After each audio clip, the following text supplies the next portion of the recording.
finally we can relate. Now we're side by side, this is fate. I knew all along we'd find some way to communicate.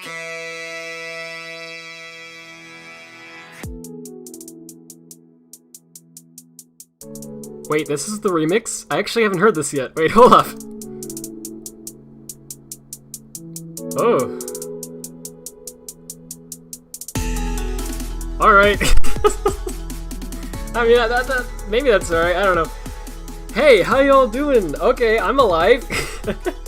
Holy frick, how's the audio? I haven't done this in a long time, so it's probably bad.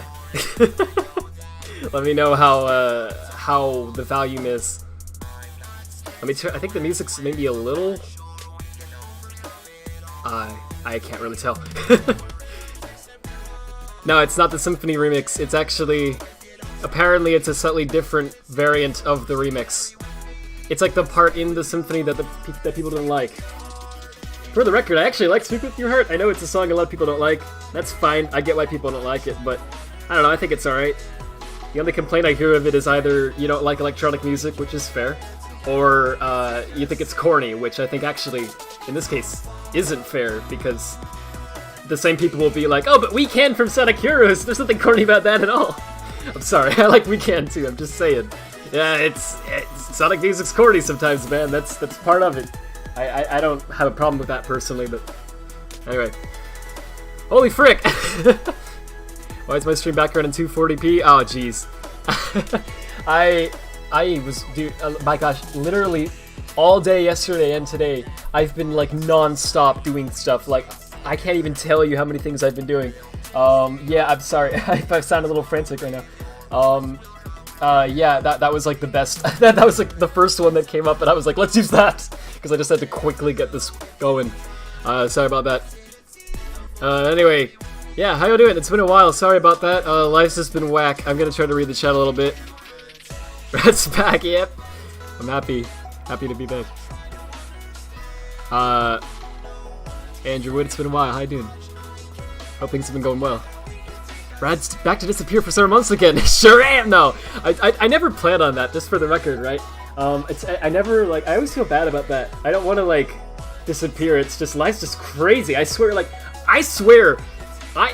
the amount of time it's been since the last time I streamed, right? Like, it's been a while, and I can acknowledge that, but it feels like I blinked. Like, it legit feels like I went to bed that night, woke up today, and it's like, oh, it's been 3 months or whatever. Like, holy frick. It's insane, I don't know. But yeah, I am trying to stream. I do want to stream more often. You should consider giving Wham a mod, considering he's a mod in the server. Oh, frick, I didn't realize he wasn't a mod in this chat. But yeah, sure.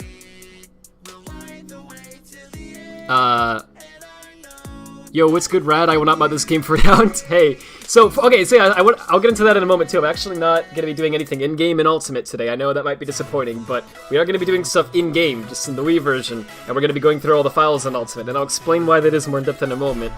It's not out of I want to clarify. It's not out of me being petty, right? It's not like, oh, I have a legit reason, right? And it's not about the game being bad or whatever. But yeah, well, I guess it is a little, but it's not. Okay, the thing is, right? I don't actually have Ultimate with me right now, but I have some files from Ultimate that I can look into for sampling, which I'm going to be using to I'm going to be going through them, because I think it'll be interesting to show it off, and I want to make tools for some stuff like I promised, right? Sorry, but I don't actually have a copy of the game to play, because I legit did feel a little bad, especially with it being, you know, Epic Games exclusive and all that. I know it's silly, but yeah, I don't feel good about that. If it comes to Steam, I might pick it up, but and if it gets fixed, right? And if there's a patch, but I don't know. I don't see. I think there will be a patch, but I don't think it's gonna fix most of the problems. I think it's just gonna fix the literal legal issues with the game, which I'll get into in a moment as well. And I don't know, but let me catch up with the chat a little bit more, and then I'm gonna start this. Audio's good, cool. Glad to hear it. First time hearing Rad's voice. Holy frick! Hey, welcome aboard. differences. The Wii and Ultimate files different and find zero differences. So there actually are some differences. It's kind of funny. Again, I'll get to that in one moment. Hey, Senior Dunny, how you doing? It's alright, Rad. Sometimes I'm in stream for 4 to 5 months. Oh, that's reassuring you. Thanks, man. I appreciate it.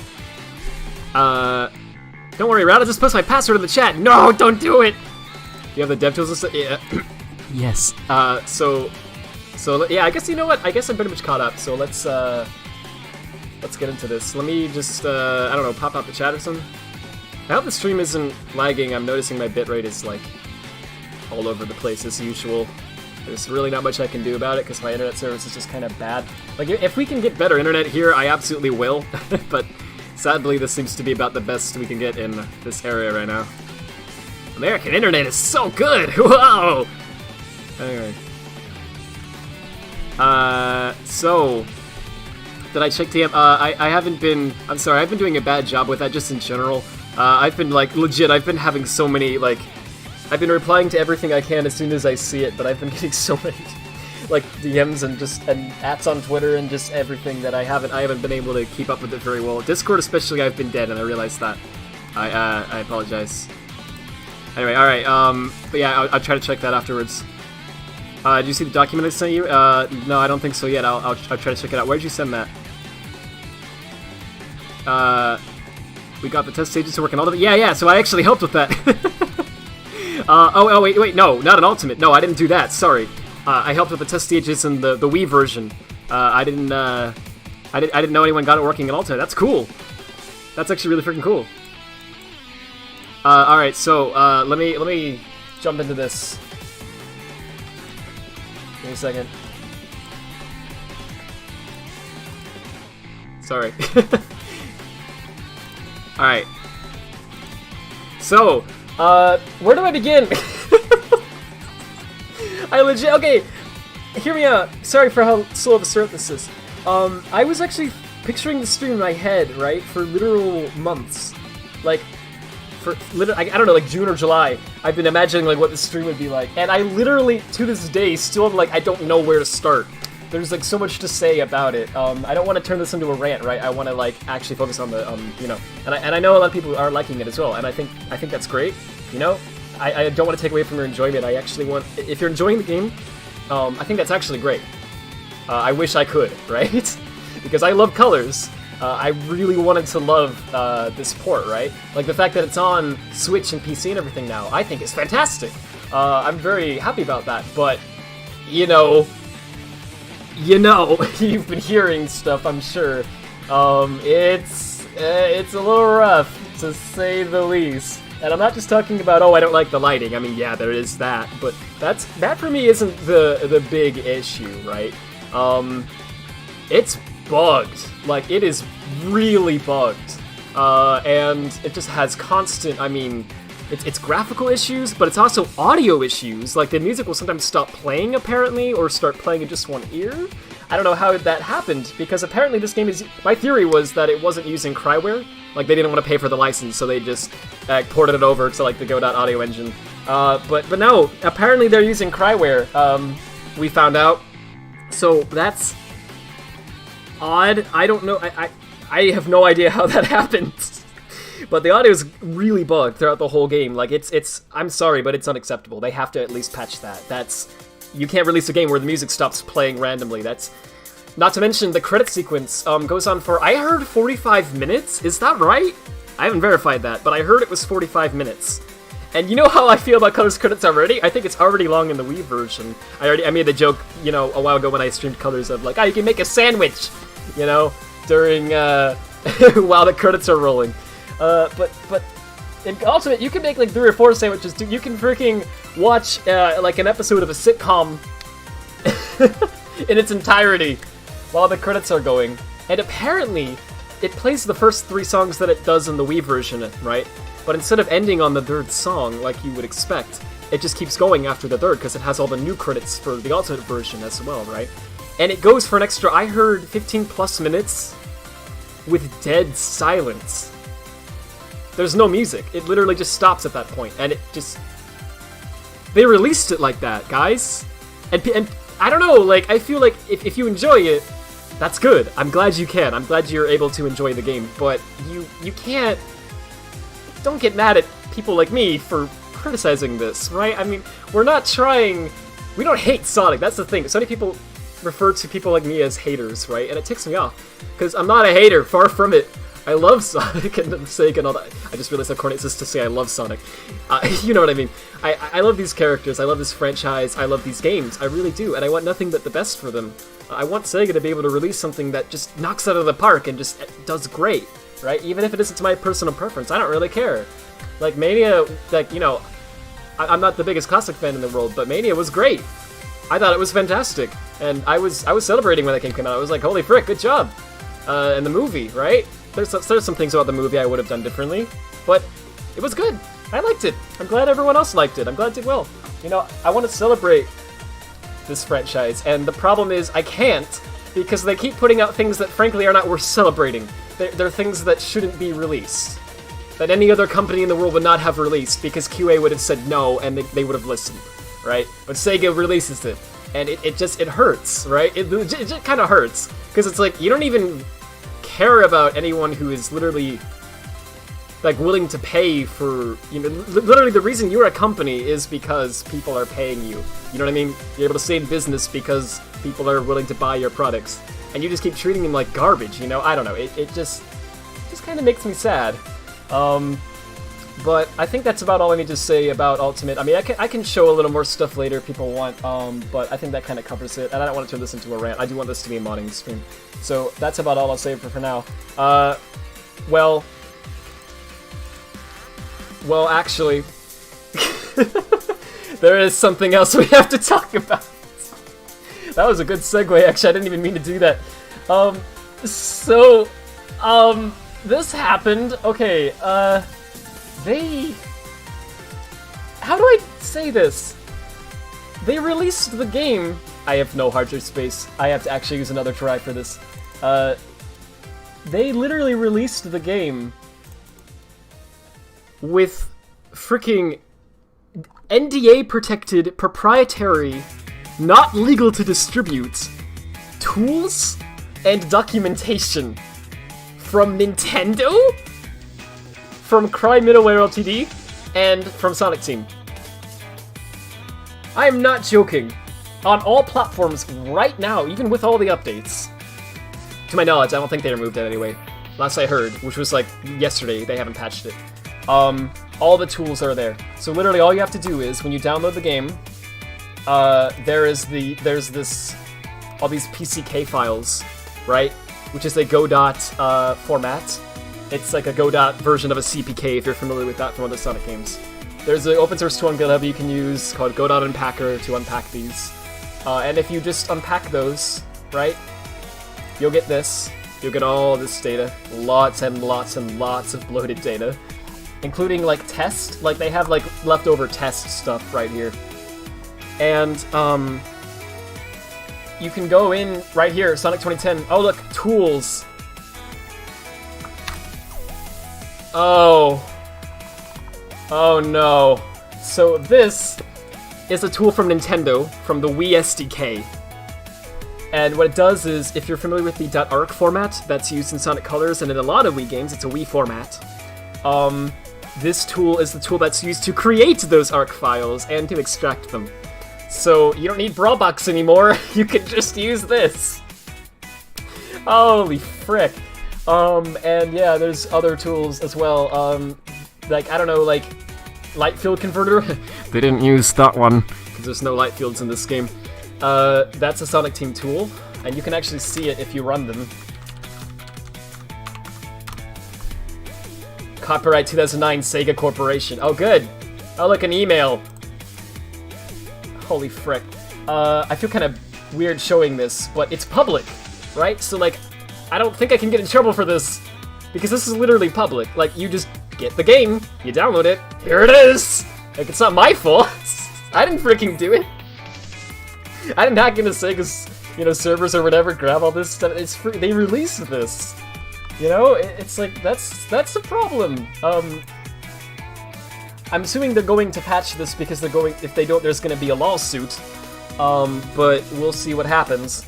I don't want anyone to get in trouble, right? That's why I'm not making a big fuss about it. But because I know this part at least was an accident. But man, what an accident it was. They also have a Cry folder, which has a CPK builder in it, which has Cryware manuals, like the whole documentation for this, and it has a CSV file viewer tool, which apparently we have never had access to until now.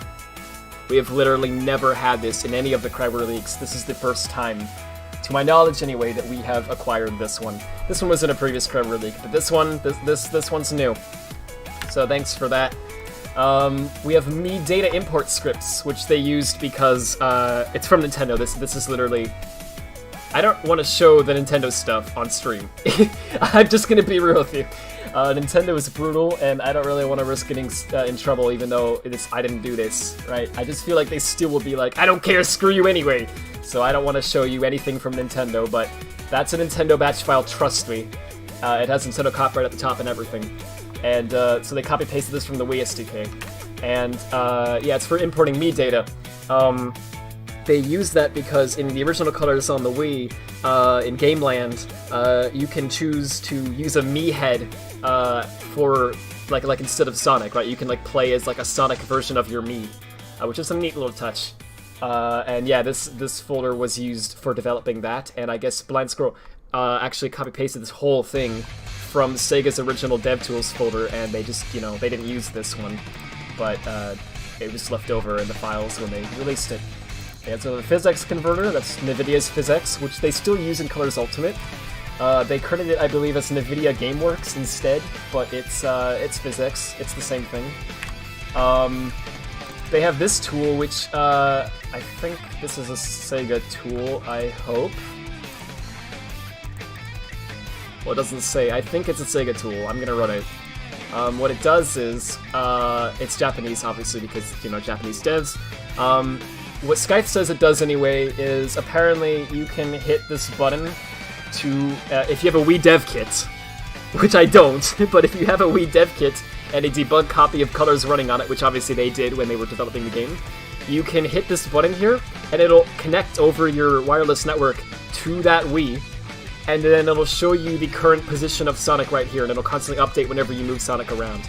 And you can log all this, you can save it to a file, and you can even load it back and edit it in real time, so you can be like, hey, put Sonic there, right?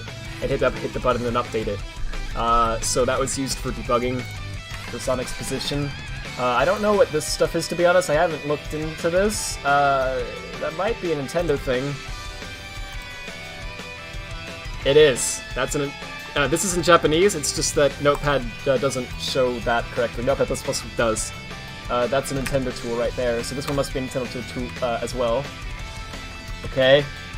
Gizmo Converter. If you ever worked with Sonic games before, like modding, well, I should say with Colors, Lost World, or Forces, you know what gizmos are, but if you don't, if you're familiar with Generations, it's kind of like the object physics thing, but a little bit watered down and more controlled. If you're not familiar with that, let me just explain, right? Gizmos are basically like objects that are... They're kind of like miscellaneous objects, right? So most objects that you place down in a level are like springs, or dash pads, or rings, or whatever, right? And they're like... they have like a specified type to them, and they have like specified code for them and everything, right? But for some objects, you kind of just want it to be like a generic, like, I don't know, I just want a model that breaks when I hit it. Like I want like pots that you can run through and it makes a shatter sound. Or I want a bench that you can run through and it makes a shatter effect, or whatever, right? And you don't really necessarily want like specific code for that, you just need a thing to shatter when you hit it. And you want to be able to change the model. So a gizmo is that. Gizmos are used for like the benches, the Tropical Resort, the pots in Aquarium Park. I don't know, signs, like the arrow signs in Tropical Resort as well. Stuff like that, right? And yeah, this is a tool to, I guess, create gizmos, or, I don't know, convert them. It's a Sonic Team tool, so I believe I won't get in trouble for showing this. Gizmo Converter for Sonic 2010. So here's the thing about these tools. They are very useful, we think. We don't entirely know how to use them yet. A lot of them are a little bit vague, like it says usage input file, and it's like, okay, what input file, right? What do we give to this? I don't know. It could be like a binary thing, it could be like an XML file. They have an XML to TXT DLL here, so I'm assuming it's like XML something. But I don't know. It could be like a folder full of models or something, you know? I don't really know what this is, but if we can figure out what input this expects, we might be able to use this. And that could be useful. We don't have to crack Gizmos anymore, guys. This one we can't use because, I mean, this might actually be a Nintendo thing, but I don't know. But this one is a batch file that well, that's Japanese, but I think I can open that up in here. Yeah. Oh, I think that's like Revolution? Yeah, oh, so this is a Nintendo tool, I guess. Well, no. Well, maybe they took it from Nintendo 60K and then they messed with it, because this is Sonic 2010. It says Revolution something, I'm assuming it's like... I'll just translate that. Hold up. Yeah, oh, never mind. It didn't say Revolution, it said Revision. I'm sorry, I just skimmed that kind of fast. My Japanese is really rusty. I don't know very much of it. Getting revision information. So, okay, so what that does is, what it says, okay, so it pulls the current, like, game revision number from this template file, and then I guess it, like, generates a C++ header from it that they can then compile into their code, and so the game ends up with the final version, or something like that. I don't know, it's kind of weird. I mean, we don't really have much use for this tool, I'm gonna be real with you, that's just kind of for them. It does help though, just like knowing how stuff works. I mean, even something as simple as this line right here, very useful, because this confirms furthermore a lot of the stuff that we were thinking about how these games are set up. Like I knew at this point from my Lost World, Open Lost World project, that they stored Sonic games like this. They had like a root directory, and then they have like a game directory, and then they have like, you know, build main src, and then all the source goes in there, right? They do that for Lost World, I know for a fact, because they have leftover file names that say that in the code. And yeah, it looks like they did that for Colors too, which makes sense, because Lost World is literally a copy-paste of Colors that they turn into a different game. Neat stuff. Anyway, I could go on and on about this. I mean, there's really a lot of stuff here, so, I mean, I guess if anything good came out of it, I mean... good. You know, in quotes, because this is not legal for them to do this. That's gonna be a big lawsuit for them, I would think. Unless no one talks about it, and people already have publicly. I'm not the first, so... yeah. But anyway, I guess the good thing is that we do have the tools now, and it does help us mod. Not just this game, but some other games as well. This one is very interesting because this is a Sonic Team tool, and it's... let me run this. Well, okay, I forgot. You have to have your console set to Japanese to read that correctly. I did it on my laptop. Yeah, what it does is... I had a screenshot of it somewhere, I don't know where though, it would be hard to find. What it does is, you can... you know, that's like ASM files in Sonic Forces that control the animations? And I don't know, there's like something like that in Lost World 2, it's like Anim or something? I think it's just called Anim. Colors has also like Anim files, right? And anyway, I got a little ahead of myself there. They came up with this format in Colors, right? And then they reused it, but tweaked it a little bit in Lost World, and then they reused it and tweaked it again in Forces, right? So, Anim and Colors, and then it went to Anim and Lost World, and then it went to ASM and Forces, right? But it's like the same format, just updated. This tool is what they use to, I guess, generate these Anim files, it looks like. I believe Skype actually got one... wait, actually, I don't remember, I don't think he did. He played with this one. He might have gotten an Anim file generated. He did something with it, I don't remember, something cool. Oh, they have a manual here on how to use it, and it's in Japanese, but it explains... I feel kind of bad showing the manual, not gonna lie. I don't know. Let me pull it up real fast, though. There's only like one page in it, but it's quite the page. Yeah, they explain how to do it, and let me just show you this. Oh boy. Yeah, it's here's the XML format for the animations, and what they do is they have an XML file that's in this format, and then they run this tool, and I guess it turns it into a binary file, like a binary.anim file, and then they can just throw that in the game, and the game loads that. So we can literally just make these XML files, run this tool, custom anims, guys! Not just custom animations. No, this is the animation bind format. The difference is this isn't the animations themselves. This isn't like the data that controls like, you know, what movement Sonic makes. This is the data that controls like, oh, I don't know how to explain it. It's like what animations there are that are available to play and what order to play them in. And also you can, it looks like, have sound effects and particles play with them. So you can make it so like when, I don't know, I guess when you hit the jump button, it'll not just play the jump animation, it'll also play the jump sound with it or something like that. I don't know, it seems like you can sequence that all up here. So that's really cool. And they also have an XML schema up here. So that explains the format even more than the manual does, so... Fantastic. I don't... Like, this is a lot of stuff. And I only went into some of it, right? There's a lot more, too. So, yeah, that was a mistake. Oh, this is a MIDI. Goodness. Ooh. Sorry,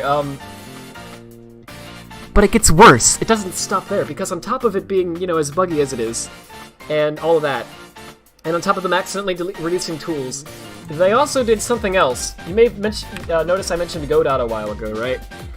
So, yeah, back in, oh gosh, was it like June or maybe even May? I think it was June, I'm pretty sure. An artist working on Sonic Colors Ultimate posted a screenshot onto a website called ArtStation, where they were showing off some of their work in Colors Ultimate that they had done, right? And which is illegal. They were just trying to like get a, you know, it's like a resume, basically, right? And well, one of the screenshots mistakenly included, or I guess they just didn't think it mattered. On the top left, it had like some text that says something like viewport, and a little like button in a certain way. And we were looking at that screenshot going, hang on, right? This is a screenshot of an editor of some kind. Which editor is that, right? If we can figure that out, just figure out what editor looks like that, we can figure out what engine they're using before the game even launches, right? And so Skype made a tweet where he was asking if anyone recognized it, and someone did. They said it was Godot, and we looked into it, and sure enough, it was Godot. So we predicted it was Godot back in like June. And then, well, I'll just say this. In July, an update file for the game on the Switch leaked onto the internet because they accidentally didn't decrypt it or encrypt it or something. And we didn't actually find out about it till like mid-August, but we found out about it, and we decided to look into it. It only had 40 megabytes or so of actual data. Everything else was just gibberish because, you know, it's just an update file. It isn't like a full game file, right? And the full game obviously wasn't out yet. But we could see from it a complete list of every file name and their sizes that was going to be in the final version of the game that was already on cartridges, right? And so that was obviously pretty helpful, even though we didn't have all the files yet. So we looked into that, and what we found was that they were in fact using Godot, and you can actually see proof of it very easily. I mean, look at this. Like these sorts of formats, right? And especially stuff here, all of this stuff. These are all Godot formats, right? So yeah, they're definitely using Godot, and then we found Godot referenced hundreds of times in the EXE, games executable, right? And yeah, we have tons of proof it's Godot. We verified it time and time again. Here's the problem. It is Godot, and Godot has an open source license which says that all you need to do, literally all you have to do, I can actually look it up. Yeah, here's the license for Godot. All you have to do is this, right? You just have to credit them. Here's the license text. It's MIT. It just says copyright, you know, people who made Godot. It says basically you can do whatever the frick you want as long as you do the following things. Firstly, the above copyright notice, this part, and the permission notice, this part and this part, shall be included in all copies or substantial portions of the software. And secondly, this whole thing just literally just means like don't sue us, right? That's it. So literally what it means is include this whole text in your game somewhere. Anywhere. It doesn't matter. It can be in the manual, it can be in the credits, it can be in the options buried away somewhere, it can be just a TXT file sitting next to the EXE. It doesn't matter, just somewhere this file needs to be there. That's the first condition. And the second is just don't sue us, right? So yeah, we looked through all the files again and again, and there was no Godot license. Anywhere. It wasn't present anywhere in the game. But it uses Godot, and here's the bad part. Because trust me, it gets even worse. You might be thinking, well, okay, that was a mistake, right? I mean, you know, maybe they just forgot to include the license. No. Maybe they did, and I don't want to accuse... I need to be careful legally, too. I don't want to accuse anyone of anything. I'm not necessarily saying that they did this on purpose. In fact, I like to believe that they did not do this on purpose, okay? But it doesn't look good, I'll just say that. Because here's the deal, if you actually look up, the credits for the game... Here, hold up. They reference in the credits somewhere, I don't know where, oh, wait, there was. It's around here somewhere. They say that they have developed the game using... I'm looking for it, sorry. Oh, Cryware, which they do credit. Here it is. Come on. Sorry. Alright, here we go. It's after this. They say that they developed the game not with Godot, but with the Blind Squirrel engine. Oh, if you don't know, Blind Squirrel Entertainment is the name of the company that made Colors Ultimate. It wasn't Sonic Team, thankfully. Yeah, powered by the Blind Squirrel engine, and then they have a copyright. They went out of their way to actually trademark Blind Squirrel engine. Blind Squirrel engine is literally Godot, but they tweaked it, right? They modified it and turned it into their own thing. It's Godot, though. So that's not good. And they also have a logo at the beginning of the game. Yeah, they say Blind Squirrel Games, and then they're like, powered by the Blind Squirrel engine. Copyright 2021, and you're like, oh gosh. That's a lawsuit? And it gets worse because you might be going, well, okay, but maybe it was still somehow an accident. So this is a LinkedIn page for one of the developers on Sonic Colors Ultimate. And you can see, amongst other things, they mention that they helped create a DirectX 11 renderer to add into an open source engine. Open source engine, of course, means Godot. And they also say here that they helped create a Switch-specific renderer to add into an open source engine, which again is Godot, right? Well, they updated the resume before the game release, and they didn't change anything at all, except for those 2 lines, which have mysteriously vanished from the resume. Uh-oh. Again, I don't want to claim that they're doing anything on purpose. I really hope that that isn't the case, but if they didn't remove these 2 lines because they wanted to hide the fact that they were using an open source engine, i.e. Godot, why did they remove these 2 lines? They kept everything else the same. They only removed those 2 lines. When you combine that with everything else I said, it doesn't look good, right? It looks very bad. So that wasn't... I didn't feel so good about that. So, thankfully, I don't know if he wants to say... We know somebody who knows one of the Godot devs. He reached out to him. And so the Godot... We got the Godot guy to actually basically just send out a tweet. Just politely asking Blind Squirrel, right? You know, if this was intentional or not, if they were going to make an update to fix it, you know, whatever. And they actually replied, which was good. They asked, you know, could you clarify position on this license information? The Blind Squirrel said, we are very sorry about this oversight and are committed to properly crediting all technology that we use. Despite the credits being reviewed multiple times, this was somehow missed. An upcoming patch will be released shortly to correct this issue. So, so there you can see if you scroll down, there's actually a lot of people who don't believe them when they say it was a mistake. They think that they're lying when they say that, because again, it just seems really like it's not possible for this to have been a mistake, with considering how far they went with that. But I don't know, right? I don't want to accuse them of that. Maybe it was a mistake. I don't know if I care too much. All I care about is that it's getting fixed, right? So congrats. We did something, we got this fixed. They're gonna hope, they at least claim they're going to make a patch for that soon. Hopefully they actually do. So, yeah, but isn't that great? So, I've been talking about this for 43 minutes, just issues with the game. So, there's a few issues with Colors Ultimate. Holy frick, you can hopefully see why I didn't know where to start now, right? And I didn't mention most things. I heard some people are having issues where the game's corrupting their save data. Actually, a lot of people reported that. Some people are having issues where the game outright... I heard one person claim... I don't know if this is true. This sounds almost a little bit like it isn't to me, but they claimed that the game literally crashed, and when they went to go play it again, it wasn't on their hard drive. Well, it was on the PS4 version. But yeah, apparently it was just freaking uninstalled itself. I don't know. I don't know if that's true, but I don't know how that even happens, if so. There's lots of seizure bugs in the game, like bugs where the game flashes colors and stuff. I mean, it's really broken.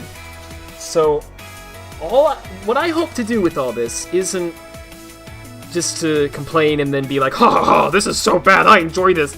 I don't want these things to be bad, right? I want Sega to release good products, and I want to enjoy them, right? I want to just be able to celebrate when a new Sonic game releases. I want to go, yeah, right? Let's go! Let's get hyped! Let's buy this and support this! I want to do that. I don't feel good supporting, you know, Sega and Blind Squirrel when they do things like this, right? Because Blind Squirrel is responsible for all of these development issues, don't get me wrong, and the licensing issues. But Sega also had a hand in this, because they chose Blind Squirrel, they let them continue development even though all this was happening, they didn't do anything to stop it. I'm sure they didn't know about a lot of it, but they knew about some of it for sure. Because they knew about some of the glitches at least anyway, because they had QA look over it and they said it was fine, or they just didn't listen to them. And yeah, they let it happen anyway. And they released it like this. Right? And so it just kind of, it's just very upsetting, right? I don't want to bash them, I really don't. What I want is just for these things to be fixed, right? If they can just make a patch that just fixes everything, that'd be great. And you know what, if they do that, if they fix everything, and they throw it on Steam as well, right? I'll pick it up. I will, because I want to support it if it's good. It's just right now it isn't good, and frankly, I do think they will patch a lot of the issues, but I don't think they will patch all of them. I don't think it's possible to patch all of them, frankly, or financially worth it, because there's just so many. It would take like a year, or I don't know, maybe not that long. It would take several months worth of committed effort just to fix most of them, you know? And I don't know, and even if they patch everything, they're not gonna like fix the light fields missing, you know, they're not gonna, some of the weird creative decisions that I think were for the worst, they're not gonna revert those, because those aren't bugs, those are features, you know? So I don't know, I don't think I'm gonna be picking up a copy of this game, and that hurts me to say, it really does. But yeah, if, I don't know, I wish them the best, I hope they can get this fixed in a future update. Us modders are not going to do it though, because it is way too much work. And also, one more thing I forgot to mention, they included de novo DRM in this game. Despite the fact that, so actually on this Epic Games Store, when the game first went up there, it had a disclaimer that said it had de novo in it. But they quickly removed the disclaimer from the store. So most people who bought it didn't know that it had de novo in it. And that influences your purchasing decision, so that's potentially another lawsuit, but it's, to my knowledge, it's still, I might be wrong about this, I haven't checked in a little bit, but to my knowledge, it still has not been updated to say that it has de novo in it, and it does apparently have de novo in it. And the de novo makes the EXE 400 plus megabytes, and also makes it so that we can't properly reverse engineer it with Geezer ID or whatever, so it makes our job as modders way harder than it already would be. And so when you combine that with all the other issues, and the technical, weirdness of how this is done, because it's like Sega's code with like the kind of not Hedgehog engine, but also kind of Hedgehog engine, you know, from the Wii, and then it's been thrown over and messed with a little bit, and then they like threw Godot into it, and then tweaked Godot a bit to make it Blind Squirrel engine, and then all that kind of is duct taped together and somehow runs, right? You can hopefully see why us modders don't want to touch this game, right? It's because it's just like, it would be so much pain to try to properly mod this the way we've modded other Sonic games, because there's so many like messy things that we would have to somehow get around or figure out, and it just makes it really difficult for a project that we don't think is even, you know, a good project to begin with. So that's why most modders are not touching this, sadly. And even if they patch a lot of the issues, I don't think that's going to change, because, again, the technical base of the game is still just a mess. I'm sorry, but it is. Just due to the way that they chose to structure this. So it just kind of, it gets in our way. Maybe I'm wrong, maybe it will change, maybe a lot of people will mod this game. I know some people are already, and that's cool.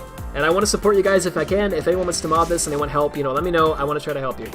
But, and I'm gonna look into, I'm gonna do a little of that today, actually, right? I said I would on Twitter, and I'm gonna keep to that. But yeah, that's how we feel about lots of it. So I think that's everything. I think I can actually start modding it now. Sorry for the incredibly long rant, but yeah, there were some things to say, right? And I felt like I had to say it. So now that that's out of the way, hopefully we can actually do this. I'm just gonna check the chat really fast, and then we're gonna try to do something else. The file seemed like clumsiness and negligence. Taking credit for the engine seems a little bit more deliberate, though. Yes, I would agree with that. Yeah, I think the tools wasn't on purpose. Why would they do that on purpose? That doesn't even make sense, right? I don't know if they... I don't know. It could have been like, I don't know, like it could have literally been that for some reason they didn't realize that they had to credit Godot. Like they thought it was public domain or something, you know? I don't freaking know. But I don't know how you could not know, because again, Godot makes it very clear on their website what the licensing terms are. But not just on their website, because remember, let me do this in another tab. Sorry, remember, they modified this to turn it into the blind scroll engine, and they actually went out of their way to, you know, they added a DirectX 11 renderer, and they added a Switch-specific renderer, which we know this is true because we can see it in the final game as well. They also must have added a PS4 renderer because it runs on PS4, right? But yeah, they added renderers to Godot that weren't there before, so they had to go into Godot's code and add stuff to Godot. Let that sink in for a second. They had to go into Godot's code and mess with it, right? That's the only way they could have done this. And if you go to Godot's code, every single file... Let me pick another file. Every single file in Godot's code begins with this notice. This file is part of Godot Engine. Here is the license. So just tell me this. How do you edit this code without seeing this? Because when you open the file, it's the first thing you see. Every file has this at the beginning in Godot. So, right, this is why people think it wasn't on... It was an accident. Sorry, they think it wasn't an accident, right? They think it was on purpose. I don't know. I just don't see... I don't know. Sonic is trending, apparently. After how much of a mess the Switch renderer is, I would remove it from my resume too. Good point. Yeah, it's like literally having graphical corruption issues, it looks like, so that's concerning. That's where all the seizures are happening. Because what it's doing, I won't play the actual video because I don't want to give someone an actual seizure. Legit, it literally could cause a seizure. It's very bad. The flashing is very bad. But I will show you these screenshots from the video. The game does this sometimes. Now rarely, to be fair. This has only happened to a few people. But it's happened to a few people, and the game has only been out for like a day? You know, and it does this sometimes. This is a GI texture from Terminal Velocity, Act 2, and it just like shows this full screen. This is not just like a picture they're showing, this is like, when you play the game, this is what this person saw when they played the game. Like on screen, this is what they saw. And they also saw this, which is a random texture from, I guess, the portal in Terminal Velocity Act 2. And then it's like, again, but stretched. So what's happening is that the game's just, I don't know, there's like a bug somewhere in the Switch renderer that's literally causing the graphics memory to be corrupted randomly. Right? And I don't know what triggers it, because it only happens sometimes. It happens just sporadically. But that's not very good. So, yeah, I mean, yeah, I can see why you would remove that from your resume, actually. The DirectX 11 renderer part, though, I don't know if I get that, because I don't think there's been any of these sorts of issues with that one at all. That's the one that's used on PC and Xbox, to my knowledge. So I don't really understand why they would remove that. I can also see them removing the Switch because it's like a licensing issue, like maybe they can't mention it, I don't know. I think they can, but maybe there's some potential concern with that. But with the DX11 one, again, there's no reason to remove that. This is honestly incredibly fascinating. Why, thank you. Yeah, it's interesting to watch this all firsthand. Hey, Kendrick Kinesis, how you doing? Been a while since I caught a stream of yours. How have you been? I've been doing alright. Thanks for asking. I hope you've been doing well. It's been crazy, right? Holy frick. I'm gonna skip ahead a bit. Sorry, there's a lot. I'm sorry if I'm missing your messages in the chat. I'm trying to read as many as I can, but like, there's really a lot that I haven't been doing a good job reading it. So, it's one thing to not credit an engine. It's another thing to call it their own engine. Exactly. That's one of the concerns. You're playing in Yuzu and you're having mad pop-in issues in Planet Wisp. Right, which, to be fair, again, like, you could say it's a Yuzu issue, right? But I'm seeing people have those issues on the actual Switch and also on other platforms. That's the other thing I want to mention real fast. Apparently a lot of people are saying, like, most everyone's agreeing now that the Switch version is bad. Like, it's bugged, it has, like, way too many issues. But I'm seeing a lot of people still who are saying, oh, well, it's just the Switch version. The other versions are okay. It is true that the Switch version has it the worst, and most other platforms do not have anywhere near the level of glitches that the Switch version has. So if you're gonna get it at all, probably better not to get it on Switch, right? But a lot of these issues are in the other versions too. I've heard issues from people on PS4, issues from people on Xbox, and issues from people on PC. And I've not just heard them, I've seen them. I have friends who have it on those platforms, and they have... I was in Discord calls where they were playing the game, and I actually saw it as it was happening, like bugs everywhere. They weren't trying to find bugs, they were just trying to play the game, and they ran into hundreds of bugs. And that's eventually what led me to make that tweet, actually. Where is it? Is this the one? Yeah, this one. I challenge anyone with Colors Altered to record a video of them playing through just one level without a single bug occurring. I count graphic issues like flickering and popping, but I won't count audio issues since they're literally unavoidable. So far, a few people have replied trying to do it. What I've seen is, here's someone who wasn't trying to bug it and they just got stuck in 2D mode, even though they were in 3D. So that happened. I don't know what version of the game this is. Maybe it'll say when they... It doesn't seem to have the button prompts here, so I don't actually know what version that is. Poppin' isn't a bug though, it's an oversight. I would disagree because it doesn't happen in the Wii version in 2010. It does happen in the remaster.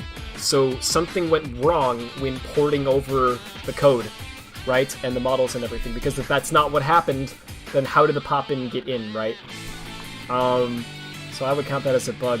Yeah, Rebel here tried to do it, and he said, I tried my hardest, but pop-in is just unavoidable. And yeah, there are moments in this video where you can see pop-in happening. Like, mostly the game is like, you know, you can play it. There's just a lot of issues, is the thing. So, like, if you can, like, look past all the issues, then that's cool. Like, I'm glad you can enjoy it. But there really are a lot of issues.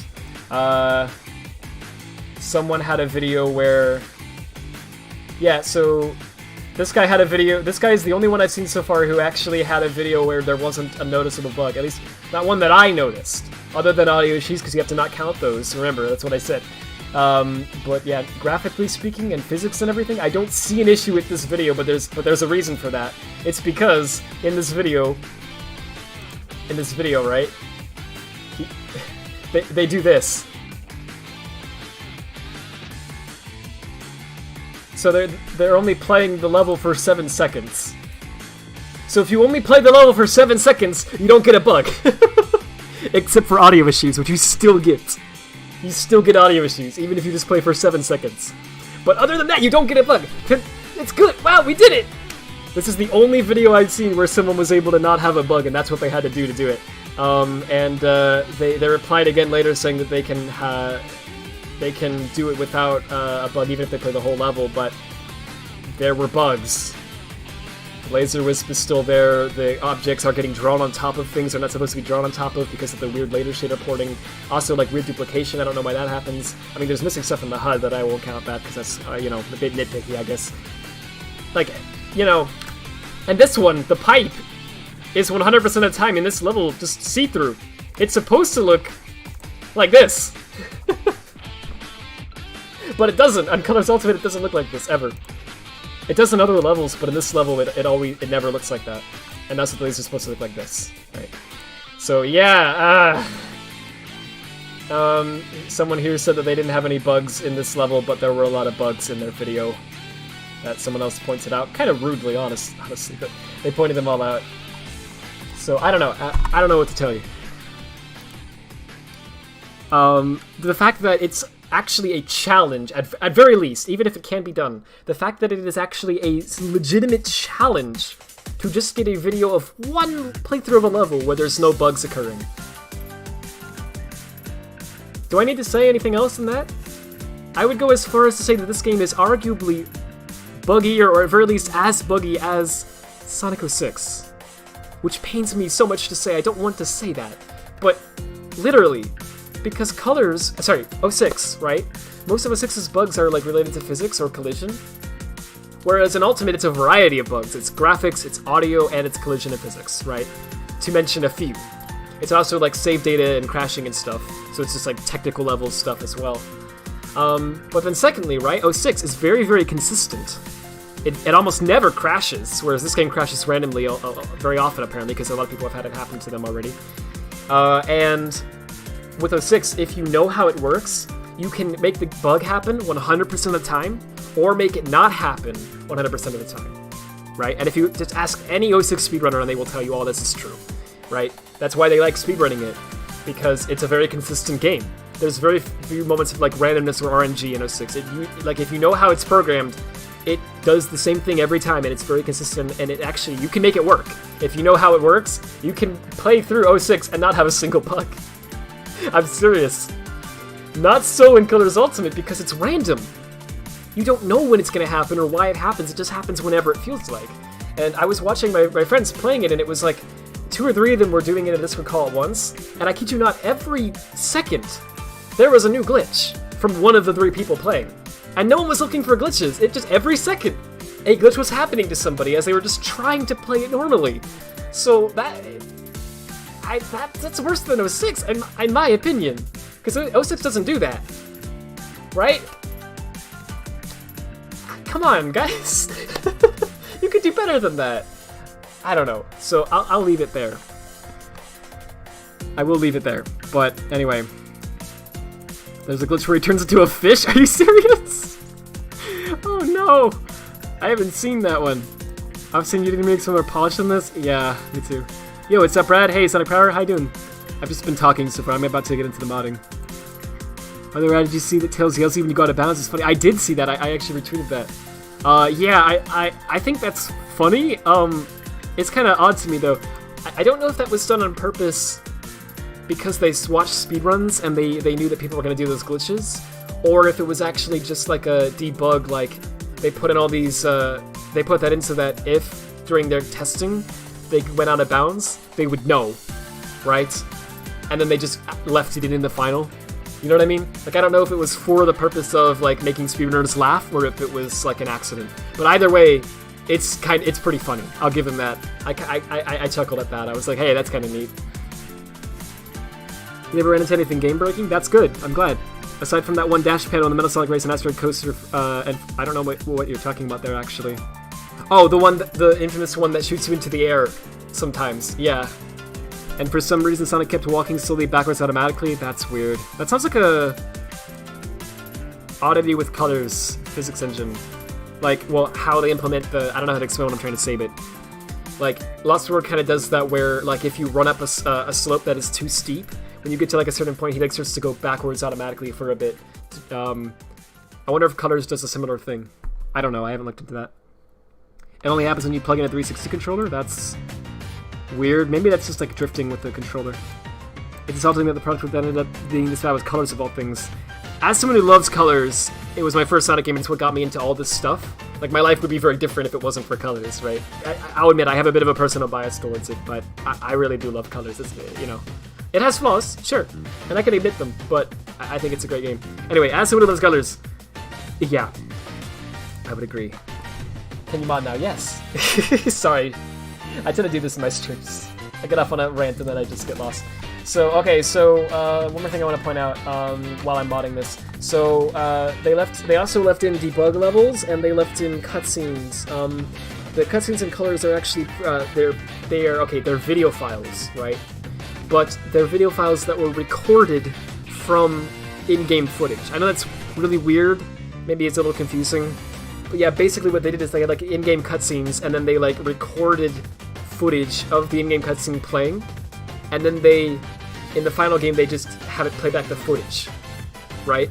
So on the final Wii game, they don't include any of the cutscene stuff. I don't know why that was. It's kind of weird. I think it was to cut down on loading times and to cut down on assets, maybe? I don't know. But whatever the case may be, that's how they did it in Colors.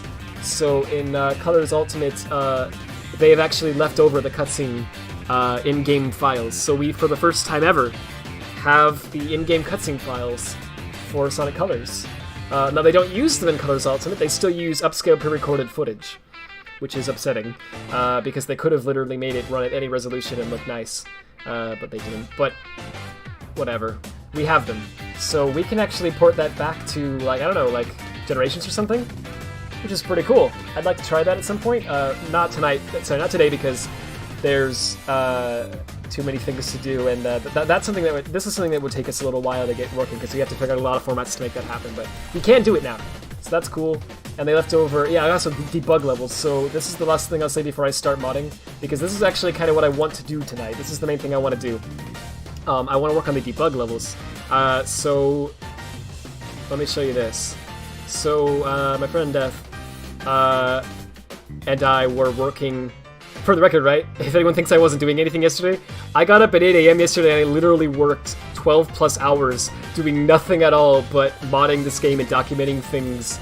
And like I was modding this game all day, I just didn't stream it. But yeah, one of the many things that I had done that day was I helped Death with this. So we actually we found a debug level from the original Colors Wii left over in Colors Ultimate files, which is awesome, because that wasn't in the original Colors Wii, but they've done it by accident here. Twitter bitrate is freaking awful. I'm sorry about how bad this video looks. Good lord. But anyway, yeah, this is what we did is we backported it to the original Colors on the Wii. So what you're seeing here is not Colors Ultimate, it's Colors Wii and Dolphin.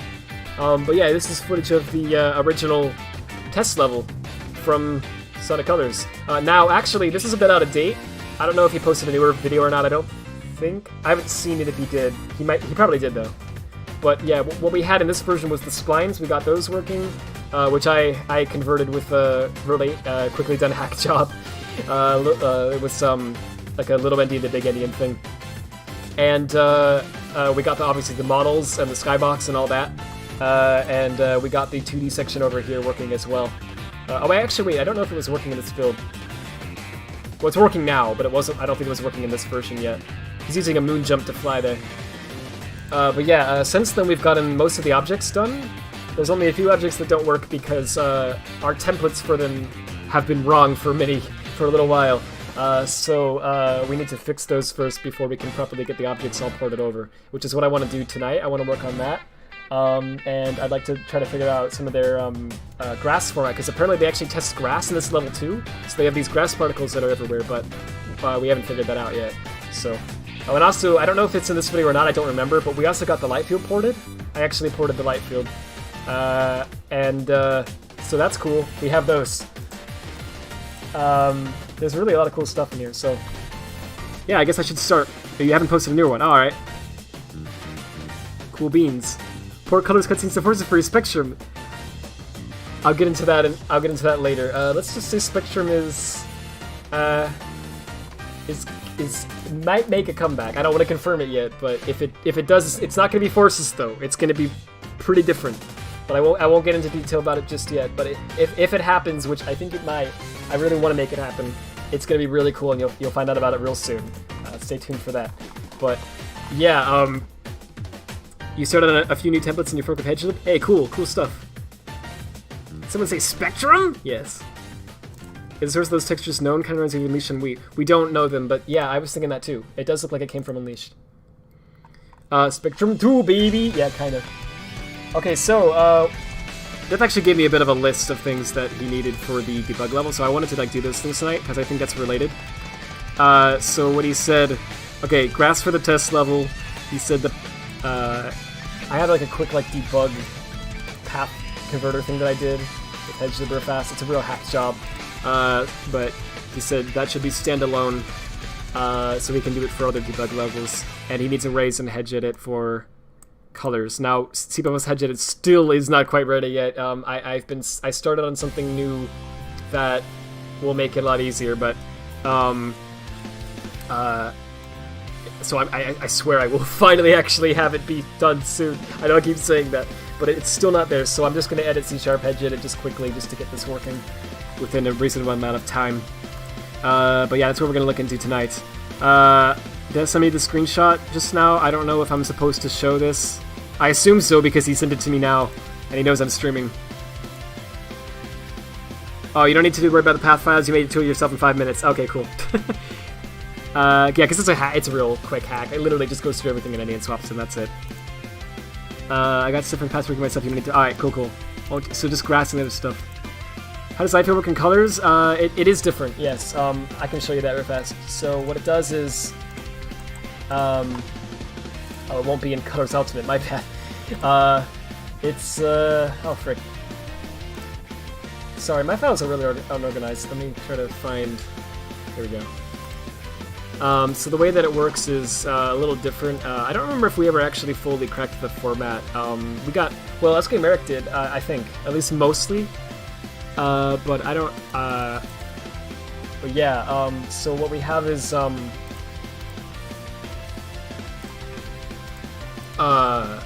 up. Sorry, I'm getting lost.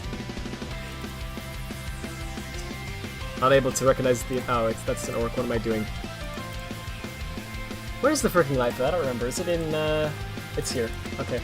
So they have this light field file inside of the stage common, basically pack, but it's like an arc, but it's just sitting inside the common data. And if you just pull that out, there it is. My scroll is freaking broken. I need to get a new mouse. It looks like this.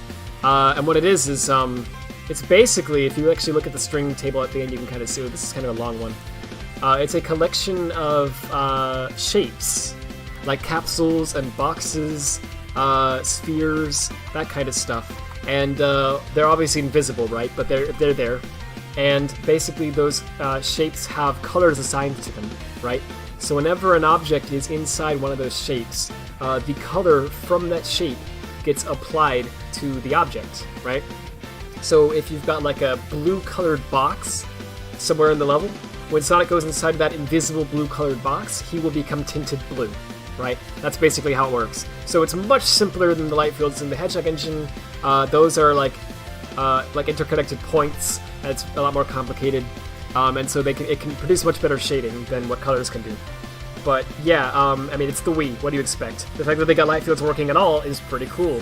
And they look really nice. You can see them used all over the place in colors. And, I mean, it looks cool. So yeah, they don't use them in Colors Ultimate at all, sadly. They didn't port them over correctly.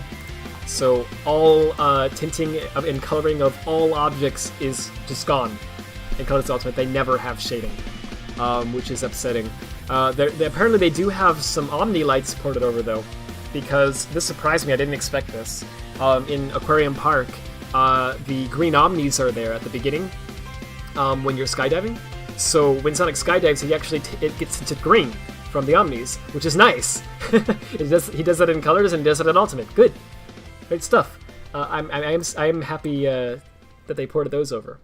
But yeah, but no light fields. So anyway, all right. So what was I doing? Grass. Let's start with that. So what was the level again? It was my files are all over the place right now. I apologize for this. I'm gonna clean stuff up. This is the grass files for the test levels. So we didn't, I have no idea how this format works. So I need to like figure this out. That's something we're going to be doing. It might be a bit boring, but we'll hopefully get something in game if I can get this working, so that'll be cool. I would like to look into some Colors Ultimate data too, but I think since most of it is Godot anyway, I think there might already be tools for it. in the wild. I'm actually not sure what tools exist and what don't. So if anyone has more knowledge on that, right, and like knows exactly what we need and what we don't, please let me know, because I would like to, you know, if there's something that we do need, I would like to try to provide it. That's wallpaper, by the way, thanks. Was hoping someone would notice. You added this Marson TCRF? Awesome. So that comes Wii Stage Mods, baby! Yep. You can show the pic? Okay. This is the one that does send me. So, what is this? I think this is another one of the test levels. There's actually several test levels in Ultimate that are left over. And looks like we have drifting. So that's freaking cool. Yeah, there's like a slope test, I know. There's like spline test. There's like a generic object test. There's like a lot of test levels, so really cool stuff. Anyway. Those capsules point to the colors defined in the stage Lua file? To be honest, I'm not sure. I think it's all defined in the light field file. But that's a good question. I didn't look into that. It's the second test level. Cool, cool. Alright, so I think I'm going to start this now. Sorry about how long it took. So we're going to start by looking into this grass file, and this is, if you're new to like these streams, it's going to be a lot of reverse engineering in numbers, okay? But in the end, hopefully we will get grass in-game. So what we need to, all I need to be able to figure out is, here's the thing. In computing, you store these numbers as 1s and 0s and stuff, right? And basically these numbers all mean things, and they can be used for various purposes. So there's this thing called Little Endian and Big Endian. The difference is basically like, you know how in human languages text can be written left to right, like in English, or right to left, like in, I don't know, Hebrew or Arabic? Well, computers kind of do that too. So you can have numbers written basically left to right or right to left. Little Endian is like right to left, basically, and Big Endian is like left to right. So PCs, everything basically that exists today, like the Switch, Xbox, PS4, 5, and PC, they all use Little Endian. So that's become the dominant like way of doing it. The Wii and the Wii U, they both use Big Endian. So for colors on the Wii, all the numbers are stored in this Big Endian ordering, whereas on Colors Ultimate, they've been converted to instead be Little Endian. So yeah, actually kudos to them for that. I didn't think they would actually go to the effort of converting them. I thought they would just put in some hack job in the code where they would just do it there at runtime. But no, they actually converted the files, so they did that right. Good job. I want to give credit where credit's due, right? But yeah, anyway, this is one of the debug levels from the game, and they actually went to the effort of converting it, it looks like, and so it's in Little Endian. And this is the only version of it that we have. So if we want this to run in colors on the Wii, we need to make it Big Endian. So all that I need to figure out is, I need to figure out the generic layout of this format, how these numbers are generically stored, enough so that I can make a thing that quickly swaps them for me, right? Makes it into Big Endian so it'll work on the Wii. So that's what we're going to be doing. We're going to be porting this over to the Wii version of the game so we can test it out and get a visual for you all. So, alright, so what this looks like here is, this is a Benet format, so this whole thing here is just a Benet header. This is the signature. I don't know if they swapped that or not. I can check that real fast. Doesn't matter. Why am I checking it? It doesn't matter. I can just leave it as is and it'll load. That's the version number though, so we're gonna just start documenting this. What is this? SSRG? So I don't know what that is. Like something random grass maybe? I don't fricking know. But I'm just gonna say grass header. We're gonna call it that. And you know what? I'm gonna say this is C#. Huh? It's not. It's just a spec. All right. We're gonna say that's the version number. It's always 1. This I think is an offset. We're gonna find that out. So here's the offset table. Wait, no, it's here. The first one is E45, so that means that it starts 5 ints away from the starting point, which is here. So 1, 2, 3, 4, 5. Is that right? Wait, that might not be right. That seems a little bit like that's too far. Oh, I don't know. Let's see, 5. I may have misremembered that. Maybe it's like 5 from here. No, it's definitely not. It's 5 from here. Interesting. Okay, I guess that's the first offset. Second one is. We're not gonna do the whole thing. Don't worry. 42, 42. Okay, so that's 1, 2, and then 1, 2. Okay, yeah, these look like offsets. Okay, I guess it's right. So what the frick is this? If that's not an offset, because this is an offset, but that isn't. That seems weird. I don't know about that. I may have done something wrong there. That's grass backwards, Rad. What? Oh, you're right. It is. Oh, so yeah, they Indian swapped that. So that's got to be written the other way around on the Wii. Okay, so I mean, all right. And I forgot to include that. I'm actually gonna. Well, they stored it as a UID, so yeah. What is it? 47, 52, 53. 53. Yeah. Yeah, you're right. I don't know how I missed that. It's literally grass, but without an A. That's funny. All right. What is this? If that's not an offset, like that has to be an offset, right? Well, this is hex 40, so that is here? That's where that would start at. Maybe. Alright. So that might be a count right here, or, well, I don't know, this could be... Okay, let's start with this one. This is most definitely count, I would think.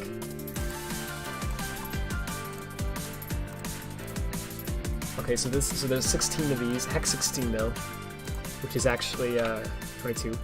So, and then okay, so then this begins. Let me start by highlighting that. This begins. I have not heard a lot of these remixes yet. That's actually pretty interesting. Okay, there's 3 of these right here, and those are the names. So those are all offsets, I'm sure. I think those point right to the strings in the string table. You know what? This one sounds alright to me so far. I kind of like that remix. Okay, yeah, these are all the names. So, alright, and then up. So, whoa, is freaking all of this?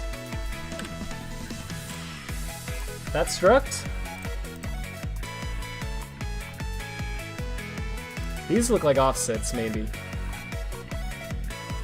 No, they're not, sorry.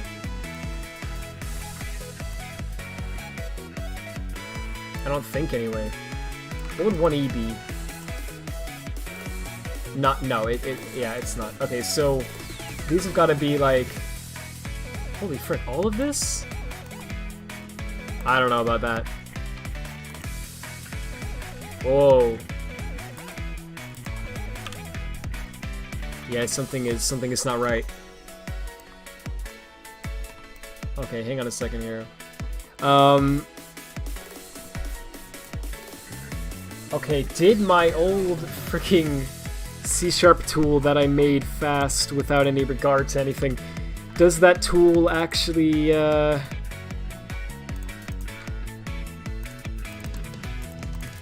that tool actually properly show the bin A offsets for V1? I doubt it. I highly doubt it.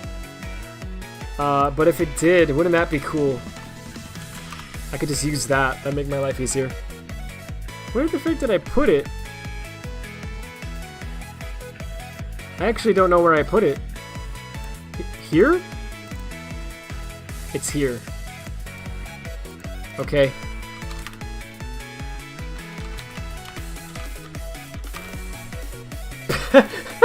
Sorry, I forgot I did that. Alright, drag on a file, please, LOL. Alright. I guess we will. Let's make a copy, though, so that it doesn't complain about not being able to read it. It does! It works! Oh, frick! Okay. Wow, old Rad was based. I can close all these. that a lovely wallpaper? Alright, I can delete that now. So, okay, so here's all the offsets. So, 34 is the first one. Yeah, that's the first offset. Freaking weird. 3C is the next, yep. 44 is the next, yeah. We got 264. Alright, so there's an offset. 26C, oh, okay, I'm seeing the pattern. Okay, so it's like, so the 16 these. So, 8-byte structure, so it's like... Yo? Yeah, that's a... This format does not smell good, okay. That's a good pun.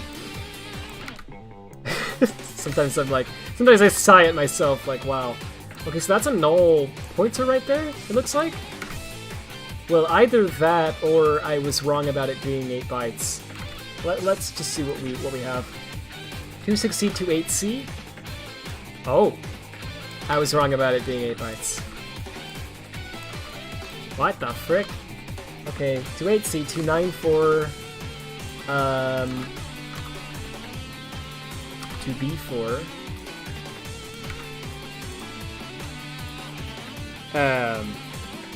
The game tears on PS5? Interesting. Why does it do that? I would, like... You would think that Sony quality control, like quality assurance, wouldn't actually allow the game to release like that, right? And I'm not saying that to be mean, I'm saying it seriously. Because they have really strict standards for, you know, what state a game can release in on console, right? So if it's tearing and crashing this badly all the time, it seems like they should have actually stepped in and said, no, you guys, I'm sorry, you can't release it like this. But nobody did. I guess it's because a lot of the bugs are really random, right? So it's like possible that you'll get a playthrough that doesn't have as many bugs. And it seems like it's just a little glitched, but it's not that bad. It's pretty good. You guys are over-exaggerating, you know, that kind of thing. Whereas it's also possible to get a bug that's... Sorry, to get a run that's just like, whoa! You know, where the console freaking explodes. So, I assume whoever tested it just didn't run into the issues, but... Man, it got past Red Squirrel QA, it got past Sega QA, it got past Sony, Nintendo, and Microsoft QA, and Epic Games QA if they have any. That's like... I don't know how that happened.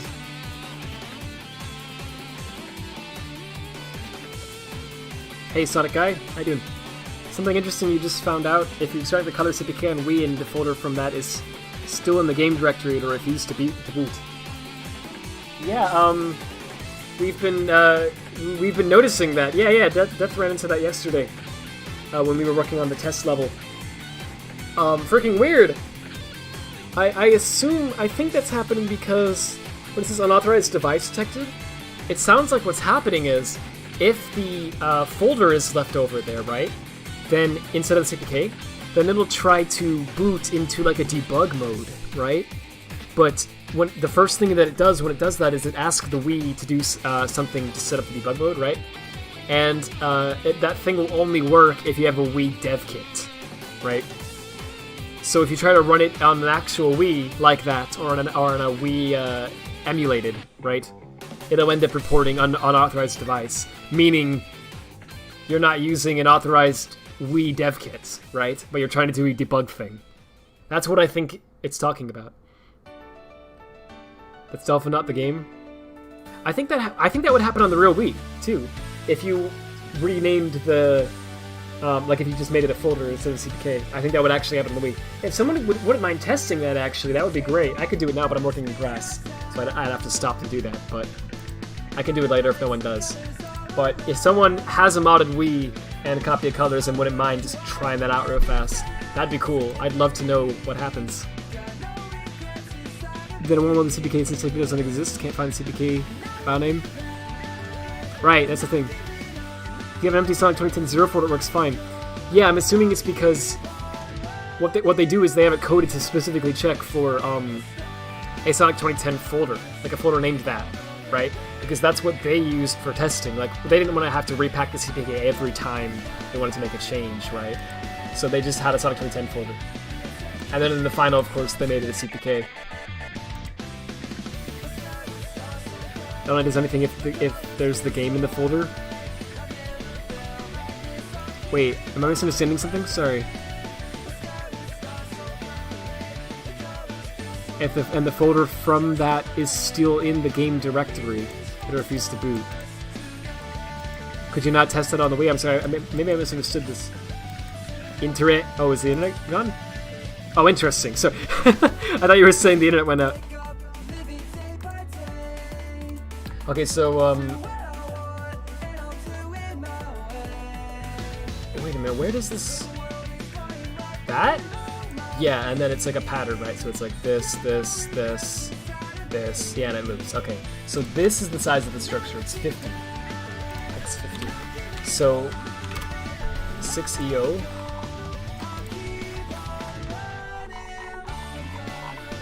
That scroll really is broken. I need to get a new one. Sorry for the flashing from this. Okay, that is that whole array, I think. I'm fairly certain. So the last offset then would be this one. Right here. 934. Let's see if that's in the list. Okay, I'm wrong again. But that has to be the structure though, because that's the pattern. So I guess it's actually less offset there than I realized. 5B4. This is the last one. So, sorry, my score was so. I know I keep saying that. Holy frick! I don't have another mouse on hand. It's C8-4. It should still follow the pattern here, right? Yeah, it does. Yeah, it follows it exactly. So that's the struct. How many of these is there? Let's see. So the size is 50 and 360. That's the number. So that should be divisible. Yeah, 10.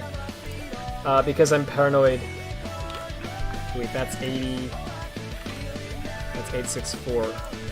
So 864 divided by 80? Lots of number stuff here. Nope, that is not divisible. Did I do something wrong? I must have. That's freaking weird. Hang on, let's just do this manually. Because it's like 50, and then it's like... Oh, wait. Yes, I did.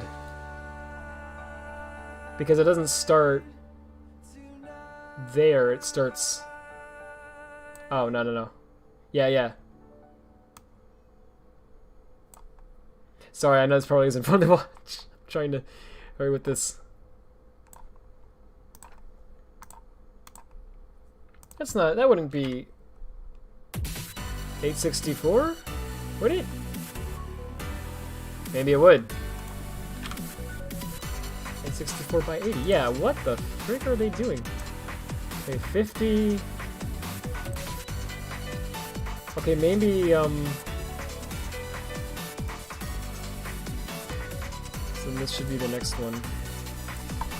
I'll just start filling out more options just to see. 3A4, 3AC, 3CC, 3D4. Yeah, this is following the pattern, right? I think. 3F4.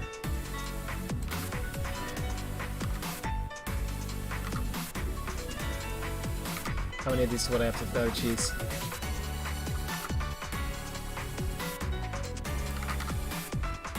I'm not so sure what I think of the remixes yet. I think I like some of them and some of them I don't. What do y'all think of the remixes?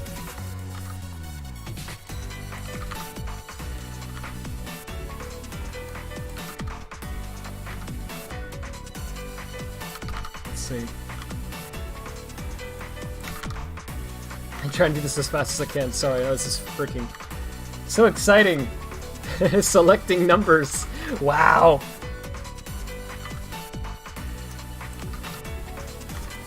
Sometimes modding be like this. And I will read the chat moment, sorry. I know I just asked a question.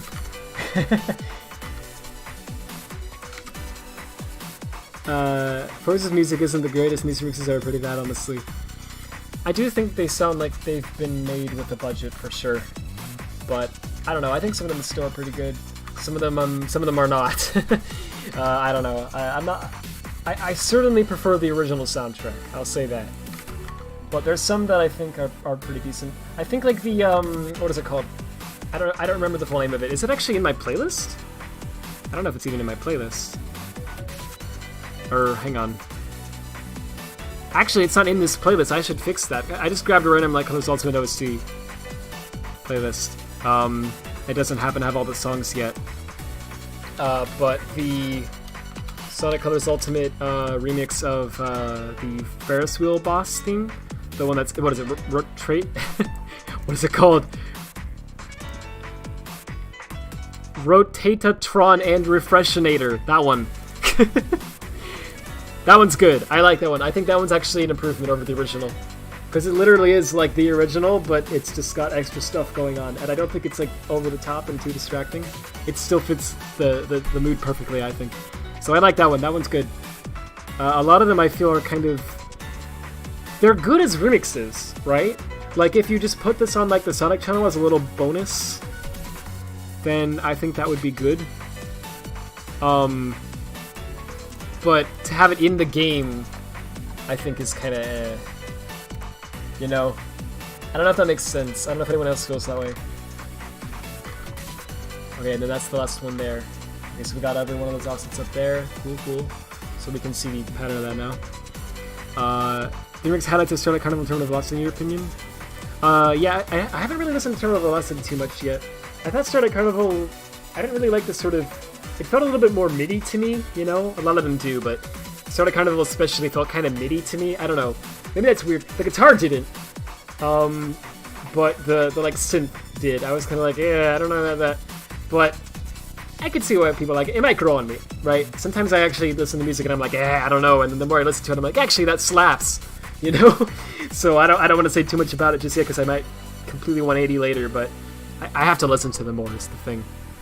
But yeah, I could see why people like that one. And Terminal Velocity, I remember liking that one when I heard it, but I only heard it like once, so I don't really remember it too well. I have to like listen to it more. Same Rad, which is sad considering for like a decade or two, all of Sonic music had some bangers, but then what happened? Yeah, I wouldn't say that I certainly wouldn't say that we're getting like bad music now. You know, we're still getting like fairly, well, oh gosh, and then this one comes on when I say that. Okay, I'm sorry, but this is probably the worst one, right? Because I like Speak With Your Heart. Again, I like that song. I think it's a good song. I know a lot of people don't like the original song. I do. I don't think it's overly corny. I actually think it's fine. But this remix, like, I'm sorry, that's just kind of a weak remix, isn't it? Like, they took out all everything that was good about the original and just kind of made it, I don't know, it starts to kick up there a little. That part's neat, I guess. It just, I don't know, man. It's missing something. This got to be really like it for the most part. They just make you want to listen to the originals instead. Yeah, same. The beginning of it is really nice, but the rest is awful. Are you talking about the original or the remix? You love the original, you don't like this remix? I don't either. I got canceled for not liking Colors. But I love Colors! Just not Ultimate. Did I get canceled for racism yet? I would have to have been racist first for that to have happened, which I have not. So, hopefully not.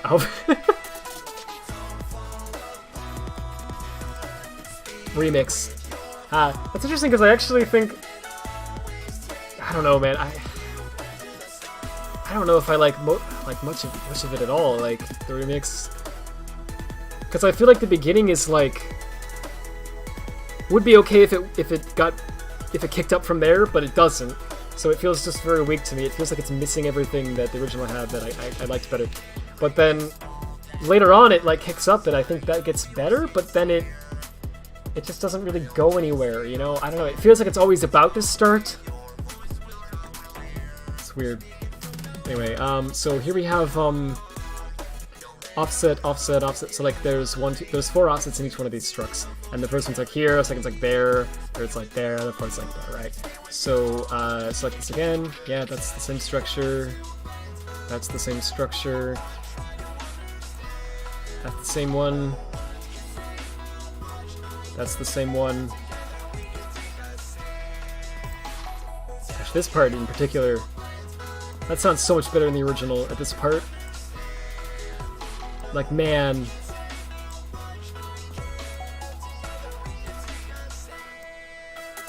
Oh, they got rid of it. I was sticking out hoping like maybe they would have the bridge and then the, you know, the whole part that's like the instrumental that's really cool. No, it looks like they got rid of that.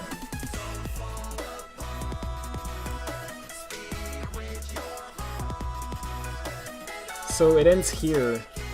Oh, that's what I did wrong. It's 370, yeah. Oh no, wait, they did keep it in. They just put it in a different spot. I think? Maybe I just misremembered that. 880 divided by 80. Well, yeah, that'll just be, yeah. Cool. So there's exactly 11 of those. So where is 11, There's no number 11 that I can find anywhere, though. Oh, jeez. Oh, jeez, Rick.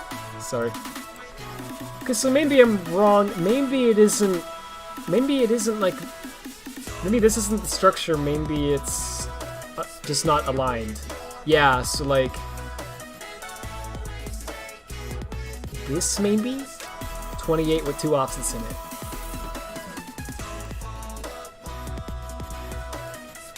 Yeah, that's what it is, for sure. Okay, so that has to be it. Nothing else makes sense. Yep, there it is. Alright. So this is the count, this is the offset, and then and then each one of these structures is 28 bytes in size. Okay, I don't know what this structure is yet, but you know, one step at a time. Okay, so let's see, version number, I don't know what any of these are yet. So I'm gonna, you know, going 1, 2, and 3. And then there's an offset to something. I assume this is the count for that? Oh man, that was weak. I'm sorry.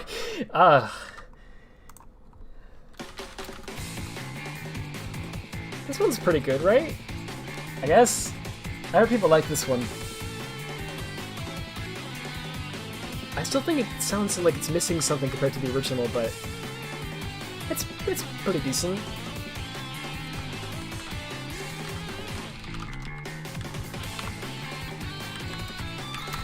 Okay, unknown 4 we've got here. Okay, so I'm gonna say unknown count.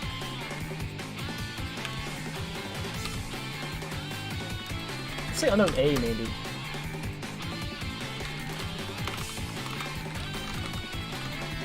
I've never done that before, but that seems like it makes more sense than how I did it before. That's the unknown A's, and then I'm fairly certain this is... Oh yeah, I know what it is. Yeah, I actually already know what it is. Names count, and then it's like names. But I don't know what they're names of just yet. Names are one of the structs, but I don't know which struct.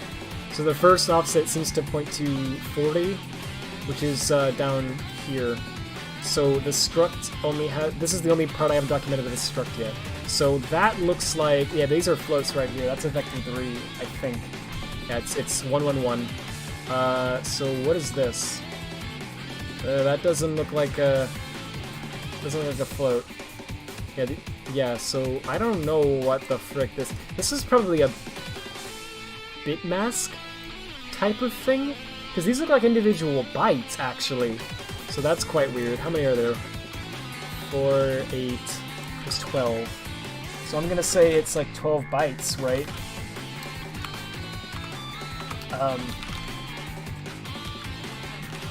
I think it's 12 bytes. I don't freaking know. We'll find that out. And then that's a vector 3. I'm just gonna say vector 3 because you don't need to like make a struct for that. Everyone knows what that is. Something. Maybe size or something.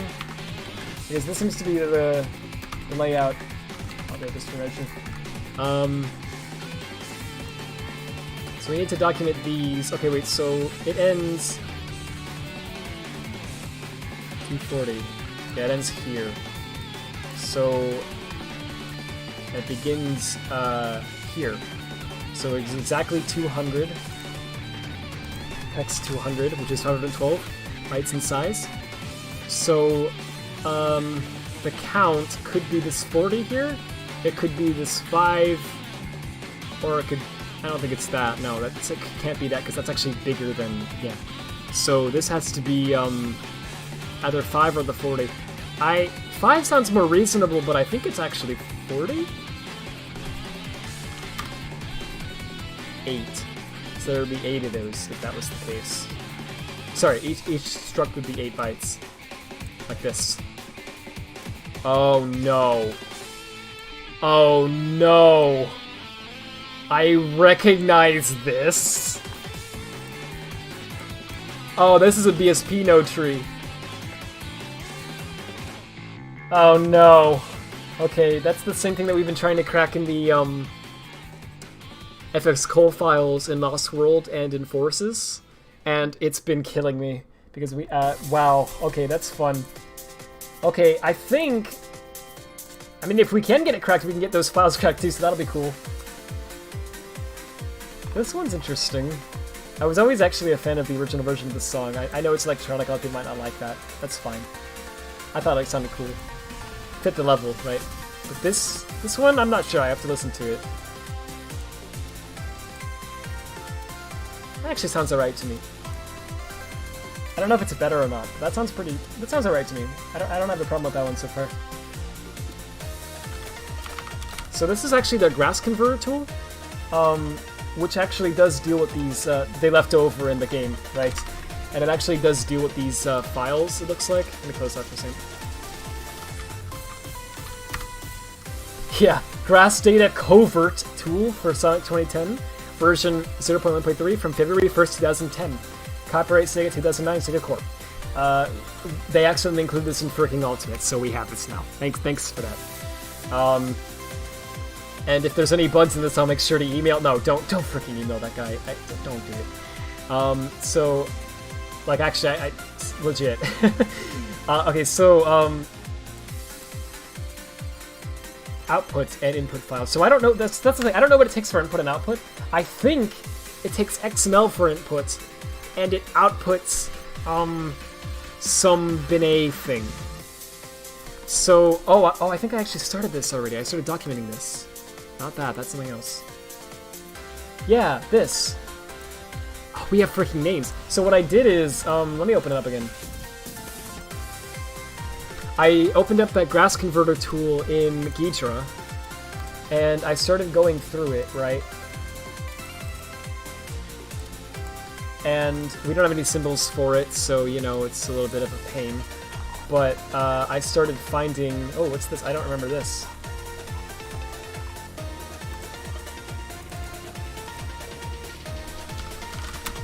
I started finding,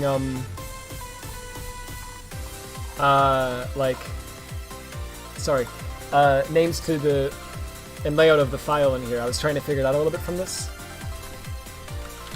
So actually, there's really a lot of leftover data in this. So this should actually be very helpful to us for figuring out how this format goes. I don't know if we can figure out the whole thing entirely, but we can figure out a lot from this. So that's neat. Version. Okay, version. So that's the version number, right? That's what gets set up here, I think. So then, going down from there, we have scene, library, and environment. And yeah, I actually started documenting what the XML file I think would look like that you would have to feed to the tool. I think it looks like this. So there's like a root node that I don't know the name of, so I just called it whatever. Version, and I think you would put version 1 here, right?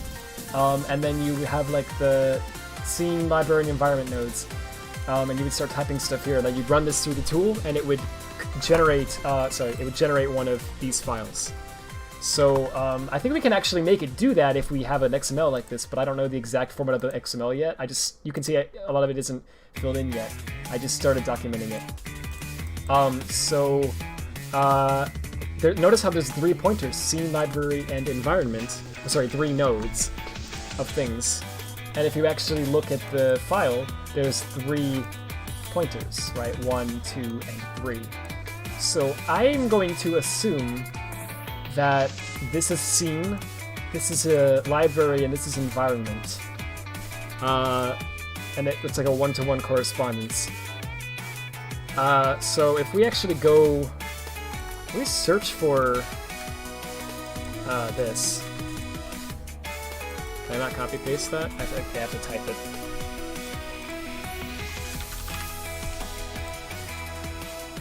Those are Windows things. Oh, okay, actually it seems like there's only one reference to that. So if we check that... Hey class, I agree with Blucher. Wait, what Blucher said? I think you're going to be hard-pressed to find many remixes that are better than the original. Yeah, I would agree completely with that, because that's the thing, right? That's sort of my main issue with the remixes. It's like, the original soundtrack is fantastic, and I would go as far as to say it's one of the best Sonic soundtracks, which is saying a lot, because Sonic is known for his amazing video game music. So, you know, why would you... I remember, actually, IGN said it. IGN was based. No joke. They did a Colors Ultimate review, and in the review, I remember the reviewer went out of his way to say he didn't care much for the remixes, and in his opinion, he didn't see why you needed to fix something that was already perfect. Which I thought was a great way of putting it, actually. Like, no, you know, unironically. Like, yeah, the original remixes were, like, original music was already, like, near perfect in my opinion. I don't think there was anything wrong with it at all. It was fine, you know? Like, maybe you could have made it a little better, but, you know, I don't think so for some of them. Like, I can't think of much you could have done. So why would you even try? You know, like, I know that sounds like maybe a little mean, like, you know, why would you even try? But you know what I'm saying? It's like, I don't think anyone wanted that, you know? Like, you could have just had Colors remastered with the same music, and people still would have been like, great! You know? No one would have had a problem with that.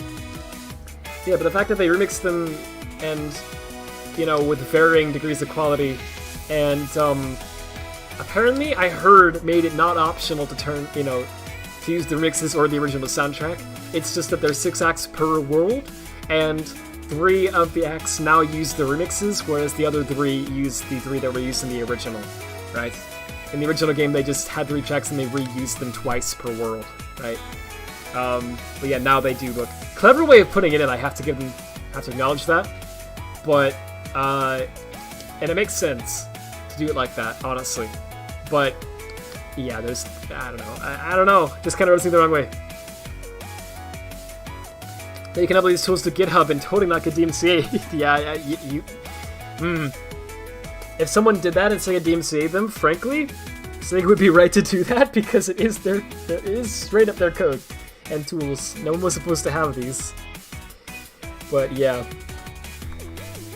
I don't think they're supposed to be better, just different takes. Right, but of course you're going to, you know, compare them, right?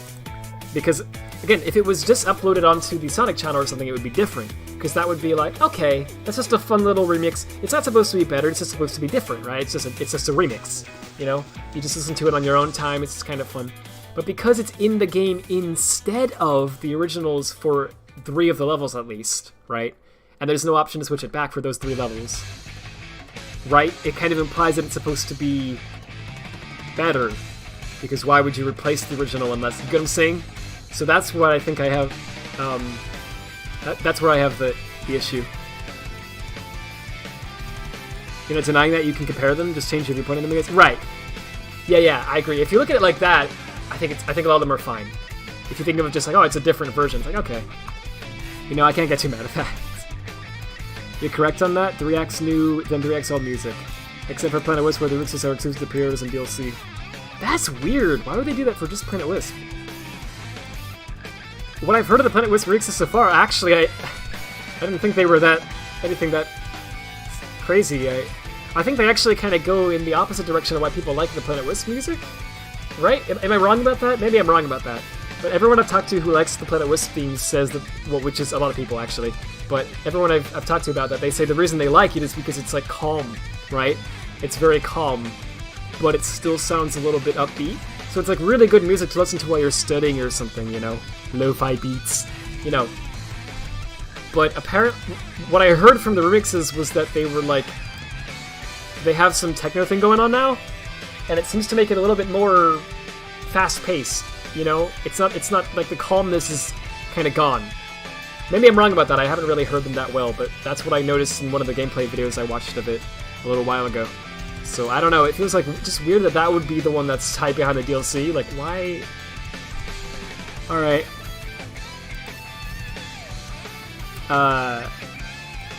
Anyway. Absolute banger? Yeah, this one sounds pretty good. Oh, it's still see they knew. You do kind of prefer the Planet Wisp remix over Jen's, however that isn't saying much, and again you've only heard it a few times. I mean, Jen's remix Jen's remix of Planet Wisp is fine, but it doesn't really change anything, so that much. I don't know. Yeah, it's not my thing either too much.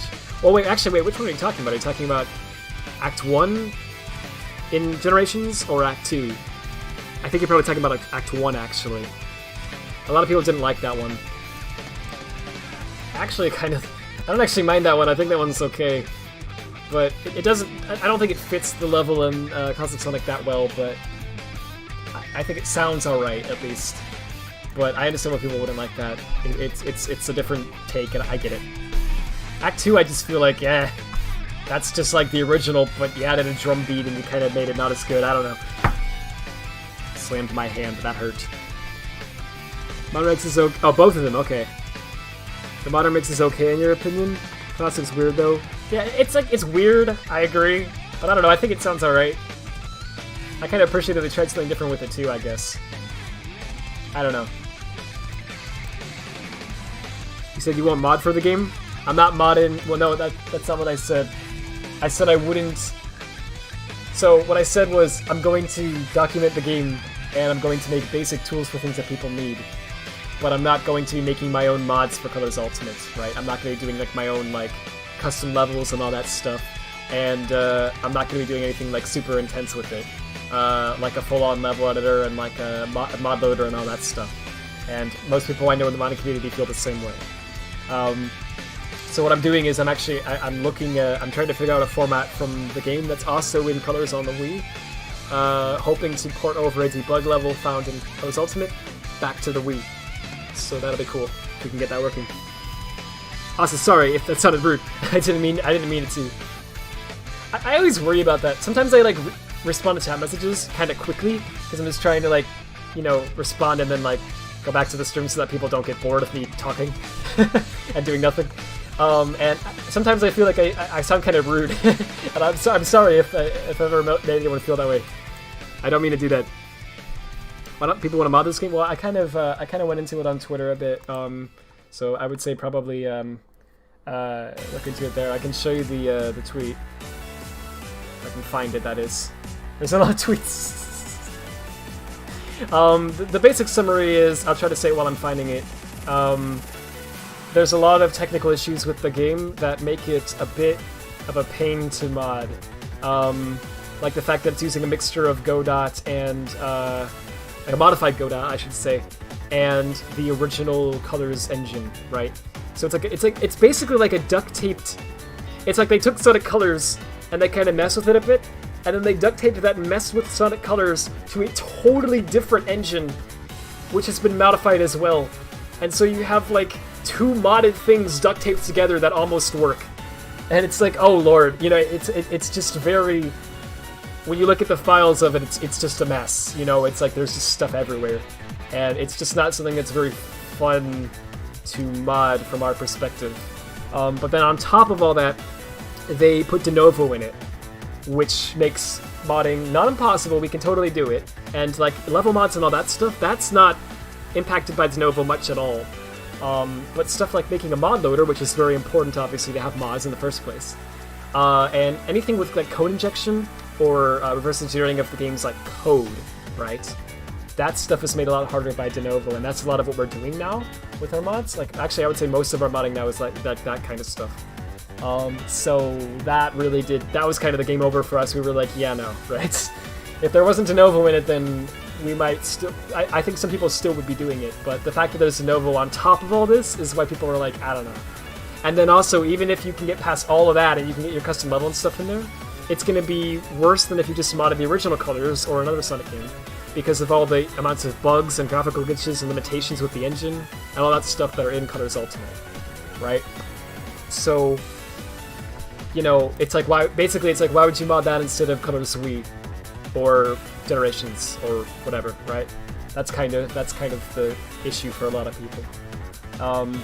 Anyway, that's sort of our take on it, at least. I'm not against, for the record, if anyone does want to mod it, I think that's cool, and I'm glad, and I wish them best of luck. I'm glad they're able to enjoy the game enough to where they don't feel this way, and they're not impacted by any of the mess of the files and all that stuff. They're willing to deal with that, right? I think that's all great. And I do want to help those people. If anyone's trying to do it and they have trouble, let me know. I can try to help. But, yeah, that's how it is. Can you lower the music volume? Is the music loud? We're working on Sonic Docs. Unbelievable, yeah. I actually have been working on it a little bit more. I just haven't pushed anything yet. I'm kind of waiting for, I don't want to do too much of, like, the getting started kind of stuff until, because I know you're working on that. So I don't want to, like, do anything too much with that until I know that, yours is, like, it's either, like, mostly ready, or is, like, or you decide you want to do something else or whatever, right? So, yeah. Planet Rave, yeah. Like, it's not a bad remix. I actually like the remix. As a remix, I just think in-game, I don't know if it works as well. It might be. The music is too loud. Okay, I'll lower it a little bit. Alright, let me know, everyone, if I made that too quiet or not. Also, sorry, I haven't been checking Twitch chat very much. I do a bad job of that. Is there a technical reason people seem to prefer Gen Sonic compared to other entries? Yeah.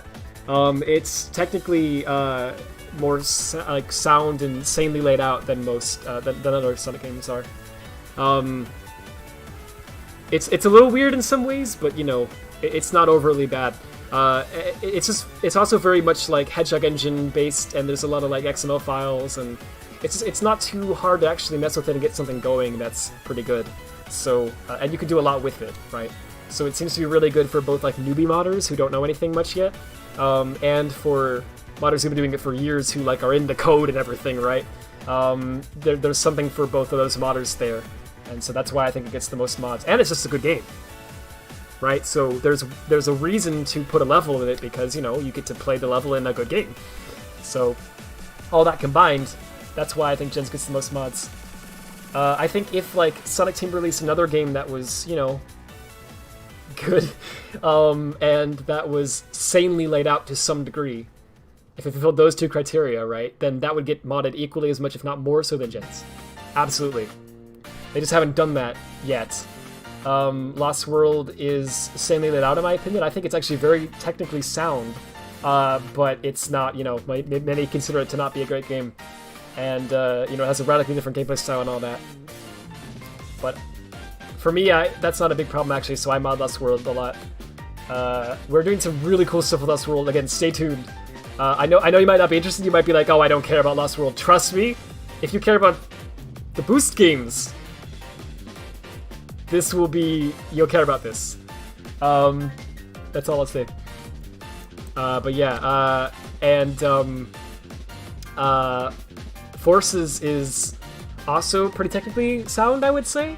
But again, people don't think fondly of the game. The physics are not as great as like Generations, for example, by a long shot.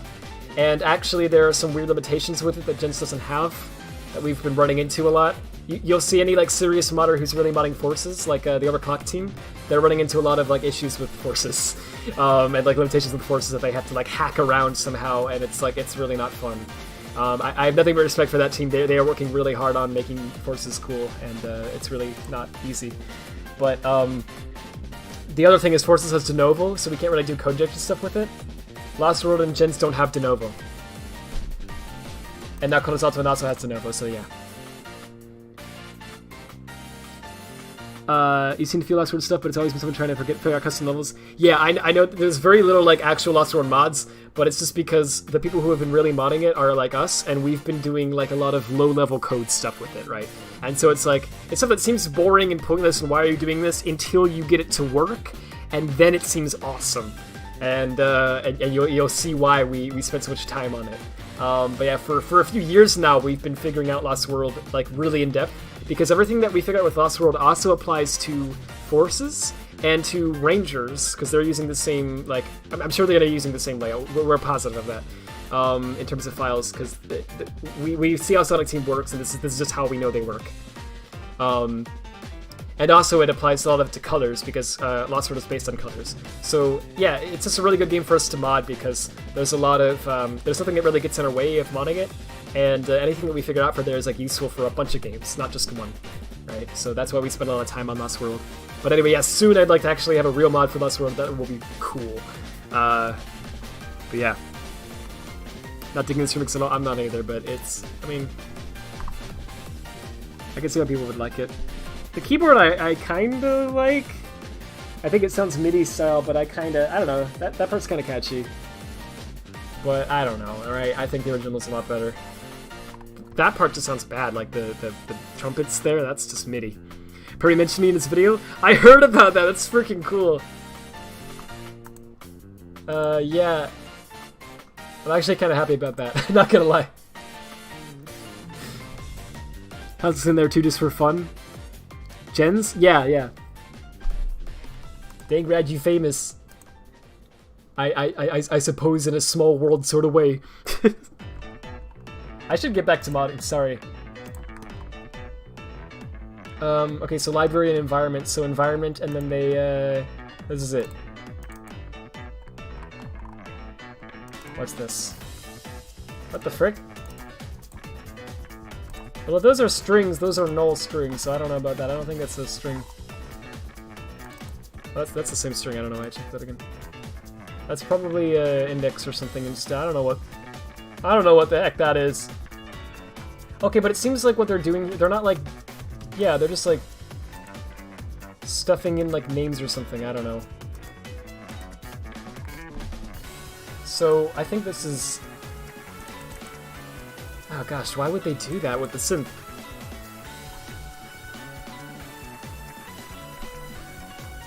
Like, I don't know, it feels like it's like trying too hard, you know what I mean?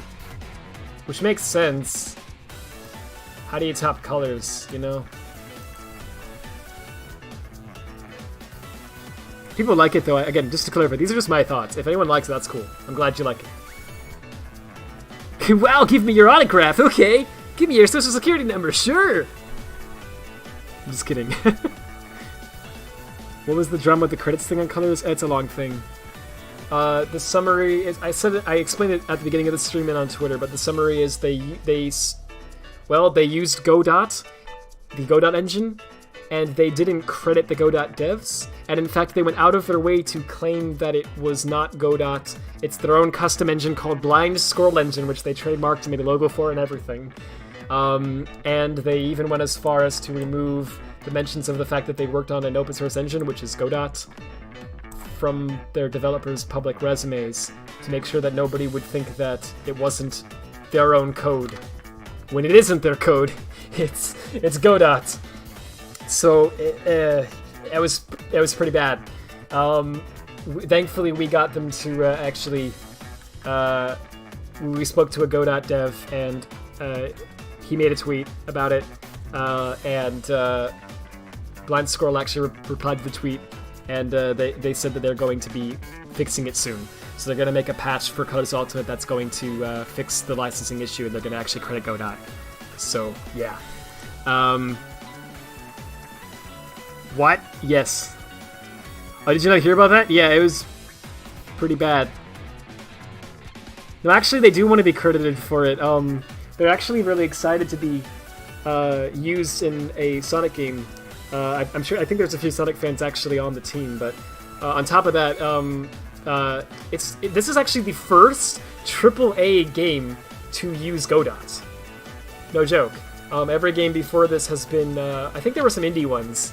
Well, yeah, definitely indie ones. And there's been like Game Jam stuff and whatnot. But this is the first time that like a AAA company, to my knowledge anyway, actually released a game to the public using Godot. So they are excited about that, even though it didn't turn out that great.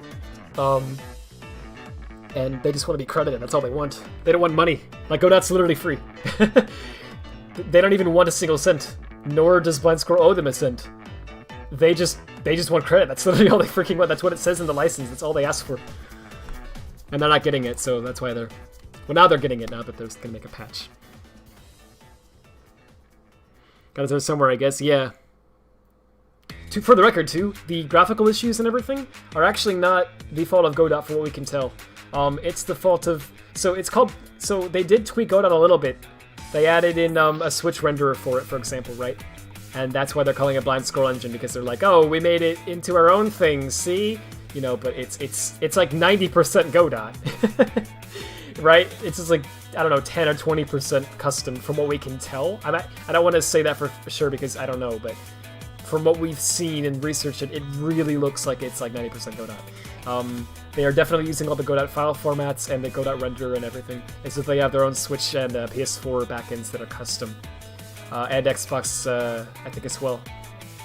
So all of the glitched graphical issues you're seeing on the Switch, including the ones where it goes seizure mode, seem to be bugs with the Blind Squirrel's custom code that they've added to Godot. So that's great. But yeah. Yeah, right, that's exactly it, Blob. They, Godot doesn't have console exporters, so they had to write their own console backends. So Switch, PS4, Xbox, they all have custom backends. And that's also right. Yeah, there's no console Godot games except for this one. That I know of. It isn't Sega Hardlight? No, it's a company called Blind Squirrel Entertainment. But Sega allowed this. Oh, one more thing that I didn't mention earlier, actually.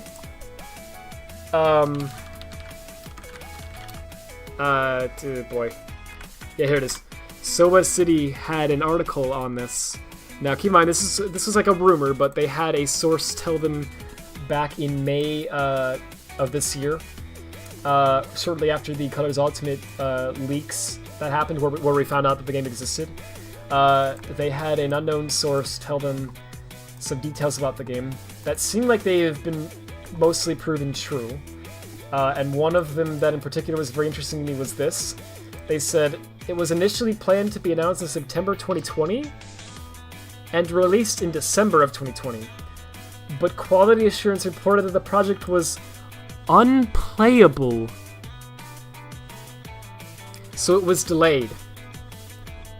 They also said that Movie Sonic is planned to be an in-game skin, which I don't know if that was entirely right, but we did get a Movie Sonic boost and a Baby Sonic keychain.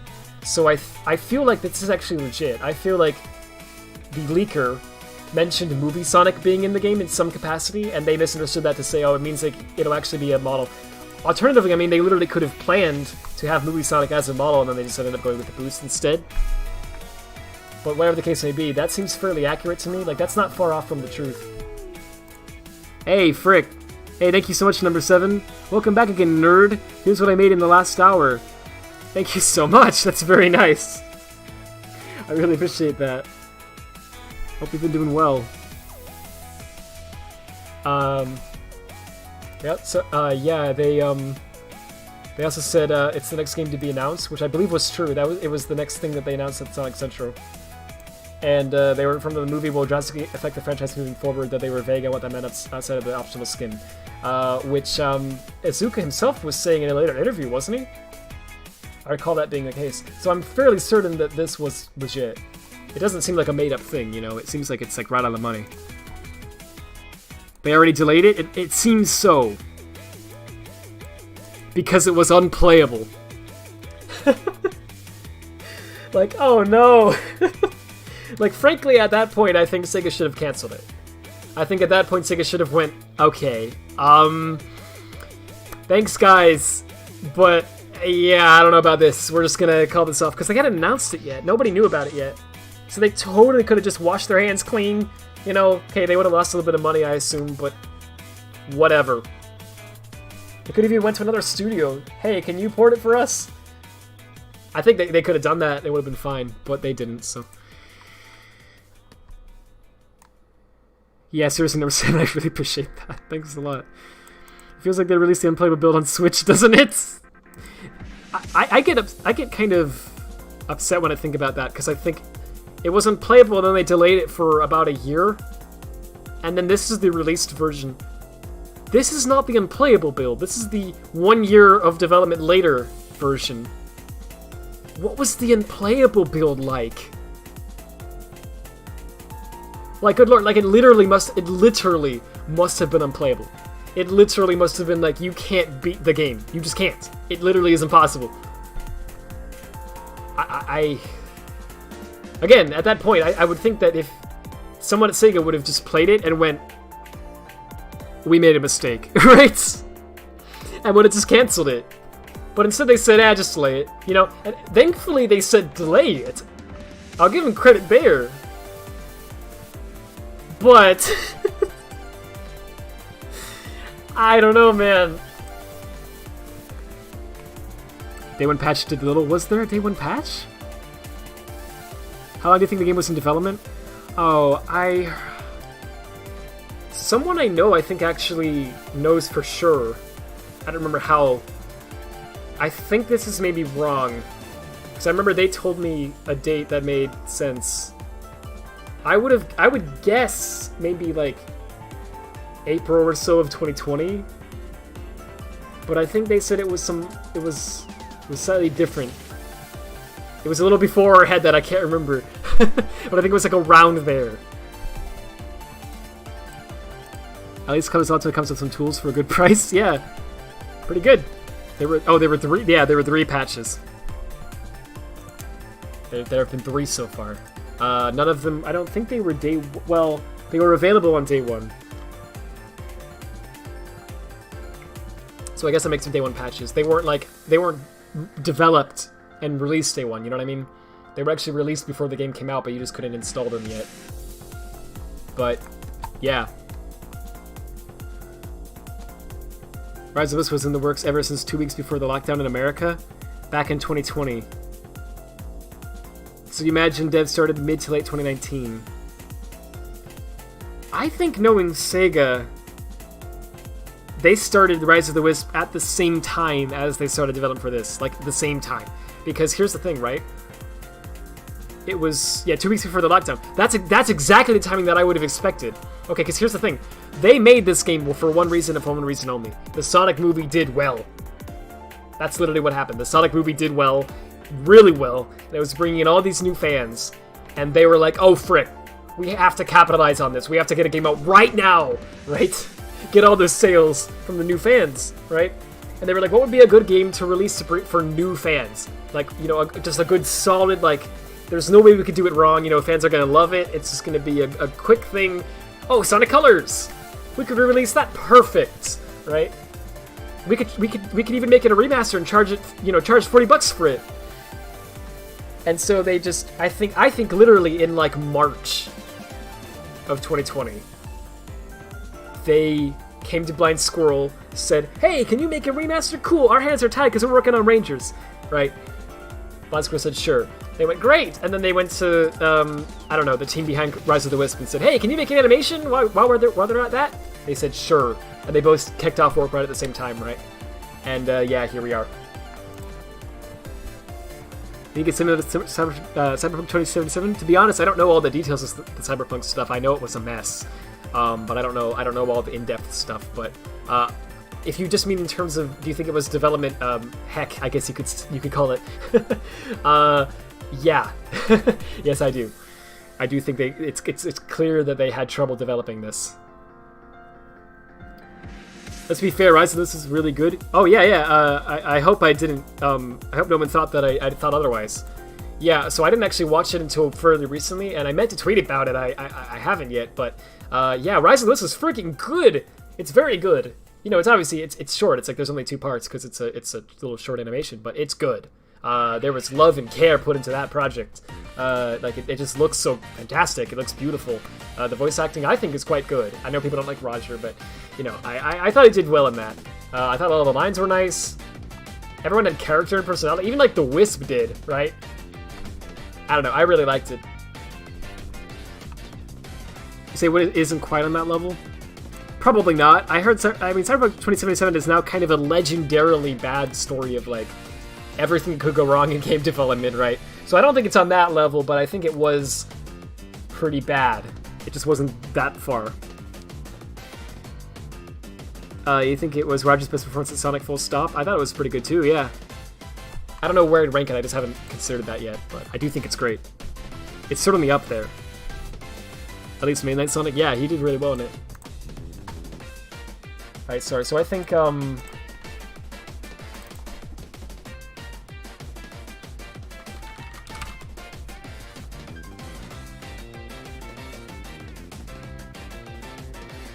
one sounds pretty good there. Well, the guitar sounds good. This is like the environment one, I think.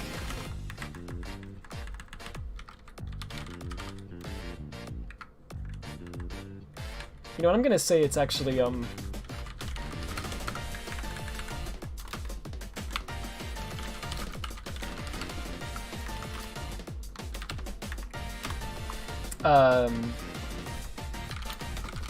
like this, right? And then, okay, so this is gonna be, then that would be library.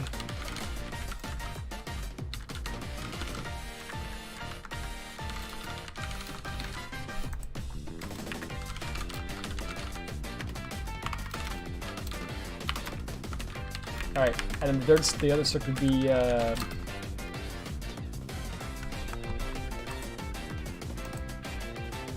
scene. I forgot the name. So we gotta fill those in. So I think this is scene.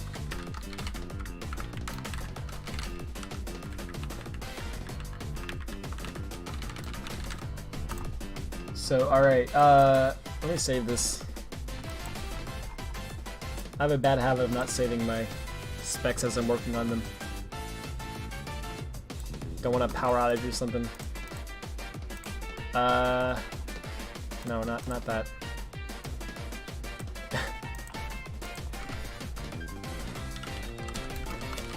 Gress. Like they actually called it Gress. That's funny.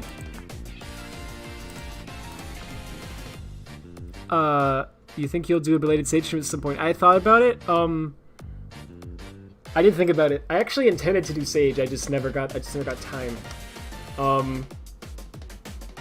I think I was looking through the Sage trailer and I was looking through some of the games, and honestly, I think there's a lot of cool stuff, but I don't know how much of it I'm like. I think it actually is really cool stuff, and I want to give full credit to the devs and everything. I think they did a good job. There wasn't much that like caught my eye, right?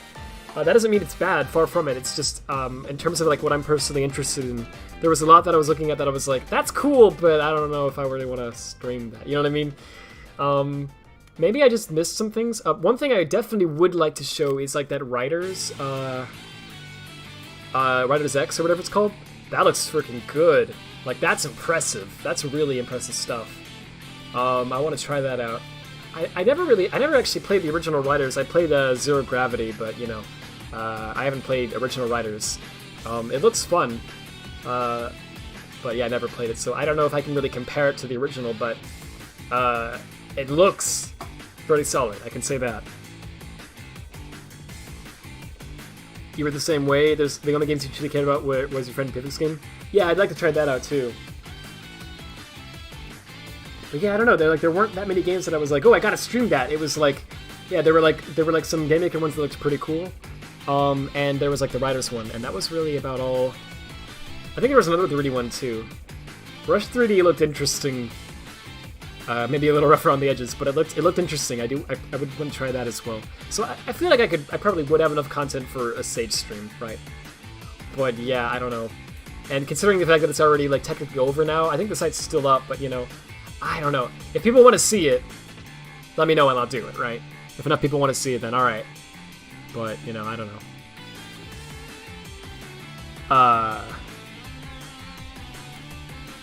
The game itself does function for the most part, unlike Cyberpunk 2077.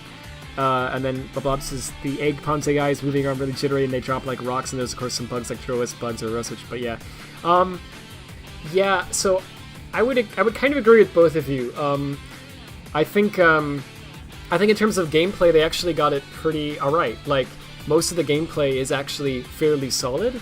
Bugs aside, there are many bugs. Graphical issues, audio issues, random crashing, all that stuff aside, if you can get past all that, it plays, from what I can tell, pretty much identically to the original, but with a few issues that have popped up. I think mainly because they used the original code from Sonic Team, right?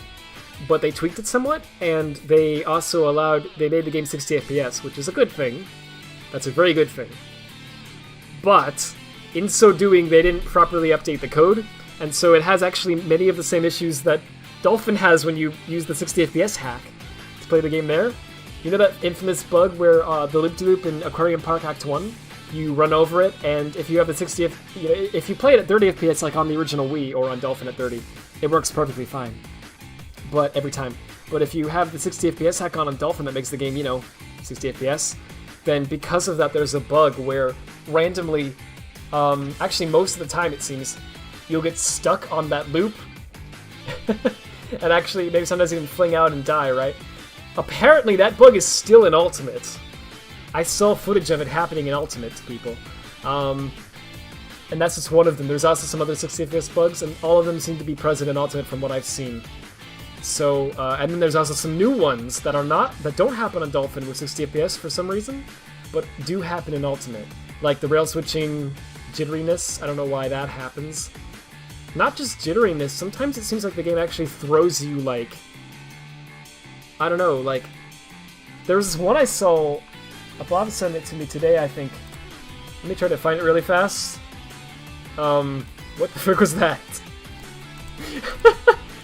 What in God's name? This tab is frozen. Careful. I should be careful with Twitter. Twitter randomly shows your phone number on screen. It's like, is this your phone number? It's like, yeah, thanks for showing that to everybody. Well, I don't know if it's worth it, but was that like a freaking Furby? Or what am I scrolling past? There was a tweet that Bob sent me where showing off a glitch. I don't know if I can find it now. It's somewhere in here. Sorry. I could go to his page, I guess, but I don't know if he's tweeted anything since. Basically, I'll just describe it, right? Basically, you switch grind rails in Tropical Resort in Sonic Colors Ultimate, and for some reason, sometimes when you do that, the game just freaks the heck out and it throws Sonic like in some random direction, full speed ahead, and you die. And it's like, whoa, it's really weird. I don't know why that happens. But that didn't happen in the original, to my knowledge. It does happen in Ultimate. So I assume that's related to 60 FPS. I don't know. What a faithful port. They imported the bugs. They sure did. It's Mort from Madagascar. Is it? Let me see it again. Cautiously, I approach the beast. I'm sorry, I'm gonna get back to these people soon, by the way. There's really a lot of tweets. Oh, I missed it. It was below this. Where was it? I'm on your stream. Yeah, you are. You couldn't get a level. You couldn't even get to a level before losing. Is it an audio bug or is it? Oh, there's flickering and stuff happening. I'm assuming this is an audio bug you're showcasing though. I'll listen to that later. Where was the? I'm sorry. There he is. Oh, of course it was you who sent it. I didn't know who sent it. Why is Sonic trending? I guess because people are talking about Ultimate. Do I dare? Yeah, I dare.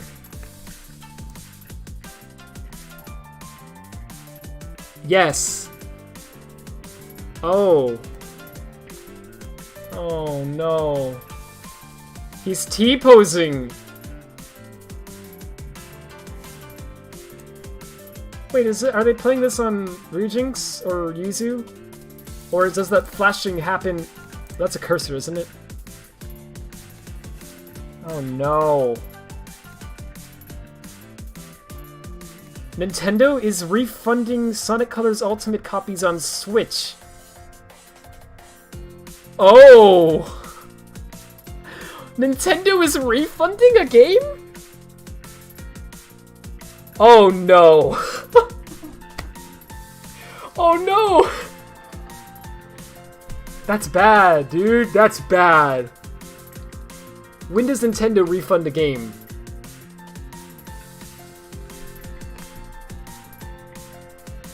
I mean, I don't want to... I'm not trying to cause trouble, I think people should know this. Oh no! Okay, so Sonic is literally trending because people are talking about Ultimate. Oh no, I agree with this. I'm gonna get away from Twitter. Too much Twitter is bad for you. You can only withstand it in small doses.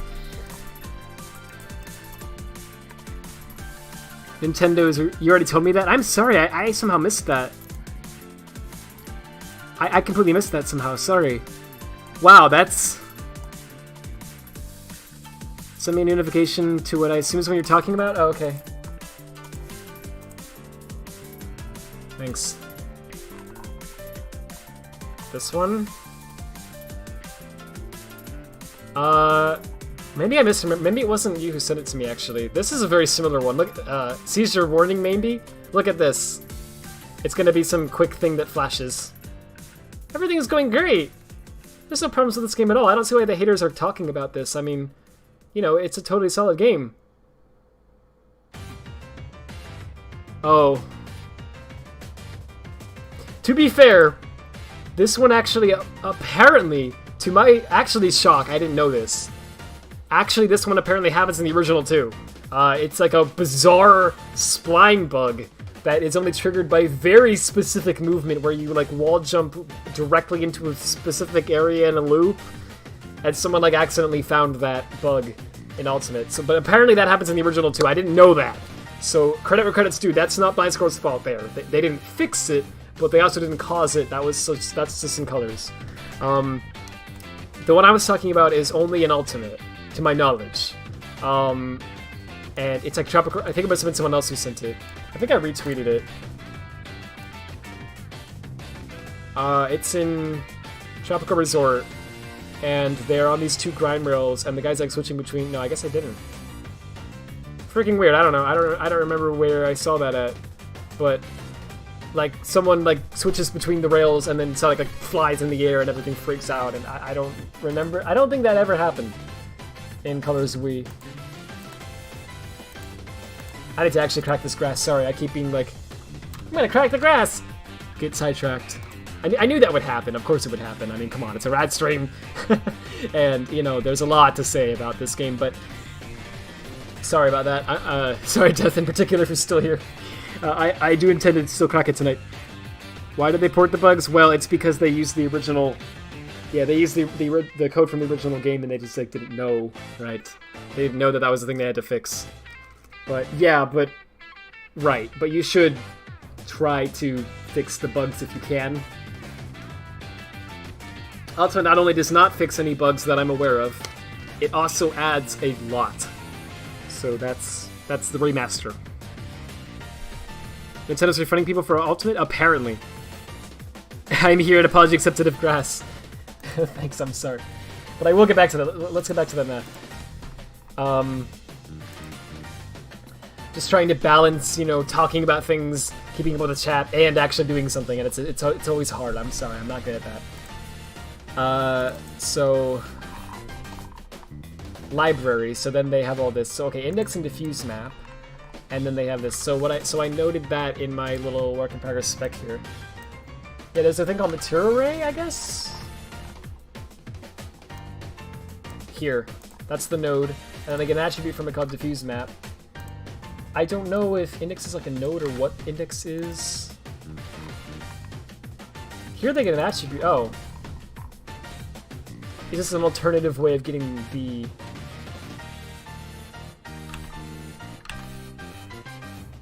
attribute? I think that's a good name for that. So those are both attributes. So they just get a node. Yeah, so I guess this right. Okay, so there's like a set of material array, and then they have like a bunch of these, you know, like this, I guess. I think that's what's happening there. So if that's the case, this is the material array. Wait, no, this is the library array.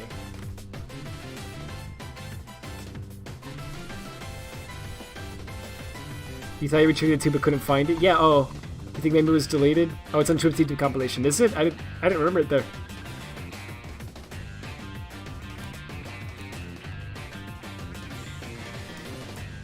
I don't know.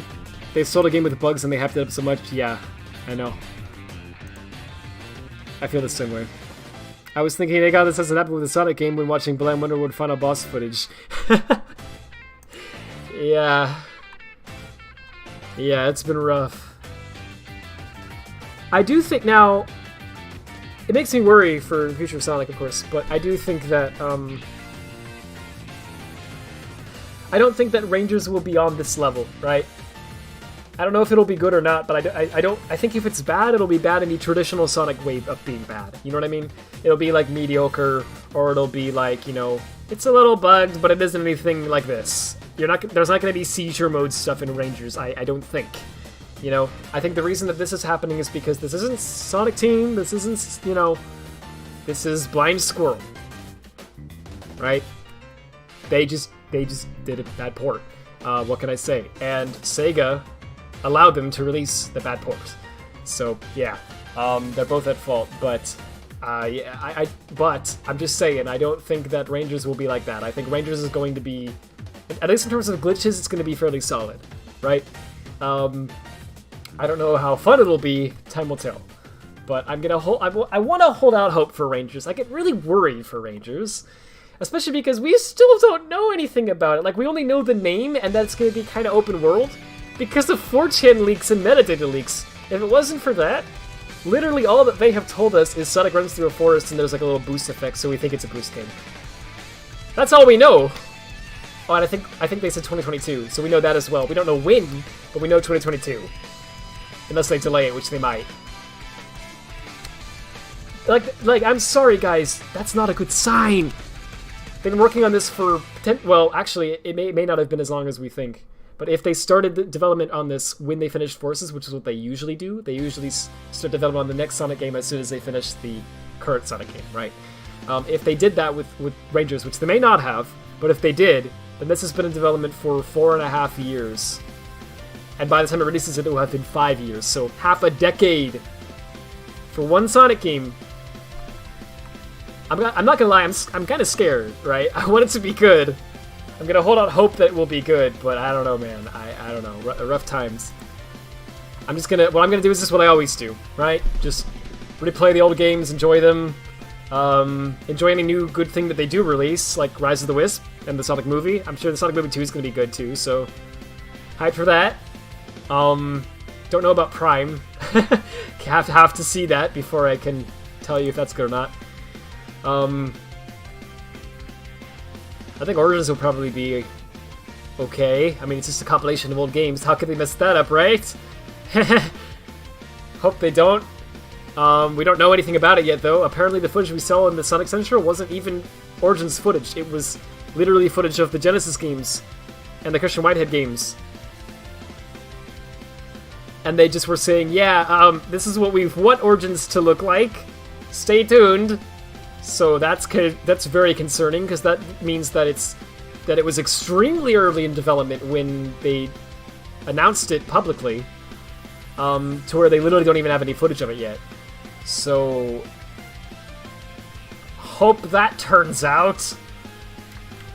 I don't know, man. It's just I want the best for this blue guy, right? It just makes me sad. It really does. Seizure and Origins confirmed. Hope not. What kind of ritual do I have to do to make Ranger Sun up good? You have to pray to Izuka. Offer up Green Hill as a blessing, like as a sacrifice. It's okay, Izuka. You can put in the wisp. I mean, I really don't want that in there, but you can do that if you have to. Just make it good. Just somehow. I'm willing to compromise. It's got to be at least a bit better than usual. Well, it has to be. Yes. Will it be? I don't know. But in terms of keeping the reputation of Sega and Sonic the Hedgehog, yes, it definitely does have to be. I don't know. We'll see what happens. Being a Sonic fan will always be like being in a decent relationship, and I will stand by that for as long as Sonic is a thing. Yeah. It's sad. It's true. That'll really shake up my weekly playthroughs. Get a little bit of excitement, you know? You never know what's going to happen next when you play Ultimates. At any time. This agrees on you more than Green Hill Zone. It's starting to grow on me a little too, to be honest. It's sad because it didn't used to be like that. Yeah, at some point apparently it wasn't. I gotta be honest, well, when I joined the Sonic family, I joined with Colors, right? Colors was my first game. I went back and played all the old games and I loved like, almost all of them, right? Secret Rings wasn't my thing, but, you know, most of them. Freaking Adventure? Love it. Adventure 2? Great. You know, I like the... Sonic 3? Dude, Sonic 3. Like, I'm not even a big classic person, but Sonic 3! Dude! That's a good game right there, man. You know, like, it's freaking... Like, they've made so many good games in the past, you know? So it's just like, dude, you know? I know that what's happening now is, you know, it's a lot of things... Gosh. Has there been any songs that I haven't... Hang on, have there been any songs that haven't played yet? No, they've all played. Okay, I'm gonna play some of the original soundtrack. Let's start with the original. Okay, cool. Let me know if the audio's... I turned it up a little bit there. Let me know if that's too loud or too quiet. We didn't pay $40, $45 for Colors Ultimate. We pay for the tools, then use custom sets and test levels. Yeah, there you go.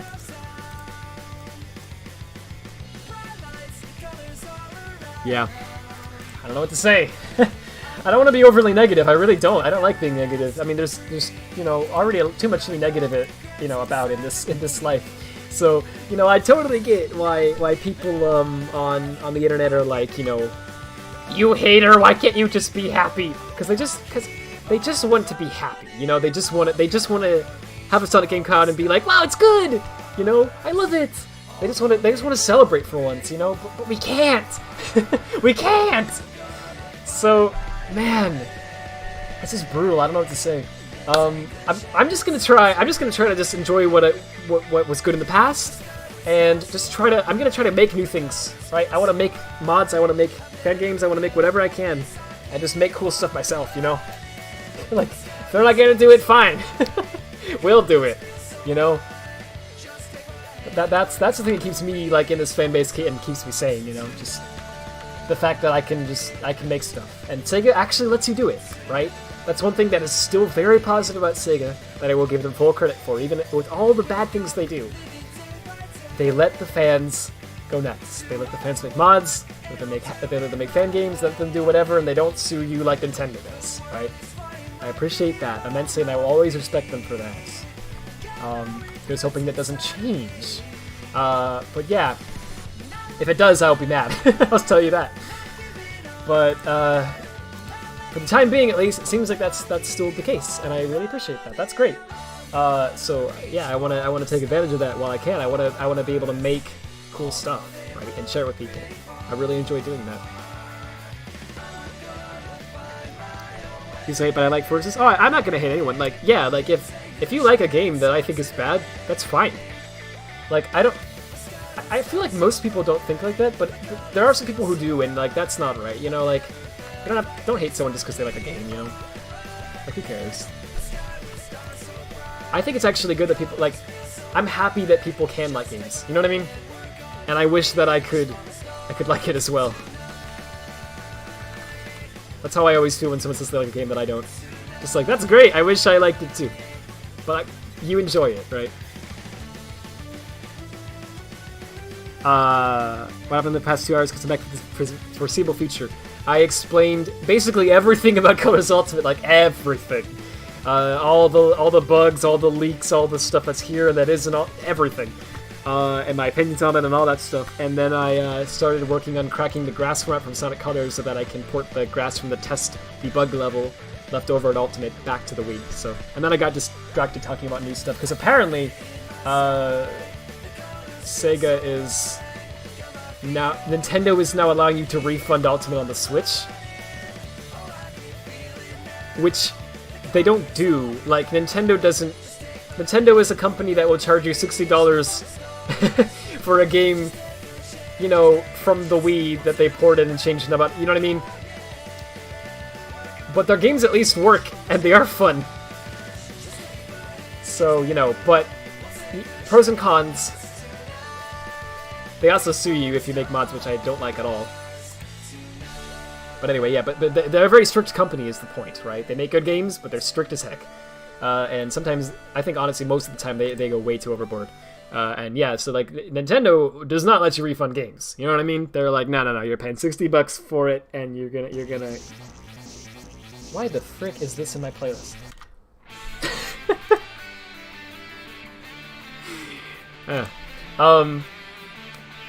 They pay $60. They make you pay $60 for it, and then they don't let you refund if there's a problem. You know what I mean? So the fact that they are letting you refund Colors Ultimate, I'm like, whoa.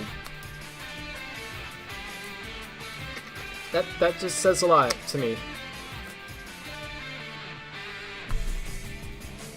All right, let's get back to this. Nintendo can port Mario 60 and then charge $60. They sure can. $60 for New Super Mario Bros. U. Yeah, they charge that. You got people roasting Nintendo for that? Yeah, me too. That wasn't right. But you know, I mean, they do make good games. They really do. I think they're a bad company, but I think they make good games. So that's my take on Nintendo. It's weird. It's almost like there's like Nintendo and then there's like Dev Nintendo. You know what I mean? And like Dev Nintendo is like a bunch of like super talented devs who like have passion and energy and they just make great stuff. And then Nintendo is the shadow corporation that lurks over them, that is like you know, slides in the room and is like, "We're gonna sell this for $60. Are you okay with that?" Yeah, Nintendo, go ahead. Please don't fire me. All right. We're gonna charge $20 a month for Nintendo Switch Online, even though it doesn't like do anything. Are you good with that? You know. Joy-Con drift. We're not gonna fix that. You know, I could go on and on, but yeah. But they make good games. That's the thing. Sega, I would. Oh man, don't take this the wrong way. Because when Sega makes a good game, they make a good game, right? But in recent years, I would say that, at least regarding Sonic, because they actually make a lot of other. They still make good non-Sonic games, but at least regarding Sonic, I would say that Sega is almost the inverse of Nintendo, right? Nintendo makes good games, but they're an awful company who treats people bad. And especially their fans bad. Sega is a company that treats their fans with respect. They let them do whatever they want. It's quite cool. I mean, we complained about the Supersonic DLC, costing money and forces. They backed out of it. You know, like, they're that company. They actually listen to what you say and they do seem to care. But they release bad games a lot of times. And it's just like, frick, man, I don't know. Pros and cons. It's interesting to me. It's very interesting. The thing you don't like about Nintendo is that people just buy the game no matter the price. Yeah.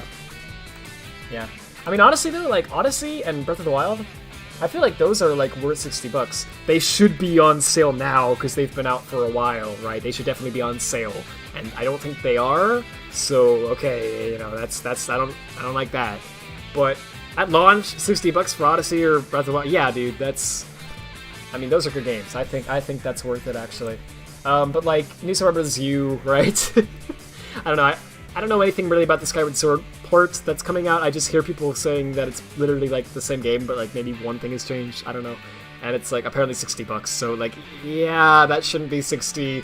You know, all that should not be 60. And the fact that people are like, that's upsetting, I'm gonna buy it anyway, you know, is kind of like, well, I can respect it. I understand why people are like that for sure. They don't really have too much of a choice in some cases, but, you know, you should probably speak with your wallet, right? Speak with your wallet. Sorry.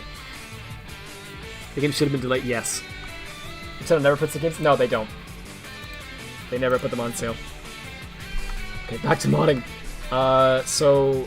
what the frick is this? So it's like it's so weird, right? I don't get this. I believe it was 28 is what I found out. Wait, no.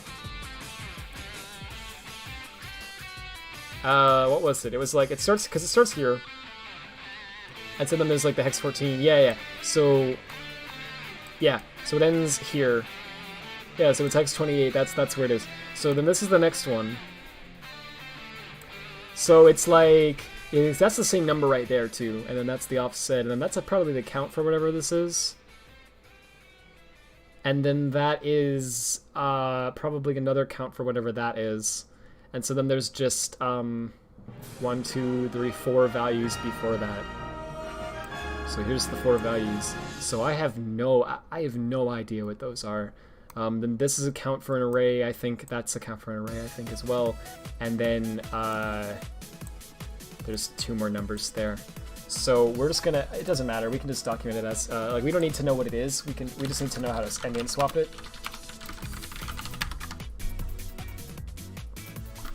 Yeah, just freaking, that's fine. And then we have an array.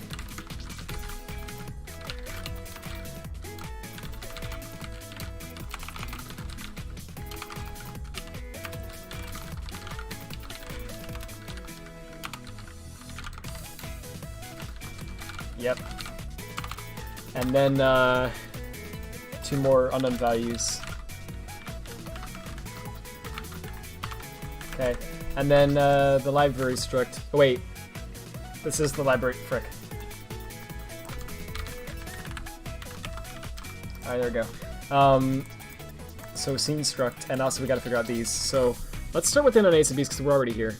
1E of these, and then wait, it goes to like, wait, so 5 BO, and then we got D 3O 30, right, whatever, E4, so on. So 5 and then, okay, 5 D and E, so it's going up. It's like going up from each.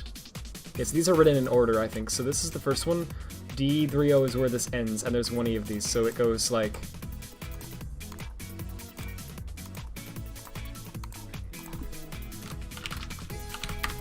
D50 is where this ends, I think. Whoa. That's a lot of those. Well, maybe not. My scrolling is so bad, dude.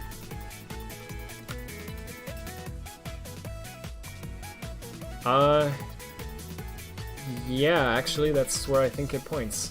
Unless one of these things points. No, that's where it points. Okay, alright. D50. That's where it ends. So, 780. That's the size of that. 1920, that's easy to remember. Okay, good. Because we're gonna need to remember it in a second. 1E. Okay, so 30. Exactly 64 bytes. Makes sense. Okay, 40. So this is that struct. That's a matrix. That's probably a matrix. Let's see if it's a matrix. Oops. What the frick have I done? I've entered highlight mode. How do I get out? How do I get out of? How do I get out of highlight mode? Help! Wait, is there a way? Man, one of these days, I swear I'm gonna make a better hex editor than freaking. Like, every hex editor that I've tried, like, I just don't like, you know, or it doesn't do what I need. This is the only one that almost does what I need, and it's not great. So, yeah, would really like to fix that someday. I just never have time. Yeah, these are all floats. This has got to be a matrix. What's these last four? Well, actually, I don't know. Is that a matrix? It probably is. It looks like a 4x. I'm just gonna say it's a 4x4 matrix. We're just gonna call it that. So this is we're gonna say matrices matrix count. Whoops. Okay. And then unknown B. We gotta crack that. 1 OE of these. And it begins at D30, it ends at E40. Oh, that's like just bytes. Sorry, it's ends at E60. Yeah, that's exactly where I thought it ended, just looking at this. You can see how it's like a block there. It looks different than the rest. So, I mean, how many did it say? 1 OE? That looks exactly like... Oh, no, it doesn't, because it's got padding at the end. It's literally just, this, 1 OE. And then there's just padding to offset distance by 4, so it's literally just 1 OE bytes. Interesting how most of them are 40, and then some of them are not, and it almost looks like... What the frick is this? Well, I don't know, it's like indices to something, so let's, I'm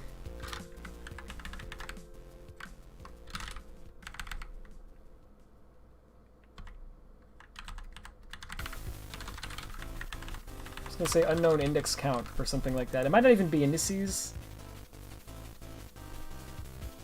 I don't know.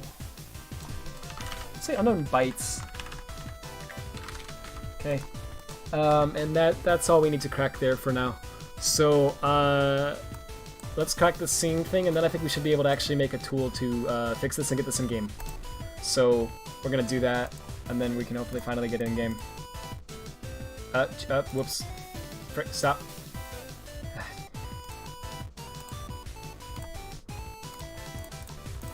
I can just compute it in my head. I don't even know why I bothered with that. Okay, so 40 of these, and it ends at 240 plus 260. So this is where it ends, 260. So 40 is 64 in decimals, so 512 divided by 64. That's 8. So every byte. So this is a bunch of 8-byte. Oh yeah. I already figured this out. This is the BSP nodes thing. It's the same in Lost World. They do this thing in Lost World too, and it's a nightmare, and I hate it. But yeah. So that's okay. So those are probably indices into the BSP nodes or whatever.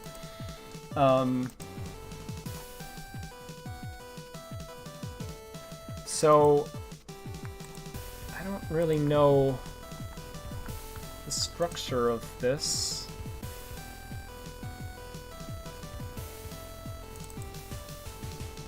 Instance array and light array.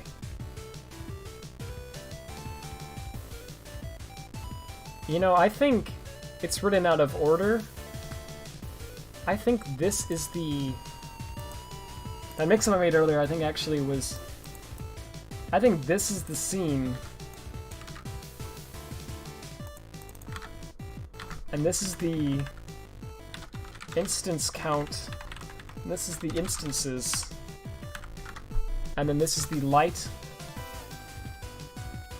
count?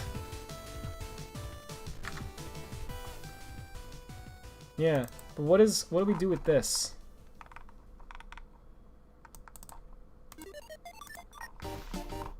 I don't freaking know what this is.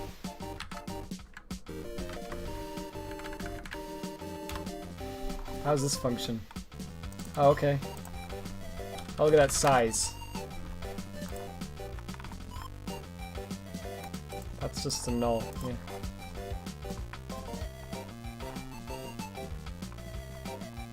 Interesting size.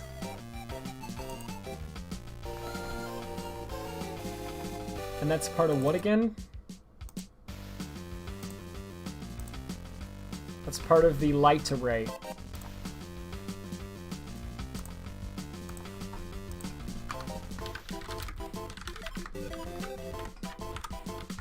Something like that? So maybe those numbers are the light sizes?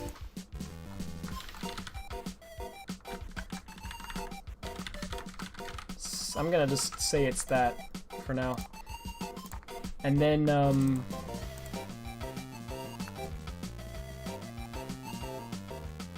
so then this is something different. Material array. Diffuse map. Yeah. Maybe...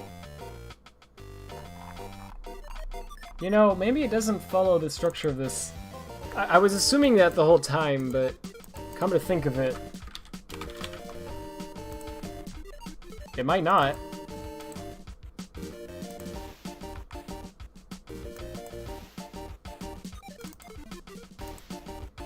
This is the bin file that they actually write. Oh, I'm being an idiot. I should look at this. I did a little bit, but I stopped. Oh, fricking, I'm an idiot. This is exactly the layout of the thing I'm looking for, and I'm not looking at it.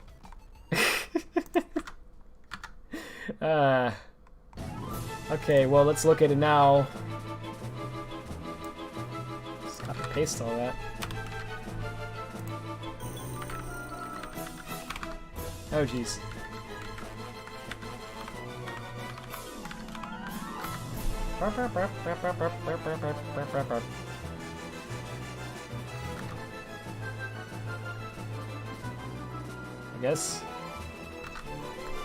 I guess this is the start of a new section. And this is the start of yet another section. Maybe?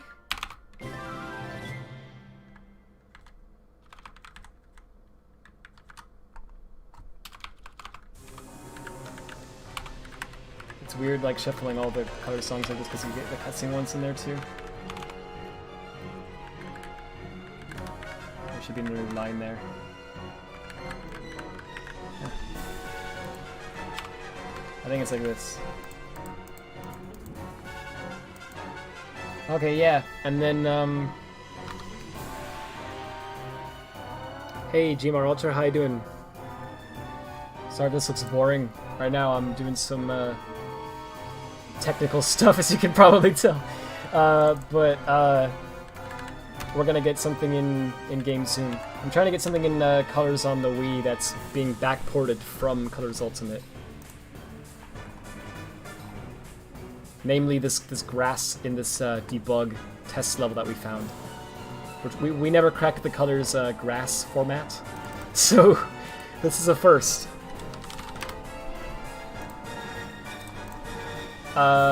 Sector D, yeah, and then S. So that, like, starts again? Oh, that's weird. That's really weird. Does this line up with the file? Like, well, it should, but yeah, like, let's see how much of this lines up with the file. Okay, so I didn't explain this earlier, so one of the many tools that is in Colors Ultimate, that they just left in the final game, is this file, this exe here called binarc, and I can show you this one because this is not a Nintendo tool. This is actually a Sega tool. Well, it's Japanese, but my console, my Windows is not. It's English, so it looks like it's glitched text here. But I got my laptop is in weeb mode for studying purposes. So I have. I think this is the screenshot. This might be the screenshot. Oh, this is another one. Okay, well, I have a screenshot I took somewhere of it running in Japanese, and you could read what it actually said, and we translated some stuff from that. But anyway, it's not broken. It's actually Japanese text. And this is Sega's, Sonic Team's Bin A tool. So if you've ever heard us talk about Bin A before in any of these Sonic modding streams, it's used in Colors. It's actually used in 06. It's used in Colors. It's used in Lost World. It's used in Forces. It's used in a lot of random other games I didn't mention, like a lot of the Olympic games. It's used in Sakura Wars. I think it's in Puyo Puyo Tetris somewhere. Actually, I don't remember. It might not be. It's used in really a lot of games.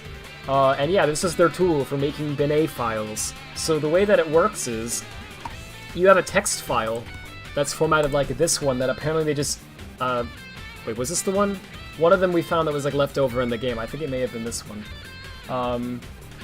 Yeah, this is what it looks like. So you make a text file like this, and basically you type out like the names of the structures that are in the bin file, and then you type out like just the values. So it's like the type of value it is, and then the value, right? And it just is that over and over again.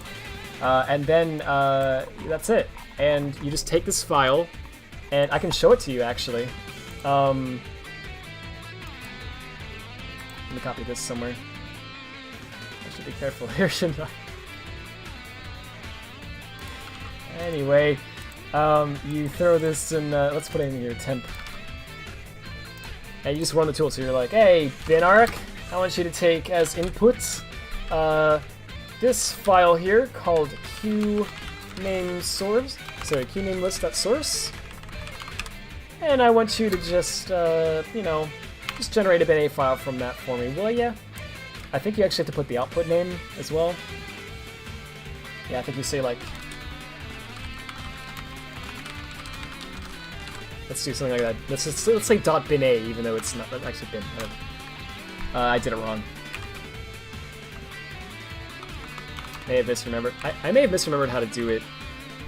Hang on. We have it. You know what? We have it somewhere. Let me find it. Sorry to. This is related though. This actually is.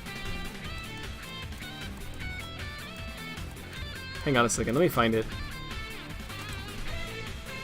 I sent a screenshot of it somewhere the other day, which will actually help me if I can figure it out.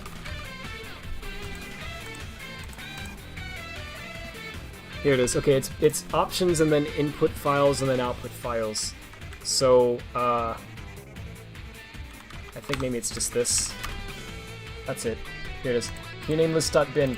So so I took this file here, right, and I ran it through Sonic Team's binarc tool, which was leaked in Colors Ultimate. And then it gave me this. And you can see it's literally a bin file. Right? It's literally bin and it generated it for us. Here's all the strings, here's the offset table at the end, it's all here. So you can do this for colors bin files, but not just colors. Because you can also put in a -L flag. Whoops, I actually need to... Did that actually work somehow? I think that worked. No, I gotta run that again because I had it open in hexedit and it caused a problem. Yeah, you can also make a little endian, and it'll endian swap it all for you. And so you can literally just make it up for PC or for Wii or whatever. And you can even change the pointer size. You can say, I think it's like this. That may have been complaining about an invalid flag. Yeah, I think it was, but it looks like it's good this time. Yeah, so I mean, I'm not gonna like manually check it because it'll take forever, but I think you can actually see it like up here and everything. It's the pointer size is now 8 instead of 4. So like Forces does that, right? Forces has 8-byte pointers. So you can even like, that's not a Forces bin formatted file because it's using the bin v1 header, but I don't know, it might actually load, and I haven't tried, but yeah, you can use it to generate all sorts of bin files. So it's really neat. That we have that now. Did you just... Bluecore, did you just say how row? Oh my goodness. Okay, well... Was it used in Unleash and Generations? No, not to my knowledge. It may have been in Generations a little bit. I don't think it was used in Unleash. It's because of... You know the whole Sonic Team A and Team B thing? Like Unleash and Gens was like Team A... Colors also that was like Team B, right? Now it's just basically Team B. So they use it like going forward. They're going to be using this more. I'm sure they're going to have. They're going to use an updated version of this tool actually in Forces. Sorry, in Rangers. I'm fairly certain. They've used it in really recent games, so interesting stuff. But anyway, what this grass converter tool I've been looking at the whole time actually does is it generates a file that's formatted like this, right? So that you can then run that through binarc. So it takes an XML grass file, and it converts it to one of these files, and then you run that through binarc, and you get the binary file. So that's what it does. So if you actually look at what it's printing here, you can actually see it's like, oh, U8, U32, like, well, F32, but you know, it's like this, right? That it's generating. So it's we can literally find out the exact structure of the format just by looking at this, which is nice. So we should do that. So what I found so far is here we go, head for header, and then so they pass in the like numbers there. So U32, yep, it's just this. That's just the signature. This is the version number. Let's see how many of these are there. 1, 2, 3, 4, 5. 5 of those. Yep, and then a reference, which is a pointer to %s, which is something that they fill in the tools code. So that is up. Where was that? It's up here somewhere. Yeah, reference to %s. Does this take a third argument, maybe? Or how do they, like, fill that in? Yeah, I think it does. Yeah, it does. User just got confused. Yep, there we go. And if you look at this file, sorry, this file right here, see what says head for header, and then U32 for the first U32 in the header? Well, then it's going to fill this in, and if you were to paste that in to here, frick. Well, okay, it's copying it as a hex string. What was it? It's actually impossible for me to read because of my awful freaking theme. 3525. My gosh, I really need to change this. 75, whatever, you get it. If you look at the, look at this, right? 53, 53, 52, 47. It's that, right? It's literally running grass. And then it's 1. There it is. And then it goes on from there. So, this is the size of something.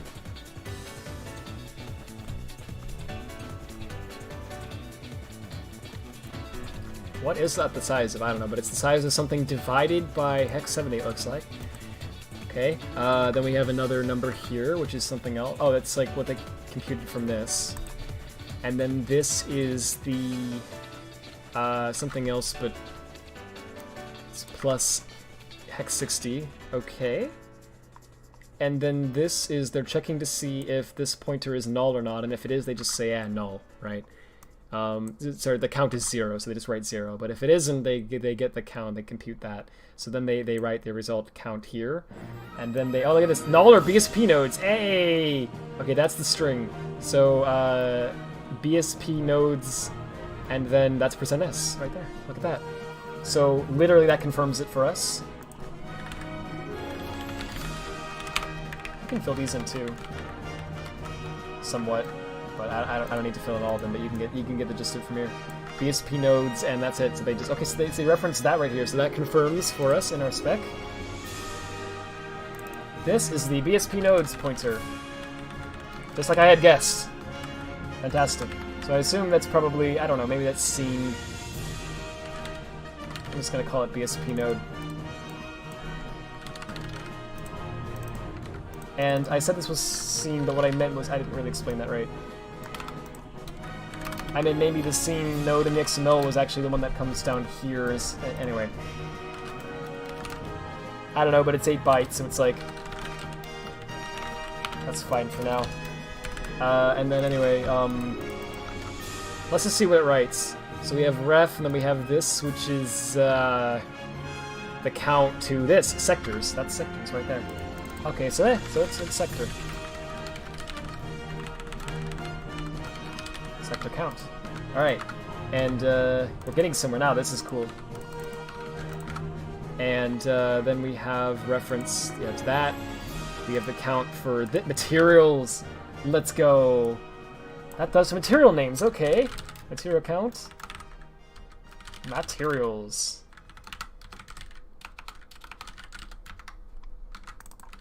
And then we put that there. Alright. Cool. And then what does it do next? This is weird.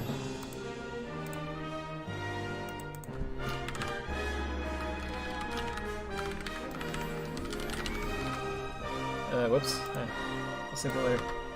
This one isn't that important to me for long term, I just need it for now. 1, 2, 3, yeah, actually, there's 3 of these, I think? How did I not get this before? Well, whatever.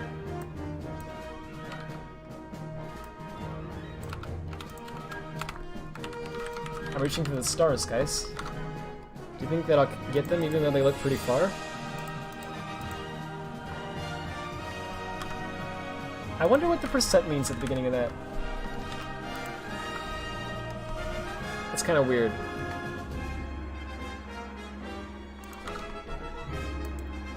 I don't really know all the C formatting, to be honest.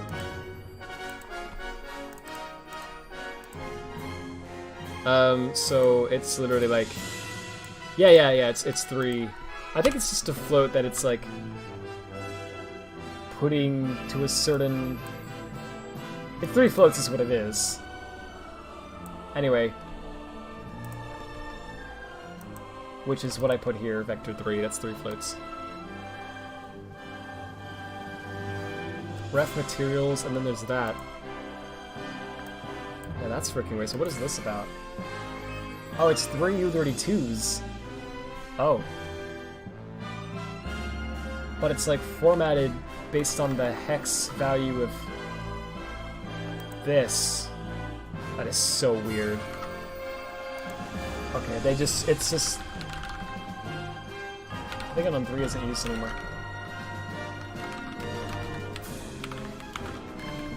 That worked out fine. So I gotta swap those as U32s. Hey! Hey, Happy Home! Hey! Wow, a lot of people. Man, I haven't been here for a while, so I wanted to check in. Thanks for stopping by. This orchestra hit's different, I agree. What's going on with the audio, and is there a possible fix? I don't know what's going on with the audio, actually. It's a good question. I really don't understand it, because my theory, I said this earlier, but my theory was that they were not using Cryware, because you know how they're using the Godot engine instead of like just doing it entirely like how Sega did before, where it's like kind of Hedgehog engine. Anyway, I thought because they're using Godot, they must have just like, I don't want to pay for a Cryware license, you know, I'm just gonna use the Godot audio engine and just call it a day, and they just did a really bad job porting to the Godot audio engine, and that's what was causing all the issues. But no, because apparently they're using Cryware, they actually credit Cryware in the credits and everything. So I have no idea how this happened, I really don't. My friend Sajid's theory is that they are using Cryware, but they went in and like manually edited the code that like calls upon Cryware, and they did so incorrectly, and they introduced a huge amount of bugs in that process. So one of the things is the game, like Cryware does all the audio stuff for you, but your game has to tell it what to do, right? And so if your game is telling it what to do incorrectly, then it can cause bugs. It's not Cryware's fault, it's just your game.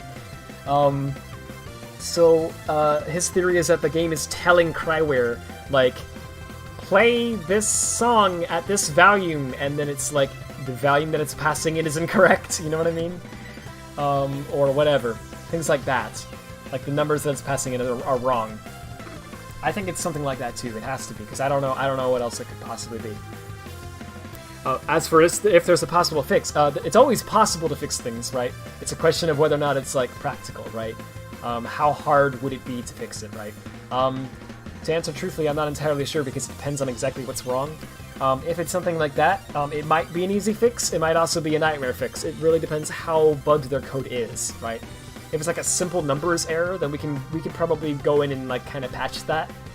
But if it's like something really complicated, then we would have to like almost like rewrite part of their code, and it's not technically impossible, but it's probably not going to happen, because that's very, very difficult at that point. I don't know, I'm really hoping that they just patch it themselves, to be honest with you. Because a lot of people have been pointing it out, and so I hope that they see it and they'll fix it. But we'll have to wait and see what happens. If no one does, maybe someone will fix it. I don't know. Oh my gosh, guys, I beat the stage. Congrats, Rad! What rank did you get? I gotta know, dude. I got an X rank. Just like in Riders. Yeah. You get the Steam version, but I think glitches will be fixed, I hope. If there's the Steam version. I hope there is. I don't remember if it was confirmed or not. Okay, BSP nodes. Sectors. Oh yeah, did we finish the... We did? So it's U32 and it's a float. Oh, okay, so it's a float. Float. And then the sectors. I have no idea. Where is it getting that from? Oh, so yeah, whatever. Doesn't matter. So I think this is starting like a section, and then this is like starting another section. And then this is when the value actually comes in. And then this is the next value. So that would be a U32 and then a ref, but that's not right because...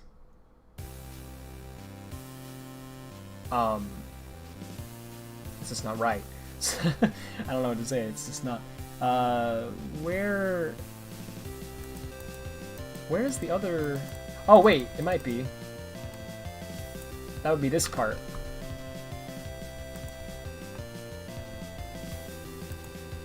Null or local 44? What is local 44? Oh! Oh! This is like a... What is it called? The C function that... Okay, this just stores that in there. That's all that this does. Oh, fricking. Okay, that's not a new section. That's just... Got it. So we can just cut that. I was wondering why they didn't tab it out. But I assumed that maybe the new section code like handled that for them. It like tabbed it. But then it made me think like, why did they not... Anyway, this all makes sense now. Hold up.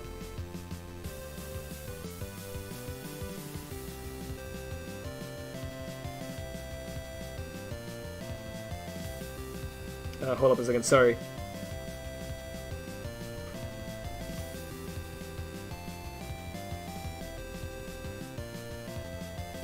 Alright.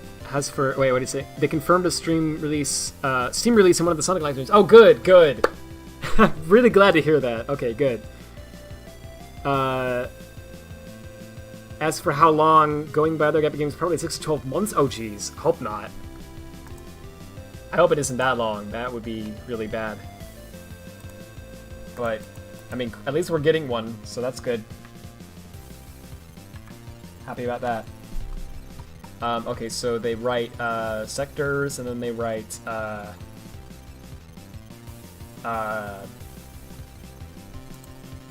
U32%D. So that's this. %D is the number of like sectors, I guess. Yeah. And then ref, and that's the reference to the string, which is PCVAR4, which is this, 24, which is that, so sector D.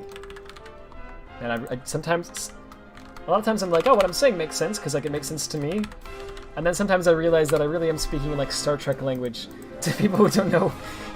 It's like, sector D, oh yeah, that makes sense, yeah, I know what you're talking about. Oh, jeez.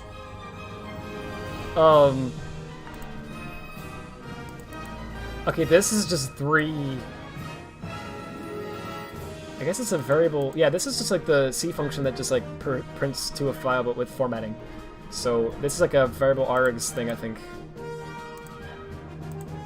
So like that? I think. Whoa, that changed a lot. Where was I? Here?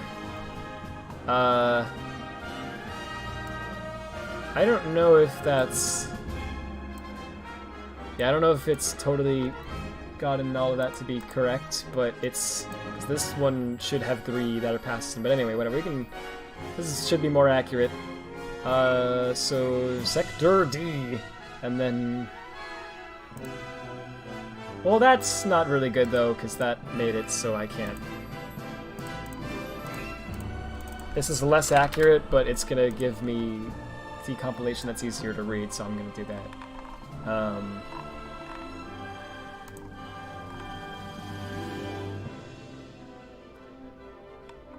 I'm lost again. U32, %D, and then we got that, and we got F32, and then we got... Actually, just 2 of the... Why did that change it so... Oh. I was looking at the code down there, okay. So there's two of those, and each one has 3, it's like 2 vector 3s. Okay, so if you look at the file... It doesn't seem like it really lines up, but I guess it does. Oh, I guess... No, it starts here, though, doesn't it? No, it starts here. Okay, good. It starts there. That makes more sense. Okay, yeah, that does line up. So it's this, and then it's a sector pointer, and then it's this, and then it's a sector clear pointer. I don't know what the frick that is. And then it's literally just like 6 floats. Okay. So what the heck happened here? Oh, this is from when I thought that it started there. Like an idiot. Whoopsie. Okay, so it starts here. I was wrong about that. So it starts here. Yeah, and then those are actually floats. And there's 6 of those.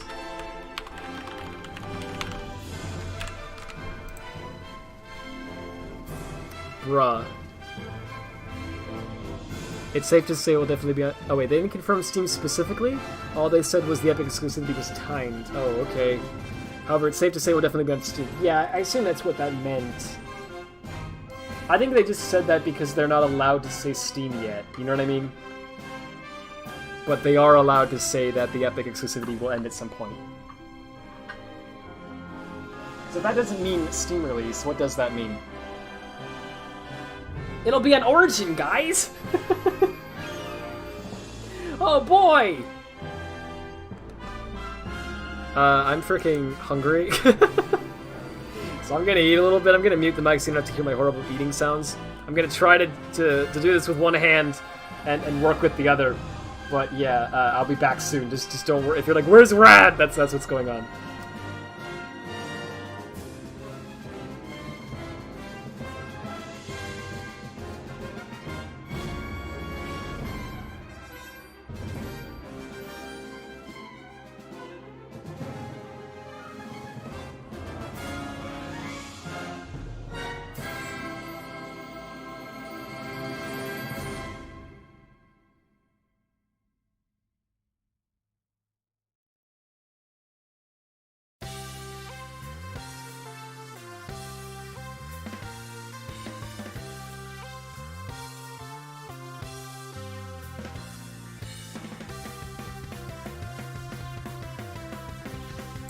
Okay, oh lord, and then I almost choked.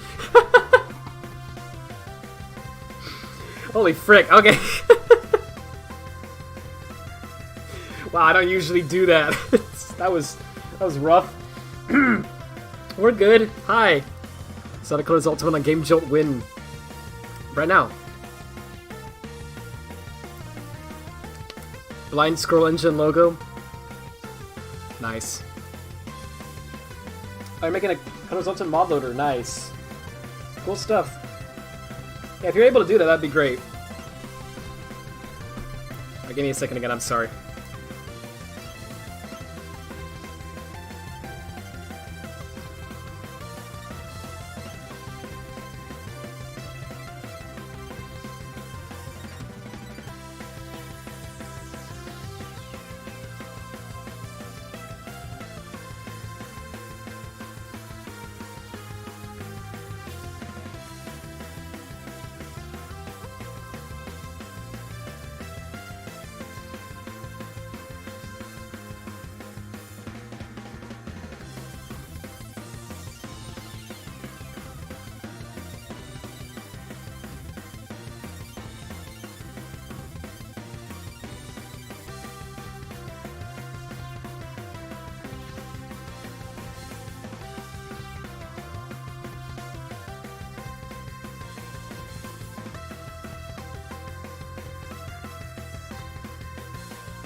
That's enough food for now. Sorry. I'm trying to like eat fast. I'm like, bro, I haven't eaten much today. Like, legit. But freaking just so many things have been happening. I require sustenance. And you know you can't spell that without. Okay, don't. That meme is dead. That's a dead meme. We don't do that anymore. That's not okay. Anyway. That's really cool that you're making a mod loader, Wasif. Code's Ultimate on Amazon Luna! Oh goodness. On GOG? Yeah, GOG. I've seen people say it GOG. I don't actually know how people say that. It'll be on the App Store, yeah. It'll be on a calculator, yeah! Eat all you like, thanks. I still have some food here, so I might finish that in a moment too, but I'm gonna get back to her for a little bit. Oh, Goggy, wait a minute. Oh, jeez. Oh, jeez. Oh, jeez. I don't like the sound of that. Alright, so that's a sector right there. And then they reference... Yeah, I see what they do. This is so weird. It almost looks like a little assembly language that they've made, right? It's like freaking crazy, dude. Yeah, so this is, there's 2 lines there. Okay. And then, I'm assuming this is gonna be like that. Yep, Sector D. So this is referencing that. And then we got this. Is that a freaking U8? Oh, this is... Wait a minute. I don't think this lines up with anything I had in the specs, so that's... No, not that. That's weird. And there's these again. Ooh, this one has a 4th one in it. That's fancy. And then, it's 2 of these, 3 of these, 3 of these. I think that's what it was. Wait. I got lost. Sorry. I said that in a weird way and it confused me. Yeah, and there's 2. So then here's this. Like, this is so interesting how they do this. I find this, like, infinitely interesting. I know most people probably don't, because it's like, what are you even doing, but...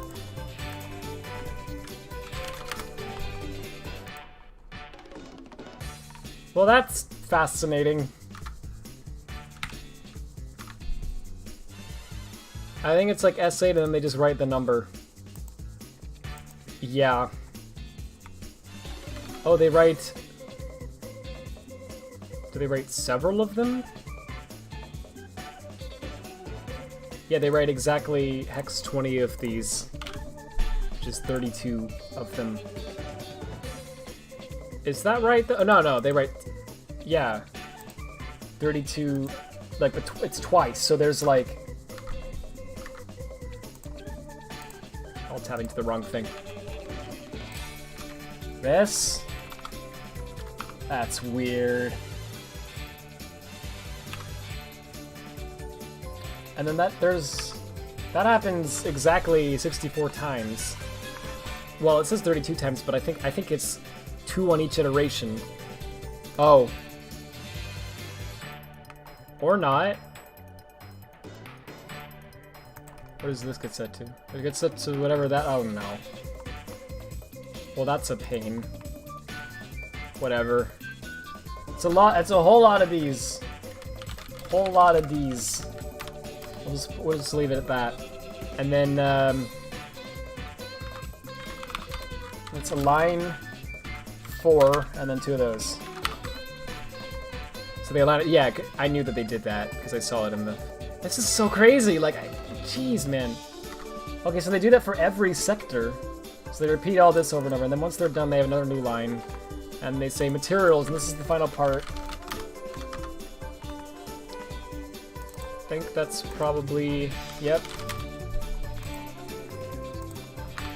string %s. %s is either null or it's, oh geez, one of these. It's just the name. It's just the material name. I know that for a fact. And then that we're done. That's it. This is the file that it'll generate. Basically, it looks like this. And then you run this through binarc, and then you get this. So that's how Sonic Team did it. So cool, to me anyway. We literally, like, know we have the tools that they had. It's freaking insane. Oh, seals, why? TI-84 will have colors too. Yeah. I mean, you could probably do it, right? Yeah, I mean, it ran on the Wii after all, so I'm just kidding. So I could probably run at TI-84 at, you know, decent frame rate. Run better than the Switch version, but I'm kidding, of course. Sorry. So let's just check up if this matches up with the file. Just make sure it all matches. So we already verified all that matches. BSP nodes, yeah, that matches. We verified that. Sectors. Count, and then reference to sector. Count, and then reference to sector D clear. 2 vector 3s. Yep. And then, okay, sector D.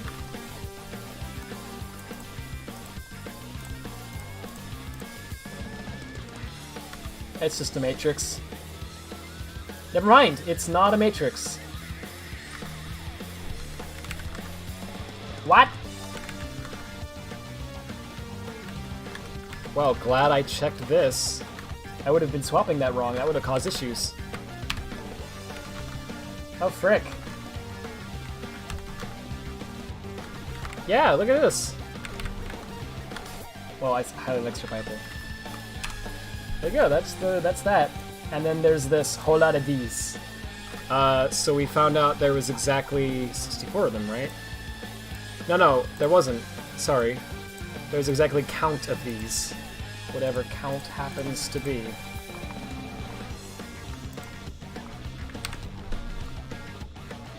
Yeah. But apparently it iterates exactly 32 times. Is that what it... I think? Maybe I'm wrong about that, because that doesn't seem to make much sense, does it? So it writes sector D clear, and then it loops until local 60 does not equal 0. And they just subtract 1 from local 60 each time. Oh, but then they loop again till IVAR 7 is not 0, and they subtract 1 from that every time, and so that's set up here to 32. Yeah, so, because that's 32 in decimal. So,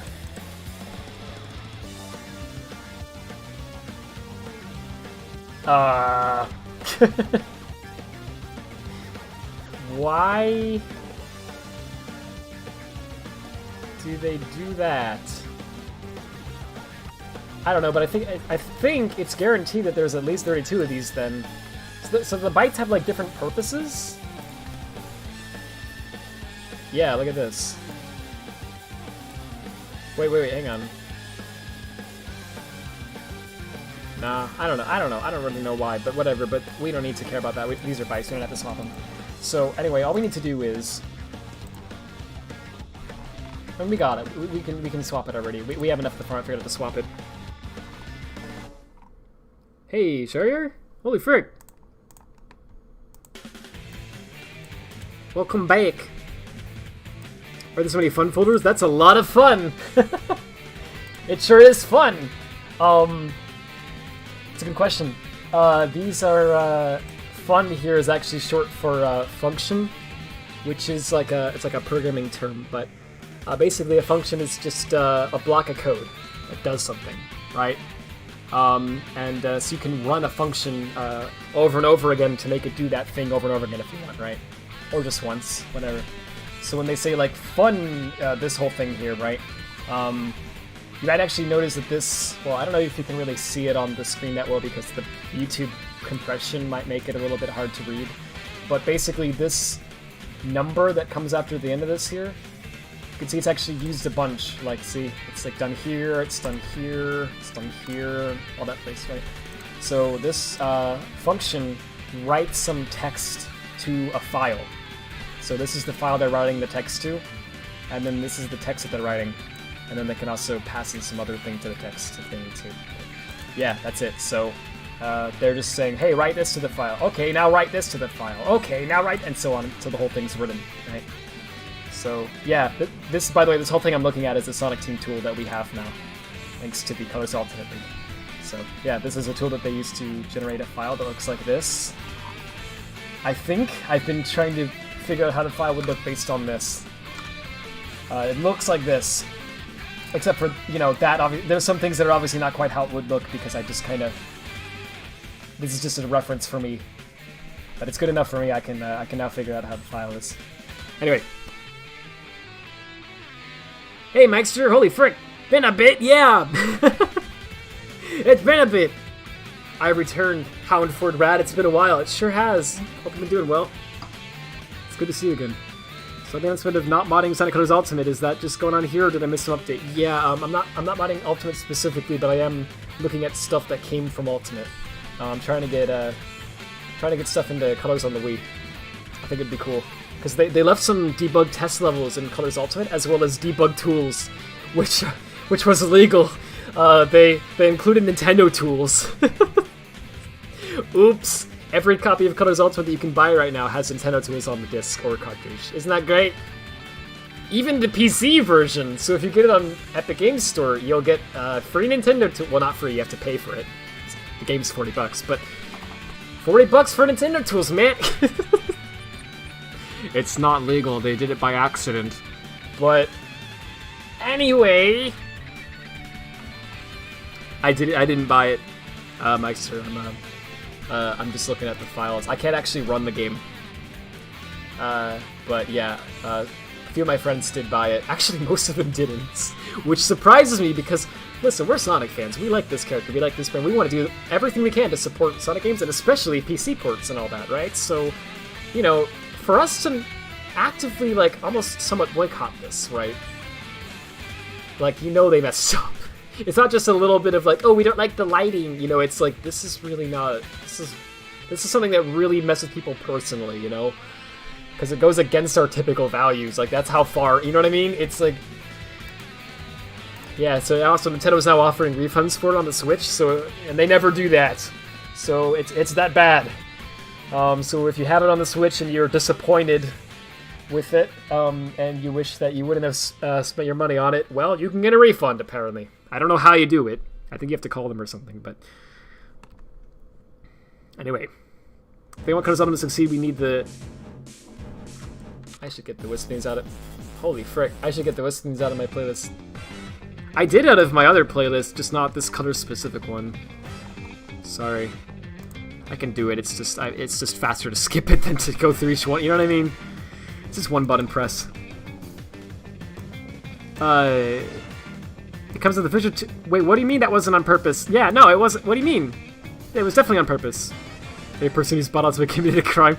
I don't think so. I mean, I guess it depends on how you look at it, but at least here in the U.S., I believe that if it got to the point of being like a lawsuit, or like, you know, if it got to court somehow, the judge would definitely be like, yeah. The person at fault, like, the people at fault here are the developers of the game who did that, right? Not the people who unknowingly downloaded it, right? Or, I mean, even if you did it knowingly, it's like, well, it wasn't your fault. Like if someone uploads all of Disney's Frozen to YouTube, right? And then somehow it didn't get detected by the copyright system, and somebody, like, watched Frozen on YouTube for free, the person who would get in trouble there, if anyone, would be the person who uploaded it, not the person who watched it, right? Because you can make an argument that they maybe didn't know that it was illegal, right? And even if they did know, it's like, but they're not the ones who made it available, you know what I mean? So that's how it works here. I don't know about other countries, but realistically, no one's going to get in trouble for that, except for maybe Blind Squirrel.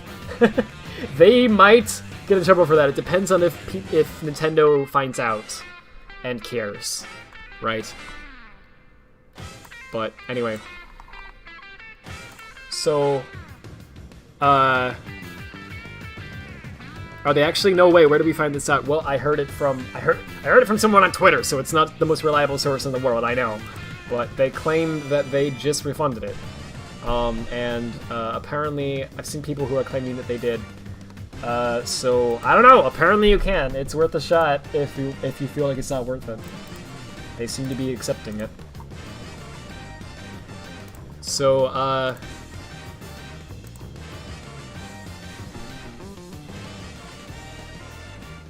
it's not a Matrix 4, so it's actually a sorry. Sector D CLR? I don't know what the CLR means. I mean, I guess clear. Sorry, no, it's a. Yeah, this is what it is. I'm gonna say like sector group.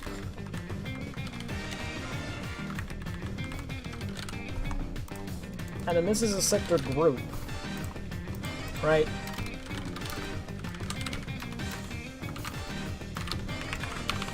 And then this is the actual sector. So it's not. It's actually, this.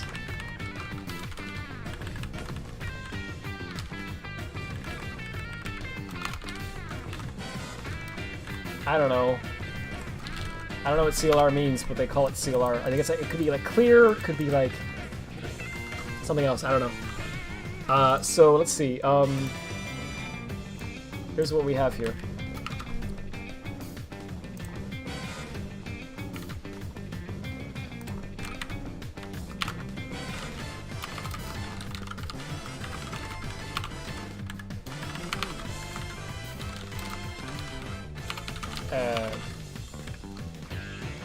Well, these copyright laws so compared to Europe. In Europe, they'll get you for downloading and watching something you know is illegal. Yeah, I guess. I don't know. Personally, I think that makes more sense. And I guess it's up for I mean, I think how we do it makes more sense, but it's up for interpretation. There's a lot of laws that are weird, right? Just want to go on record saying I'm not one of those people who's like, you know. America's the best. There's literally no problems here at all. You know, we got problems, but I'm not getting into that. But yeah, but I don't think that's one of them. I think that law's all right. It is a little weird that you can get away with it if you know. But the problem is, how do you prove that they knew? Right. That's sort of the issue. I believe there are other laws that kind of fill that gap. Like if you knowingly pirates, you know, like download hundreds of programs or movies or something, and you know that it's illegal, you know, you will get in trouble, or at very least, like they can get you in trouble for that, right? That is illegal. If you do it a few times, it's still illegal, but they don't care. It's only if you're doing it a lot.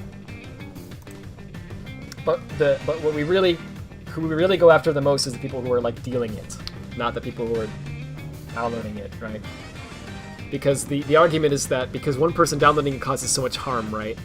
But someone uploading it allows for potentially hundreds or thousands of people to download it, right?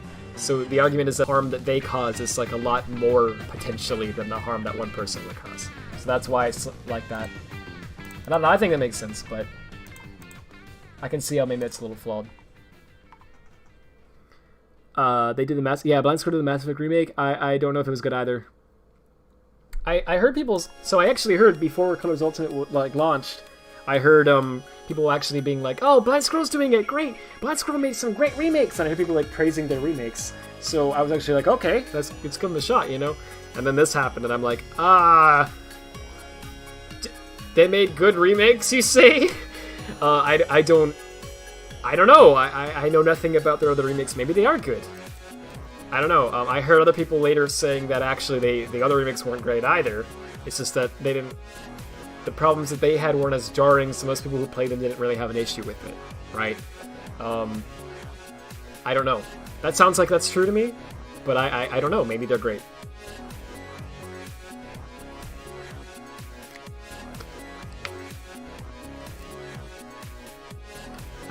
Anyway, heard it was a massive port. Yeah, I think so. I mean, I know some people like it.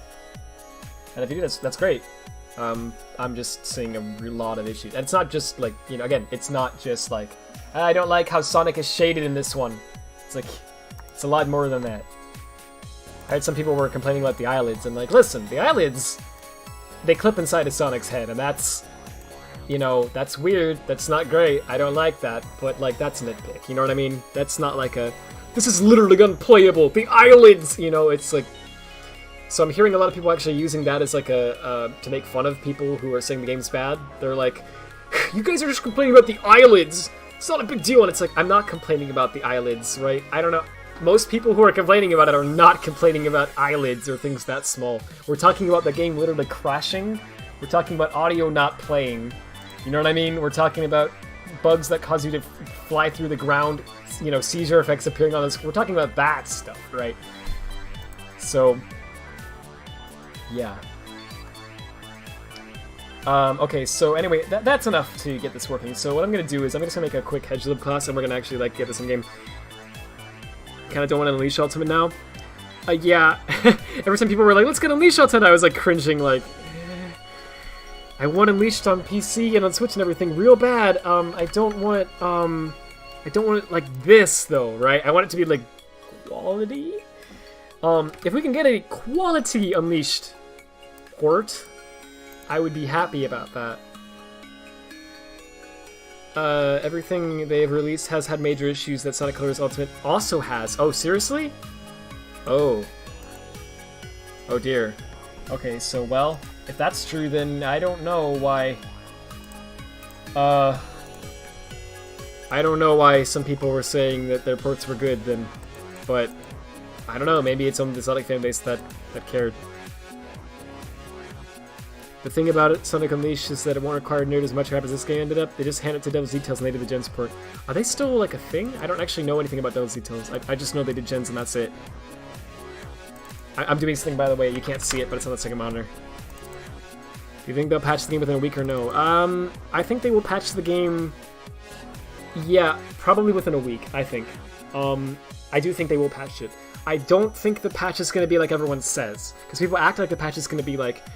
Hallelujah! You know, the patch came in and everything was fixed. It's a miracle. You know, it's not gonna be like that. It's gonna be like I think that what they're gonna do is they're gonna fix the Godot licensing issue, because if they don't, they will get sued. Maybe get rid of the tools as well, but it doesn't matter because we already have that backed up now. But you know, they'll probably want to do that as well, if they're aware of it. I don't even know if they're aware of that issue, but if they are, then they'll patch that out as well. And they're probably going to fix some of the most daunting glitches, the ones that are literally like, my kid Jimmy got a seizure because of playing this game. Those, I would hope, would be fixed. And, like, literally the fact that the audio stops working randomly, like that. I would hope those would be fixed. That's all that I think is going to get fixed, though. Like, I think it's literally going to be just that. It's going to be, like, legal issues, so they don't get sued, and it's going to be, like, we made the game almost work, and then they're going to leave, right? I think that's all they're going to do, because it literally is not financially viable, I don't think, for them to do anything more than that. Right? Because it does hurt it hurts their reputation really bad if they don't patch those things. And they could even get sued if they don't patch those things, right? But everything else, all the other problems, they don't need to patch because people won't care about those as much as we care about these, right? So they'll just patch what they absolutely have to, nothing else, and we're gonna get a game that is not good, but it doesn't give you a seizure. That's what I think. I hope I'm wrong. Because, again, I want them to do well. I want Sega to do well. I want Sonic games to be good. I want things to go great. I would be very happy to eat my words and be like, wow, they fixed it! They fixed everything, it's great now! I'll buy it if they fix everything. But they won't. They won't do that, right? That's the thing. They're gonna fix the bare minimum and maybe like a few extra things, you know? They're not gonna fix like the hundreds of other issues, you know what I mean? So, that's what I think. Hope I'm wrong. you think it's gonna go to license and that's it, and they're gonna drop the game like they do with everything else they did. We'll see. You might be right. I would hope they would fix the seizure thing, because that's an issue that a lot of people are talking about. Like, that's all over Twitter. Like, there's people who aren't even, like, Sonic fans who are, like, talking about that now. So, I don't know. I would hope they would fix that. But maybe they won't. Because it only happens on the Switch, the seizure bugs, I think? I think. Is that wrong? Do they happen on the other platforms? Most of the bugs happen on all platforms, but the seizure bug, I think, only happens on the Switch. I don't know about that, though, because I believe it's because it's related to their badly written Switch graphics backend that they added to Godot. I think it's a bug with that. So I don't think it's on the other platform, but I might be wrong. I don't know. You don't think they're allowed to be sold if they aren't fixed? Yeah, that's what I'm saying. So that's why I would think they would want to patch the seizure seizure mode bug. But, you know, we don't know. We don't know what they're going to do. Alright, I'm making a file real fast, and then I'm gonna get back to work. This file is related to that.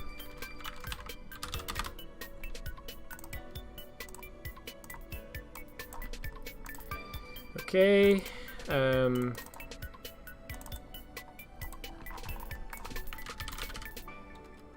I probably should put all those dependencies like later, and have the source be up at the top, because this is the part that you want to edit when you open up this file. You know what I mean? I'm gonna have to scroll down 166 lines just to get to that. That's a really minor thing. I don't even know why. I'm just thinking out loud. Griff. I always thought that was a weird name. Sonic Team has a format called Griff in Lost World. I don't know what it stands for. I think it's like something resource. I have no idea. Okay, let's we're gonna slap together the quickest heads-up tool you ever freaking seen. I'm not using pre-make. Whoops. Using C-make. I forgot.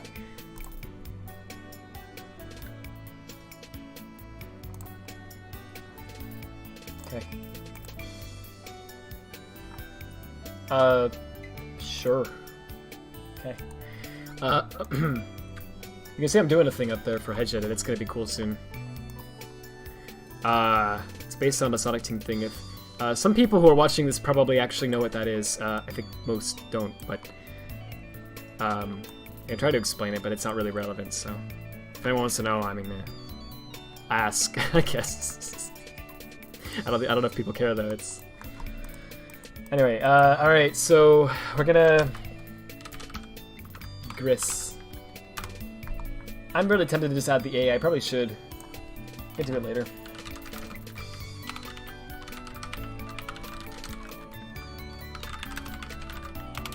And write some C++ code, lads. This will be in-game real soon. So all we need to do is just get some simple stuff going here. Now I think actually that's probably asleep now, because it's pretty late there. So I don't know if I was gonna just send it to him and then see what happened, but I think I might have to like do it myself to show you guys. But I'm gonna try that, and I'll send it to him too, of course. Here at the black hole, it's easier to check just behind it. Also happens on PC, does it? Interesting. Yo, Rad, what's good? A lot of things are good. Colors also. It's not. I'm just kidding. Sorry. How you doing? It's good to see you. Yeah, I've been doing some freaking modding. I've been doing this kind of modding. Numbers. I actually literally forgot how I do this because I haven't made one of these in a little bit. Let me look at this file for reference. Yeah, I call it like raw and then whatever. Yeah. They may have used this format in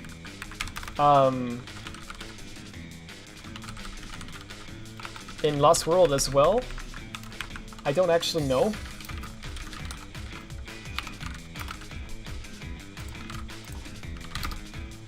How big is this again? I forgot. It's that big.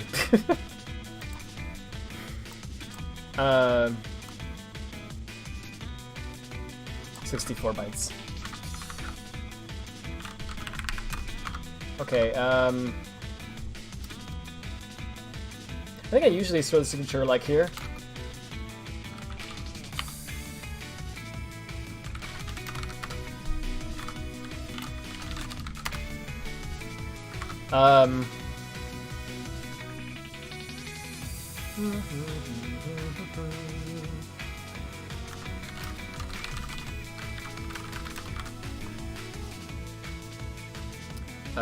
I should have just written the spec in this layout instead. I don't know why I did it the way I did. That was really stupid. I don't know. I'm just used to old habits die hard, you know? Okay, that's actually the opposite right there.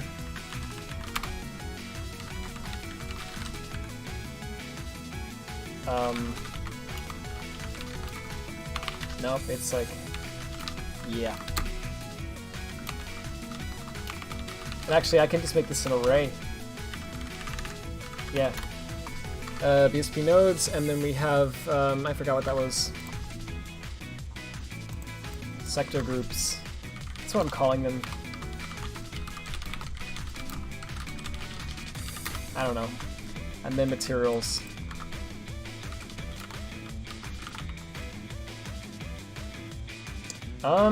I guess I can call it material. That doesn't feel like that's a good name for that. Maybe like grass material. I can actually rename this to be grass as well. I don't know. Let's. Cause they didn't call it gris in the code. They called it grass, right? Grass is just short for gris. I'll rename that later. And then there's 3 of these.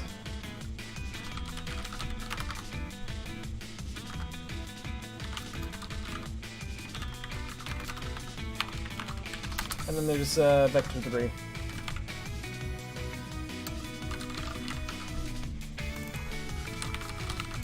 Oops. Okay. Alright, then we got the BSP nodes.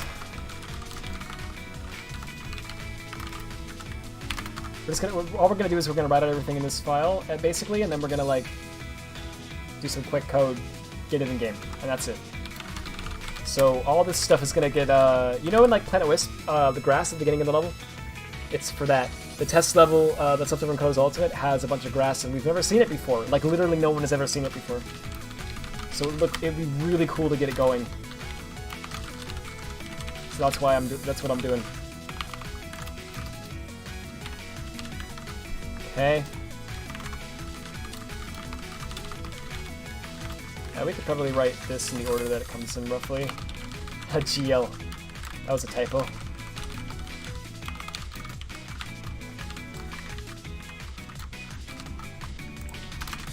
Yeah. Yeah, and this is all that.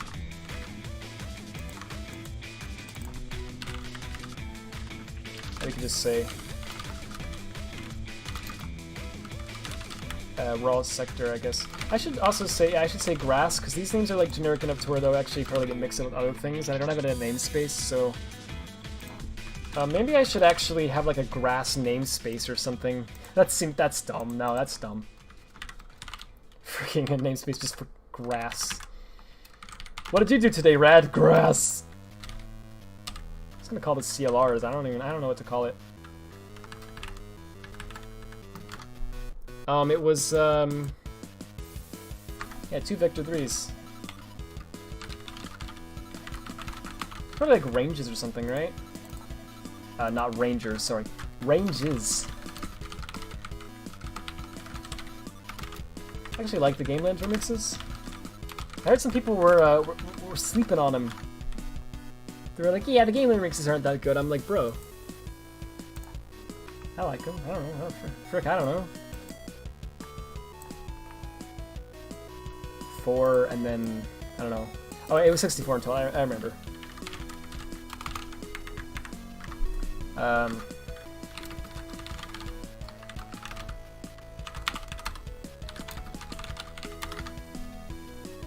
Yep.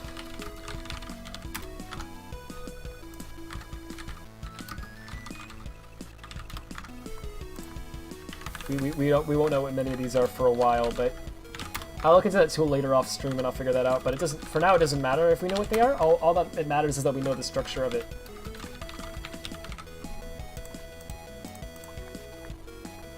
We don't need to know what the house is used for to build the house, basically, right?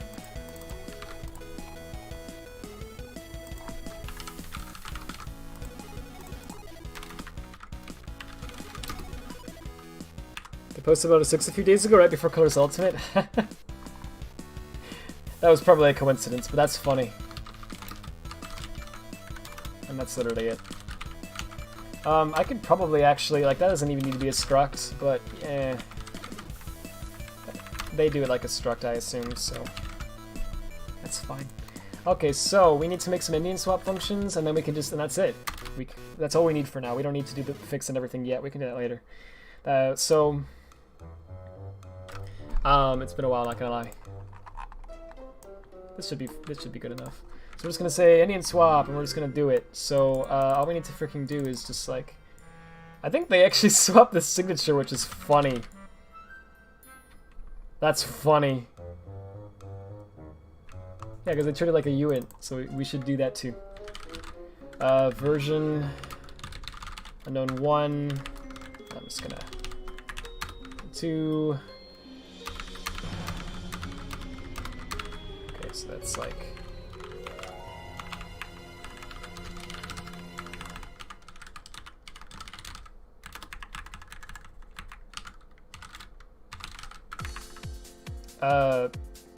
I guess no, I didn't. Cool. No, actually, no, we do need to swap this because it doesn't count. Yeah. This song slaps. I haven't heard the... No, I did hear the Ultimate version. The Ultimate one's alright, you know, but OG one, dude, this one's so good.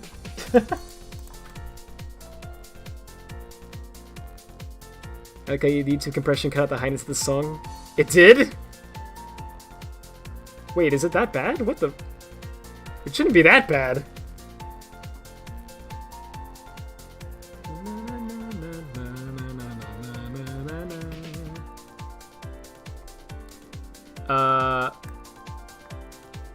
Wait, there's a... I didn't know there was a barnyard call going on. Oh, you mean like in general? Oh man, I'll come back soon. Like, I'm sorry I've been so dead. Life's just been insane. Like, seriously. Like, I'm not joking when I say literally I worked for like 12 hours yesterday. Like, just on some various things. Like, so... Oh, yeah, but I do intend to come back for sure. It's always a good time. We don't even have to try. It's always a good time. I think if I don't provide an Indian swap function, oh no, it does try to call it. Yeah, so I need to provide one. That's kind of bad design, actually. I should probably change that. I was never proud of this whole Indian swap thing, not gonna lie. I think I could do better.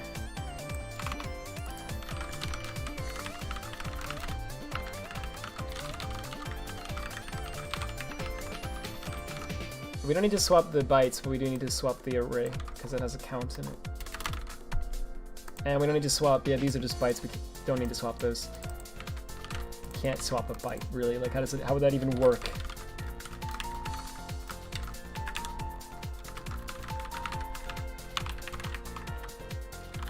Okay. Almost done. Sorry about this, everyone. Thank you for your patience. Because I know it's like probably like what these streams is probably like, what is he doing? You know? I want to see something visual and cool, and then it's like I'm typing a bunch and there's a bunch of numbers and it's like, this isn't cool. I mean, maybe you think it's cool, I don't know. But, I do think it's cool personally, but, you know, I don't know if it's cool to watch is what I'm saying. Okay, so, all we're gonna do is, we're just gonna make a quick test tool, because I don't, you know, this is gonna be good enough for us. So what we're gonna do is, we're gonna, like, load up the grass file. I'm gonna change that path up to grass in a moment. And I'm just gonna just gonna be a hack job. We just need to convert one file and we're good. That's literally all we need to do. So, That'll be... Isn't my wallpaper great? Sorry, I'll change that later. It's just, I thought it would be funny. So where's the... Here it is. Wait, no, it's not there. And my files are organized bad. Sorry. This is the test level stuff when I was testing it out. I heard someone say the final boss remix was bad, but I don't... Did they remix the final boss music? I haven't heard it yet, I don't think.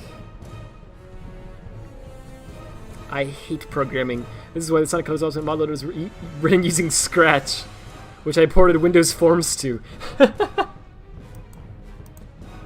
Windows Forms in Scratch, let's go! That's funny.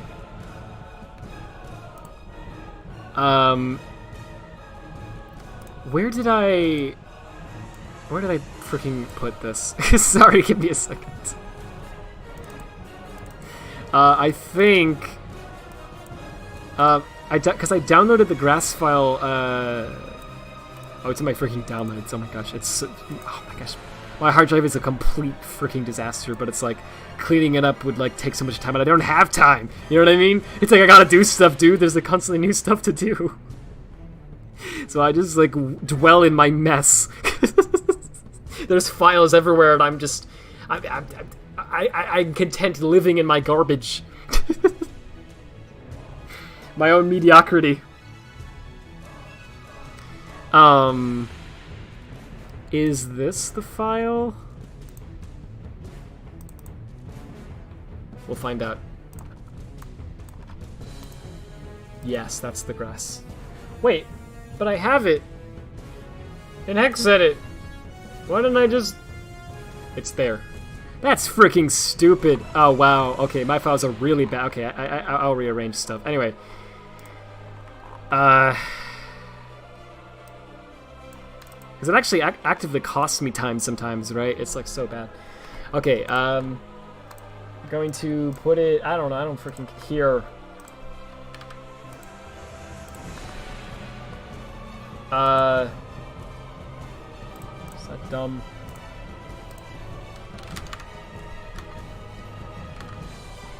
Because if it's in a folder named temp, at least that means that... Oh, no. I hit F1 and it...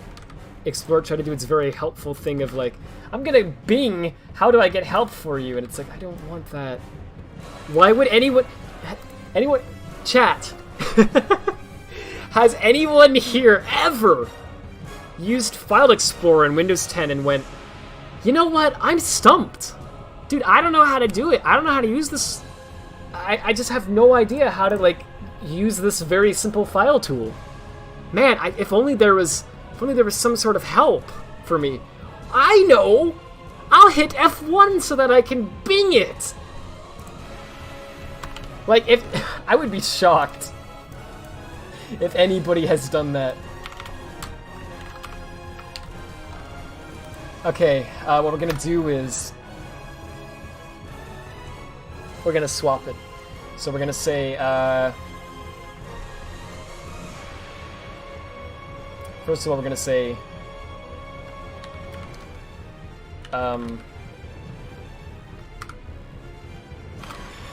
header endian swap. Yeah. Oh yeah, swap them too. And that should solve everything, right? File size, off table, off table size.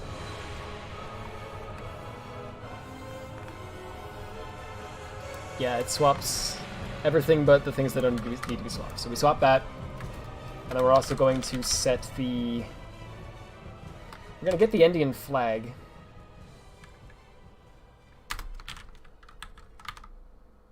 Well, I can't play that one and then not play the next one. Come on now. What? No, I queued it to play the... Alright, we'll go back to that one though. That one stops too. Oh, where was it?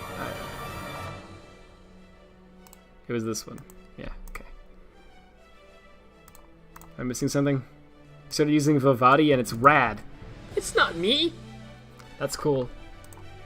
I've heard Vivati was good. Am I even saying that right? I don't know if I'm saying that right. I heard it was a good browser. I haven't tried it myself. I'm using Brave. I like Brave. It's pretty good. But I heard Vivati was really good too. What do you think of Windows 11 so far? I haven't actually used it. I haven't given it a shot yet. I don't know. Just based on what I've seen, I guess. I'll be honest. I think it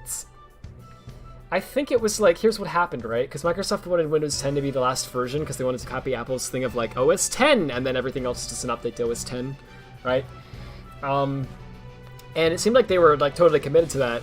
And I think what happened is, like PC manufacturers, like I don't know, like Dell, you know, HP, you know, etc., right? I think they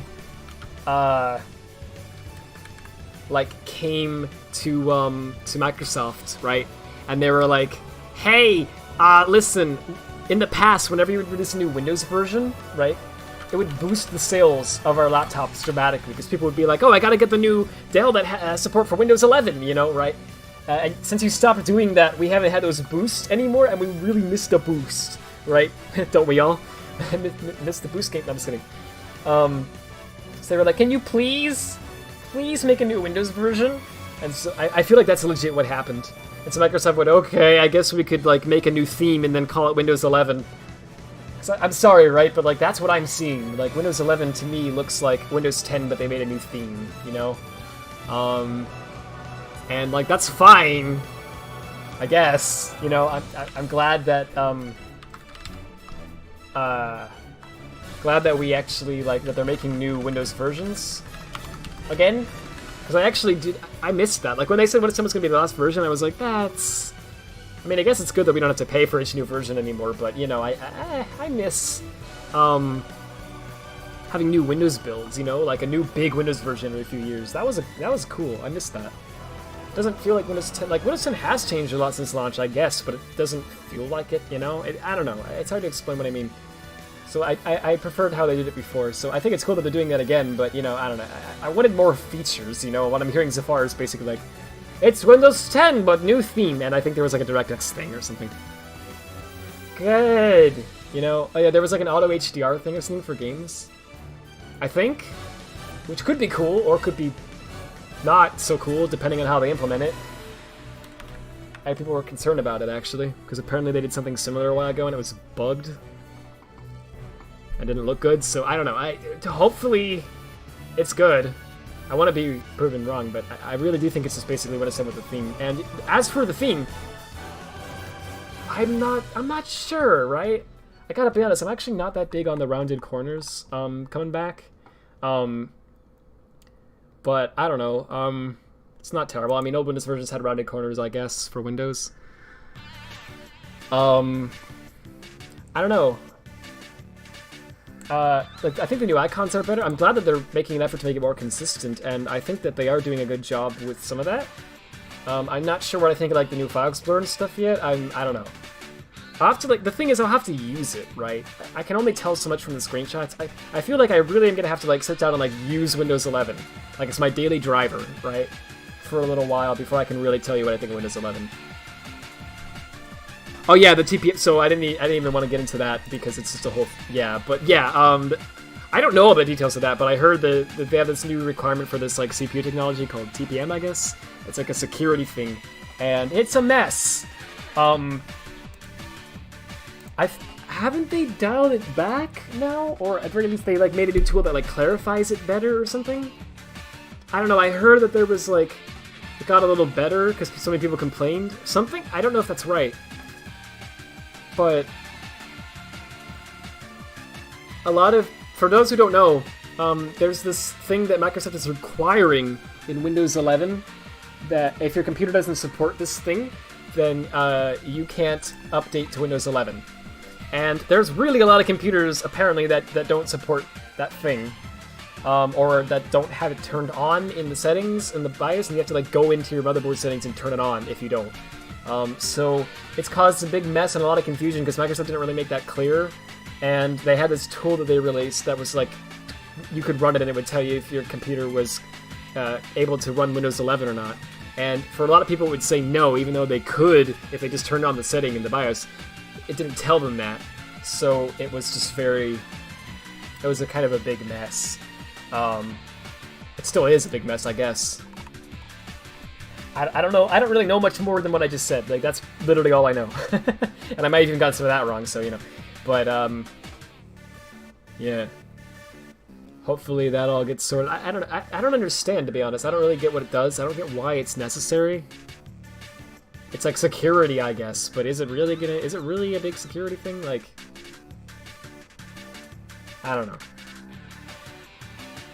The tool's now gone, by the way, great. They made it a soft requirement, but in return you won't get updates. What? What? Maybe that's a feature. Maybe I should turn it off. Maybe I should turn TPM off. I actually don't know if my computer supports that. I don't even know. I haven't checked. Remember running the BIOS option? I'll enable the yeah.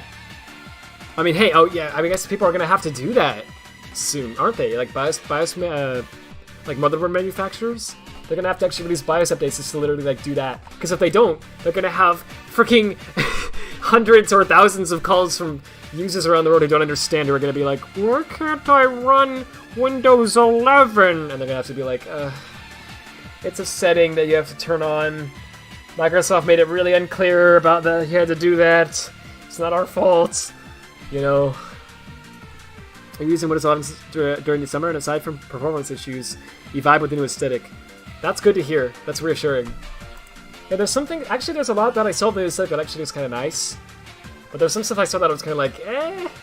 The centered taskbar and the new start menu for me are like hard nose. I really don't like those at all. I think like from a usability standpoint, they're just worse, right? And not just usability. I think it just doesn't look as nice too. I'm gonna be honest. I actually was so upset. Oh, I didn't show you this earlier. I was gonna make a tweet on launch day, and I decided not to because Skype made a tweet that was basically everything that I wanted to say. But in the tweet, I was gonna have this. Wait, where are the ships? Oh, there they are. As one of the many examples of like how bad the poppin' is. Anyway, let me find it. I actually made a Windows 10. I made a mock-up of what I think the. Is this the one, or is this? This might be an out-of-date file. Yeah, this is not the right file. Is this the one? Yeah. This. So I made a mock-up of what I think it should look like. So for reference, I'm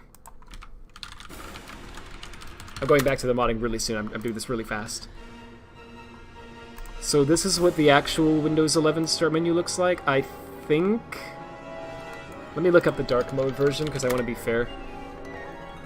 It's not on screen yet. Hang on, let me find it. I don't know if this is the up-to-date version or not. This might be an earlier preview, because there's one that's transparent and has a nice blur, and then there's one that doesn't. It's just flat. I don't know if the flat one is the earlier one or the later one, but this is more or less what the Windows 11 start menu looks like. A crusty JPEG aside. Another crusty JPEG, but this is it with like the blur, so I don't know if that's newer or older, but that one looks nicer in my opinion. Actually, that one looks a lot better. The fact that it says type here to search is a big improvement, I think. I actually suggested that in my start mock-up, but it's more or less the same other than that. I think this one's newer, so I'm gonna go with that one. I haven't seen this one yet. That one looks nicer. Okay, good. So this is the later one. Okay, good. But good, they're improving it. I'm happy about that, actually. Okay, so this is better to me than the other one. There's some things here I like better. The fact that it's blurred and the fact that they have the search bar up there now, I think that's big improvements. But anyway, but still, so this is their start menu, right? And here's mine. Here's my concept. This is not real. This is just I just made this in Paint.net. This is just a mock-up of what I think it should look like, more or less. So what if they're gonna change it at all, right? Because I'm gonna be real with you. I think the Windows 10 start menu is fine. I don't think they have to change it. I don't see why you would, even bother. But if you're gonna change it and you're gonna go with the new aesthetic that they're going for, I felt like this is the least harmful way to do it. So here's my suggestion, right? So they have these new, let me show you.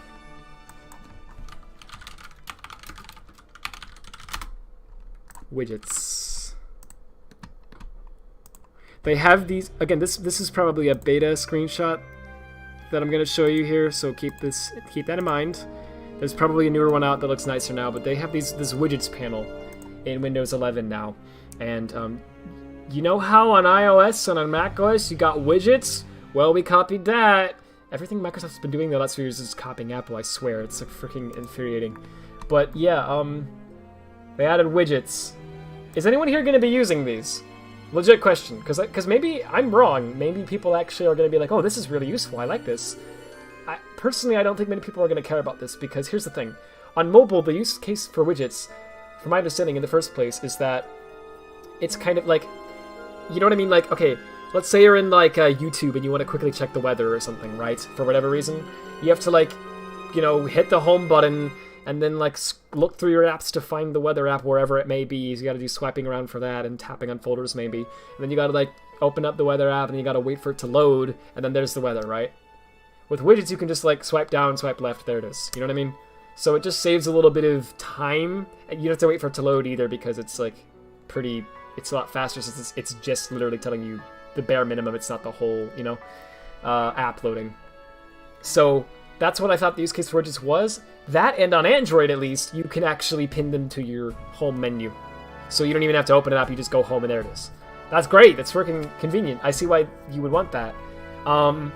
On Windows, I don't get it, because like on Windows, if you want to get to the weather, you hit start, you click weather, or type weather and enter, right?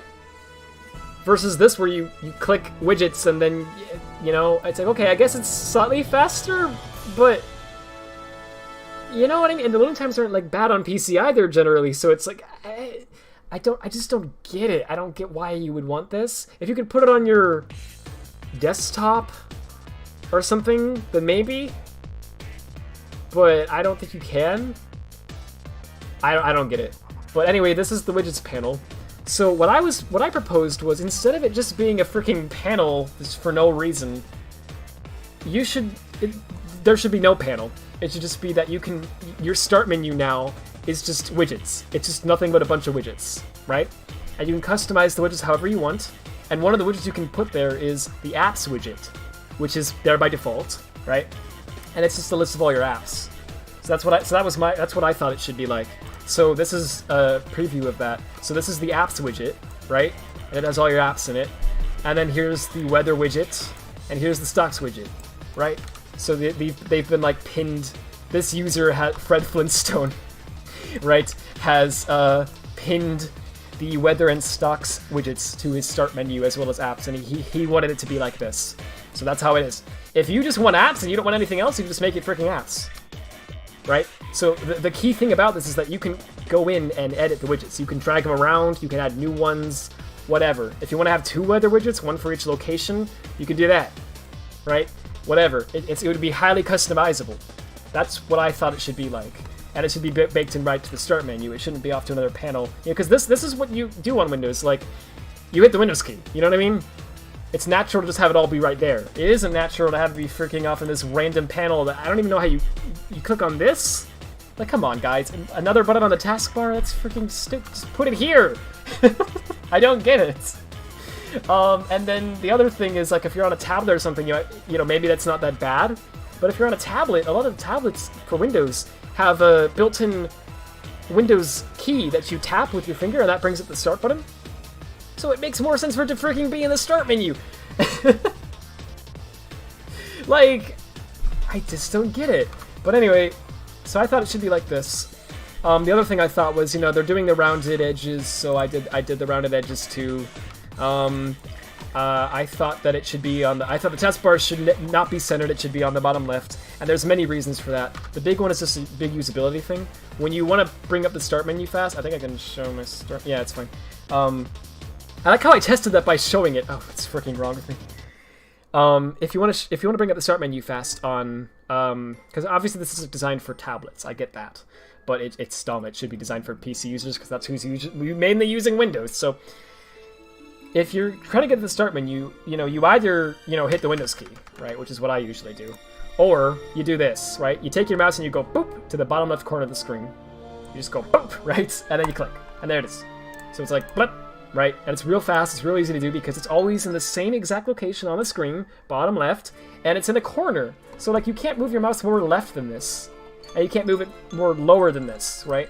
So if you just push it to the bottom left as far as you can go, you will always end up at the start, right? So you don't have to like be precise with it. You just go bloop. There's the start. Like you see how fast I did that, right? Well, I misclicked there, but like you can bring it up pretty dang fast. And so it feels really nice. It feels usable. It feels clean. It's easy to get to. With this, it's not in the freaking corner anymore. It's in the center of the screen. And when you open up more apps or pin more apps, it actually, guess what? It actually shifts to the left. Because when the new apps show up, it actually like has to grow to compensate for that. And then when you close apps, it goes back to the right. So it moves. So you can't even get used to it being in a new spot. It's like it moves. It's always in a new spot, right?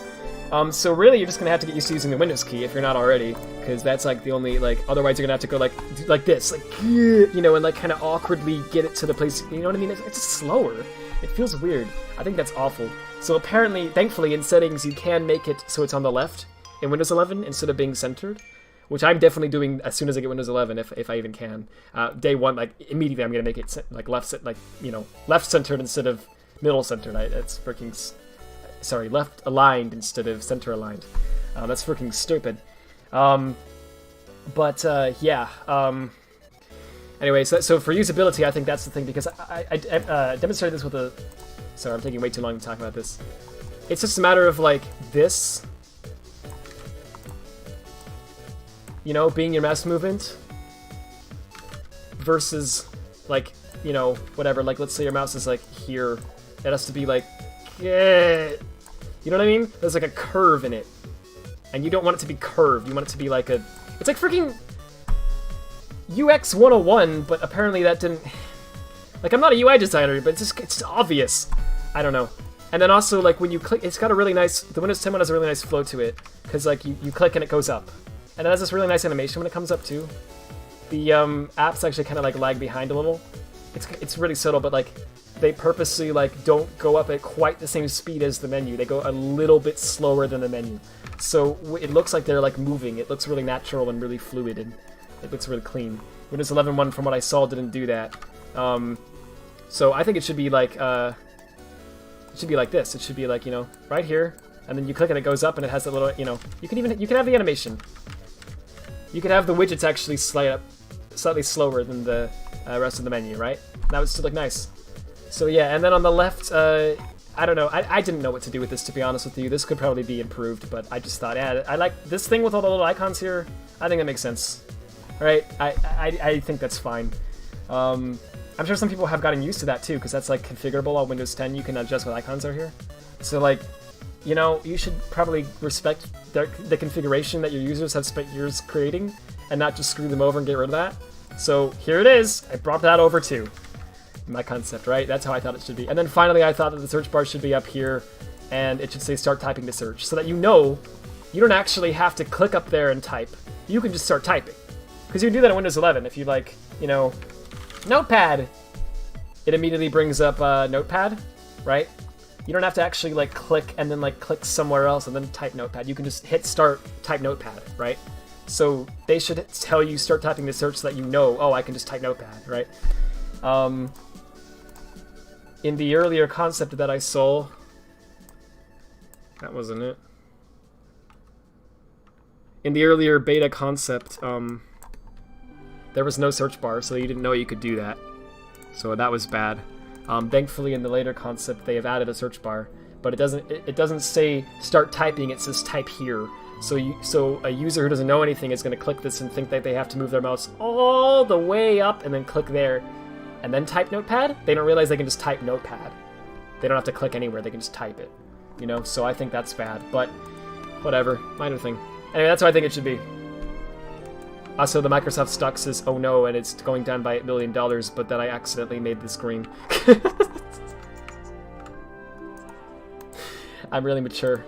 Anyway, Do you remember when this was a color stream? Sorry. Windows 11 doesn't, wait, you put your taskbar on the left so it takes up less space on your screen. You can't for live view put it at the bottom. Interesting. Windows 11 doesn't let you, it's permanently glued to the bottom? That's odd. You don't have it, but literally have this on the Microsoft website. It makes you sad. Interesting. TPM is usually by setting you enable, otherwise you can stick an adapter on your motherboard. Right. Yeah, for most people they just have to enable it. But it's still a pain. Search bar and start legit just takes you to the actual search icon. Yeah, I know. Yeah, you start typing and it literally is the same as if you click the icon. Personally, I always thought that was freaking dumb, right? Because, like, they have this whole big search... Well, like, okay, actually, by default, on Windows 10, if I remember correctly, it's like this! And I always thought that was terrible. Like, look at how much screen space that takes up. For no reason at all. Because if I want to search, I'm just going to hit Windows key and then type, and look, there it is. So I always thought that was freaking bizarre. Like, what's the point of this being on my screen at all times when I'm not using it? You know, it should only be on screen when I'm using it. So I always turn this off. Thankfully, they let you do that. You can also have it just be the icon, which I think is a lot less obnoxious than the whole big text box. But I think it's even more pointless than the text box, because at least with the text box, I think people will see that and like, oh, I can type, it's a box. But with this, it's like, I don't know. This is weird. It's like, if you know enough to know that you can go right-click, you can go to search, and you can hit set it to this, you should also know that you can just type and start. So, you know what I mean? I'll stop ranting about Windows 10 now. But I think Windows 10's start menu is actually pretty good. Like, it's actually pretty decent, I think. I don't really have any issues with it. Like, I do think it's a little weird, you know, how it's like a cross between the Windows 8 one and the 7 one. It's like, why do I need pinned app tiles and also, you know? But actually, the more I used it, I kind of was like, alright, I got used to it, you know, and I just used the pinned app section as like a, you know, most frequently used app thing. And I kind of like it, actually, because it's like they're so big. You can make them so big that it's like really easy to click them fast, you know? And so for like apps that I use frequently, but not frequently enough to where I would actually want them pinned on my taskbar or on my desktop, I can just throw them here. And I think that's pretty good. But if I want the other apps, they're right here, you know? So I think that's a good compromise. I don't know. Agree to some. I'm glad people agree. Let's hope they make internet search as optional. Yes. Even would have said bug out because it couldn't connect. Yeah. Well, not just bug out. It's like sometimes, okay, something that's been in Windows 10 as long as I can remember is like legit, right? You'll type like Notepad, and if you type it fast enough, I swear, maybe Notepad's a bad example. It's like certain things. If you type the name of a program that you have installed on your computer fast enough, and you hit enter, like before it catches up, it will literally Bing it. Like, it's a program on your computer, but it won't prioritize the installed program. It'll prioritize the internet search. So it, like, takes an extra second before it figures out, oh, it's also a program. It's backwards, right? It should be programs first, then internet searches. But it doesn't work like that. So sometimes you'll, like, you know, Notepad. Oh, whoops. Notepad. And that's how it worked. But sometimes you'll do that, and because you did it too fast, it'll literally Bing it. And it's like, I don't want to Bing Notepad! Holy frick! It's really annoying. Even that's happened to me? Yeah, it happens all the time. Does a PC port have de novo? Yes. How bad will it affect modding to fix it? Well, I'll say this. Where a lot of modders that I know, most modders that I know, are actually not going to mod it just because, like, well, for a lot of reasons, but the main, like, the killer, the one that's like, we're not going to touch it, mainly because of this, right, is because it has de novo. The fact that it has de novo means for a lot of people was like, nah. Some people were like, I might still do it, and then de novo, no, we're not going to do it. Like, that was the killer for a lot of people. So it's not that it makes it impossible, certainly not. It's just that it makes it really painful. And it's like, why would we want to deal with the pain for that when we also have all these other issues with it? And, you know, That's sort of what it is. But yeah, I think there will still be some Colors Ultimate mods, and we might even make some at some point, but right now we don't have any plans. All I want to do is document some stuff and get some basic tools, and then I'm just going to kind of let other people handle it. You know, like if someone else wants to make a level mod or something, that's cool. That's great, and if they need any help with that, let me know. You know, I want to help you, if I can. But, you know, I don't want to do, like, everything by myself, and I don't want to, I don't want to, like, do, like, level mods myself, to be honest, because I don't know. I'd rather mod original colors, you know? Hey, DeNovo, me too. It's sad, because they patched it out of Mania, and there was a new game, I think it was Play Tetris 2, that they released that actually didn't have DeNovo in it day one. And I was like, bruh, that's great! I mean, Sega's gonna stop using DeNovo now, day one! And then, here we are. I don't know! I don't know. Hopefully they don't do that with Rangers, but they probably will. Only screws up stuff like code injections? Yeah, that's the main thing. File modding shouldn't be messed up by this, but it will also make it hard to make a mod loader, which is going to be a pain. I think What's making one, but I believe, correct me if I'm wrong, but I believe the one that you're making is like, it's like patching the PCKs and or CPKs. So it's like my original Lost Sword mod loader was doing for Lost Sword, kind of. I don't think that it's actually a code injection hook where it's actually like patching the Cryware load calls, right? But maybe I'm wrong. It's still going to be great, by the way. Not downplaying it. The fact that we're going to have a mod loader for that, that's great. Cool stuff. I'm just saying DeNovo makes the actual hook patching thing really hard. We did it for Forces, but it was a pain. That's it. Cool. That's cool that we have that. Thanks for making that. That's really cool. Because not having that is like, you know, you can't really do anything until you have that. So that's a must. I went to my ultimate for any modder who doesn't want to give it to EGS. Well, thank you for saying that. We appreciate the offer. There actually might be some people who would take that, like legit. I think I know someone who actually was like, I don't know if I'll get it myself, but I mean, if someone got it for me, I'd mod it. I don't remember who it was. Right, unpack and repack them so all of the mods work better. Is this meant to be an early thing before something makes it more complicated? Yeah. That's great. Like, legit, that'll be really helpful to people. It's around since 2015. It's a cancer. I refuse to buy anything with it. Yeah. I feel you. We complained about it since it was a thing, really. When it was a Mania, too, we were like, heck no. You know, Christian Whitehead hated that it was a Mania. He was tweeting all these, like, subtle things that was like, man, it sure would, like, I remember he retweeted an article that was about, like, potentially, like, what was it, like, something like, the possibility of, like, it was some crazy thing about, like, DNA or something, I don't remember, but he tweeted something, he, like, quote tweeted that was something like, man, it sure would be bad if, you know, we were forced to have, like, DRM put in us last minute and we had to delay the development of this DNA thing for that, wouldn't it? Of course, referring to the fact that Sega forced him to delay the release of Sonic Mania so that they could put in DeNovo against his wishes. That actually happened, by the way. If you remember, the PC version was delayed. I believe that's why. Love you, Sega. Let me get the, Also, yeah, the remix of this song in Colors Ultimate, that was good. I should play that. I haven't played that one yet. Well, I have, but not on stream.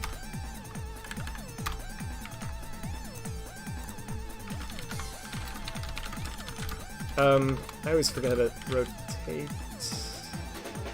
A Tron? Was that it? Yeah, rotated Tron and Refreshinator.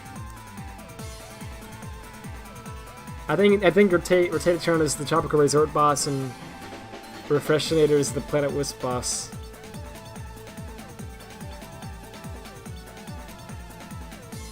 Can I play the one on the actual... Yeah, I'll play this one.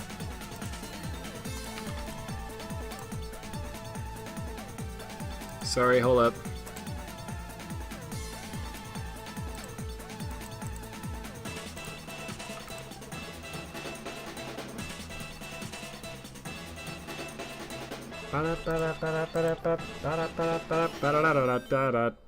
Okay, this is the remix. I gotta be honest, I thought this one was pretty good. I'm modding, well, kind of both. We have something from... We have moddable things from Colors Ultimate, including a debug test level that they left in the game, and a bunch of Sega tools. And I'm using the Sega tools. I'm reverse engineering the Sega tools to figure out the formats that the tools create. And then I'm using that information to port the test level back to the Wii version. So that's what I'm doing. Crazy, I guess, but yeah. We're gonna have it in-game real soon. I know I've been saying that for a while, but like legit. So let me actually focus for a moment, because my problem is a lot of times like I'll start talking and then I'll like... I enjoy talking to you all so much that I don't like focus on what I'm doing, right? Which is fine, but it means I don't get like as much done, and I need to like, kind of, you know...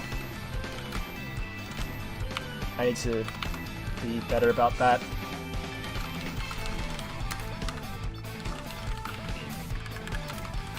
Alright. Is that right? What? Oh. It's like file dot... Well, we can just pass in the header pointer, because that's like the same... Yeah.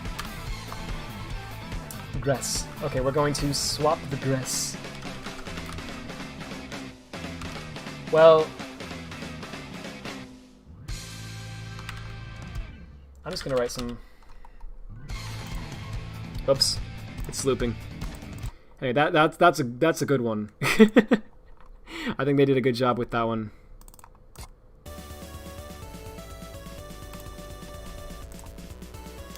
Why port it back to Wii? I don't have Ultimate. But also because it originally came from the Wii, and because I think it'd be really cool to have it in the Wii version. Someone was working on porting it, restoring it in Colors Ultimate as well. I don't remember who said they were doing that, but someone was doing that.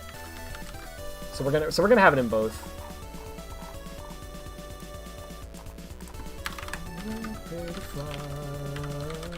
I'm gonna fly my own way and take the chance of today. Yes. Okay, if let's say this.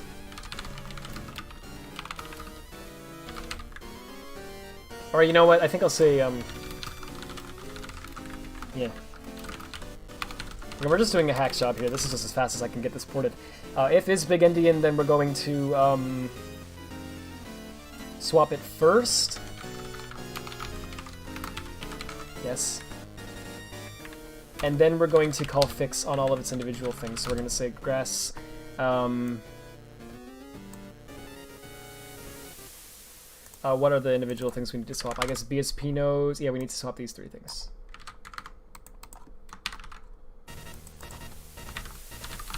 Is it playing that twice?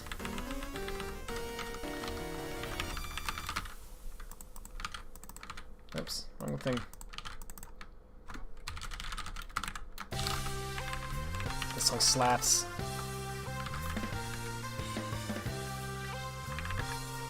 Let's do this.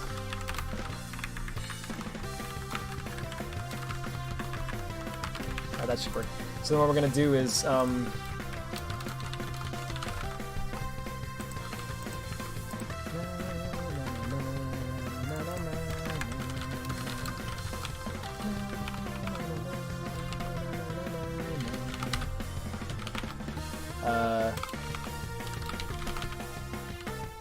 that should be a grass BSP node as well, but whatever.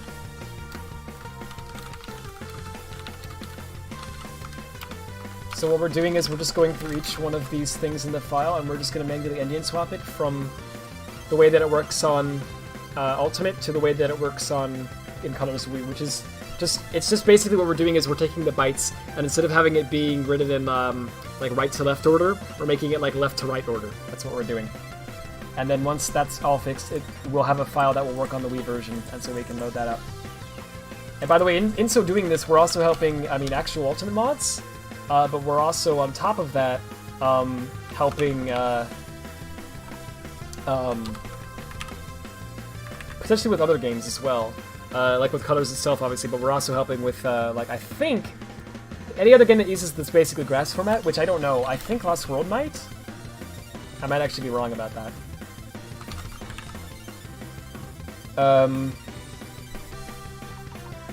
So what we're going to do is, a for loop, we're going to say, we're all...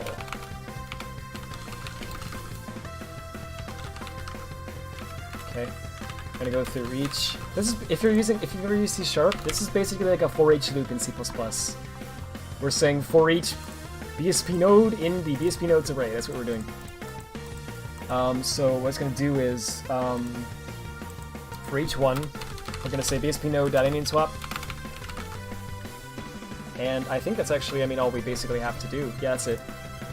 Actually, we don't even need to check if it's big ending or not, so we don't even really need to pass that in. For consistency, though, I think I'm going to do that.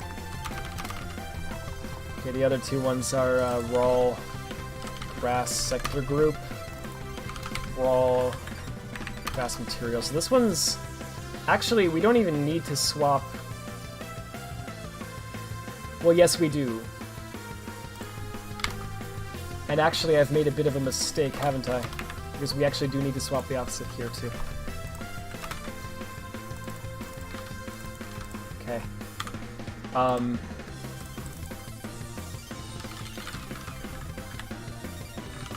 Reach, material in materials, and then swap it. That's it. Okay. And then finally, here, sector groups. This is the last thing we have to write before we can test this. I'm so sorry for how long this stuff takes sometimes, especially when I get distracted every 2 seconds. Because I'm like, ooh, I want to talk about this! Yeah, I don't know. I might have, I don't know. I don't know if it's like ADHD or OCD or what it is. I probably have something like that, because I do tend to do that a lot. Sorry if it's annoying. So we swap all this, and then... Well, no, we have to do it. The ordering of it matters. This one's... I love this song.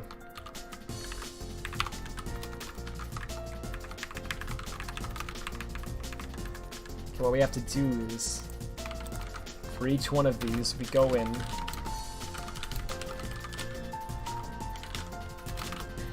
And then we swap each one of them too. Whoops. And we don't actually have to swap this, because that's just bytes, so we're good. So all we have to swap is this part right here, which I'm going to do right now. Okay, so I believe that that's it. So we can just test this now. So what I'm going to do actually is I'm going to, I'm just going to just hardcode this for now. I'm just going to test that out. We're going to say, fix the grass. It's like I should call this mow. Call this function mow, so it's like mow grass. You know what? I think I will do that. Hold up. Let me make it so I don't swap this till after. I got it. Yeah, there we go. Mow. Mow grass. Alright. Sorry, it's freaking stupid. Alright, let's build. See if there's any bugs. Apparently. What?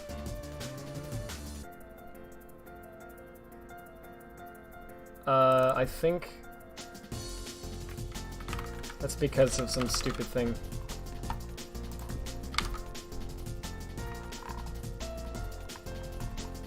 Yeah, that's pretty... Man, I don't like how I did this.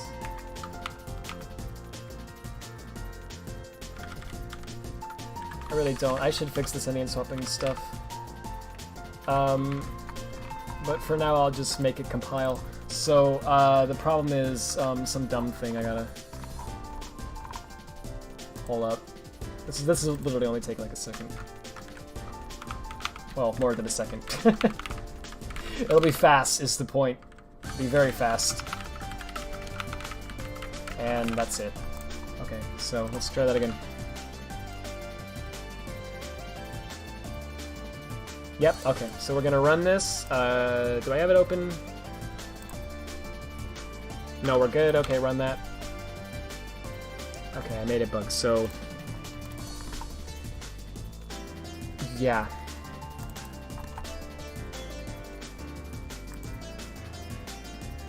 Oh, it's false. Wait, if it's false, then this should be okay. Oh.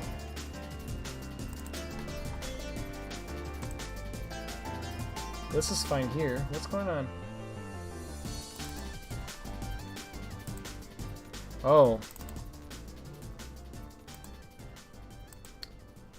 I don't know how it happened, but somehow... I guess I must have Indian swapped it early?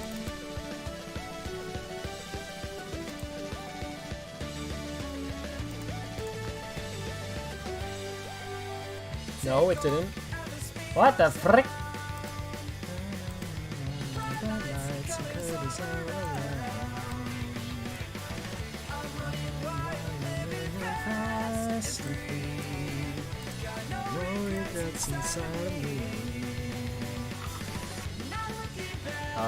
Did it even swap that?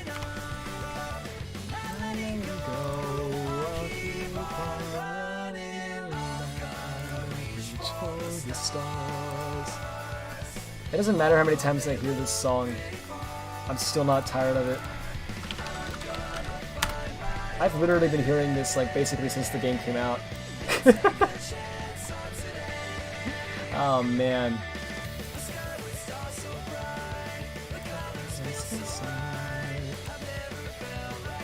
So yeah, like this is the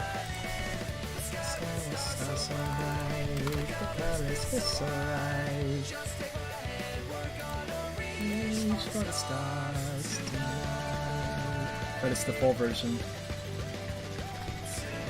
604? Yeah, that's not right. Oh, because I didn't fix the offsets. Bruh. Bruh. Okay, well, if I do that, though, the problem is... ah, jeez. Okay, give me a second for this. This shouldn't be too hard to fix, but I just need to think. We're so close, I'm sorry.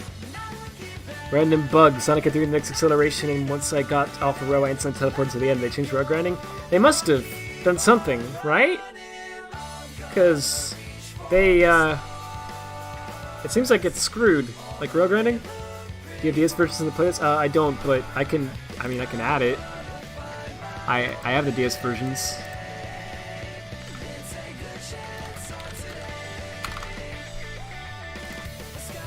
I'll add them real fast. Hold up.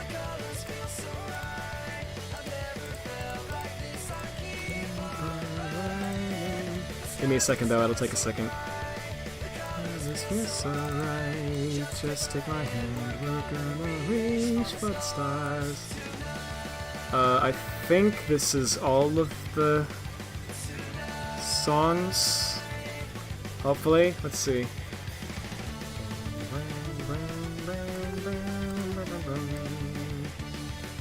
Yeah, and then I'll add the DS ones.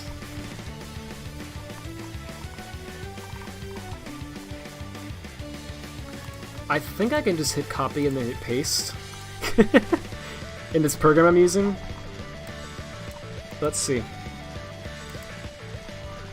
Looks like it. Okay. I'll queue up.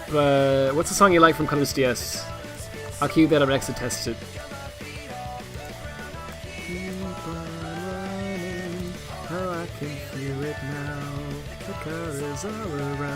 I'm trying to port a debug test level found in Colors Ultimate over to the Wii version just so we can see what it looks like. I've almost got it, but I made a little bug in my code to port this file over. It's just a stupid thing that's related to the fact that I'm doing this as kind of a quick hack, right? I think what I can do is Yeah, this is gross code, but this will work.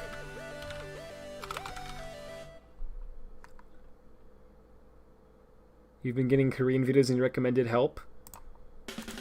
I like Starlight Carnival Act 2. Alright. Is that the mission, or is that... Because there's one called Act 2, but... I can just play that for now. Oh, frick. Wait, frick! Did that say what I think it said? Hang on. I think... Because I was actually pulling this one from YouTube, and when I tried to play just then, it said that the YouTube account was terminated. Oh no! Because of Color's Ultimate launch, I guess? Or maybe because they just uploaded something else. The person who uploaded all the Color's DS songs that I was pulling it from, the YouTube account got banned. Freaking... Sega doesn't usually do that. It must have been something else they uploaded that just happened to be the timing. Freaking great. Okay, I'll find another upload of it, I guess. Does this one sound good? Let's see. Let me just hear it first. Yeah, it sounds fine to me. As if the quality would even matter, it's the DS version, you know what I mean? Like, the DS quality is like, you know... It sounds good. I actually really like the DS soundtrack, but you know what I'm saying, right? It's not like it's HD. Okay, sorry about that. Let me throw this in real fast. I really like Foobar. What a good program. It sounds so dumb because there's good like media players on like Linux, of course, but like I swear I'm so used to Foobar now, like not having that on Linux was actually like legit. Like I had trouble switching to Linux because of freaking Foobar. Like, man, I tried to run it in Wine. I was that desperate, and it like kind of ran, but it was like it wasn't very good. Anyway, okay, here we go. Sorry, one more second. I'm gonna try this out. You said Starlight Carnival 2, and did you say the mission? Let's see. It's a remix of Act 3 from the... Okay, that one. Yeah.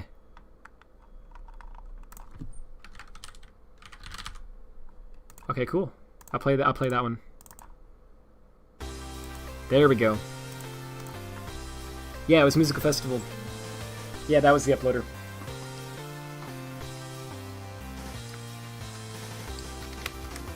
You gave Hyper a copy with a burner account? Wow, that was really nice. Thank you. As far as you know, Epic Games doesn't have any measures against multiple machines running a copy. Is that right? That's interesting.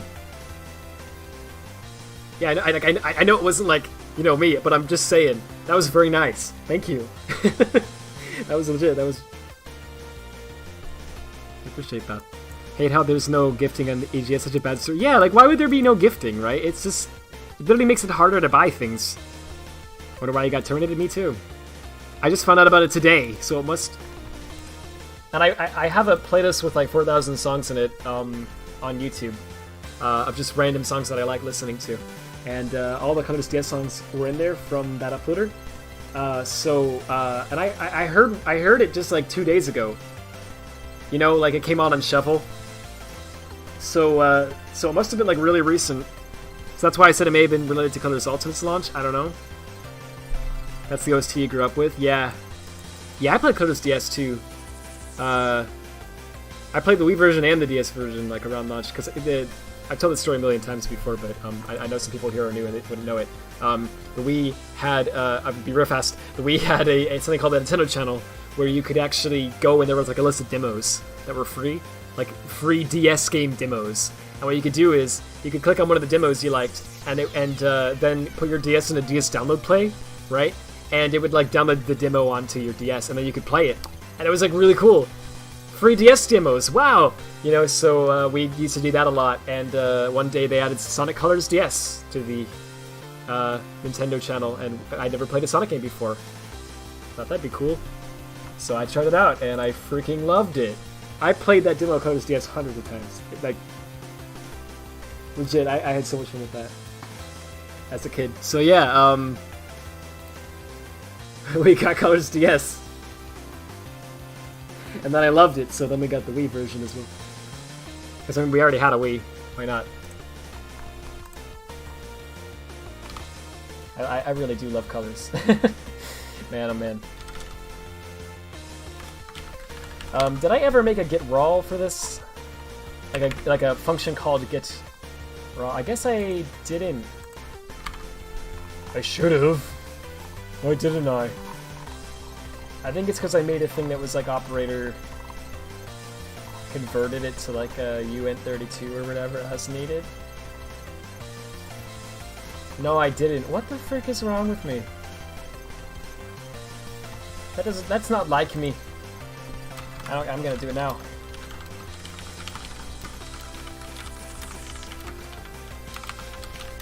That should be it, right? Nope, send valve. Okay. And I'm gonna do it for off64 as well.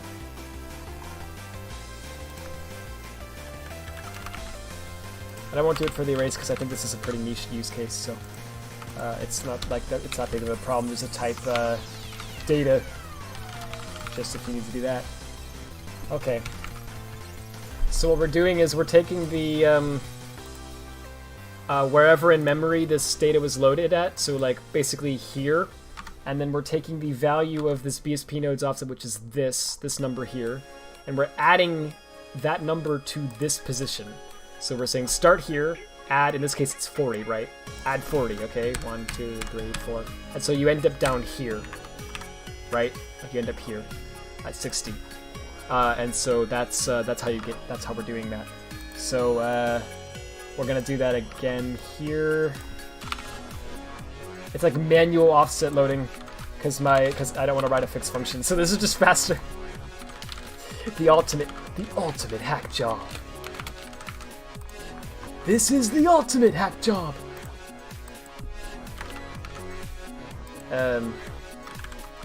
Fuck, it just gets worse. This is the ugliest code.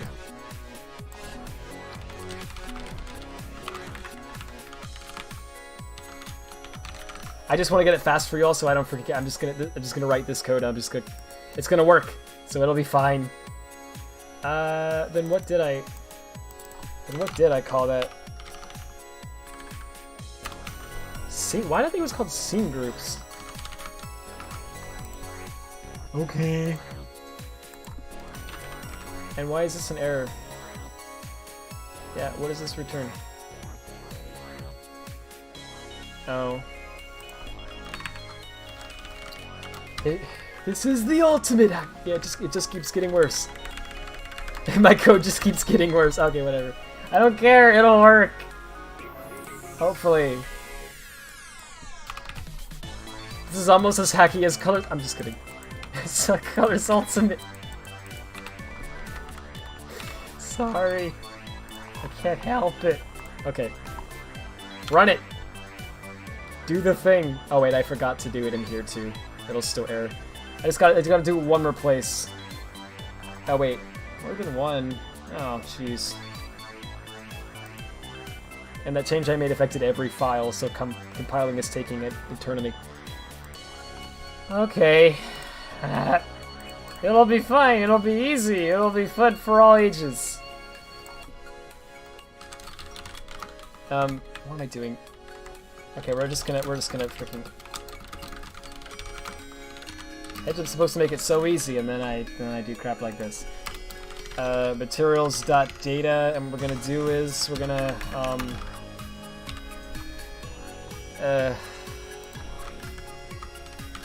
okay.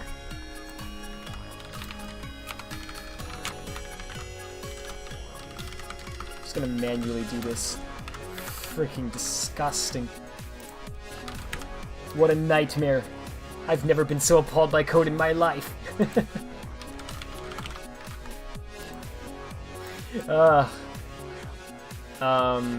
What's wrong with this? Oh. And we're gonna say, I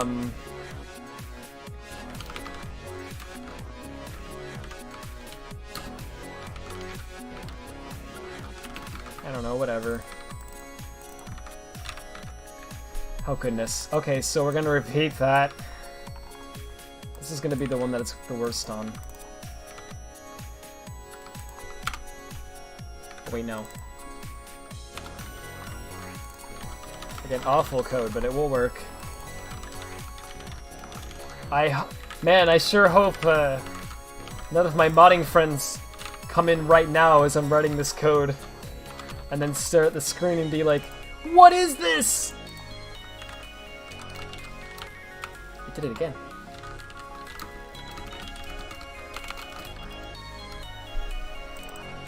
Oh.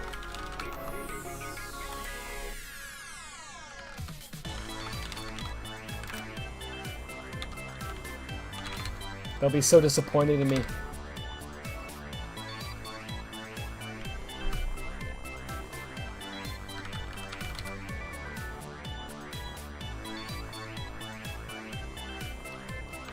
My family will laugh.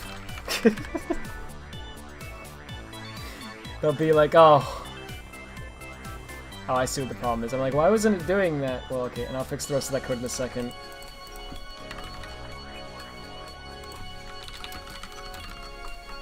Okay. Okay.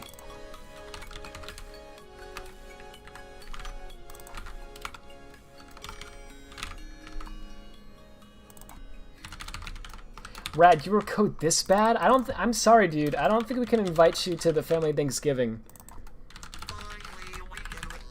I don't think we can do it. I mean, I just don't think that someone who writes code like that should be able to get the turkey. At least not for free. Jeez, man. Can't even. I'm ashamed to know you, dude.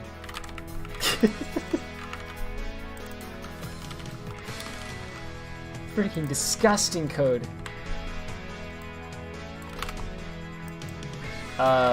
Yeah. What can I say? Is that not right? Huh? Wait.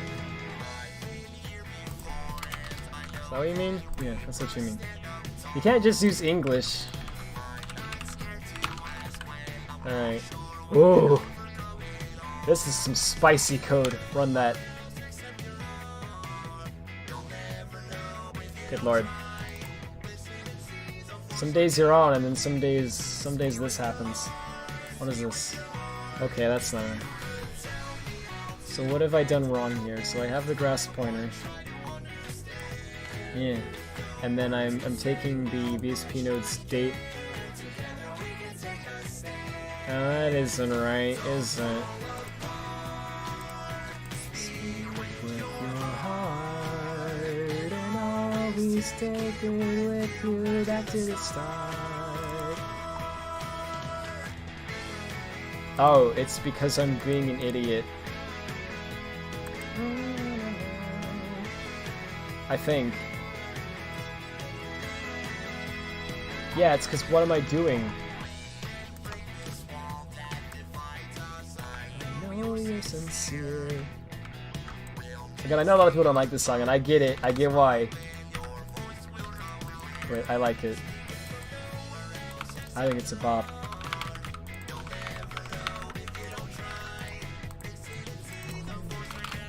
I don't know what he's saying there, though. I never could figure it out. Listen and see, or sincerity with me? Like, what? I never looked up the lyrics, I'll be honest. It probably makes sense. Maybe if I knew what that said, I wouldn't like it. Like, this song's great, and then I, like, figure out what that one line says, and I'm like, oh, I hate it. Probably not. Together we can take a stand. Done. It says done. Okay, good. This is the one we generated. Holy frick, that took way too... What was that? 5 hours?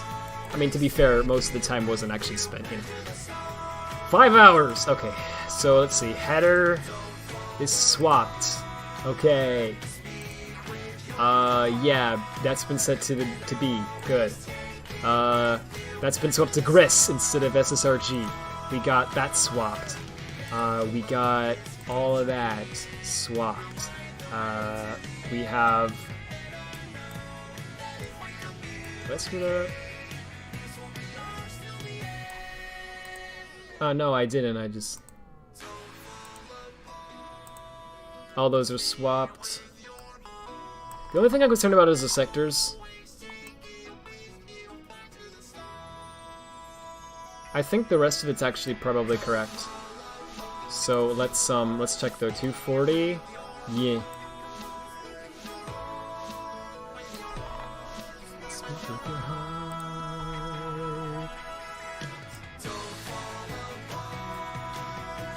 Here it is. So we got that. Yeah, dude.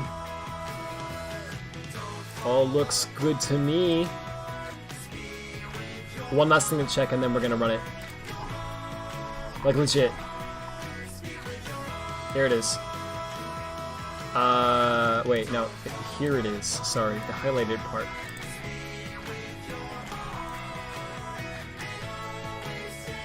This. Hey, this will be good timing with the song. Yep. It looks good. Alright, we got it swapped. So we should be able to... That should work on the Wii. So, time to make a confession. So I was working with Death to get the test level supported over to the Wii, right? But he was the one who was actually testing it out. I was, like, sending him some files that I was editing and swapping, and he was throwing it on the Wii. He didn't, like, to my knowledge anyway, like, put the files anywhere. So it's just on his hard drive, right? And I'm fairly certain he's asleep now. Yeah, he's, like, most definitely asleep. It's, well, I don't know. It's pretty late for him. So I'm gonna have to test this out. I'm gonna have to actually, port over part of that myself.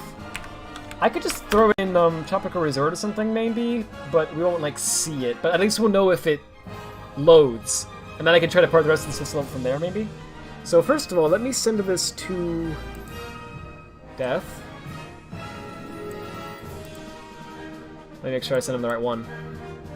Yeah.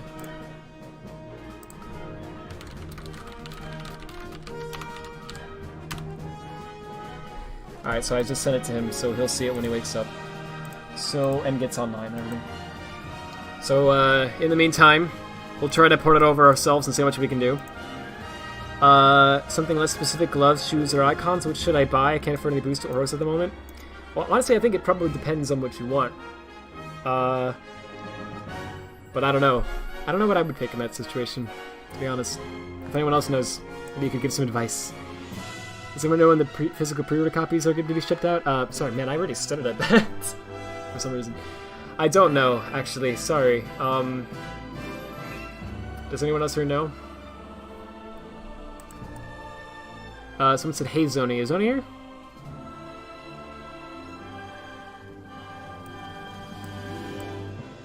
Was Zoni on Twitch or something? I'm not checking the Twitch. Let me check the Twitch chat. I always have to, like, do a really bad job at that. Let me pop out Twitch chat. I might echo for a second here. That'll be fixed in a moment. Wait, how do you pop out Twitch chat now? Where the frick is the pop out button? There it is. That's weird. Why would they put it there? Like, every streamer needs to pop out the chat, right? That should be, like, super easy to get to, dude. It shouldn't be in the menu. Zony's not here just to... Oh! Freaking nice. You summoned Zony, dude. Holy frick. Actually, hey, how you doing? You have 22 tokens right now. You can probably just play the first boss over and over to farm tokens. But you can afford the more expensive stuff. Yeah. I don't know if this still works. I don't know if it was like... I don't think it was patched yet. I don't think they actually made it patched since we found this, so I don't think so. But, Death the other day noticed that if you collect a park token and then you die, the park token respawns and your counter doesn't, like, reset. So you can actually just collect the park token again and then die again and just keep doing that over and over and over and over, and you can just get infinite park tokens. And then someone on Twitter noticed that when they went to Gameland, for some reason it gave them freaking 99,999 park tokens, and then other people were like, is that consistent? And they were trying to do it, and apparently, I haven't kept up with the thread, but last I heard, It seems that going to Game Land and holding the A button down for some reason tends to give you 99,999 park tokens. I don't know why that happens. But anyway, so yeah, so you could get him legit, or you could do that. Depends on what you prefer. If you want to do legit, I'm sorry. I hope I didn't ruin it for you by telling you that.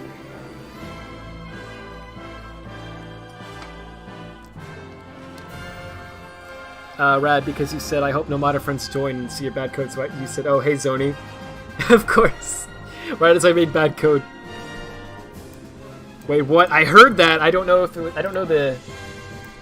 Well, hold up. Let me look for it again. It was earlier today. Actually, no, it was late last night, and then also earlier today that people were talking about it. I saw...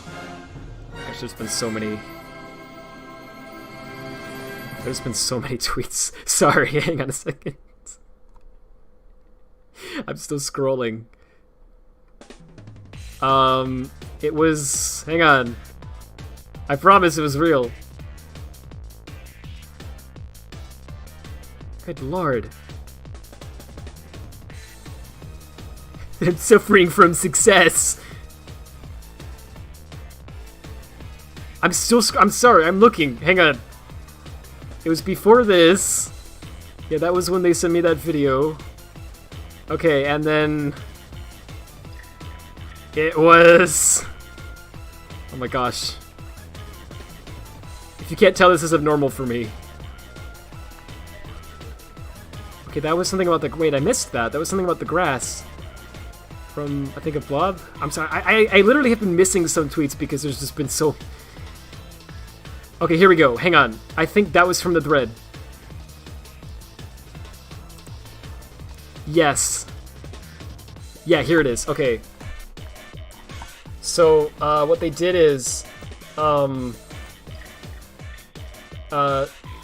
said they were absentmindedly playing from the start, came out of a level, and apparently this happened. And they don't know why. And then Garrula said that happened to me too, an idea how it happened, and Shoutout said that they have no idea. They just played a few levels, like the game came back in, did a few Game Land levels, and then did Tropical Resort, and then they noticed that.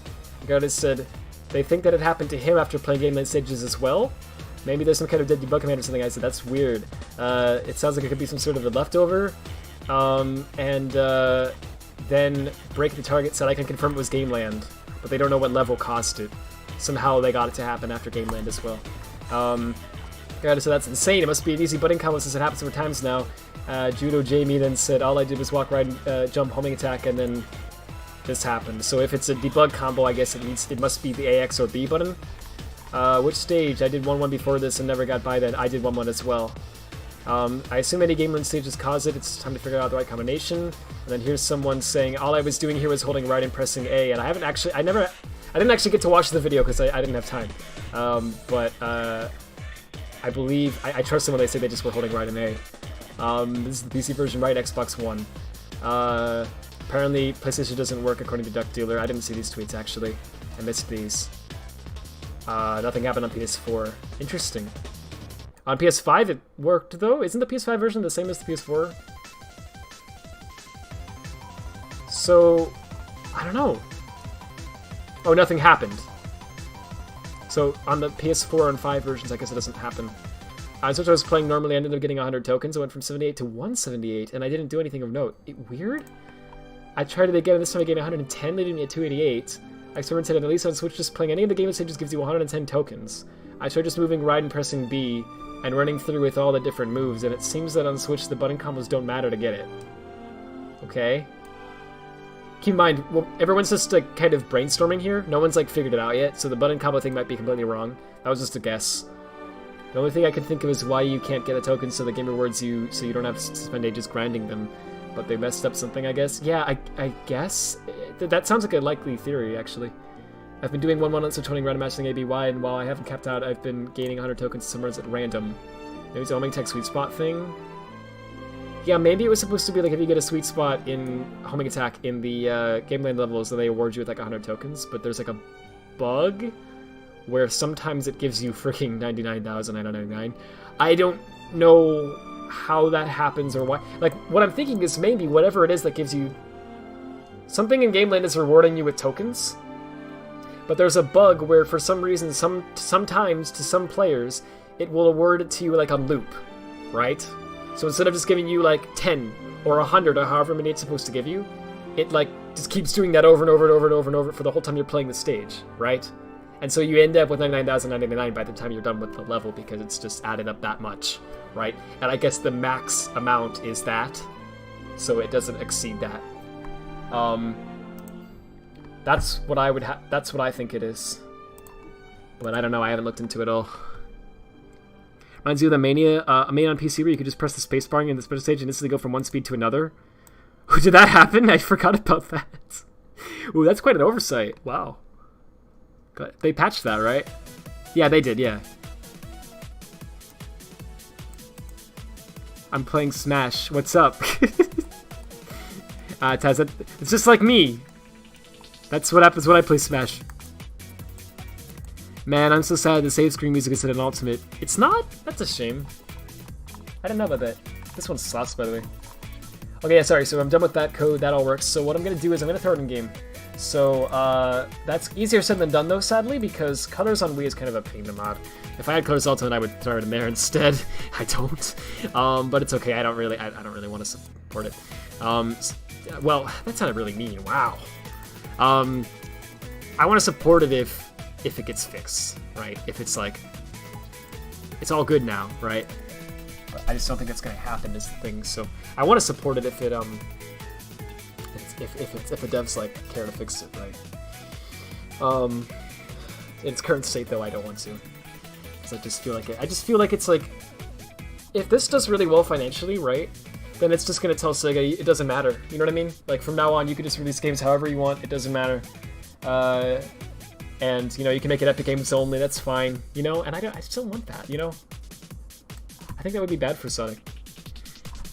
So yeah, I want to support games that the devs put time into. You know what I mean? So that's the thing. Maybe it's related to points. Maybe the higher the score you get, you can get park tokens, like credits in TSR. Yeah, it could be that. That's a good theory too. Frankly, I don't know. I'm just guessing, right? Like, I have no idea. Sweet spot might be the key, because you were doing Game Land, and on your runs where you didn't hit the sweet spots, you didn't get the glitch trigger. That's really interesting. I got mentioned.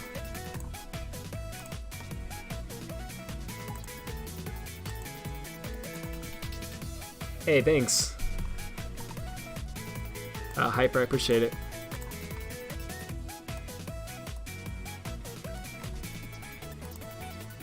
I might check that out.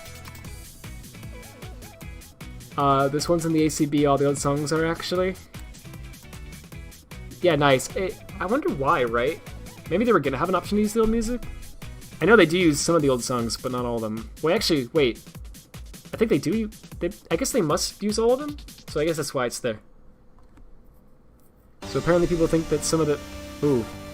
This is the Void version of Versus Scullion. Yeah, the Void versions are just slowed down.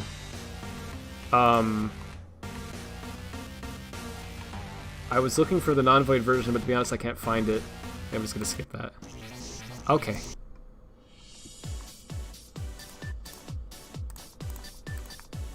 You did one and didn't get any park tokens. Interesting. Are you on like PS4 or like on Switch or something? Just wondering. Because I think it's like, I think it may or may not happen on PS4. That dude was saying it didn't happen to them either on there. And someone else said it didn't happen on PS5, which is I think the same code as the PS4 version. So I don't know if it works on PS4. I think Switch and probably on some other platforms as well, it should work, but we don't know what triggers it.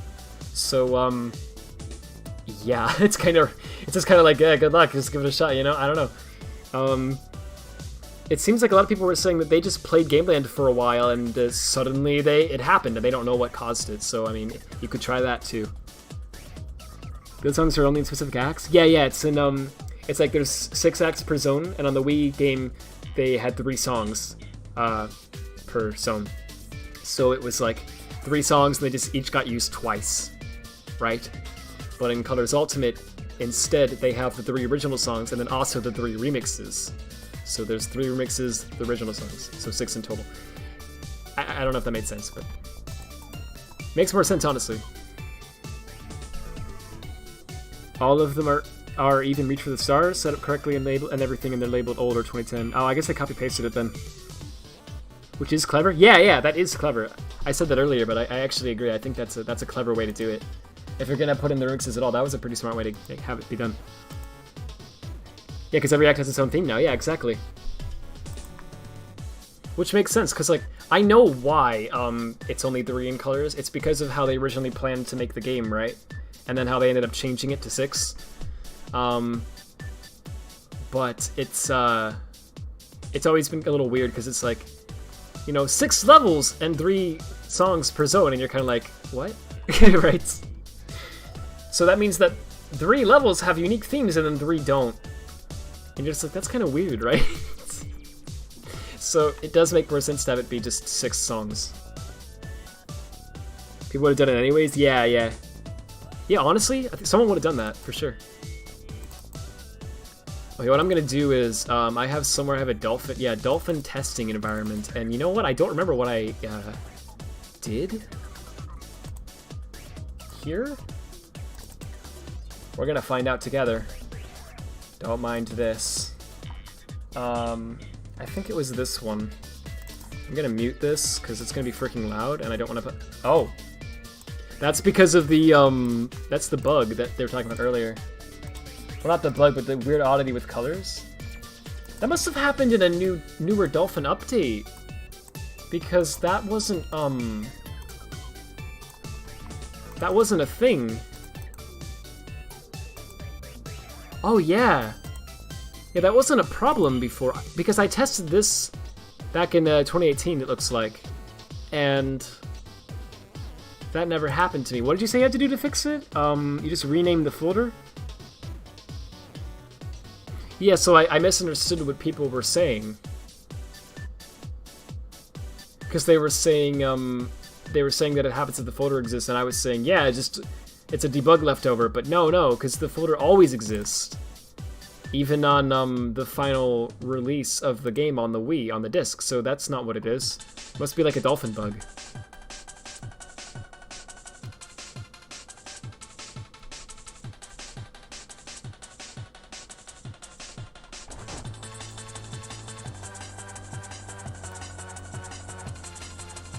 You're talking about some people thinking that they're faking...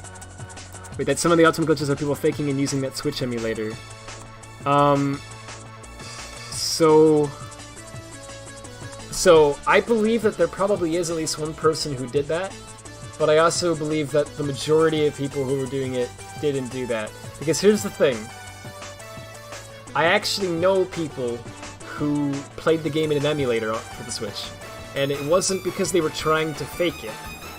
They just wanted to play it in an emulator. They just didn't want to boot up their Switch. It was somewhere else in the house, and it was just more convenient. They didn't have it on PC either, so they just did that. And they noticed some bugs that were only happening because of the emulator, right? But they were able to tell that they were just emulator bugs, so they didn't, like, pretend that it was like, oh, that's Ultimate bugging out. That's just, you know, they knew it wasn't Ultimate. So, but there were some bugs that they ran into that they weren't sure if it was Ultimate or not. So what I assume is there were probably some people who actually were playing with an emulator and ran into some bugs that were maybe caused by the emulator and assumed that it was caused by Ultimate and then tweeted that. I don't know if it was that they were purposely trying to fake it. Maybe it was, I don't know. But I assume that that's what happened. That said, that's not okay if that happened. I was trying to be careful with that. When I saw, like, video tweets, I was trying to, like, check for that kind of thing. One thing that gives it away, I'll tell you this, one thing that gives it away is if they pause the game and the pause menu is flashing, like the text on the pause menu is flashing like black and yellow, that means that it's being emulated. That's a bug that happens with the Switch emulator. It doesn't happen in the actual Switch version of the game. So if you see them pause and the screen doesn't flash like the pause doesn't flash like that, that means it's real. But if it does flash, then that means it's on an emulator, and so you don't know. Maybe it's actually in the game on the Switch, maybe it's only because of the emulator, right? You don't know. It was just this guy for right now? Let me see.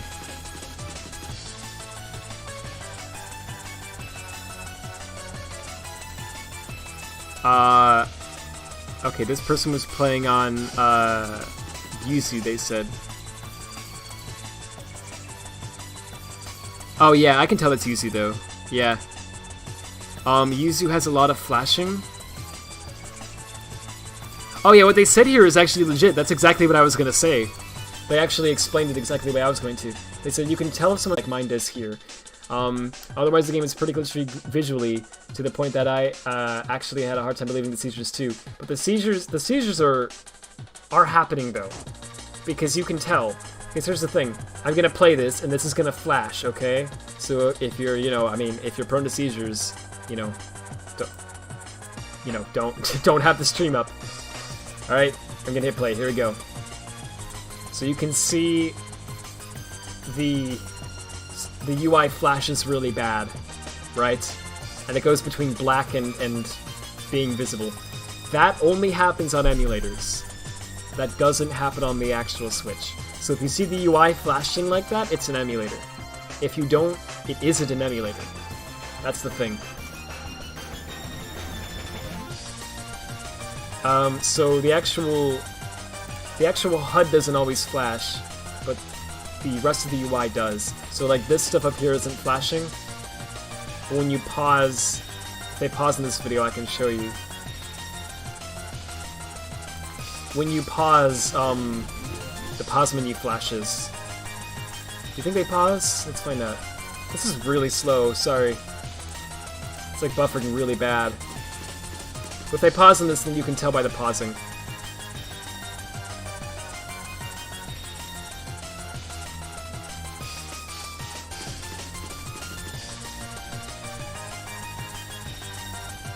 And they also clarified that if you see Nintendo Switch on there, that doesn't necessarily mean that it came from the Switch, because anyone can type that. I didn't fake it. I don't rule out that it could also be used to screwing me over.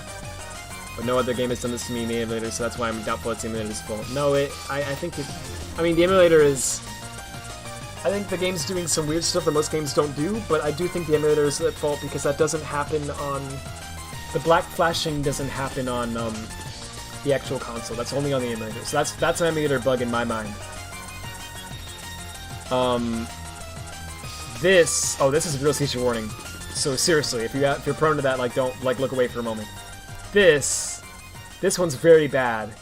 Again, this will actually be a problem if you. So don't look at this. Yeah, that one I don't know. Because that could be an emulator bug, right? I mean, a very bad emulator bug, but it looks like the kind of thing that could happen in an emulator, right? But I don't see the HUD flashing on the world map. So it makes me think it could be real, right? I could see that happening on the actual Switch hardware, like I really could. Because I know it seems like so crazy that it's like there's no way, but like legit, this is like video corruption bugs. Like this is what those look like. When a game is like corrupting graphics memory, it looks exactly like this. So, I don't know. Take some of those with a grain of salt. They may or not actually be happening, but the thing is, right, listen, I'm speaking as someone who doesn't think Colors Ultimate is a good port. Like, I just have a hard time believing that people would actually go out of their way to just fake it, literally just for the point of, I'm gonna make this game look bad when it isn't. You know what I mean? That just seems like a really... That seems like such a petty thing that I don't understand why you would do it. Right? I'm not saying that people don't do that, because there are some garbage people out there, right? I'm not saying that that isn't happening, and in fact, there probably is at least one person who has done that, sadly. But I don't know. I have a hard time believing that a lot of people are doing that. I feel like the majority are not. I feel like the majority of these glitches are real. I hope... I hope that that is the case, and that it's not... Well, actually, I don't know. I don't know if I want to hope that the glitches are real. But I guess, I don't know, I just feel like that's so scummy if people are doing that. I hope that's not, I hope that no one's doing that. You think they're real? I think so too, because I heard, like, I know Gotta Be Fast, a friend of mine who I've gone back for several years with, you know, we were on, like, Skype. Like, I trust him completely. He bought it on the Switch, if I remember correctly, and he played it through on the Switch, and he had a lot of these, like, bugs too. And he played it on his actual Switch. So I feel like most of them are real. But, I don't know. So Switch already has a memory leak if you don't restart it after a few weeks. I wouldn't be shocked. Yeah, I wouldn't either. It actually reminded me, if you remember when the Switch launched, did any of you see that video that was like Painful Switch Launch or whatever it was called? It was something like that. I think it was like, what, Crocat or whatever? Whoever made it. Anyone who's seen it knows what I'm talking about. There was this huge compilation of times where like these people were trying to play a game in their Switch, like Breath of the Wild or whatever, and the screen was just like flashing and going nuts, and there were colors everywhere and whatnot. And it was because they got a defective Switch. They got like a Switch that had like a hardware issue, you know, and it was causing all sorts of craziness. But it looked very similar to this. So it makes me think it could have been, when I first saw it, actually my first thought was, I don't know if that's the game or if that's an issue with your Switch hardware. Like, it may have just been that your Switch hardware is, like, dying, and this is the first game that you've noticed it on. You know what I mean? Like, this is the first game where it was a visible problem. But it's not the game's fault, it's your freaking Switch is dying. You know what I mean? It could be that, I don't know. Or it could be emulated, like, it could be several things. So, you know, keep that in mind, obviously, but I think it's safe to say, regardless of actually all of that, I think it's safe to say that the game definitely has a lot of issues, and on Switch especially, it seems to have a lot of issues, right? So if you're going to get the game, you know, keep that in mind. Be cautious about it, especially the Switch version. But don't, like, you know, don't believe everything you see, right? Just in general, really. Not even just related to this. Like, just always, you know, every time you see something, even if you think that, oh, that's believable, that makes sense, like, just question it, right? Just question. What if it isn't, right? I'm not, okay, and man, it sounds like bad advice if I don't clarify. Don't be suspicious of everything. I'm just saying, like, you can trust things, you know what I mean? Because people generally aren't scumbags. Generally, people try not to lie, you know? But you just never know. On the internet, you just never know. So just always be careful. Like, always be aware that there's a possibility that something isn't real. You know what I mean? Unless you can verify it yourself, or you trust the people firsthand. You know what I mean? Like, you know them personally or something.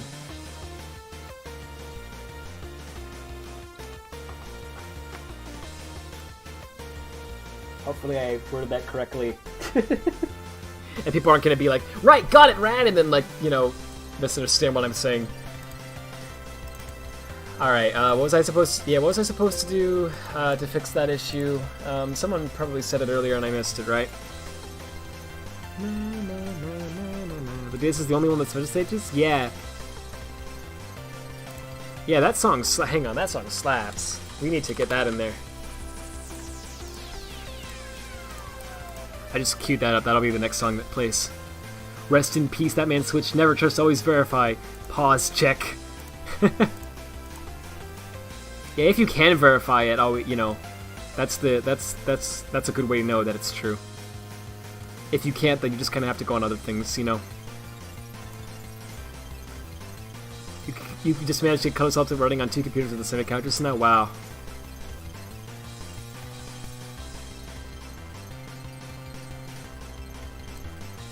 Why are there 2 Sonic and the Secret Rings? Good question. There's also 2 colors. It's because one of them is a copy made for modding, and one is the original game. Same with colors.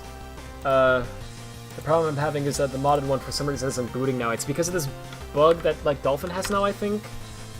I think they said if you rename the Sonic 2010 folder that makes it work, but I don't know if that's, I don't think that's...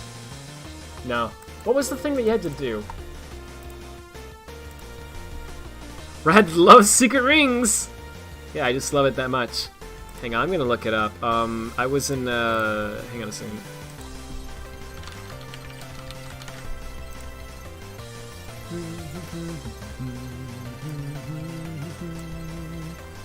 Unauthorized device, maybe?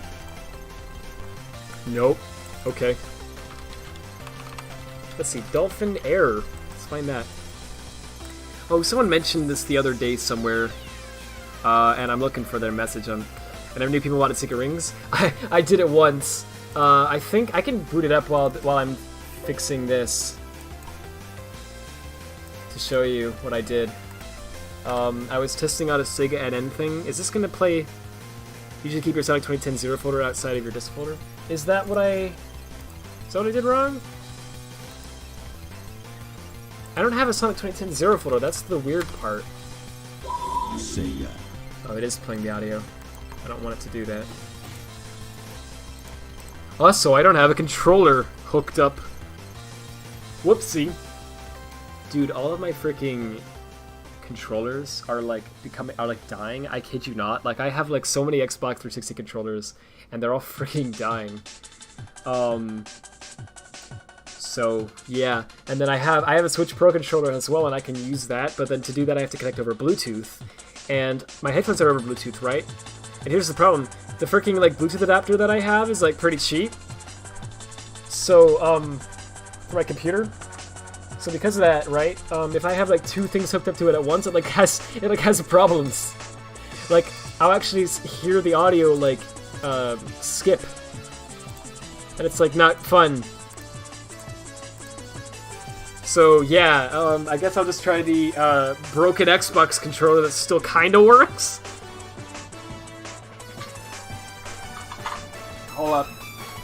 I should really have new controllers. I should get some. I just haven't gotten around to it because I don't. God, it's sad, right? Because I love games obviously, but like I just haven't played. I haven't really sat down and played them in a while. So I just haven't had like time.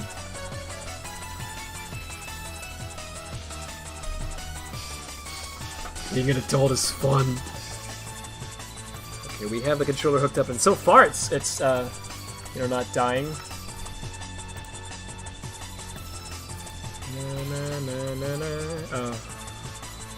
Oh. Well, I don't know. Can I even... Oh.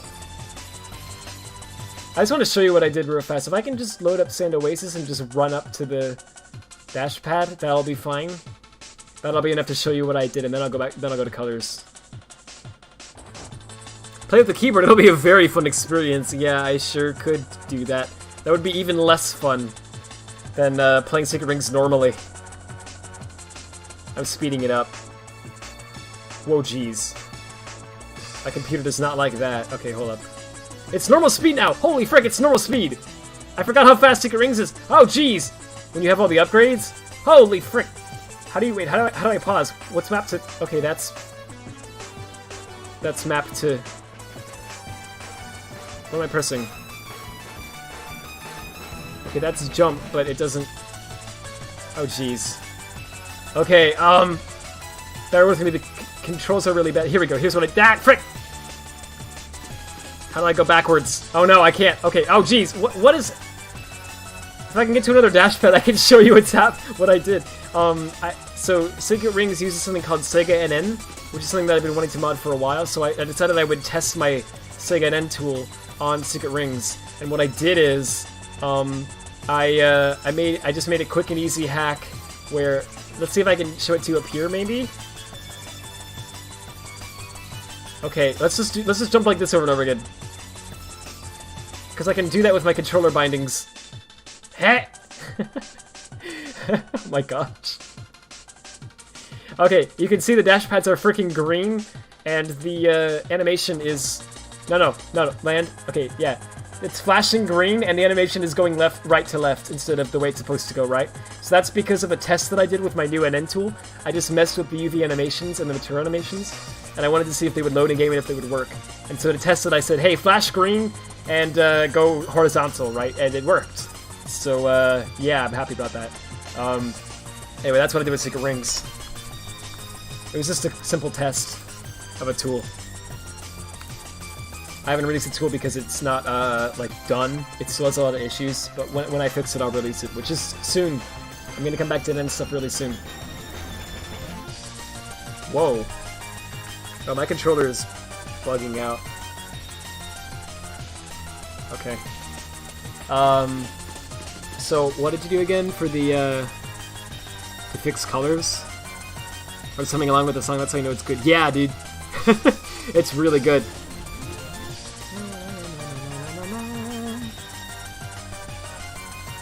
We trust the Sonic games will be buggy. I mean, honestly, yeah, it's a good reason. You need to remove the folder from the game data? Like, you literally need to remove it? I mean, I just said it's a recycle bin.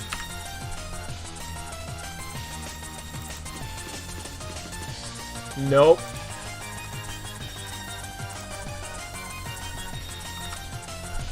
Could it be...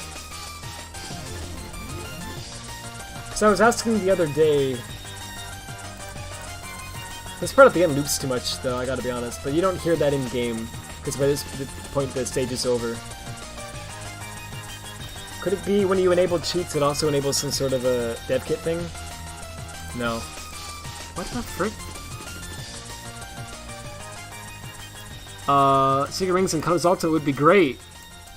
Like, Secret Rings levels. Be interesting. Hello, Rad. We lost all our tools in a boating accident. Will you please give us your tools? A freaking boating accident? What? Azuka was rowing in a canoe with the one and only server containing everything related to Sonic Team on it. He's like, don't worry, it will be good. When I get to the other side of the river, all of the files will be intact. And the devs are like, I don't know, Azuka, we should make a backup at very least. No, trust me. And then halfway along the river, he was attacked by an alligator. Freaking all of the files.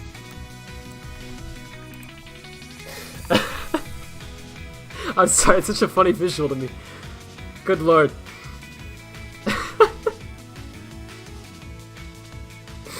Ah. Oh, jeez. That hit me hard. Sorry, I don't know why. Ooh. You just have all your colors we extracted into a disk folder. This is scoring lore. Yeah, that happened. I just imagine Azuka being like, it was a dark day. You know, he's telling the tale. I was rowing down the, I don't know, Sakatoa River with the one and only copy of all the files. The boat splines glitched and they flew into a building. And I just pictured Gary's mob when you said that. Like, I pictured, like, the gravity gun. The canoe just gets shot. Colors, I feel like, is a pretty good base modern engine. Yeah, honestly, legit. It's actually surprisingly good. Like, so much so that, it's shocking. Like, you know how people make fun of Colors for being a 2D game, right? Because it has very few 3D sections in it? Well, for some freaking reason, despite that, if you actually put him in a 3D section, he controls pretty well! Like, I would say he controls better than in Gens or Unleashed. Like, straight up, it's like, whoa! Why did they not use this? It's really cool. So yeah, I would definitely say, like, yeah, try to port stuff to Colors. Imagine the Secret Rings Project in Ultimate also customizing Sonic to have fire boost to fill in for the speed break. I mean, yeah, that could be cool. Keep all your assets for extractors, 3 packets, and your mods inside the disk folder, but you have Colors we extract to your disk folder. Okay. So, like, here? Or... It was something with the CPKs. I remember someone said the CPKs was the thing. You're impressed with Secret Rings because it's the fastest Sonic game ever made. When you have all the upgrades, it's really fast. I think it's too fast, I'm gonna be honest. But, it is pretty exhilarating when you can actually control him, right? Like in some of the goal levels where it's not like, you know, you don't need to do anything super over the top, like precise. You pretty much just have to run. When you go that fast, you're like, whoa, I can actually kind of do this, and it's like kind of exhilarating actually, because you're like, holy frick, I can play this. But unfortunately, most of the missions are designed where they not only require you to be precise, they require you to be really precise.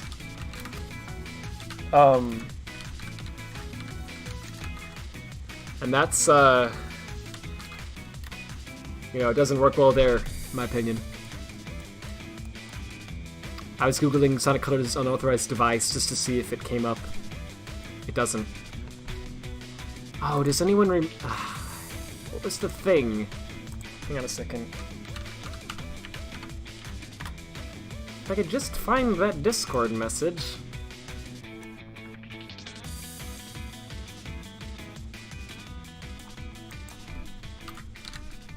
I'm looking for it still. Sorry, everyone. I don't remember what to do.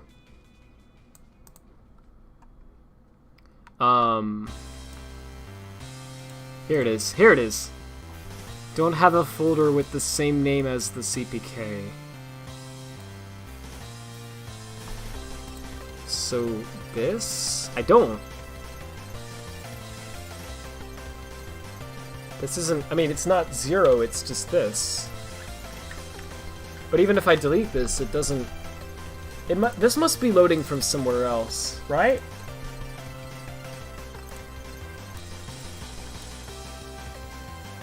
No, it's from the Dolphin Testing Environment folder, which is this. Oh. No. It's not. No CPK is in here. It's only in here. Interesting. Okay. Yeah, they said all you need to do is, not have a folder with the same name as the CPK. But I don't, like, okay, even if I get rid, if I delete this, or if I rename it to Z or something, right? Because I tried that and it didn't work.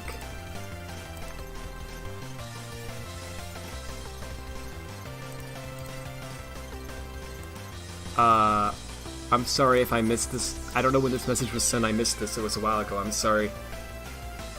Remember you? Yes, I do. Hi. It's been 2 years since the defeat of Solaris. It sure has. That's a while. Wow.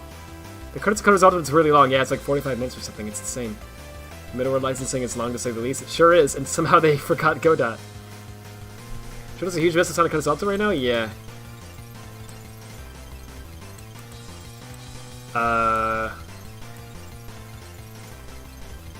Someone tweeted out the seizure glitch was fake. They used a switch limiter called UZ to fake the footage. Dang. Who said that? I'd like to see that myself, because I don't know if, I'd like to verify that. To any extent I can, anyway.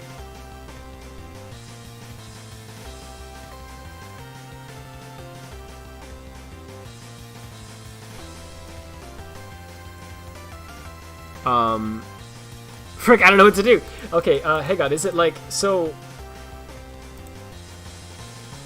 So if this was, you know, had a Z in the beginning, the game would not run, right? Because you'd try to run it, and well, no, but it says that no matter what. Okay, fricking. I'm gonna verify that this is actually loading from here. So what I'm gonna do is I'm gonna say that's the wrong one there.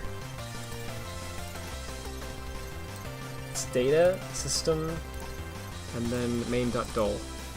So I'm going to literally just rename this to see if it still plays or not. Oh, it disappeared. Because obviously that won't work, right? So if that was so if it still got to the unauthorized device screen, then I would know that it wasn't loading from that folder. Well, anyway, but it literally disappeared, so it was 100% loading from that folder. So how do I, wait, frick, how do I add it back? Oh, gosh. How do I add it back? Open?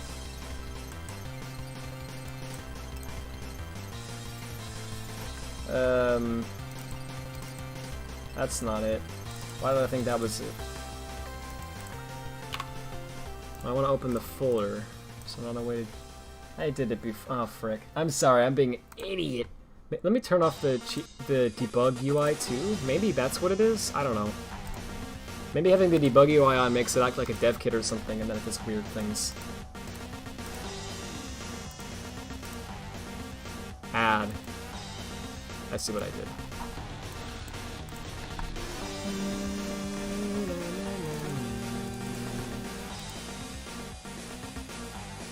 Why are you doing The Incredibles on Nintendo GameCube? I love how literally every time I stream with Dolphin, you know, that comes up.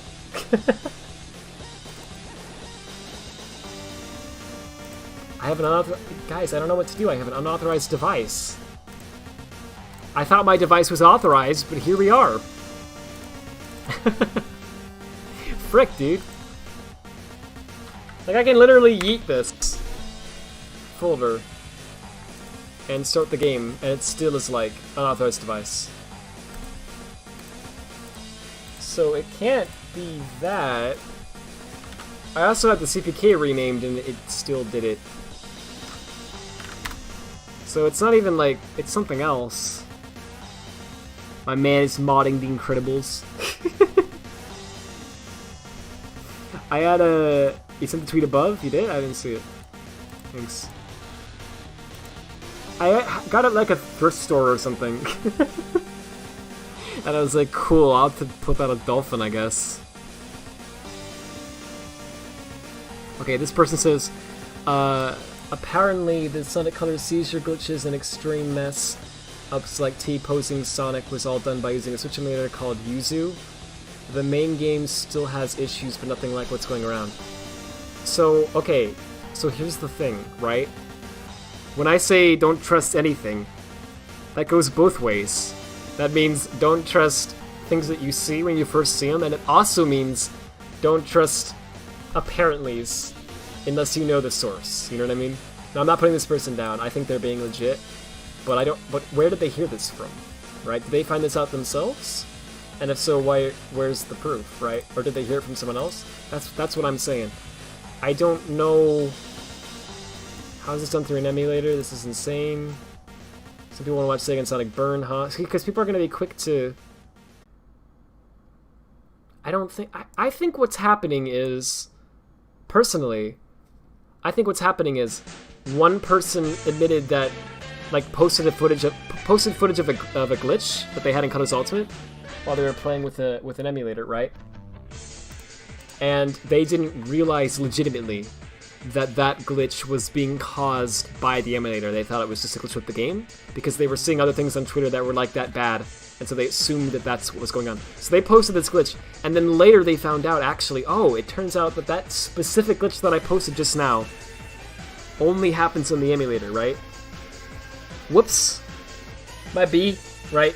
And so they apologized. That's the thing that Taz was showing, right? That person. They apologized and explained that they didn't realize that it was because of an emulator, right?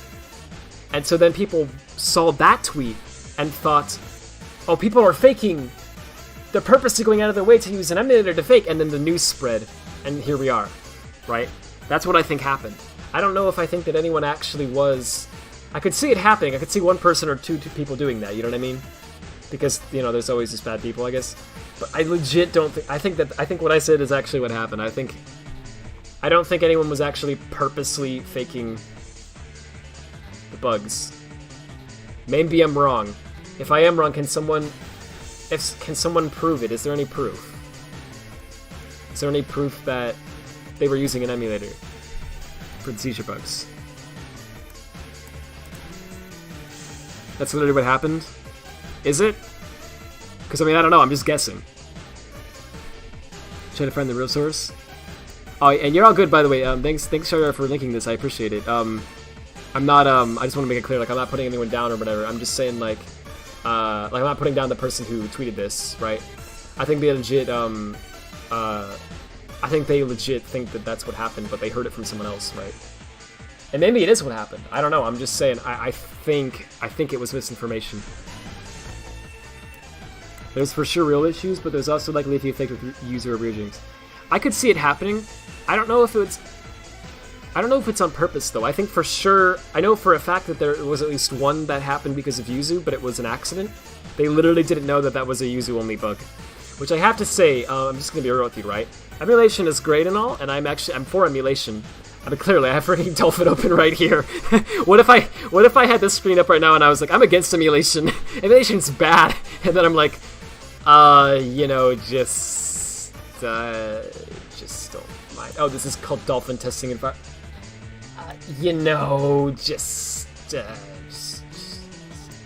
I'm against simulation. No, but seriously, I'm for emulation. I just think, but obviously emulators are not perfect, right? A lot of them are really freaking good, but they're not perfect, right? They're open source projects, you know. People do it out of love and care in their spare time. You know, they don't always get it exactly correct. So if you see a bug when you're emulating a game, always assume that the bug is in the emulator, unless you have good reason to believe that it isn't. Like, oh, I played the game on the actual console and I experienced the same bug, or a very similar bug, right? So I think that's just the game, right? Rad funny moments. Let's get a funny moments compilation going. Here's what happened on your playthrough of the PC version. The game crashed twice. Music didn't play from time to time. Occasional collision and J-Go sections. Right, but there wasn't seizuring. But I could still see the seizuring being real, because it's people who are reporting it are only reporting on the Switch. So we'll see. But yeah, all of that I know is real, because I've seen it happen. I saw friends playing the game and it was happening to them. Like, I saw friends, it was crashing when they were trying to play PC. And music was breaking out and all that stuff was happening, so that's all real. I can tell you firsthand. One of the people faked it on Yuzu dropped the weirdest apology ever. That Cube Gamer. Wait, did Derek? Is this a quote tweet? Oh, it's a quote tweet. I thought you were trying to say one of these people who I don't know who this guy is, but like I don't know, this strange man was faking it and using, and it's like it's Derek, you know, it's like a good friend Derek. Derek said, "Wait, nah, I said I'd stop talking about the port, but you did not. Just delete your tweet after people started spreading." Oh wait, what? Let's see. This is that guy. There's been a debate on my thread about whether I'm playing the Switch version. Yes, I'm playing on Yuzu. Now you got your answer about that cursor. Are you happy? Wait, I literally just showed that like a few minutes ago. Did they just delete that? Tweet has been deleted. Oh, frick. I guess they did. Okay, so that person was playing on Yuzu, and I don't know if they were purposely faking it or not, but it kind of seems purposeful when they delete this. Whatever happened, that person was faking it. But again, actually what they said was actually legit though. Later in that thread, they said you can tell by the UI flashing. Yes, I saw people playing it on Yuzu. The UI flashes in Yuzu. It doesn't on the actual Switch, from what I can tell. So if you see the UI flashing, and especially if you pause and you see the text on the pause menu flashing black, dead giveaway, that's an emulator. If you don't see that, then it might be real. Keyword is might. If I was Derek, I'd allow it. Why is Incredibles icon just the one image that's used in a lot of memes? That's really funny, isn't it? Yeah, that's the actual Incredibles icon. I didn't make that up. Yo, Rido, hey, Swiftwinds, how you doing? Oh yeah, you live! Yes I am! How you doing? I lived! The game crashed once, froze once, and the cube was seizured for you a few times on PC. Oh, interesting, okay. So again, Ultimate being glitchy as heck is real. But some of the specific glitches you are seeing may not be real. So keep that in mind. Thing is with Vulkan and Yuzu, the UI has no issues. Oh, is that right? Oh, okay. Oh, okay. So be careful then. So actually, let me retract what I said earlier. Apparently, on Vulkan and Yuzu, the UI doesn't flash. So just because it doesn't flash doesn't actually mean it isn't an emulator. But if the UI isn't flashing, it makes me think, I don't know, right? Then it's a case of like, is the bug caused by the emulator or not? I don't know. If you restart a level on the score title screen, the score text won't appear all over the score. And that one can be replicated? That is weird. That is odd. Yeah, that's what it found. There's tools. Yep, I know. It's crazy. It's freaking tools. Okay, I literally can't get the game to colors to start for some reason. I don't know what I'm doing wrong. Why does it say that? Again, somebody was modding it and they said, the solution is don't have a folder with the same name as the CPK. But I don't. I have this folder, but it's not the same name, but it's similar enough, so I said, okay, maybe that's what they're talking about. So I yeeted that folder, and it still happens. So I brought it back, but yeah, but it happens with or without that folder, so...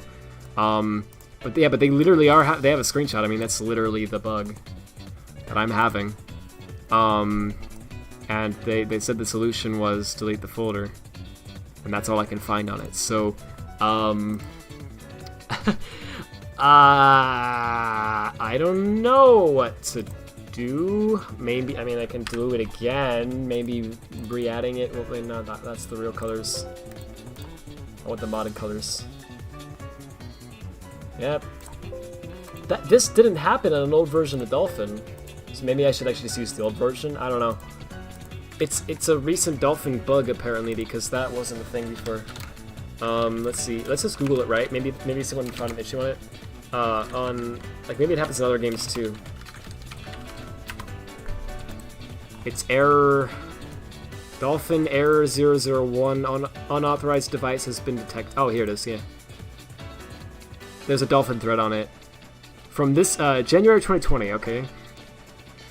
This suddenly started happening when I tried to launch a scripted game, and now suddenly all the Wii games show this error I launch. What do I do? This is a known issue, and there's a pull request in the work. You can download a build of it here. The build link still gives the error, but it's fine, because I went to an old version for the time being. Okay. Here's somebody else who has the same bug on GBA temp. I'm not messing around, by the way. Let's see, they said, that was happening on their Wii U, I think. That happened to them when they were trying to play games on their Wii U. Oh, frick. It's because apparently they were doing it, it's because of the format they were using or something? Oh, okay. This is a weird glitch. Let's see. Someone saying that this is actually happening to them on their Wii.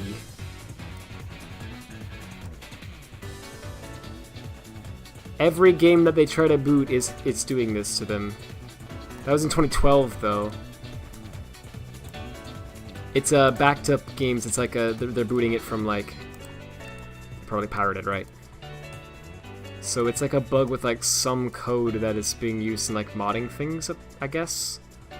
Maybe, but I have it on VWii too on the Wii U. So I don't. What the what? What? You just get cursed with this? I'm just cursed. That's what it is. I'm freaking cursed. Maybe if I eat that and also eat that. Oh. Okay. Well, that fixed it. Okay, what did I change in this one? I'm not supposed to the audio muted. It always unmutes itself. It's always weird. I don't get it. Sega. They sure did make this game. What did I change in this one, I wonder? Glaceon.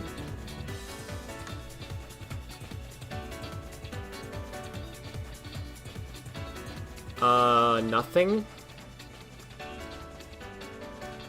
I have no idea what I changed. Whatever. I'm gonna go back to clean anyway, just because I don't know what I changed, so I don't want that to interfere with this. So what I'm gonna do is, I'm gonna finally test what I said I would test hours ago, jeez. I'm gonna, undo... So first off, undo that, see if it still boots. No, it does. So the bug is just for some reason if you have like 2 CPKs or something. Ah, that's freaking weird. If you have any files that you're not supposed to have, it does it. I don't know why. So here's the clean CPK. So I'm gonna, well, I mean, I can actually, I mean, I don't even need that at all, because I have the clean data backed up elsewhere. So this is fine. I don't know why I have it there too, just wasting hard drive space. So I'm going to make an entire copy of this whole thing. I'm gonna make a mod for it. We're gonna call it grass. No, let's call it debug level port, right? Oopsie. Alright, we're finally gonna test it. Alright. Sadly, most of the programs are in Japanese language. Like, yeah, but you can translate it. Or you can be a weeb like me and read some of it, and most of it you can't. But hey! This is probably Azuka saying, move to Ultimate, you coward. Yeah, he's hacked. After recovering from the canoe incident, he had to actually swim across the remainder of the Sakatoa River. He made it all the way to the other side. Like, he swam for miles. And then an exhausted... I don't want to say wet Azuka. Azuka got out of the water, right? And he's like, you know, he's like exhausted from the whole travel, right? I may have lost my files.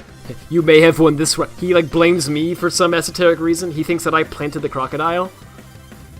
It wasn't me, but he like thinks it was me. If anyone's just joined, by the way, and is like, what the frick are you talking about? This is continuing some joke lore that we made up like a while ago. Sorry. We were joking that Azuka was like canoeing down a river with the only server that has the only copy of the files for the game like on the canoe with him for some dumb reason. And then no, please. That's not what I meant to delete. Okay, just give it a second. Just give it a second.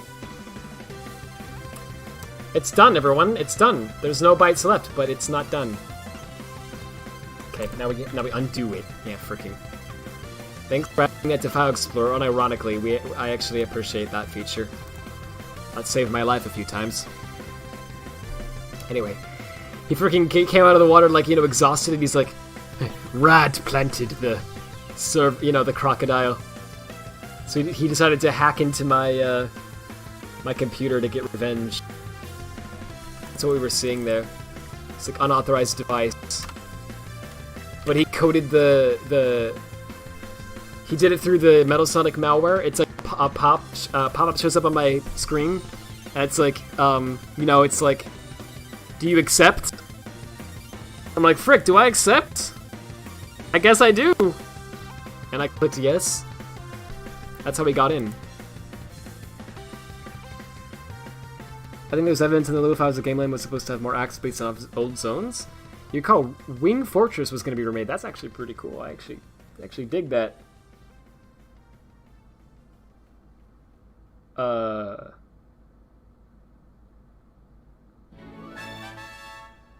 What is this? What are people on Twitter talking about? I'm legit staring at my phone right now with the face, like the what face? Like I'm squinting, like huh? I'm like trying to understand this. Someone's like arguing about something in my replies, and I have no idea what they're talking about. This is Twitter every day, dude. I swear. I'm modding the original colors right now, but oh, they deleted their tweet like right now. I couldn't even read it. Wait, no, they didn't. It's back. Oh, someone's mad at me because I pointed out Aaron. I don't actually even hate Aaron, right? From the Gang Grumps. I don't even hate him. Like, I used to respect him a lot. Like, I went off about that on a stream once. I talked about how much I respect him because he like built a business from scratch and everything, and it was doing successful, and he was just doing what he loved. And I'm like, that's cool. I never got the whole like people hate him because he hates Sonic, and I was always like, that's weird, you know? Like, just he has a different opinion, okay? But slowly over the years, I've been losing respect for him because he's been doing more and more crap. That's like, why, Aaron? Why? Like, I just don't get it. And also just he's been changing the formula of things up, but not in a way, not in like, it's not just like, oh, he made a change I don't like. It's like he's been like not staying true to himself. You know what I mean? He's been like doing things literally for the sake of like, we gotta make money, rather than the sake of like, I want to do what I enjoy doing. Like I can tell you that that's true because he said it himself. Like I remember one of the things a few years ago was like they used to always like sing a lot in the Gamers episodes, and then they got like some freaking like legal assistant or something who like told them you can't sing because the songs that you're singing are copyrighted, and the YouTube, you know, the lawyer, someone might get mad and sue you. And he was like, oh, I guess we can't sing. So they stopped singing. And like they used to be all these what was called Game Grumps remixes, right? And people would like take the, so I'm getting on a rant on this. They would like take his like I can delete this stuff. Sorry. They would like take their voice, right, and they would like make these like really cool like music remixes out of it. And some of them were like bops. Like a lot of them were like so good. They were like really well made with all the love and care, and it was really cool stuff. Yeah, they like just straight up like they had a lot of material to work with because they would sing all the time, right? And so now they can't sing, and so those kind of stopped. Like people stopped making those, right? And that was something I really loved, so that made me sad. And then so this is all leftover files in my supposedly clean folder that I'm trying to get rid of here real fast before I put this in. Okay, yeah. And then, right, like, it just kept, I don't know, more and more things kept happening. Like, they changed all the logos and everything, and they stopped using the ones that Aaron animated himself when he used to be an animator. And they started using ones by some other random contractor or something. And, I mean, I don't know, a lot of people like it. I don't as much, but whatever. They started doing, I don't know, a whole bunch of things. They stopped joking about certain things that they used to joke about before because they were worried that they would offend people, you know, and no one was ever offended, but they were worried. But they just started thinking in terms of like a company, you know, and they just kept doing more and more and more and more things like that, and I just didn't like it as much. I don't know. I just think they haven't been funny in a while. I don't know. So I stopped watching them actually sometime around 2019. Actually, not long after I was on the whole rant about how much I respect it. You know, it's funny how that works, right? And yeah, and then they just, I don't know. The thing that got me today was he made some tweet about how he found out that Colors Ultimate was bugged, and he was like, yes, I'm so happy about this. I can make a Game Grumps episode on this. It's coming very soon. And you know, I think legit what he meant was like, I'm happy that I can make an episode that'll be fun, that people can enjoy. But it came off really meanly worded. Because it came off like, you know, I'm excited that this is a dumpster fire, and it's like, oh, screw it. You know what I mean? Like, I don't know. It just so what I said in the tweet basically was, this is why people don't like him, right? People who don't like him, they don't like him because of things he does like this all the time, right? That's what I was trying to explain. And then furthermore, I was trying to explain that us fans who are complaining about issues in the game, we're not like him. We're not doing this for the same reasons that he's doing that, right? And anyway, someone took what I meant, someone took what I said and misinterpreted it to mean, oh, he just hates Game Grumps because they don't like Sonic. It's like, no, I don't. That was never the issue for me. It was for a lot of people. I never got that. There's other reasons why I don't watch them. It's not because they don't like Sonic. Anyway, alright, sorry. Fricking. I'll go off on a rant about the Game Grumps. I'm sure they'll love to hear that and the If people stopped watching me when I did that just then, I understand. I'm not even upset. Sorry. If you stick around, thanks. Thanks for listening to my freaking rant. I'll stop with that now. Anyway, let's try to throw this in. I don't know if that'll actually work. Why can't you... How do you import just a raw file into Brawlbox? No, I don't want to import a TPL, or I want to import a freaking... I want to import a file. Like a generic binary. I just want to throw this here. You know how we're gonna do it.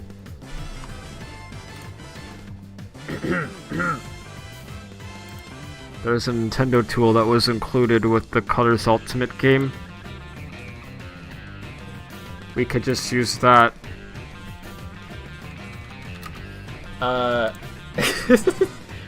Don't sue me, please. It's not my fault that I have this. Okay, we're gonna run this. Wait, frick. I think you just throw this here and it just freaking... no.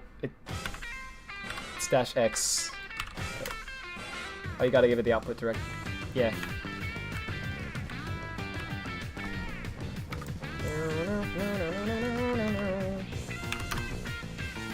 There it is.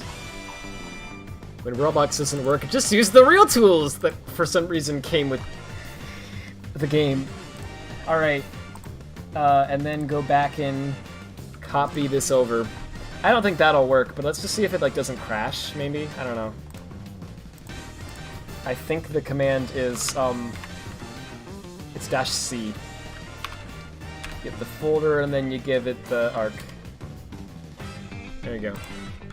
And then it generates a new arc for you. And then you can open that up in Brawlbox. Hopefully.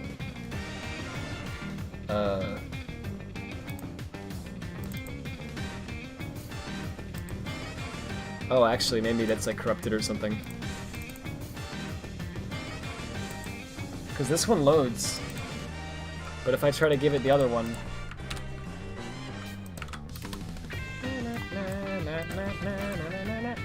Oh. Oh. Oh, so that's corrupted actually.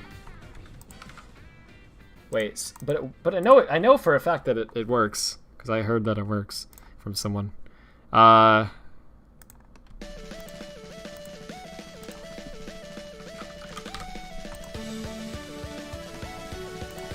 This is the command too, so I don't know.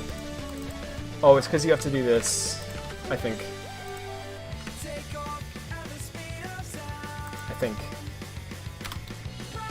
Maybe also because it was open and it wasn't able to write correctly.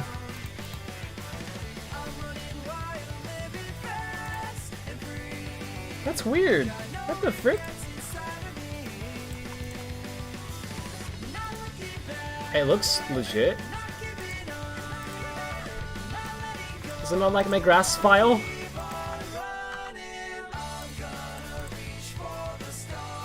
Doesn't like my grass. Also, there's a lot of like Brawlbox instances open in the background now, so that's cool. Oh, I guess not actually. It just crashed every time. Okay, I mean the game might load that, but if Brawlbox doesn't load it, that's a bad sign. Like, why would Brawlbox not load that? Let's try this one. Yeah, that's a grass file. It works.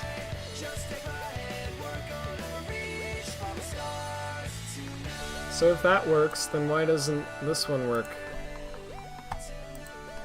It's not related to the grass file, it can't be. I mean, it could be really... Let's see. Collision. We got BRES, we got the light field, and we got the... We also got the circuit list, that's a new one. No lights. We got this too. So if I yeet my file there, and I run this again, and then I open this again, that works. What the what? Oh, it literally is my grass file. What? What's wrong with my grass, dude? What the frick?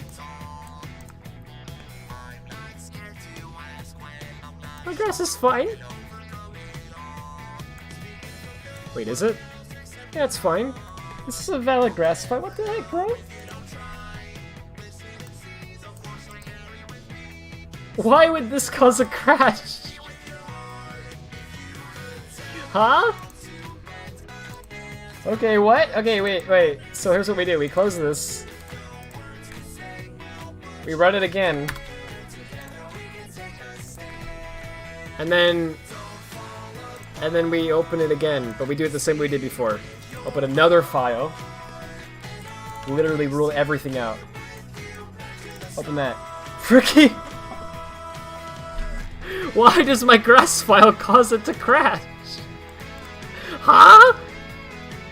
What? Okay, wait. For anyone watching, let me try to explain to you what's happening. This is like if you zipped up a file full of 3 different images, okay? And when you did that, you know, the zip was created successfully, everything worked, alright? But then you tried to add a 4th image, and you tried to zip up that new folder, and freaking Explorer crashed. Like, every time you tried to zip it up, it just stopped working. They're like, what? Why is this 4th image file cursed? But the other 3 are not. What is wrong with this? Because it's not like Brawlbox is reading, I mean, I don't think anyway, it shouldn't be reading this file. Like, it shouldn't, literally, I believe, I can make a file that's like, do, and I can literally just like,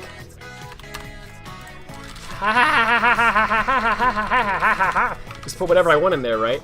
And then I can freaking, like, rename it. I can run this. And then I can open that up in Brawlbox. And it works! There's my file. Because it doesn't care what's in the files. It doesn't matter. All that matters is this is an archive. It's just telling me what's in the arc. So literally any data I put here should be valid. But it's not. So wait, if I actually put... Does it do something special with .org, maybe? Maybe .org files it actually reads for some reason. I mean, it's bin A, so it shouldn't. No, it doesn't. It's fine. .org. That's fine. But if I put the grass file in it, it dies. Huh? What?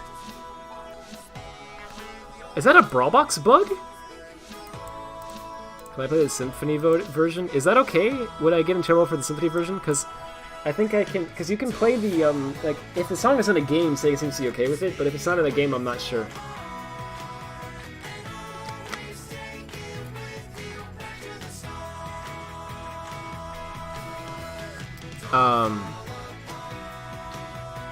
Has anyone ripped the janitor's social security number yet?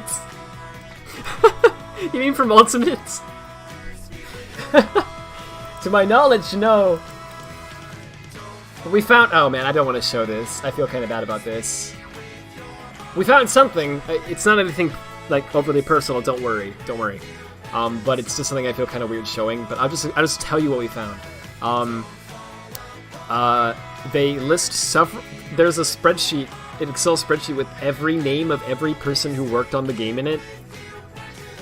We were like, oh, that's interesting, because it's for the credits. It's used to auto-generate the credits data. In the credits spreadsheet, there's a folder in the game called called J. Carlos, all right, and it has a bunch of test files in it.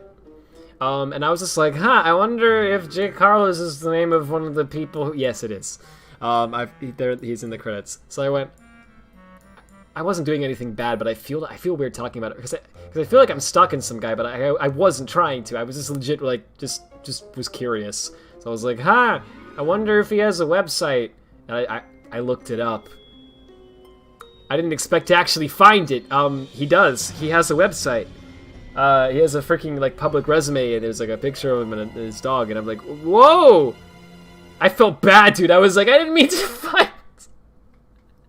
Oh, no! So, I'm not gonna tell you his website, but,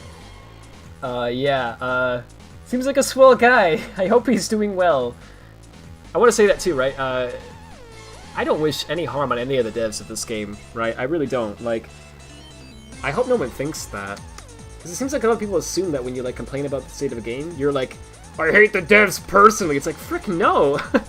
Of course I don't hate the devs. A lot of them probably were doing their best and literally just, like, they just either didn't know how to do this, they didn't have experience, or, you know, they were given really bad working conditions and they, like, had to rush or, you know, use an engine they didn't know about or whatever. Like, I don't think most of the devs, like, had any bad intent, right, at all.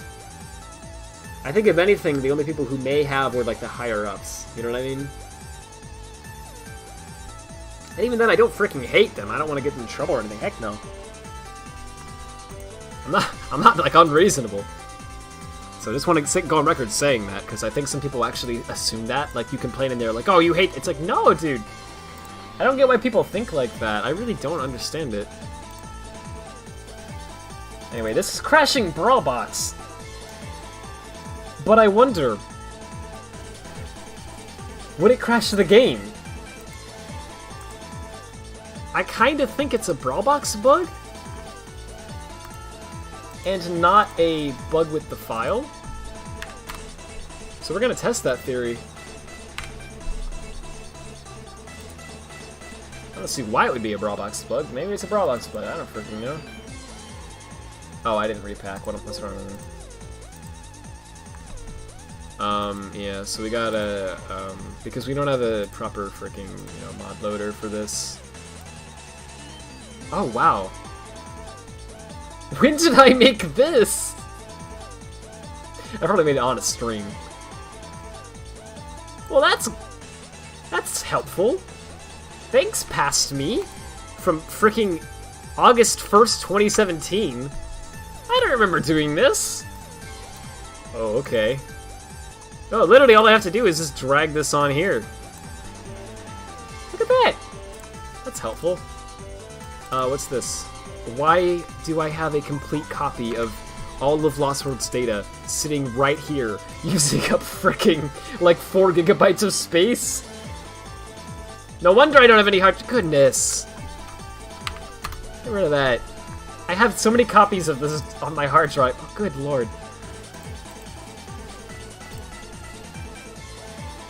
Let's read the chat. People are stupid. Well, yes. But not in the sense of, like, they don't know things. In the sense of, like, they do things that don't make sense. And I think they make sense. I don't know. Move the clean CPK out of the folder. If it detects anything it wasn't on the disk, it won't boot. Thank you for telling me that. I'm sorry I didn't see that till now. If you're still here, thank you very much for your help. I appreciate it. I wish I would have seen that earlier. Yeah, weird. That's literally what it is, I guess. Weird. Like, I didn't know that. Okay, it's repacked now, so we should... I should have also thrown in a quick Tanic or something just to make sure that, it's actually working, but... Oh, my controller is bugging the heck out again. Not again. Why did it... Can I actually turn off the audio from here? I mean, I can do this. Sure.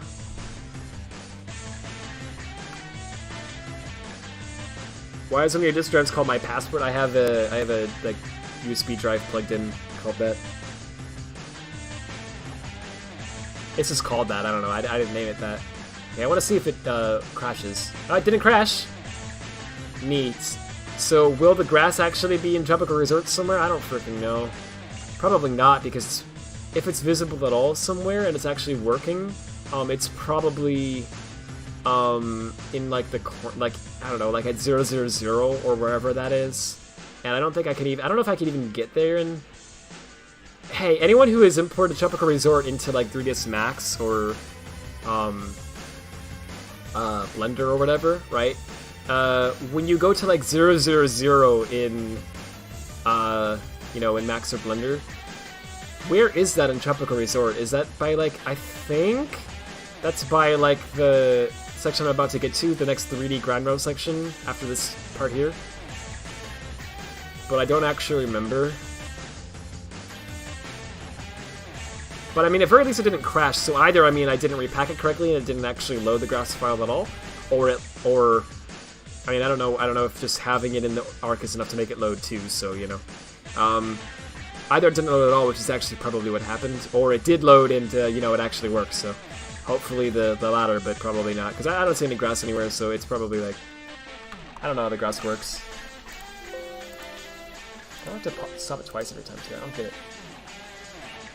Okay, so probably a backup as I always do. Oh yeah. Well, no, I think it was dumb of me. I think I just I think I made a copy of it because I was trying to test something real fast and I just meant to delete it later and I forgot. Need to mod test the game. Thanks. I think I'm actually good. thanks for the offer. Give me 1 second, sorry.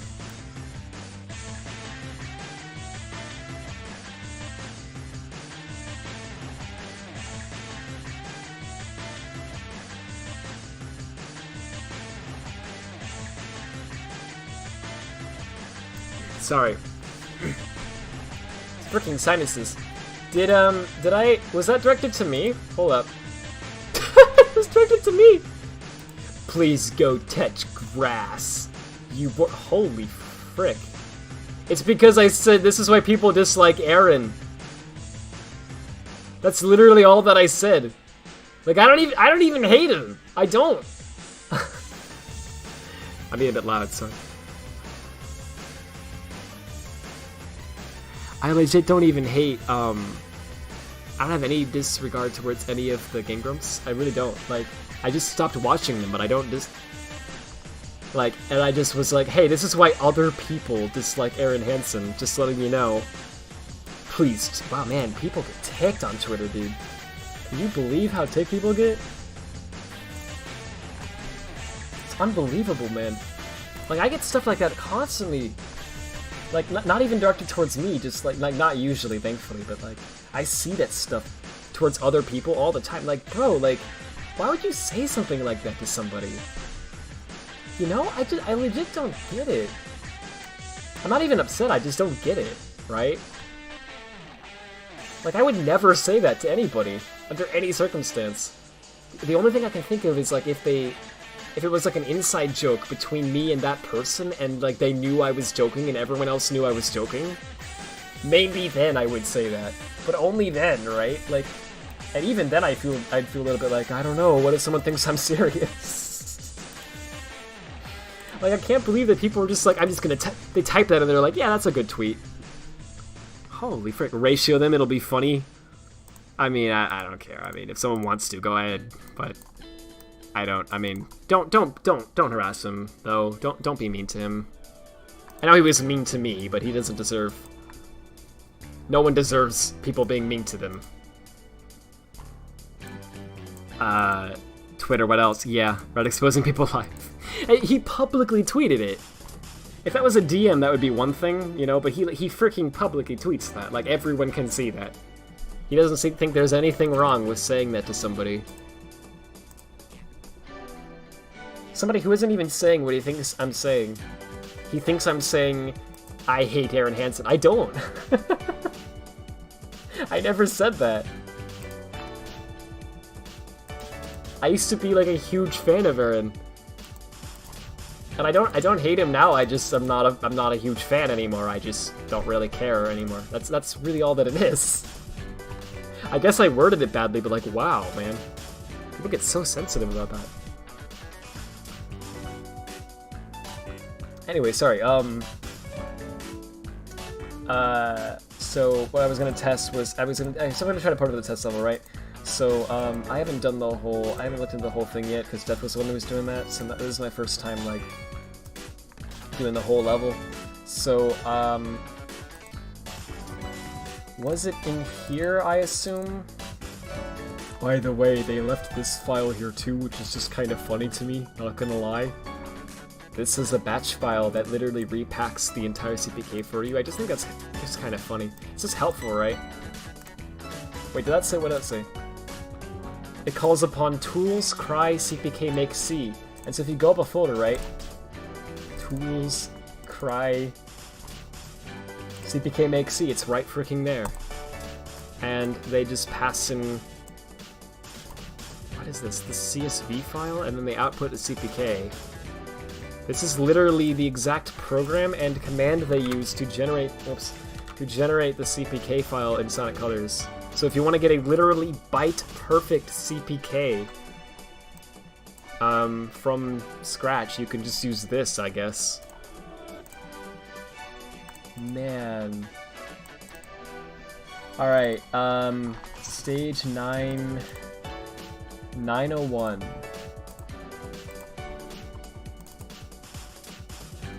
The mission themes in Colors DS are also used for the Versus mode, a sort of Princess of the Rival Rush. Yeah, they are. They're sick. I love them. They're really cool. Okay, so here's what we're gonna do. We're gonna recreate this like Death was doing. So the way we're gonna do that is we're gonna go into my little mods folder here. We're going to actually make a stage 901 folder. We're gonna literally add a stage, right? And we're gonna start porting this stuff over. So what is in here?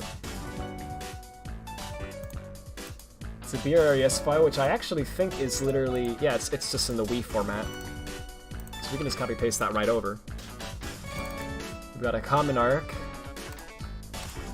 which has a map.bin, which might be a bin.a file, or it might be a Nintendo format. We're gonna check it out and find out what it is. It's the Skybox. I assume this is fine too, because Death ported this and he didn't ask me about any swapping it. Oh, it's just that it's naturally Big Endian. They didn't swap that one. So it's a bin.a file, but it's already in Big Endian, so we don't even have to, we don't have to do anything. We can literally just copy paste this, and that'll work just fine. This is a Lua file, we can just copy paste that. This is BRES, we can copy paste that. So the only ones that we can't are these two. So the object one, yeah, this has got some files in it that are Little Endian, which is not what the PC version uses. So what we're gonna do is we're gonna use the freaking Nintendo tool again. Cause screw it, why not? And we're just gonna, well, we have it now, might as well. We're going to extract this into my mod folder.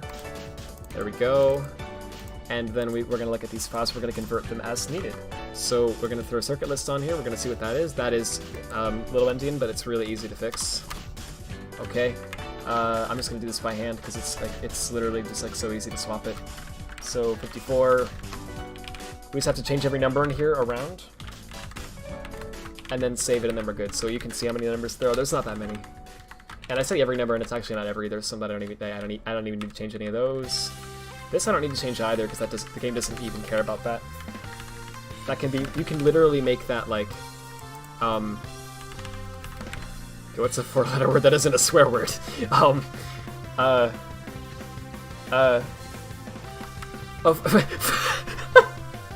was gonna make it say food because that's just the first one that came to my head. I accidentally made it frick. It's frick. Okay, sure. Let's leave it at. Let's make it the frick format. That should be fine. The game should load this. I sure love the frick format.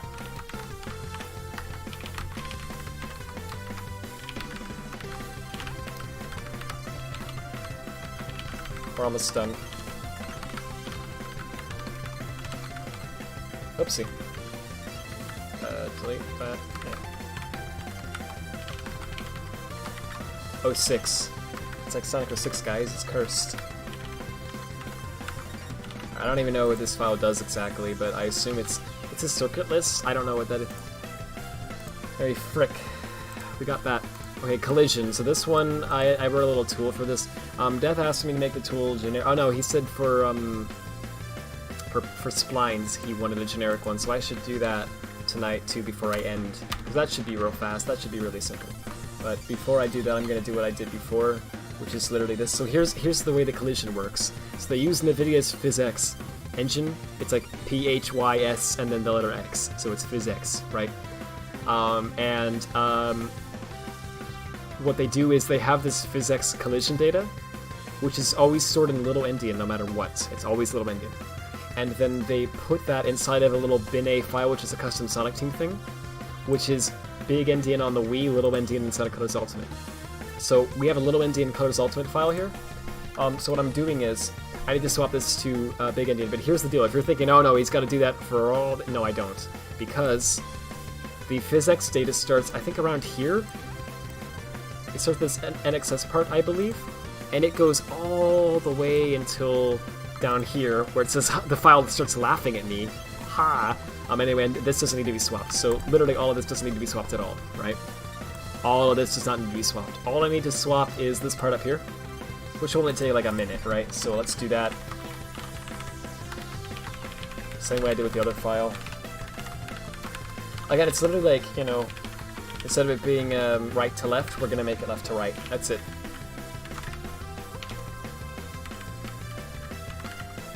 Wait, that's already, yeah, that's been changed. I guess we'll change this. What is this? Okay, 0003 68 and then EO. 68 EO. Like that. Okay.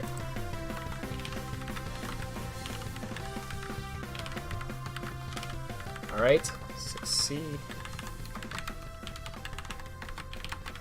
Ready to chat again soon. Hold up.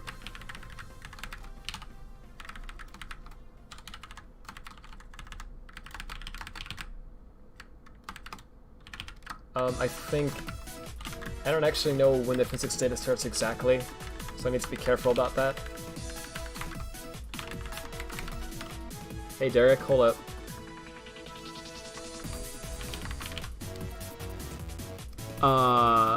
You sing a lot of Konosuba since you can't remember. Yeah, I know, right? Holy frick. The music in your voice is cutting out suddenly every few seconds. It is? Wait, it is? How long has that been happening? Is that happening to anyone else? When someone said, why is Red disappearing, I saw that earlier, but I thought they were talking about how I muted the mic to eat at that time. Twitter's a mess right now, so he's a... Yeah, it seems to be. Need to go, so bye-bye. Hope stuff goes well with modding. Thank you, I appreciate it. Take care. It seems fixed now? Oh, okay. It was messed up earlier? Oh, frick. Well, thanks for letting me know. I hope it wasn't happening for a while. But yeah, if it is happening, I definitely want to know, so thanks. 48, and then 111, so it's 1, 2, 4, 8, so this is the first one, and then 1, 1, 1. So these are all the offsets conveniently right here. And the first one points to here. Okay, so everything from this point on, we don't need to swap. We only need to swap what's before all this, and we just did, so we're done. Cool. And there's one more file, I think. Well, there's the grass file, which we swapped with the tool that we made earlier, so here it is. Oh, frick! Great to see they finally made Colors a good game. Always the contrarian, I see. Thank you so much, I really appreciate it. Legit, holy frick. Thanks a lot, dang. And here's Sanic with the counter to the contrarian. Oh boy. Sanic was on speedrun.com on the first leaderboards? Wait, really? Sanic, congrats! It's awesome. I know I already said it many times, but seriously, thank you, that means a lot. Okay, so here's my ending swap file.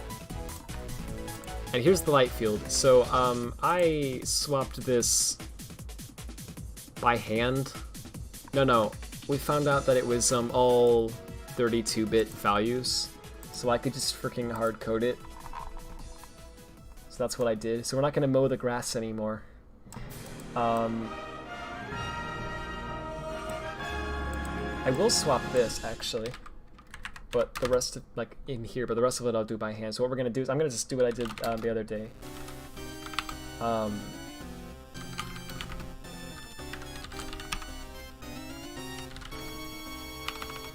Wait, it would be like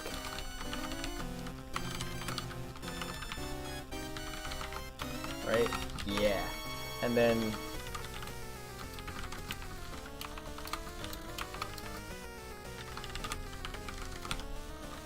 can I compute this manually automatically without me having to actually do it? Because if so, that's what Death was asking me to do actually. So I should look into that now while I'm doing this. So I think the problem is I have the offset table position right here. What I need to do is this. I need to compute the amount of bytes from here to here. All right. So this is the date. I'll make that green so you can see what I'm talking about. So this part up here that's in white now at the very top, that is it's called the bin A header. So that part I want to leave. I want to swap that, but I want to do that in a different way. Okay. And so then I want to just go through every number here, and I want to swap all of those. And then this part here, this is called a string table. It just contains a bunch of strings, which is just text, so it's a bunch of text. And then this part here at the end is the offset table, which is a little more complicated. I don't really know how to explain that, but it's another thing. So I don't want to swap this, and I don't want to swap this. I only want to swap like this part here, right? So the problem is I need to figure out how many bytes are here automatically so that I can do that. And I don't really know. Let's see. I think in Lost World, they updated the bin8 format and they made it so that there's actually like a pointer to the string table, basically. So I can just use that and go, oh, the string table starts here, and then I can just, you know, do everything before that. But in colors, I don't think they have any way of like knowing that. Yeah, 2, 3C is what they say, and that's relative to there. So yeah, so that's the offset table position. So they have that stored there, and then they have the offset table length. But they don't have the string table length. So that's just not something I can really do, I guess. So I think that all I could do is I would have to, maybe I could go through every offset in the file using the offset table, and then find the first, find if there's an offset that points to, oh, that's not really a good way of doing it, is it? No, that's, I don't know if I can really auto-detect that. I don't know if that's possible. If it is, there's probably something dumb that I'm missing, but I don't think I can do that. So I think I just have to kind of hard code that, sadly. That's what I did before, and that was the easiest thing.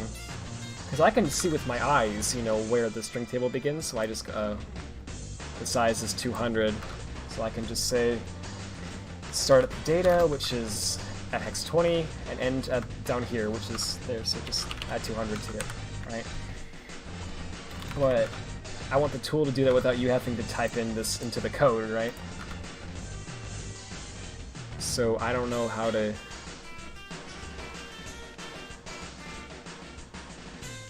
Because if I check the offsets, then like...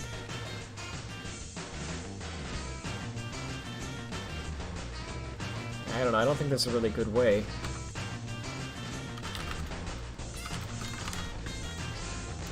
I'll just tell Death that whatever files he needs, just send them to me and I'll convert them for him. We could do it well if we had a tool that read the whole file, but we need to crack the whole format for that, and I don't feel like that now. That'll take a while. So what I'm gonna do is just, it's, alright, there. So, Indian swap all the data as U32s. Which will not work if the format is not full of just U32s, like the grass format.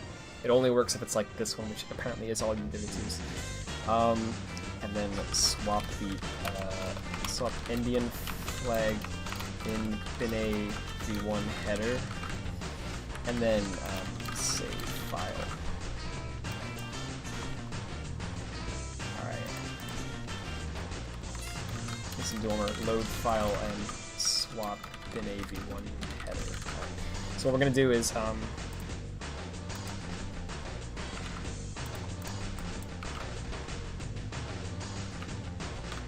I almost opened up the freaking Microsoft Edge again, where it's like, hey, you want to get help in File Explorer? It's like, no, I don't. Thank you, though. I'm gonna resave it there. That's fine with me. Guys, I'm downloading consoles on Yuzu, gonna make fake posts about it. Please don't.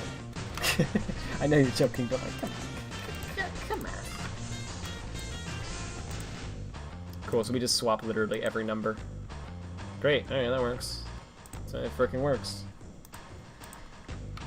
I think that'll be valid. Oh. Yeah, do it again. Oh, we're so close to being done with this. Okay, so that entire arc should now be good. So all we gotta do is this. I gotta say, the fact that the Nintendo tool makes it so when you extract, you say -x and then you say the name of the folder that you want to extract to, and then the file name. And when you want to repack, you say -C, and then you say the name of the folder you want to create, and then you say sorry, name of the folder you want to pack, and then this. Basically, what I'm getting at is when you say create, it's like input, and then it's like output, right? But when you want to extract, it's like output, and then it's like input. It's like, that's weird. Why does it get swapped around? But then you realize it makes perfect sense, because if you want to change from extracting to repacking, which you do very often, you can just run the same command again and just change the one letter, right? You don't have to swap around the whole pass every freaking time. You just change the letter. That's actually really convenient. I actually really like that. Almost thinking about making Hedgehog Pack do it like that instead. But anyway, wait, where did I repack it to? Oh, crap.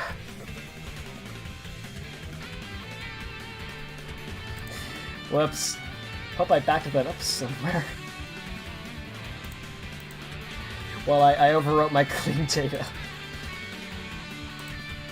I mean, not the end of the world, it's just kind of funny. I guess I can fix it by repacking this. Whoopsie. Yeah, this file... frick. Well, that was a mistake on my part.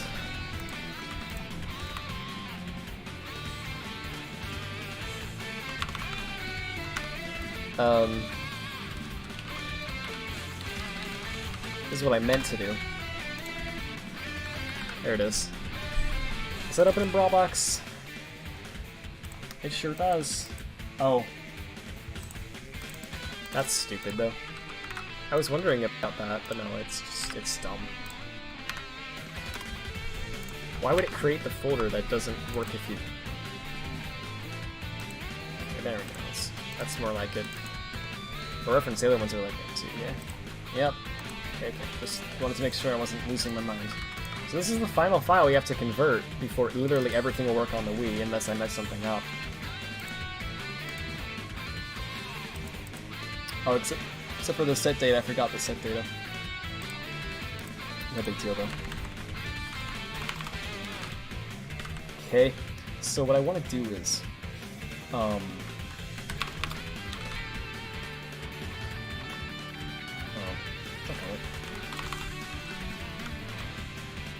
What I want to do is, here's the thing.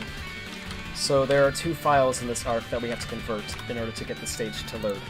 Or at least it seems that, well, okay, so there's this bin file right here, path.bin, and then there's this path cook. Alright? So if you actually look at the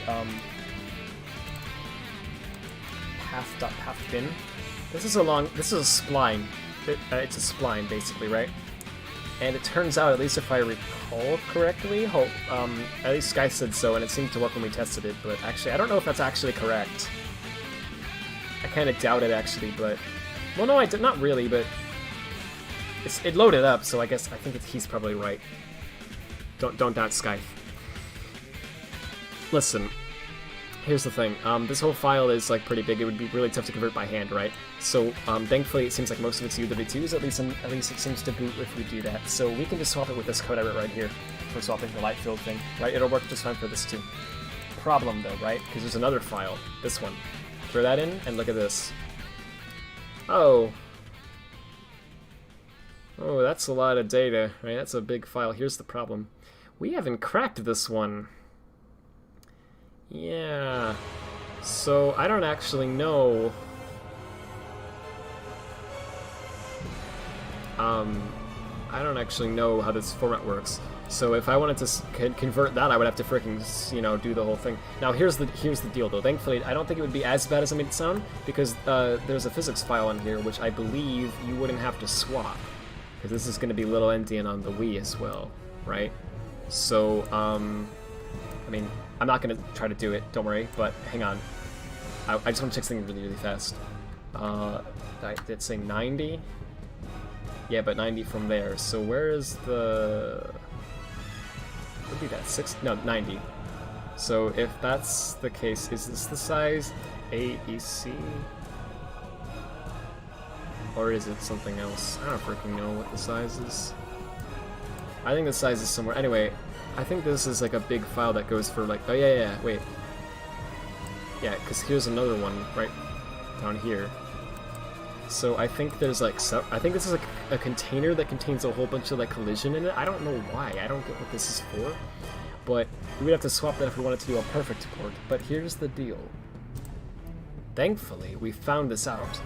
If you say, I don't feel like dealing with my problems, and just delete them, it turns out that sometimes works. Because apparently, if you don't have the pathcook file in the level, it still just freaking loads. It works fine. So I don't know what that file even does, but apparently it's not necessary because it works fine without it. So okay, I'm not complaining.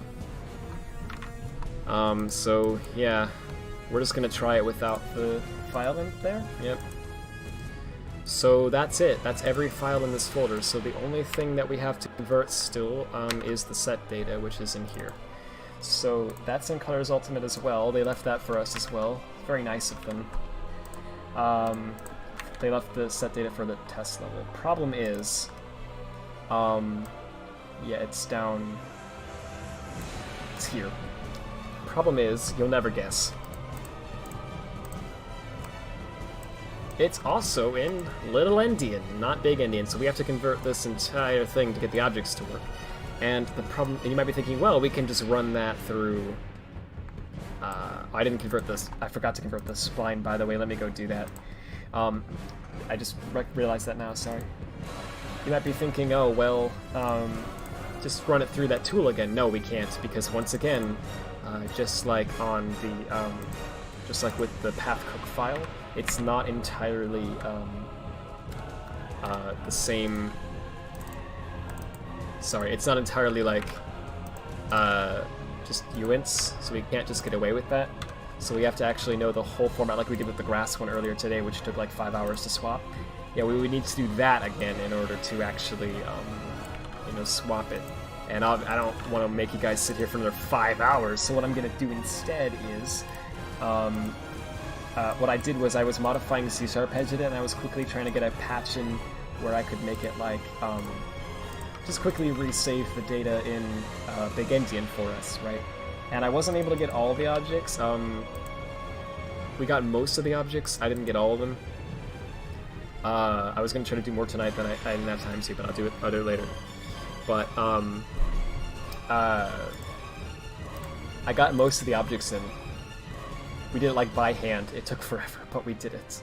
So what I'm gonna do is I'm just gonna use the most recent version of that set data that I got working, that I sent to Death. Death has a newer version that I don't have, that he made on his own when I was offline, based on what I had sent him earlier. So that one would be even better to show than what I have, but I don't have that one. So I'm just gonna show you the best one that I have available on me right now, after we convert the spline. Okay, done. And this one's also going to have grass if it works. That's the key word, if. Because I haven't tested that yet. Oopsie. This is the one. Yeah. Alright, that's updated. And yeah, so all we gotta do now is the set, and again I'm just gonna use the one that I sent Death. Where did I put it? Okay, you want to see how freaking good my file organization is? You ain't ready. It's supreme, alright? It is utterly perfect. I have a folder called Haha, because I just needed a folder, and I just typed the first thing that came to my head. And in the Haha folder is where I put the freaking set. I'm sure I'll be able to find that quickly in 10 years. I'll be like an old man. I'll be like, hey, where's the set data for the Sonic Colors Ultimate test demo thing? Oh, it's in my Haha folder, of course. That's the obvious place for it to be. Okay, we're gonna try this out. So once that rebuilds, we're gonna check that coding again and again. Yep, that's how modding goes, especially for the first few days. Later on, you code enough that you start to get tools working, and then once you get the tools working, you don't have to code as much, because then you can just use your tools. It's way faster and it's better. But the first few days you gotta code a lot because you gotta because literally you got stuff like this. And what you're trying to do is you're trying to mess with the numbers in this in a way that the game will accept and not crash. And if it sounds like, oh, that's a little bit difficult, yes. Yes, it is. And then once you figure this out, you have to code to make it work, and it's a pain. But I think we're finally done with the coding for now. Keyword is think. We're gonna try it, and we're gonna see if it works. I think I've ported over everything, but, you know, this is the first attempt, so I probably made a mistake. Oh, I did make a mistake. Hang on.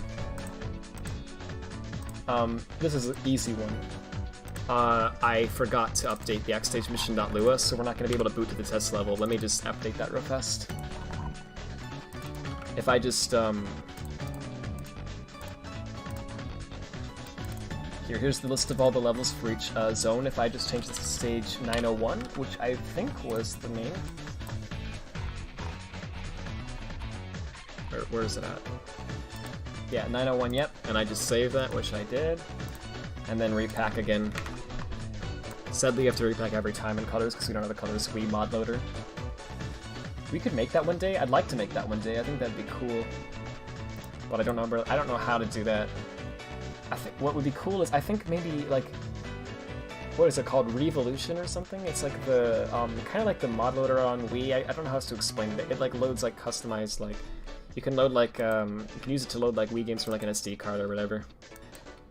So you can use what I do is I have like I ripped my Colors Wii disc right onto like the SD card, and so I just like I boot it up in Revolution with like a modified CPK on there instead of the normal one, and then that loads up the mod, right? So the thing is, if I wanted to like a CPK redirect or whatever for the Wii, I would need to like, well, let me boot this, see if it works. No, it doesn't work. Okay, so was that my grass file or was that something else that I did wrong? That's the question. Ignore for the session, please. I just want to close you. Can I just... okay, it just closed itself. It's called crashing. Okay, good. So, what did Death do to get that to work? Because he got most of it to load up. Was the bug the grass? Because that's the only thing that I think I did differently. I think he did something else. Yo, Incredibles GameCube, let's go! We needed some for colors on Wii and Ultimate. Yeah, that would be swell. It'd be so cool that I said swell. Like, who says swell?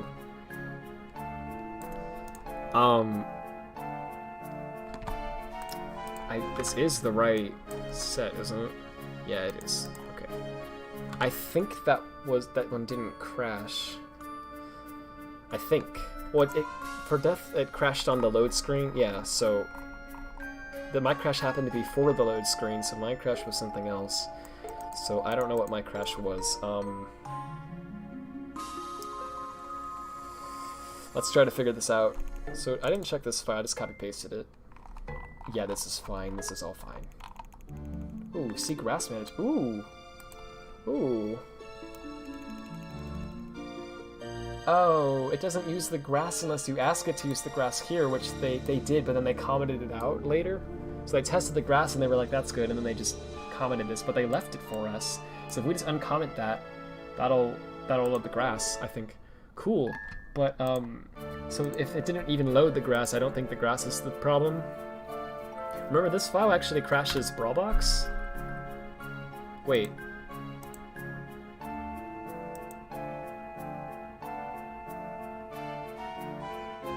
Well, it did. I guess it was the stage 1.10 file I was doing that crashed, so what the frick? That was a weird... Okay, well, never mind, nothing crashes Brawlbox now, so...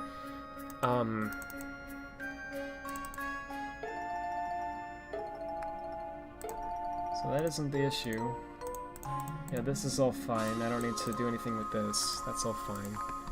So it's crashing for, I don't know, maybe it's like sound related or something?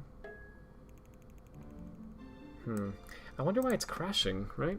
Yeah, I'm trying to load a, there's a debug level left over in Colors Ultimate, and I'm trying to load it in Colors Wii. My friend Death and I worked on this on day 1 of Colors Ultimate's launch, and we got it to load up, but I want to load up a new thing into it that I just converted that he hasn't done yet. But I don't know, I'm having trouble getting it to load. So I'm clearly not doing something that he was doing. Let me see something real fast. I'm gonna try to search for like his messages to see if I can figure out what he did that I'm not doing.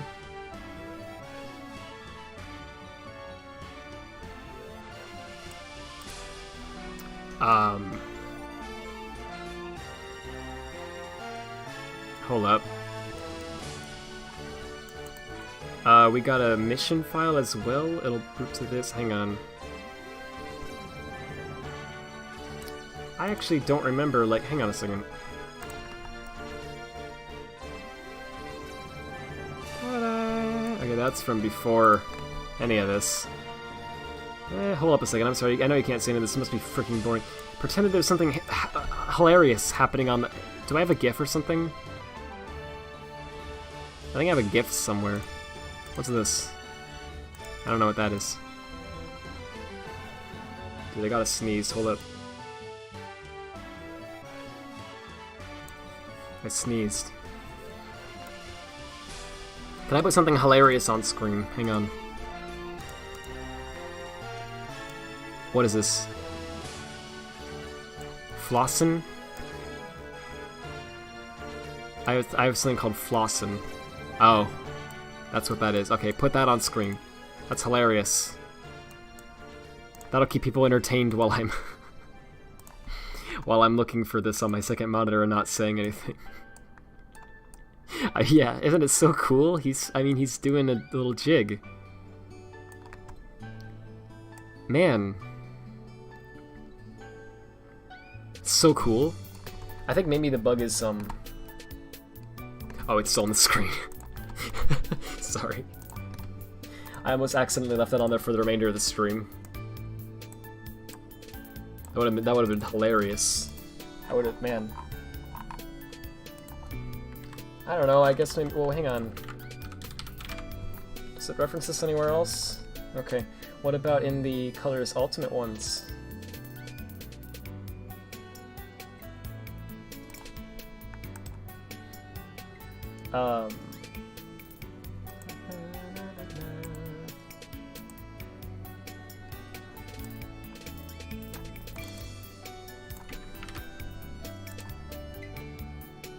It does not. They also screwed up the freaking encoding?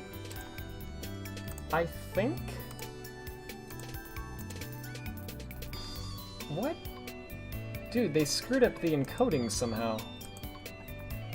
How did they do that? They went to edit this file in Colors Ultimate and they accidentally, like, screwed the encoding. It only saved the English characters correctly, all the Japanese characters got borked, and they just didn't care. So they're like, yeah, no one will look at this. Well, I'm looking at this. I mean, I can't. Anyway, this is what it's supposed to look like. This is they even freaking screwed up the text, dude. Okay, I think maybe the issue is that this wasn't there. We're gonna use all that. He said, oh, he said he got that from the mission file. They also left over a mission file in Colors Ultimate. Somewhere. Oh, and this that I didn't have ported over. Whoopsie. That may have been the problem too. Well, no, because... Oh. That is a problem, I think, but I think it'll boot without that. Oh, we got this. Type position is just 000, and it has all the phantoms, which are the wisp. So we can just copy... oh, it has a rotation. It has a direction too. Great. So we can just copy this. We can just put that there. Start event 1, sure. That's not, that'll be cool, yeah. Let's copy over the freaking score for no reason, yeah. Yeah, that'll be, this is actually really cool. Okay. Well, if that was the issue, then it'll boot now. Did it just become 11:40? It did. Okay. I gotta stop streaming soon. I gotta get up early tomorrow. Bruh. I think we're joking about making that your desktop background. Nah, I wasn't. I don't think it won't be that way forever. It's just for now because it's a little hee hee. It's a little haha. You don't get tired of 7 hours? Surprisingly, no. Maybe I should. I don't know.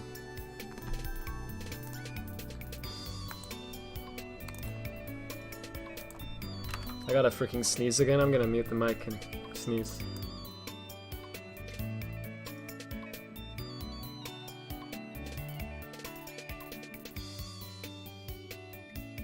See ya. I sneezed. Okay, hold up. Literally every time. Let me turn this to 0 again. Jeez. Sorry if that was loud. Stream drought for 8 hours once? Yeah. I feel you. Okay, let's see what happens. Yep. Oh, wait. Well. Okay, it got further than last time.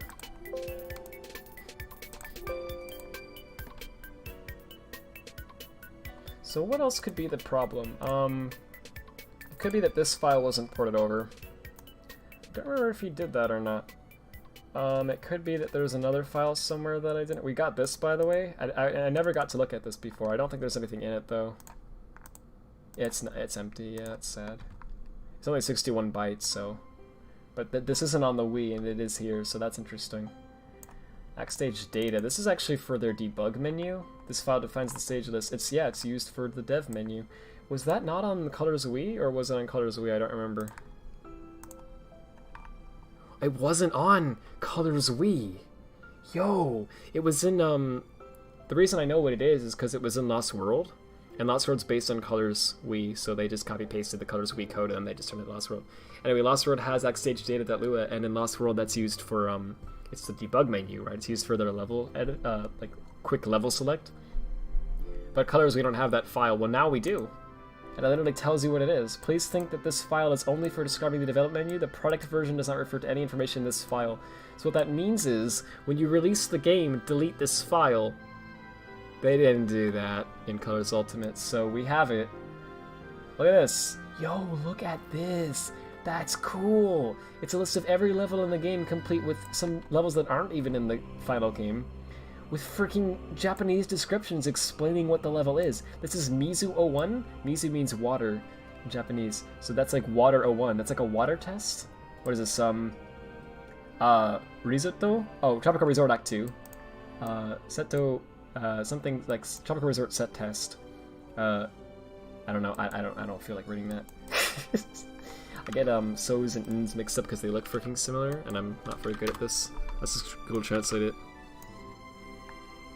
Resort Side Act 2 Set Change, Spin Phantom. Okay. And this is also, what is that? Swish? I guess that's like sweet or like swish. What is swish? Yeah, sweets. Yeah, sweet. Okay, what is, they have freaking every... These are tests of every individual, like, element. They have different test levels for, like, freaking everything. Sonic World Adventure Terrain. That's Sonic Unleashed. Terrain. Yo! Design... Oh, well, sadly, I don't think that's left over. I didn't check.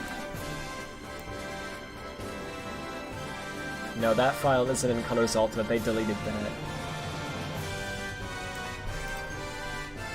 Stage 99 for confirmation tests. What the frick does that mean? Oh, that's here. We have that one. We can find out what the confirmation test means. Space. They just have a test of space.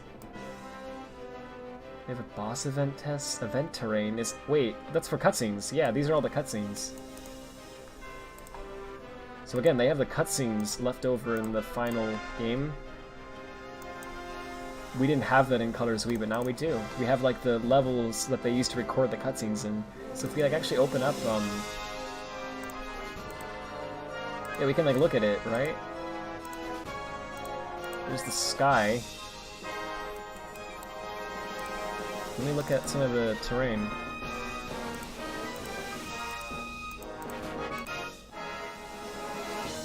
I don't remember the Brawlbox camera controls. They're really weird. But anyway, it's like, yeah, that's like the, it's like this is from one of the cutscenes where Sonic's in Tropical Resort. They like use this model to record it.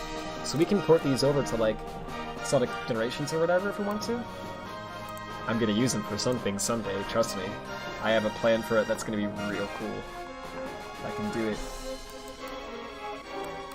Yeah, and this is all more confirmation that it was supposed to be a certain way. You know, there was supposed to be 2 acts. Dude. Act 6, formerly Act 2. Would you look at that? That's, inspiratory level? What? I think that's, is that Asteroid Coaster? Yeah, that's Asteroid Coaster, Saturn Circuit. Formerly Act 2. So Act 6 of Asteroid Coaster used to be Act 2. And it says Act 2 was the second half of the old Act 1. Ah, dude, this is really cool. We have more proof of that theory. Well, I mean, it wasn't, I mean, it was already confirmed. But it's like, you know what I mean? It's like straight from the, you know, devs themselves. Here it is.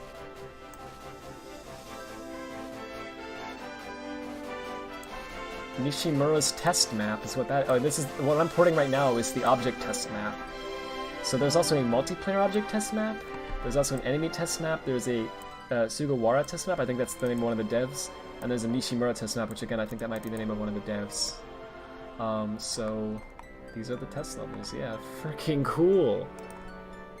But that file not being ported over isn't the problem, because that file isn't even in the original colors, so it doesn't care about that file. It might be this. I don't think it's test mission. Is this mission even in the final? Nope, they sure did actually care about cleaning this stuff up in the final release of Colors Wii.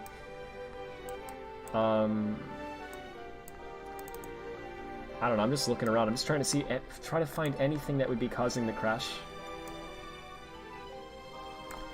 I did port that over.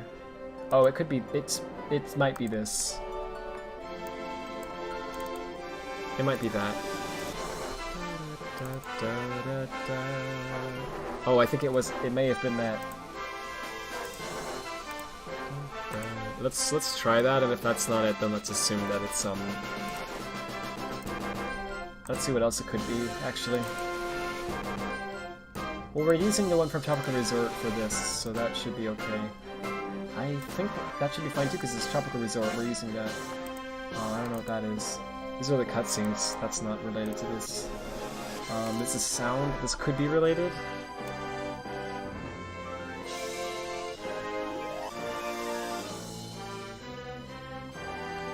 Oh gosh, this is in Colors Ultimate. I didn't do this. The files are just like that in Colors Ultimate. You can tell they just like made this game as quickly as they possibly could. Because like literally, look, they have like, they took this file, they made a copy paste of it, and so Windows automatically named it this, and they just left that, and then they copy pasted it again, and we got this, and then they did it again, and then they did it again, and then they did it again. And they didn't delete any of them. I'm sure the game doesn't even use... I think it only uses like one of those. I guess it uses this one.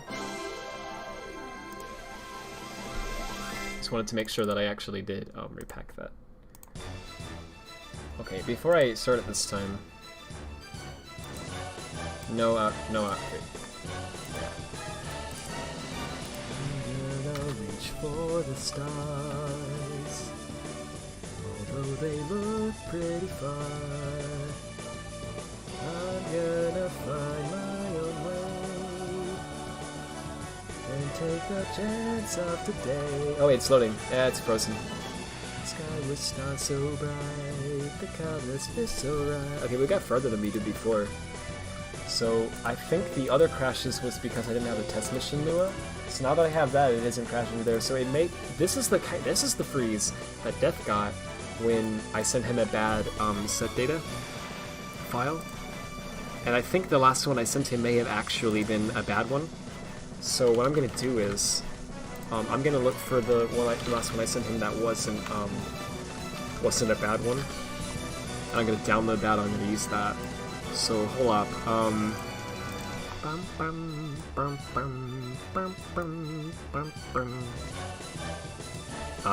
don't know. I could just convert a new one myself too. I made this really bad hack over here. What's the object? What was the last one? Wood box. Yeah, this whatever build this was, this one I remember worked. So I think that was the one that worked. So I think the bug is something else, sadly, but let's give it a shot. This feels so right, the colors feel so right. It's not that. It's my excellently named haha folder. What could possibly be the problem with the haha folder? It's open in another, it's open in this. Okay. We're gonna boot up C# Hedge Edit. Because I made a quick hack. C# Hedge Edit. To quickly do this. Before I load it up, let me actually test something.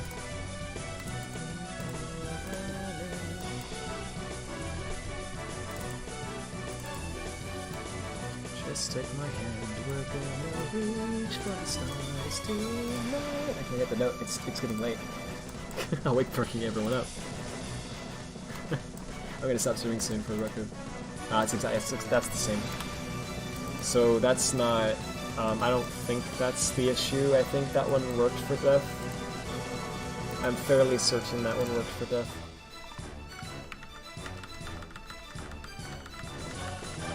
Yeah, it was all like, it worked.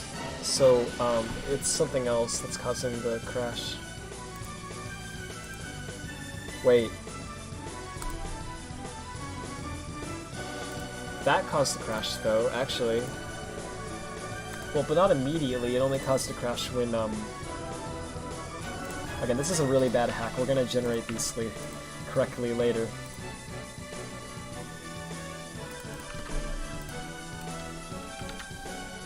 This is how I did it. I mean, that's worth a shot. It only caused a crash when you got close to him, though, so I don't freaking know. That's weird. I think it's related to something else that I'm doing wrong. I'll have to ask him. He might actually come back online soon. He should be, like, awake soon. As long as they can repack the CPK, by the way. The ultimate CPK, I haven't been repacking that one. The color CPK takes, like, I don't know, like almost like a minute.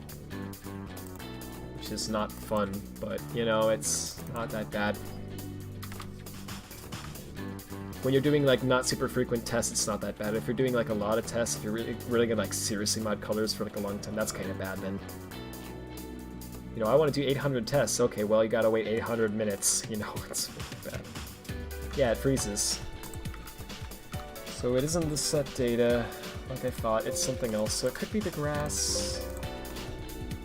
I may not have swapped that correctly, but I don't know, actually, right? Because I don't think it's even loading the grass. Could be the light field, maybe, if I didn't swap that the way that I did before. But I'm pretty certain I did. I may have swapped something else incorrectly. I don't freaking know. I mean, there's a lot of things it could be, I guess. Let me try... No, not that.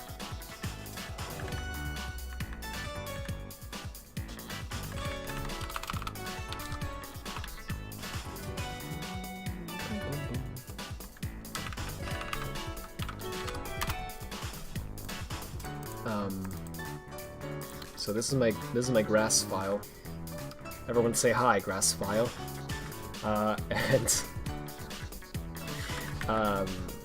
Maybe that's like a new thing, so maybe that caused a freeze, so we're gonna delete that. I think it's okay to delete it. I think. Keyword is think.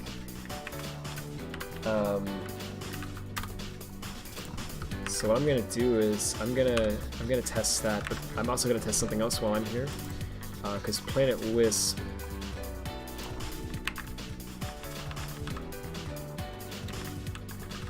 if I remember correctly, Planet Wisp Act 1 also has a grass file. Yeah, because it has the grass at the beginning that everyone can see. That was dumb. I don't know what to say, that was just freaking dumb on me. Okay. So I'm going to,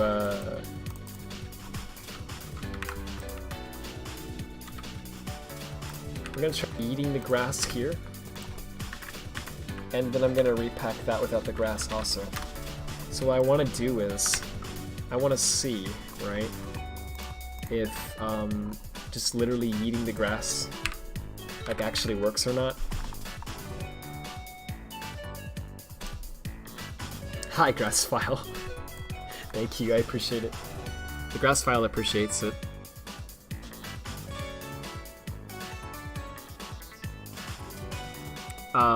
There are shaders from the, yeah, so I didn't mention that earlier actually, that's a good, I forgot to mention that. Yeah, that one's pretty funny. So in the game, right, there's this file called shader, folder called shader catch, and what it does is it contains like, if you don't understand what this means, it's okay, don't worry about it, but there's these things called shaders, which like tell the game how to draw things, and you can basically build them into these binary blobs. It's called like compiling them into like bytecode basically, and so they have this like that takes time to do. So they do it ahead of time here, and they have this thing called a shader catch, and that's basically just a bunch of those compiled shaders. Anyway, this is a good thing to have this folder, but the problem is, look at this. Inside of this folder, they have all these different folders here, and you can see what they have. They have DirectX 11, which is used on PC. And this is the PC port that I'm looking at, by the way. This is the PC version. So this is this folder they need. They need to have this folder. But then they also have DX11 Xbox One, which, as you may have guessed from the name, is used on the Xbox One version of the game. It is not used on PC. They don't need this on the PC version, but it's here anyway. And they also have GLES3, which is, I don't actually know what version that's used on. I heard that Switch was using GL, but I don't know if that's true, because they also have a Switch one, and then they also have a Switch low, I don't know what that stands for, and then they have a Switch unshaded, and then to top it all off they have Orbis, which I think is the PS4 version. I might be wrong, I think that's PS4. So all that they need is this, right? But they have all of this anyway, right? It's all the other platform shaders, even though they only need this. You might be going, well, that's kind of bloated, but that's not a big problem, right? Well, yes it is, actually, because look at how big this is. Give it a second. In fact, I'm gonna put that on my second monitor, and I'm gonna start up colors, and I'll tell you when it finishes calculating how big it is.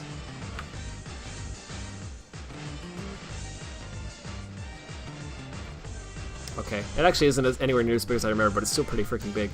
It's nearly 3 gigabytes of data with 111,000 files in it that are completely unnecessary. None of them need to be there. You could literally hit delete and just save 3 gigabytes. So that's pretty sloppy in my opinion, but what are you gonna do? Literally all of the Wisp are there, isn't that funny? That's funny. Okay, before we test that, we're gonna test Planet Wisp. Because I changed something there too, remember? I got rid of the grass file. Oh, okay. Yep, no grass. Look at that. Planet Wisp without any freaking grass. Isn't that weird? So in case you were wondering what the grass file controlled, oh, you're now saying to yourself, it controls the grass. Yes, that's right, it does. So we're gonna try to, so I don't think that was it, but we're gonna try it. Wow, it crashed actually faster than before. Did I repack it wrong or something? Why did it crash faster than before? That shouldn't have happened. Bruh. No, it's fine. I don't know what I did. How big are these caches? Yeah, it's pretty big. Low precision. Oh yeah, low precision. That sounds right. Godot uses glist by default for new projects made in it. Oh, does it now? I don't know why it's there, but that's why. Interesting. Yeah, it's. I don't know if it's used or not then. Basically, downloading 3 GB of things that aren't being used. Amazing. Yep. It looks empty. Yeah. Okay, there's video files, 8 gigs and 1080p 16K bitrate. These shaders, 3 gigs, 11 gigs. Cool. Yeah, there's 11 gigs of data that I guess is not needed. Isn't that good? Are you a software engineer? I don't like specialize in that. I didn't get like a degree in that or anything, but I guess that's what I do. Yeah. I'm like self-taught. I just do stuff just that I think is cool mainly. When Egan mows the lawn at Planet Wisp. Surprised you're using Brawl Crate? Yeah, I heard about Brawl Crate. I just haven't downloaded it yet. I probably should. It's probably better. I haven't done any Wii modding for a little bit, and then I'm doing it now. And then like yesterday, someone was like, "Why aren't you using Brawl Crate?" And I'm like, "Brawl Crate?" I literally haven't heard about it until yesterday. Because the last time I did any like Wii modding was like actually before Brawl Crate was the thing. Apparently, they were like, "Yeah, dude, it's working. It's like Brawlbots, but it's better." I'm like, "Oh." I just haven't downloaded it yet. I don't know. I should. Why is the PC Crack Pack 12 gigs? Because they made it 4K, except it's actually just upscaled. I don't know. It's freaking huge, isn't it? Like, I don't know why it's that big, to be honest with you. I haven't looked into it actually, but I hear it's like it takes forever to extract and repack because it's freaking 12 gigabytes. That's a massive CPK, dude. That's like really big. And yeah, I really didn't need to stop because I gotta get up early. But hey, Rad Discord plug. Want me to check something?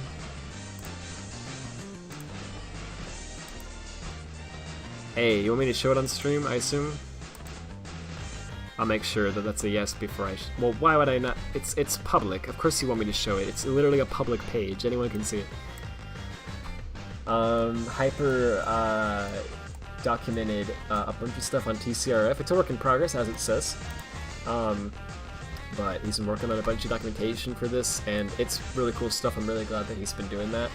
And yeah, amongst other things, he mentions that the game contains a Godot project. I forgot to mention that earlier too, but yeah, it contains a Godot project file, so you can actually open up the game in freaking Godot's editor, and you can look around and just like mess with the files. It's cool, but you can't obviously mess with the code or anything because that's not, you know, and a lot of the stages seem to be broken. Because there's some data that we need that isn't where we need it or something. I don't know, but you can open up a lot of things still. It's pretty interesting. They left a lot of dev tools, yep, including proprietary selecting, Cryware, physics, and even Wii SDK tools. That's right. The meme model is still in the game. We have a link to a tweet from PT about... I didn't see this one. Meme model is still in the game. It's not used, but it's still there. Neat.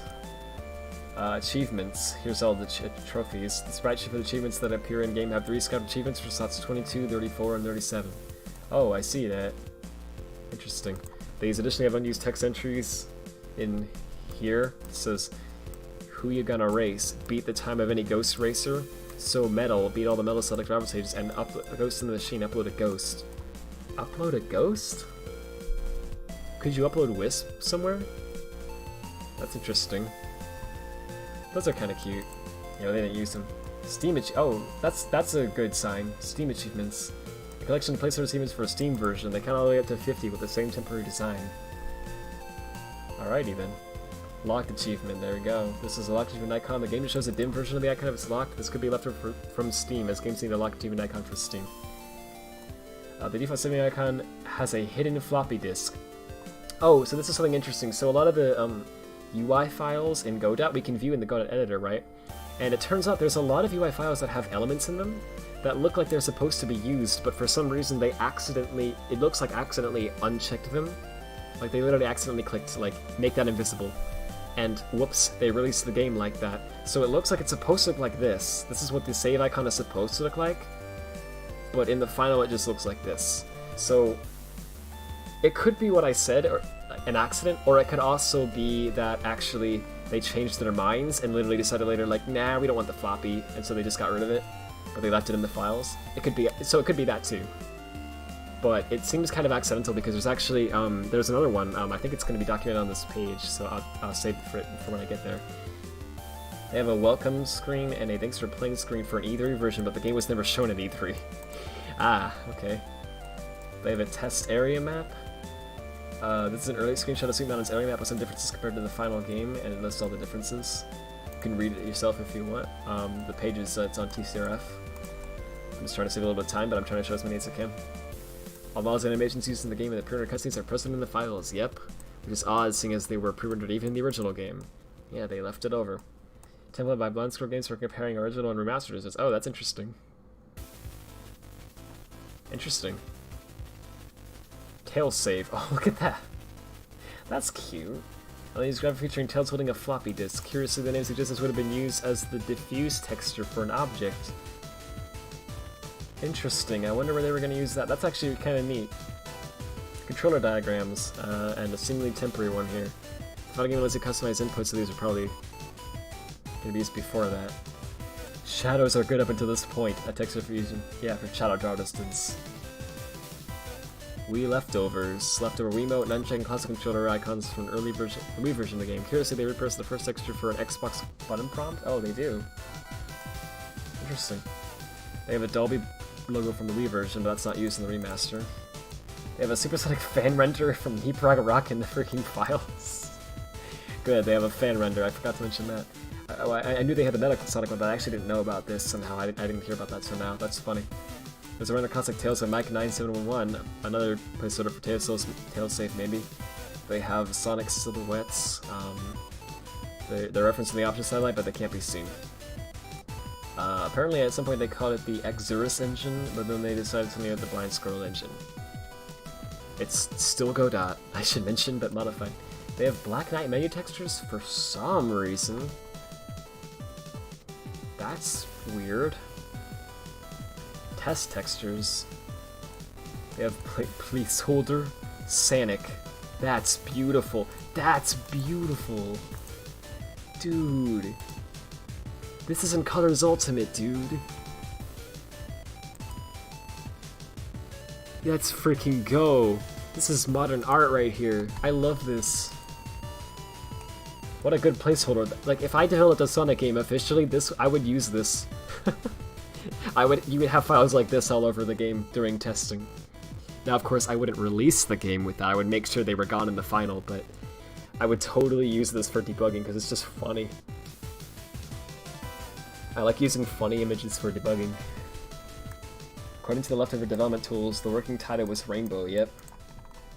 And Colors Ultimate uses a mix of Godot 3 and the original game's coding and Hedgehog engine, but there's no mention of Godot anywhere, yes.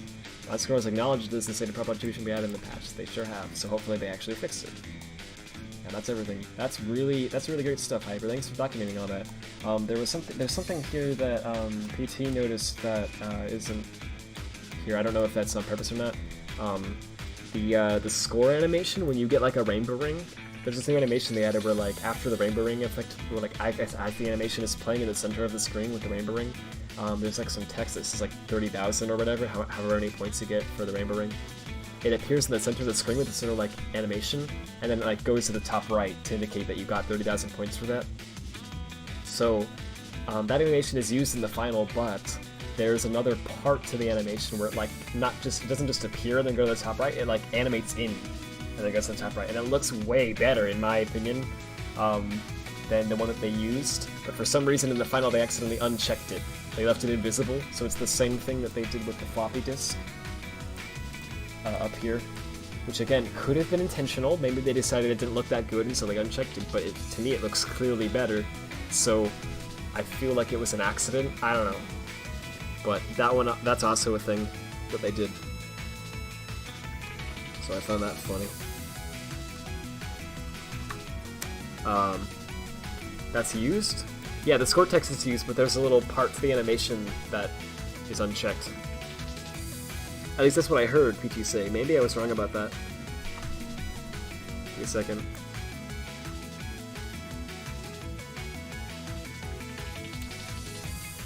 They left a lot of random stuff in this port. Did they also leave in the icon PNG file that puts in a new project? Good question, I haven't checked that.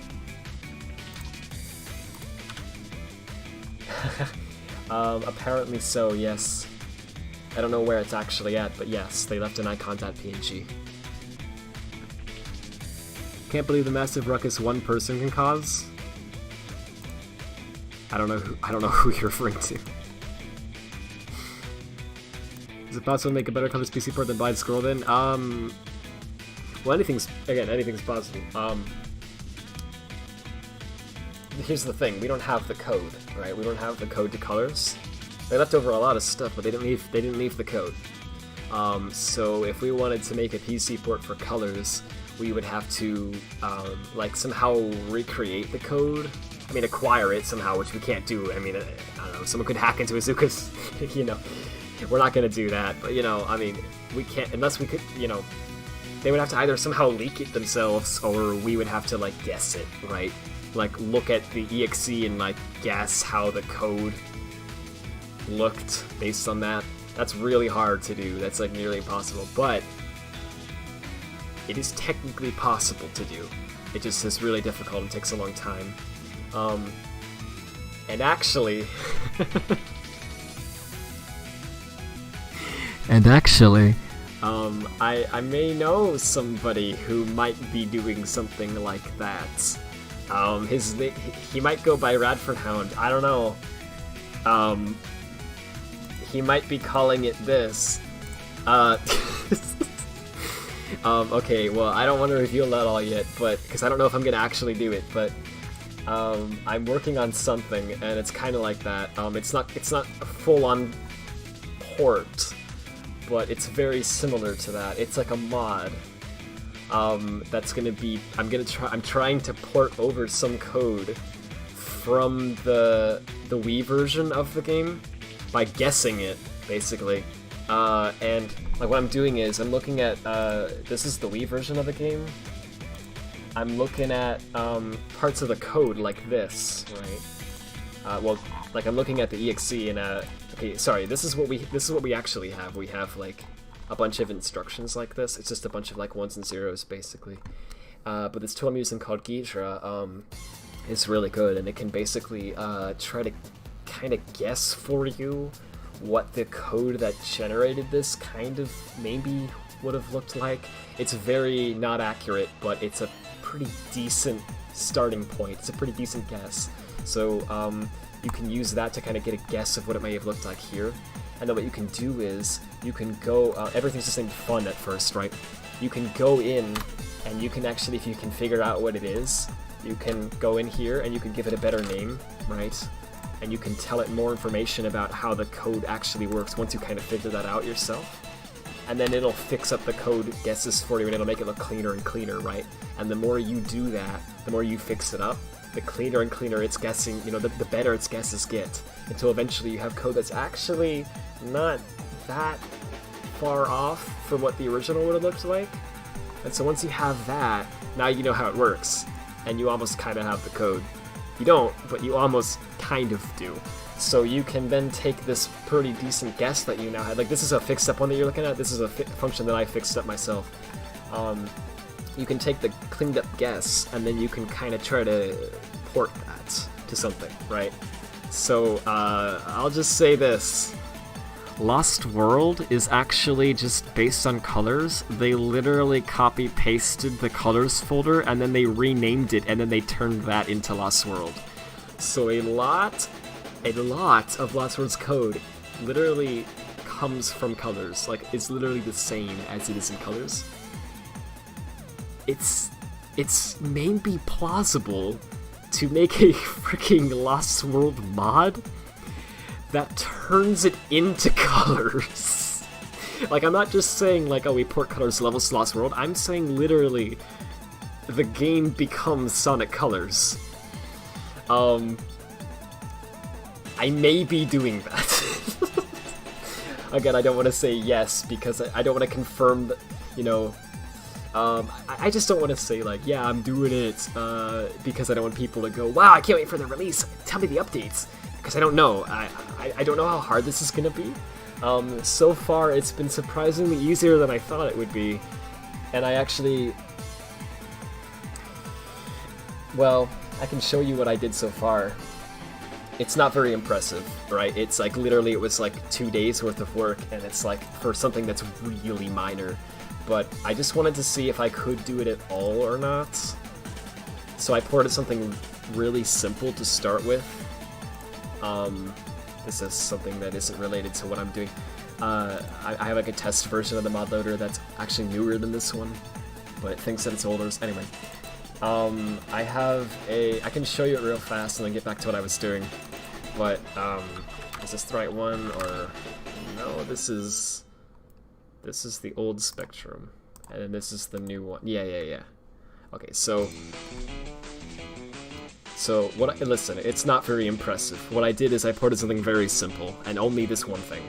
So, I found in colors on the Wii, just by looking around and eventually guessing, I actually found this code right here, which is called C-Boost Camera Plugin, and what it does is, I know the name because in Lost World this was also kind of there, and I could figure out the name from that. This is the code that makes it so that when you hit the boost button on colors, the camera shakes and then it like zooms out. And when you let go of the boost button, it like zooms back in, right? That's what this code does. So I thought, that's a simple thing, right? I mean, it just zooms the camera. That should be an easy starting point. So I just want to see if it's possible to port this, and if it is, then I just, you know, then I'll work from there. So I did. I actually ported this, and I didn't get the shaking entirely done yet, but I got the zooming in and out and everything, and it's literally exactly correct. So like this is you can see the camera shake has a lot of code that's like to do. I haven't finished that, but all this stuff down here. This is just test code. This isn't to do. This is just test code. I haven't deleted yet. But everything that you can see down there is all like from the Wii. And there's a lot of other files that it references that I recreated from Lost World and from Colors, and it's all perfectly accurate to what the original game does. So all that it does is it zooms in and out the camera when you boost. But there's no boost in Lost World, obviously, yet. To test it, I just made it so when you spin dash, instead of normally spin dashing, it'll like act like you're boosting. Literally all that this does is it zooms the camera in and out. That's literally it. So don't get like too excited. There's no, you know, it's just a camera zoom. That's literally all that I freaking did. But yeah, you hit boost and camera zooms out. Cool. And then you hit the dash pad and camera zooms back in. See? So I'm boosting. I'm not boosting, right? Yeah. The dash pad cancels it early. But yeah, but like it does it exactly the same as Colors Wii, except for some reason there's a bug where it like sometimes does it a little fast, as you may notice there, but yeah. So I was happy about that. And this level is I don't know why that lagged. This level is an import that I did a while ago for fun. This isn't like a new import. I never like released this, but this was a thing I did a few years ago. So I thought maybe I could, you know, the final version would be a lot better than this import if I completed it, but the GI is really bugged, for example. You can see how bright it is.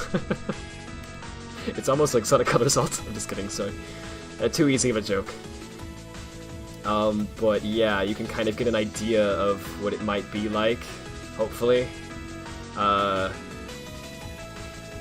anyway, I'd like to, if I did it, I want to port everything, right? So I'd like to port the, because we have the Wisp, some of them, we have like laser already, but this is really, this part's bugged. I didn't make that work correctly.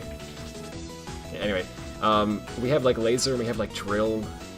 We have rocket, but it works totally differently than it does on the Wii. But anyway, we have laser and drill, and they work mostly the same, but their physics are like not good, at least in my opinion. In Lost World, like the drill and the laser's fine actually, but the drill control is like bad. I don't know what they did to it. They like ruined drill in my opinion. So I'd want to like report that. I'd want it to make it feel like the same as it does in Colors. I was gonna do a Lost World port of this level, and then I, never did that because I realized that was freaking stupid, because if you don't have the boost, it doesn't play well. But, so that's why I have the Asteroid Wisp here. I thought, hey, that might be fun, you could use Asteroid here. It wasn't as fun as I thought it would be, but yeah. This level port's from years ago. The skybox was never finished either, it's just the, Windy Hills sky. And there's no grind rail switching. Obviously, I would add... I think my controller's disconnecting and it's making the game lag. I think that's why that's happening. Anyway, there's no grind rail switching. I would add that in if I made this a final release thing as well. I'm surprised how much that looks like the colors running animation. I didn't even port that. That's just the Lost World one. I would port the animations too, obviously. If I did this as a serious project, which I'd like to try to do, I don't know how possible it is because all I did so far was an easy thing. But if I ever decided to make it serious, which I'd like to do, I would want to try to port everything, right? And I don't know how hard that's going to be. I might like end up trying to do it, and then it turns out to be freaking impossible, and I'm like, I can't do this, and I just give up, you know? So that's why I don't want to announce it, because I don't want people, like, publicly, I don't want to be like, I'm doing this, because I don't want people to be like, whoa! And then, you know, it just silently disappears and they're disappointed. So keep that in mind.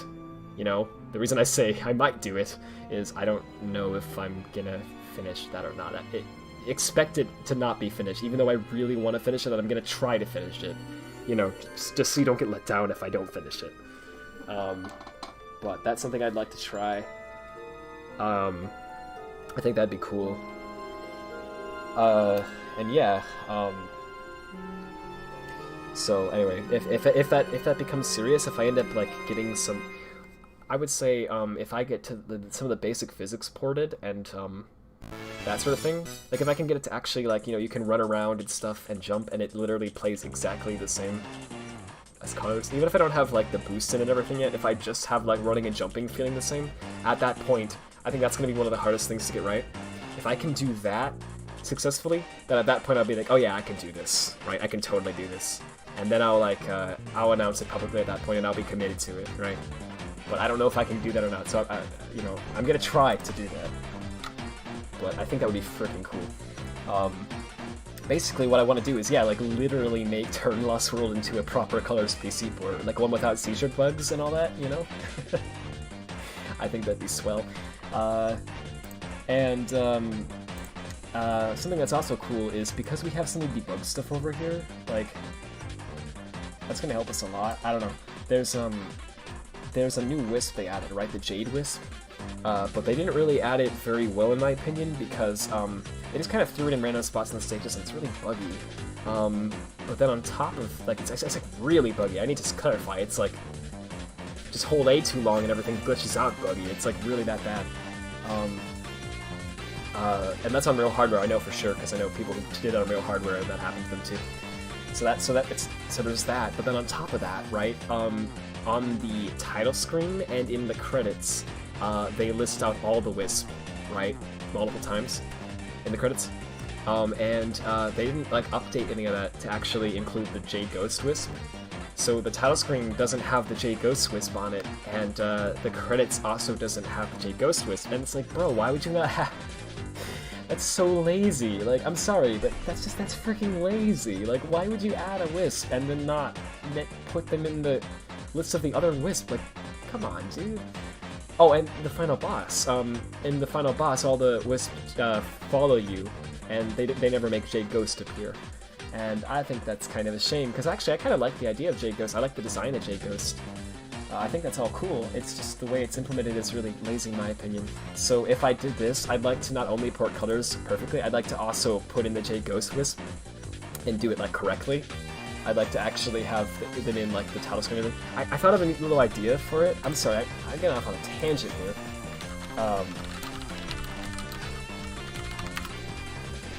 I thought what you could do is, oh, this is nice, it has no HUD. That's perfect. Wow. Thanks Linkmaster for uploading that. That's exactly what I needed. Oh, it has an HD texture pack too, so, but anyway. So these are the Wisp, right? And the way they're laid out is like very symmetrical, so it's like, oh, where would you put Jade Ghost? Because there's 4 on each side, you know? I thought it'd be kind of cute to just put Jade Ghost like up here somewhere, just have him like kind of float around from left to right. You know what I mean? And just kind of, you know, because his personality in like the Rise of the Wisp animation was that he was kind of a little different, right? He was kind of like, oh, he wasn't like the other Wisp, r/ not like other Wisp, right? So I think it'd be kind of cute to have him just kind of be floating along, like, and I'm here too! You know? I think that'd be cute. And credits wouldn't be hard to do. I don't know what I'd do for the final boss, I haven't thought that far yet, but anyway, I'd love to do this. I think it'd be really cool. but I don't know if it's like possible. It would be really hard, right? So I'm gonna try it, but you know, stay tuned. But sound effects are on this too, and that. Add Jade to the final boss. I think that'd be cool, right? I don't know how I do it exactly. I guess I could do it the same as a telescreen, just have them follow you behind you, you know, in the center instead of like on the sides like the others. But I don't know. It would be cool. It'd be cool to have like the final boss also use the Jade Ghost against you. So, but I don't know exactly how to do that, right? And that would be really hard. It's one thing to port code, it's another thing to like write your own into the existing engine and kind of, you know, it's tough. But again, this is really ambitious, and I don't know if I think it'll actually happen. But I'd like to try it. I think it would be cool just to see how far I could go with it. It would also be kind of funny if I could do that just by myself, like literally one person in their spare time for free, with no access to the source code, can port colors without glitches. But a AAA studio with access to the source code and several years of time who is getting paid can't, right? It would be kind of, I don't know. But I don't think so. So I don't think I can do it. I think it's too much for me. But I'd like to try. You like how there are no pulleys? That's fun. What are you talking about? Imagine colors with a spin dash. Yeah, that would be neat actually. Maybe I could do that. Just have the spin dash state and the boost state, right? Well, no, I don't know how to do that because you need another. In 2D it could work because you just do down and A, but in 3D it's like, how do you do that? I guess it's resourceful, better to build your new games on the old than start from scratch every time. Yeah. No, it makes sense, yeah. It's just kind of funny to me. What's the code browser you're using? Are you talking about this? This is Ghidra. It's actually a tool by the NSA, but it's open source on GitHub. So, okay. The NSA's spying on me anyway, might as well let them Anyway. I like it quite a bit. I think it's a very helpful tool. I use it all the time. The other alternative to this is IDA, but IDA is a paid program. Well, there's a free version, I think, but it's really limited. It's basically a paid program, and it costs a lot. It literally is like $2,000 or something. It's freaking ridiculous how much it is. Ghidra's free, so, and from my experience, it's like pretty much on par with IDA. So, you know, I actually prefer it in some ways. It's kind of like Blender versus 3ds Max, I guess. You know,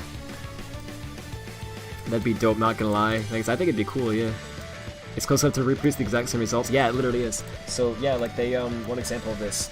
So they have this thing called TinyFSM, which is it's a finite state machine. But to explain what it is simply, it's basically like a bunch of code that handles the idea of like, they call it a machine, but you can think of it as like an object, I guess. Basically every object in the game has like some kind of common code that it uses. The way that they do it in colors and in Lost World and everything is they have it so every object can send messages to other objects, alright? And then the other objects can, every object can also receive a message, right? And when it receives a message, it can choose what to do based on, you know, whatever, right? So as an example of that, you have a damage message, right?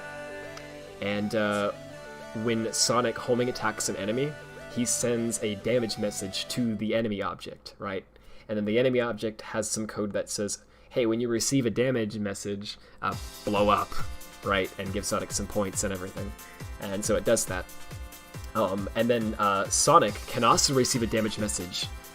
So when you hit a spike, the spike sends the damage message to Sonic, and then when Sonic gets a damage message, he says, hey, if you have rings, lose them, right? If you don't have rings, die, right? And so anyway, everything's coded like that, like everything has messages that they send to each other, and it's actually really simple, and it's really a great system, because it makes a lot of sense. It's like, it's really simple to like, just make an object do something, right? Just send a message, and then like, if you want to, right, you can make a mod where like, when you press the X button, Sonic will just send the damage message to every object. And just by doing that, you can just literally make a mod where you press X and everything blows up. And you can do it in like, you know, I don't know, like 20 lines of code maybe? It's like not that hard. So it's pretty cool how easy it is to mess with. Anyway, so they made the system for, I don't know, I think it was colors, it may have been before that, but it's used in colors anyway. I think they made it for that. And they really liked it, and I see why, because it's really nice. So they reused that in Lost World. So literally Lost World is exactly the same code for this as in colors, to my knowledge anyway. It's like literally freaking the same code. So I have a project I started a while ago called Open Lost World, where I've been slowly recreating all of the code for Sonic Lost World. No joke. It's, you know, pretty far from being done still, but it's almost, it loads up, it actually is to the point where it loads up the CPK, and then it loads up the shaders, the pack files from within the CPK, it loads up the shader pack, and then it loads all the shaders. And it sends them to DirectX 9 and it actually generates them. So it literally is to the point of, like, it has shaders. It's pretty far in that regard. But it doesn't have anything on screen yet. It does actually create the game window, and it says Sonic Lost World and everything, and it does that exactly the same as it does in the original. But it doesn't, like, draw anything yet. There's, you know, it's just a black screen. So you just start it up and then black screen, you know. It's not that exciting, but there's like a, you know, it took like 8,000 plus lines of code just to get that much, and like freaking like a year. Trust me, right? It's not easy stuff, but yeah. I'm almost to the point where I can actually get like a cube on the screen, the same way that the game would have done it. And if I can get to that point, then things will get a lot easier from there, because then you can just, oh, okay, just draw Sonic now, right? And bam, now you got Sonic. Okay, yeah, just draw this now, and you know, whatever, and then you can just slowly start to piece together the whole thing, and yeah. But anyway, I have parts of the Hedgehog engine recreated here, because Lost World uses the Hedgehog engine. This is one of the main reasons I wanted to reverse engineer this, because I'm like, dude, that's the Hedgehog engine in it. If we could figure that out, we could, you know, that would work to every other game too. So I have a large part of that done. I have like materials, I have like shaders, I have all that. And I have a lot of the like game state stuff too, like I have the tiny FSM stuff I talked about earlier. So I already had all that done for Lost World. Oh, I should mention, by the way, why Lost World?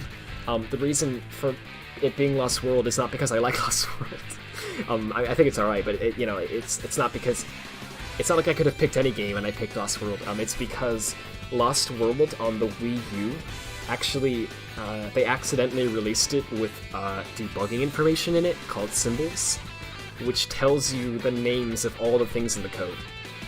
It doesn't tell you how the code works other than that, it just tells you the names, but it's like really helpful, right? Because almost every other Sonic game doesn't have that, but Lost World does. So I went, hey, right, I could use that to recreate the code correctly and accurately, and it's possible, so I started doing that. And yeah, so it's to the point of like, it pops in a black window, it's the Sonic Lost World, but that's all it does. And in the background it's like loading the shaders and everything, and it has all that working, but it doesn't do anything with them yet. But anyway, so I already had all that going, so I was like, dude, I can just fucking copy-paste some of the code I made for that, and like throw it in here, and then I can like make a Lost World mod that turns it into colors using some of this code. Freaking, it's fun, right? But yeah, it actually works. So I have the boost. So this is the boost camera plugin, and there's some parts that are to do still, right? That I don't know if they're accurate yet or not. And then there's also this the camera shake, which I have not implemented yet. So if you notice when I boost, the camera doesn't shake. Yeah, that's because I haven't coded it yet. It's like I started coding it, but it was like a mess, as you can see, and it fell apart fast. And I don't know. I'm gonna finish that later. But yeah, all this is all correct. This is the code that runs when you first start boosting, and this is the code that runs when you're not boosting anymore, and this is the code that runs every frame while you're boosting. This is when you stop boosting. So there's like a different state for everything. It's funny how complicated something as simple as code that zooms in and out the camera is, right? But yeah, all this is exactly the same as it is on the Wii. So, since I was able to do that successfully, I was quite happy, because I'm like, hey, maybe it's actually possible to do the whole crazy project, right? So I would like to do it. I'll shut up now. Sorry, I've been repeating myself a lot. Anyway, Sonic Colors 2, yeah, I'm pretty far behind. Sorry, let me catch up a bit. So you can hire this man. You should work in the industry. Well, thank you. Appreciate it. I'd like to, you know, someday. I'm just... For now, I'm just screwing with Sonic. That sounds bad. Screwing with Sonic Code. Yeah, that's better. At least Sonic Colors also had beta footage, except not really. Yeah, it's real beta, guys. Whoa. I forgot how ugly short-quilled Sonic looks. Yeah, I don't know. If I ported over Colors to Lost World, I would like I'm planning on. I would definitely port over the original models as well. I like how the buildings look in daytime. Oh, it's not pulling in my rings. Oh yeah, I didn't port the boost yet. I just ported the camera. That's all I have right now. When I port the boost, I'll port in the ring pulling in as well. You're very talented. Thank you very much. Appreciate it. Also, run animation is exactly the same, but due to Lost World Sonic having an alternative model with the shorter quills, it looks different. If you download the Generations model, it looks the same. That's actually interesting. I didn't realize that. I guess they probably did copy-paste it from the Wii, didn't they? I wonder if it's possible to whisk that one in Gen's back in there. In Gen's, you mean? Yeah, it is. It's so funny. I remember when I was like first getting into modding, in like 2015 or whatever. I saw something on YouTube in the comments of some random video who was like, I think it was like a Colors port of a stage of Gen's. They commented something like, you should add in the Wisp to Generations. And I remember I replied to that was like something like, oh, no, you can't do that. Why do you think you can do that? You can't do that. You would have to edit the code. We don't have the code. It's impossible. And then I learned more and I realized it actually was possible. It's just very, very difficult. But you can do it. If you know how this stuff works at a low level, you can actually do it. And now I'm doing stuff like that. So yeah, it's just kind of funny how full circle things go. Like, you know, literally like, I don't know, like 5 or so years ago I was saying something was impossible, and now I'm doing it on a daily basis. It's just cool, right? It's a cool feeling, it really is.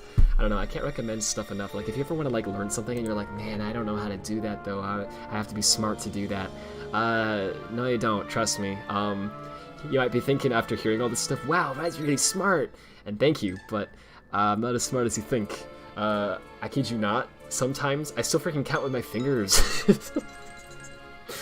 Like, legit, like, I'm certainly no genius. It's just that, you know, if you put your mind to it and you really want to learn something, you can do it. It takes time and it's not easy, but you can do it, and it gets easier the more you do it.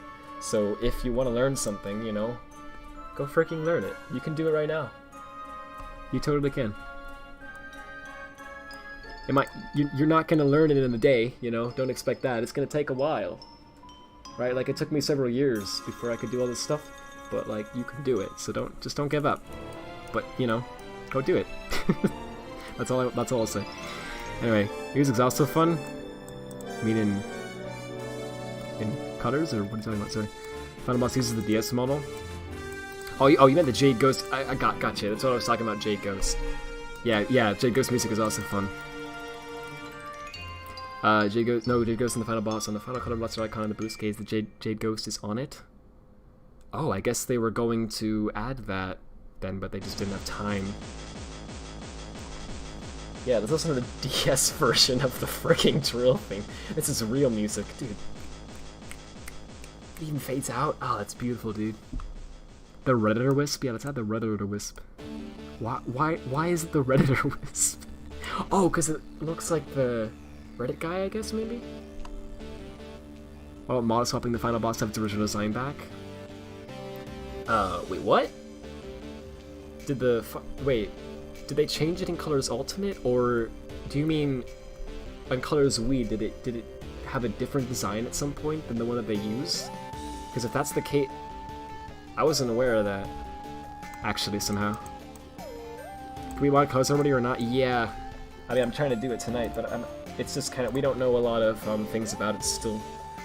There's a lot of things that no one's, like, figured out yet, but, because it's kind of tough to mod Wii games. I mean, it's not, I wouldn't say it's, like, impossible, it's surely not, but it's just a little bit of a pain, you know? Especially compared to modding a PC game. You have to do some kind of weird workarounds and hacks sometimes, and it's just kind of not super fun. but you can do it. I'm trying to do it tonight. I'm just running into some. I don't know why that's crashing. I'm gonna try to fix that and then sleep. Hopefully, I could fix that fast. Could be cool if Eggman used Jade to dodge some of your. Ooh. Ooh. Ooh, boy, I would. That's a freaking good idea, dude. I might I might use that if that's okay with you. That idea. If I now that said, if I do this, it'll probably be like, I mean, if I'm even able to do this, it'll probably be like years. You know what I mean? This would be a really involved project. But if I can stick to it and get that far, I would love to, that would be cool. That's a good idea. Mix Ghost with Cube. Make Eggman drop all 3 lanes with blocks, but invisible until Sonic gets close, then one of them becomes visible. That would be freaking cool. Can you link Ghidra? Well, I mean, you can just look it up. It's on the internet, but yeah, hold up. I guess it's kind of spelled weird, so... it's spelled like this. It's G-H-I-D-R-A. Ghidra. And it's literally by the freaking National Security Agency. I'm not joking. The first one here, ghidrasre.org, that would be the link.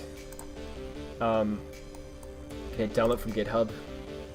And yeah, it's here. It's right here on GitHub. And there's like a zip file here that's named for this, and you just download that. And then you just run it. Yeah, I will say though, obviously it's like not for the faint of heart. It's a pretty complex tool. I'd recommend like sort of looking up like tutorials or something for it.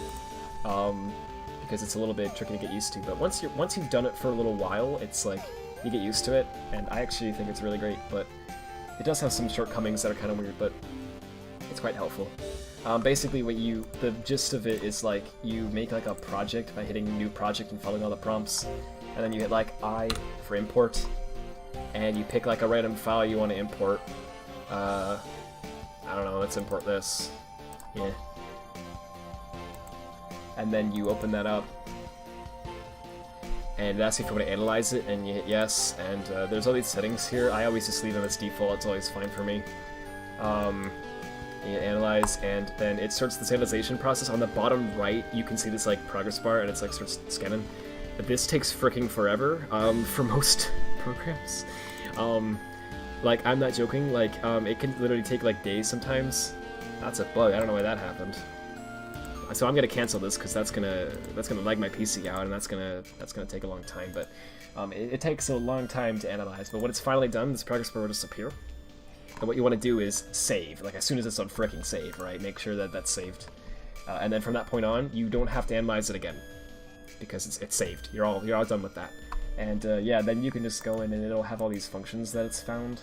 It's not gonna have many for me because I canceled it analyzing, but if you let it finish, it'll have all these different things here that are named with these like freaking stupidly long names because it doesn't know what they're called, so it just guesses some random name for it. And you just like click on them, and it'll just show you like, hey, here's this, and you can see what it does, and hopefully try to kind of figure it out from there. This one has names in some parts, most of them don't. It depends on the program, and if it has debugging information in it or not. A lot of these are really short, I don't know why. Yeah, you can see a lot of this is like very esoteric, it's like numbers, right? It's like, what does it mean? So, figuring out what it means, well, that's what you do. So you just kind of have to, I don't know, it's kind of hard to explain how you do that, but you kind of get a feel for it after a while. It's just sort of a matter of like understanding how computers work a little bit, and then understanding how the program works.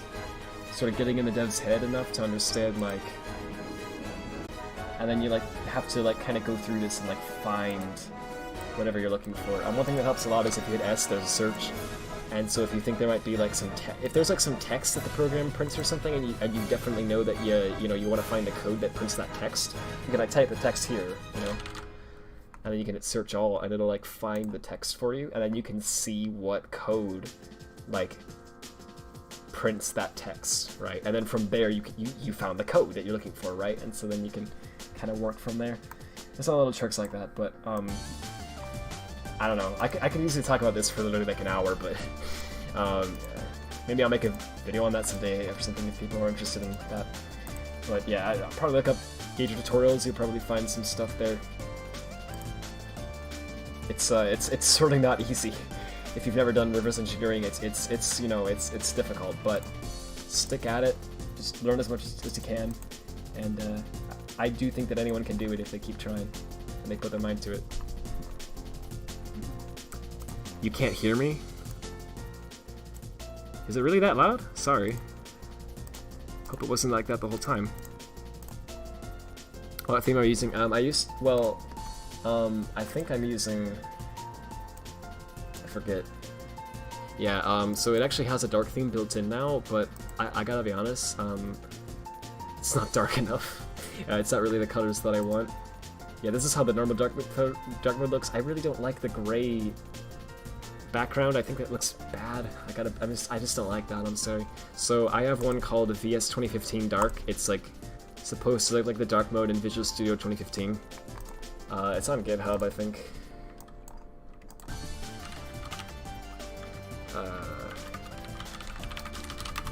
If you look up VS 2015 Notepad++ theme, yeah, I think this is it. Something like this. Yeah, that looks like that's the one. And I just use this. And then I use that combined with the new setting, this one, to enable the dark mode.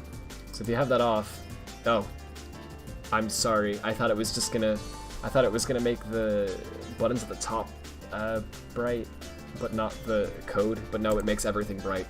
Sorry, I don't know why that. Oh, it changed the style. That's why. Well, basically, if you have that off, then what it'll do is it'll have the like top here with all the buttons and the tabs be bright, but then the code will be dark. But if you have it on, everything's dark, so it looks nice, in my opinion. So that's what I use. That's how it works in PO6, actually. I'm sorry, I don't know what I was talking about when you said that. Oh, you mean the state system, I think. Basically, each state is an independent thing. They act on its own, but only on the command of the state machine. They have to talk one another through the same machine. Yes. That's a good description of it, I would think. Hello, Rad. Can you please like 2 times slower? Yes, but then instead of being 8 hours into the stream, we would be 16 hours into the stream. Can you please talk 2 times faster? Yes, but then I would have to leave modding to join, I don't know, freaking Alvin and the Chipmunks or something. We chat more often as well. I try. Maybe if you can add Ghost to NWA by V combining IT's properties for Cube Spike, Cube Laser Combo, etc. I'm sorry, I'm not sure exactly what it means. Could you add Goofs to something? I'm not sure what's NWA. I think I'm being an idiot here. I don't know what that is. Why are you porting colors on Ultimate just released? I just think it'd be fun and cool. Colors Ultimate is not a very great port in my opinion, and so I'd like to make a better one if possible. I think the Sonic devs' apparent insistence on building off of existing work makes sense because it makes it a little quicker and easier for making the same kind of game. So basing gens off of emulation makes a lot of sense. It's largely the same gameplay, whereas Ultimate based on colors doesn't. It's not got a lot in common. Yeah, right. I agree with you on all that. But yeah, I think the main reason that they reused it is because they liked the code for colors really well. Like, it wasn't so much. It wasn't that it was related in gameplay. Obviously, it was more so that it was like the engine that they made for colors was really clean. Actually, it was like really well done. So they really were proud of their engine that they made, and they were more familiar with that engine as well. Because remember, Sonic's team used to be split into 2 anyway. It was like Team A and Team B. Team A made Unleash and Generations. Team B made Colors and Lost World, right? So Team B had no idea how Team A's engine worked, right? They were only familiar with their own engine. So they made Colors, and then they were like, it's time to do Lost World, right? And they were like, we could like learn Team A's engine and then try to use... Well, no, I guess... Sorry, Lost World was I'm thinking of something else, sorry. Yeah, they were like, well, we could, like, you know, use Team A's engine, or just try to, like, make a new one for this, but why do that when we could just take our Colors engine and then just tweak it, right? And that's what they did. I find it funny, but yeah, it kind of makes sense What's funnier to me is that they then took the Lost World engine and then they copy-pasted that and they made that into Forces. And Forces is a boost game, so you would think it would make more sense to use, like, the Generations engine and base it on that. But no. So the reason that Forces plays the way it does is because they based it off of Lost World and they didn't do a great job with making the physics feel like you would expect. It acts more similarly to Lost World than it probably should. One of the many examples of that is when you are walking and then you start running. In Generations, it's like a smooth transition, but in Forces, it's like you're walking and then all of a sudden, oh, I'm running now, right? And it's like very sudden. And I believe the reason for that is because they're doing it like they did in Lost World, except instead of having a run button where, you know, you're walking and then you hit run and now you're running now, right?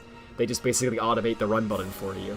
So it's like you're in the walking mode, and then all of a sudden he decides, oh, I'm going running mode now, right? And so it switches, it's as if you hit the button. I think it's like that. Anyway, point is, so Forces is like that because of that. I think Team B probably was like, should we learn Team A's engine and then try to use that? And in the end, they were like, nah, we know our engine better. We can make the boost physics good on our own. And then they didn't.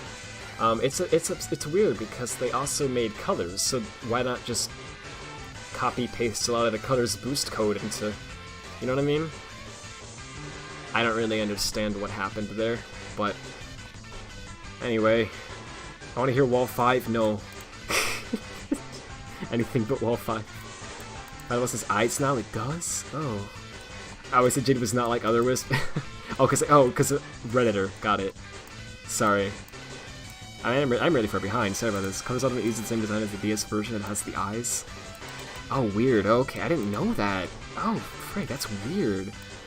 Colors Ultimate changed its design from original colors also since they upscaled the cutscene. It still shows the original design even though it doesn't look like that in Ultimate. Fantastic. Hack PC. It's PC. It's much more easier. Yeah. You should study game design. I actually took a course on game design when I was a little younger, but it wasn't a full-on. It wasn't a good course. I can tell you that. So it's funny, they actually advertised it as a game development course, and they said it was for people who were intermediate to advanced, right? And they wanted to take their skills to the next level, I believe was the exact wording. And so I was kind of excited. I was like, oh cool, I get to learn more about programming, right? No, it wasn't a game development course, it was a game design course. Very different. They literally like falsely advertised that. And it certainly was not for people willing to take their skills to the next level. I kid you not. They literally gave us this like weird proprietary, like almost like Minecraft-like engine. It was literally like you would like place like blocks down and like build something with that. Like it was like almost like Minecraft, right? And they were just the entire time, all that they had us like do to test our skills was like build a level in this Minecraft-esque engine and then have others play it, and wow, was it fun? If it wasn't, why was it not fun? It was cool, right? But it was also like, I'm not learning anything, you know? And this isn't what I signed up for. So that was kind of bad. Actually, they got in trouble for that because a lot of the people there were kind of upset, and they ended up. I don't think they sued or anything, but they didn't like. They made a bit of a fuss about it. But anyway, so I learned some game design from that. To be honest with you, I already knew most of what they were saying just from playing games and being like, I think that should be like that. But it was still an experience. What fun fact? I said this in a previous stream a long time ago, but I don't even remember what stream it was, and I don't think most people here know about this. In that course, I found out that, I kid you not, most of the people in that course were freaking Sonic fans. Like, I didn't know anyone there, they just all happened to be Sonic. It was crazy, like, almost everyone there was a Sonic fan. I'm not even joking. We, like, found that out. There was, like, during, like, a break, we were, like, talking, and we, like, found it out. It was like, oh, everyone here likes Sonic the Hedgehog, okay. And so, we were all, like, it was easy for all of us, because again, they advertised it for, like, intermediate developers, and it was really, like, for, like, kids, you know what I mean? It was, like, really easy stuff they were teaching. So, we all, like, finished everything we were supposed to do, like, literally, like, an hour or two before we were supposed to have it done. And so the teacher was like, frick, I don't know. I don't know, we just gotta waste 2 hours of time, I guess. And so, one day, since we had all known we were Sonic fans, someone asked, literally, can we just play music? Just to waste time, because we were all done with everything we had to do, so why not just wait? The guy was like, sure, I guess. So, he just literally blasted All Hail Shadow over the speakers in the fricking university while other people were there. That happened. That actually... I'm not making that up. I lived this. I can't... It feels like a dream sometimes, but... it's quite funny. Alright, I'm gonna skip ahead to the end of the chat here. Yeah, Tez, I know you've heard this one before. Geez, so to finally make this funny reference. I've heard this story over and... I like that it's become a reference now, that's funny. He doesn't have the game since he thinks it's bad. Yeah. Which sounds kind of counterintuitive, right? Like, oh, he doesn't have it and he thinks it's bad. If he had it, he could tell, you know. But I listen, I did a lot of, like, research into this, and technically into the files as well, right? And I know a lot of friends who have it, and I was asking them what they thought of it, and I was watching them play it, and, you know, I really did, like, think about it, and I concluded that I don't think it's something that I want to spend $40 on. But if they were to, like, patch a lot of things up in the future and release it on Steam, I might get it then. But, yeah. I also really read from Ultimate. Why is Ultimate time? Because I was doing stuff with Ultimate. I have the files, even though I don't have the game, but friends do. And they let me see the files for like modding research purposes. So I was looking through those, and I'm doing stuff with Ultimate, even though I'm not, even though I don't have the game. I'm porting over stuff from Ultimate to the Wii version of the game, and I'm like trying to make tools for some of the new Ultimate formats. So that's why I mentioned both. Why are people excusing Sega for this? Nothing works correctly. I don't know. It was always a reference. Wait, what? Wait, are you freaking serious? Wait, it was from Steven Universe, the movie. Taz, you're blowing my mind right now, dude. The entire time, I thought it was something you just came up with one day. Oh my goodness. I literally had no idea. Okay, wow, that's really funny. You know, people are working on mods. I think some people are. I know I was just making a mod loader, and somebody was porting the test levels back to Ultimate itself, and they got that in-game already, so... that's cool. I don't know who did it. I can't remember. If anyone knows who did that, please let me know, because I don't remember the name. I thought I told you. He might have. I just didn't. I didn't remember that. Oh, I don't remember you telling me. Oh my gosh, that's funny. Have you tried putting festivals? Yeah, that's what I'm doing. For the intro game design elective in uni, it was pretty cool messing around with Game Maker. Isn't that funny how they're like Game Maker time? But yeah, it actually was cool in a way. It was just kind of like, you know. It's like stuff that like I already kind of knew, right?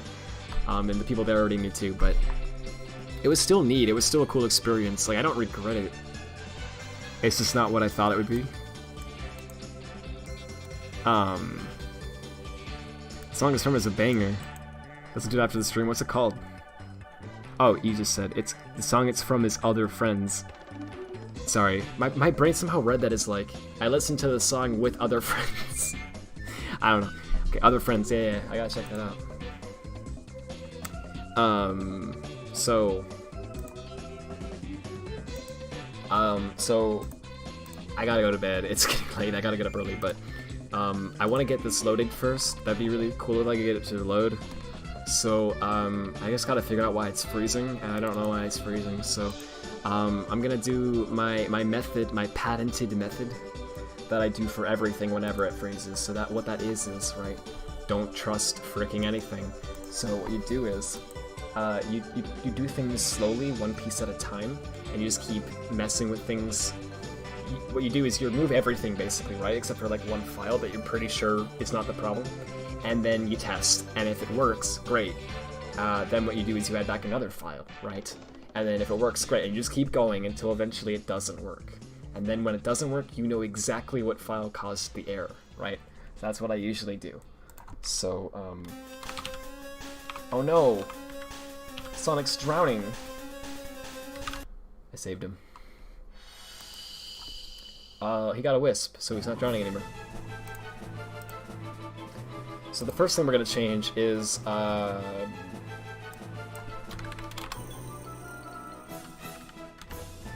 wait, I screwed that up. I'm gonna make it so instead of loading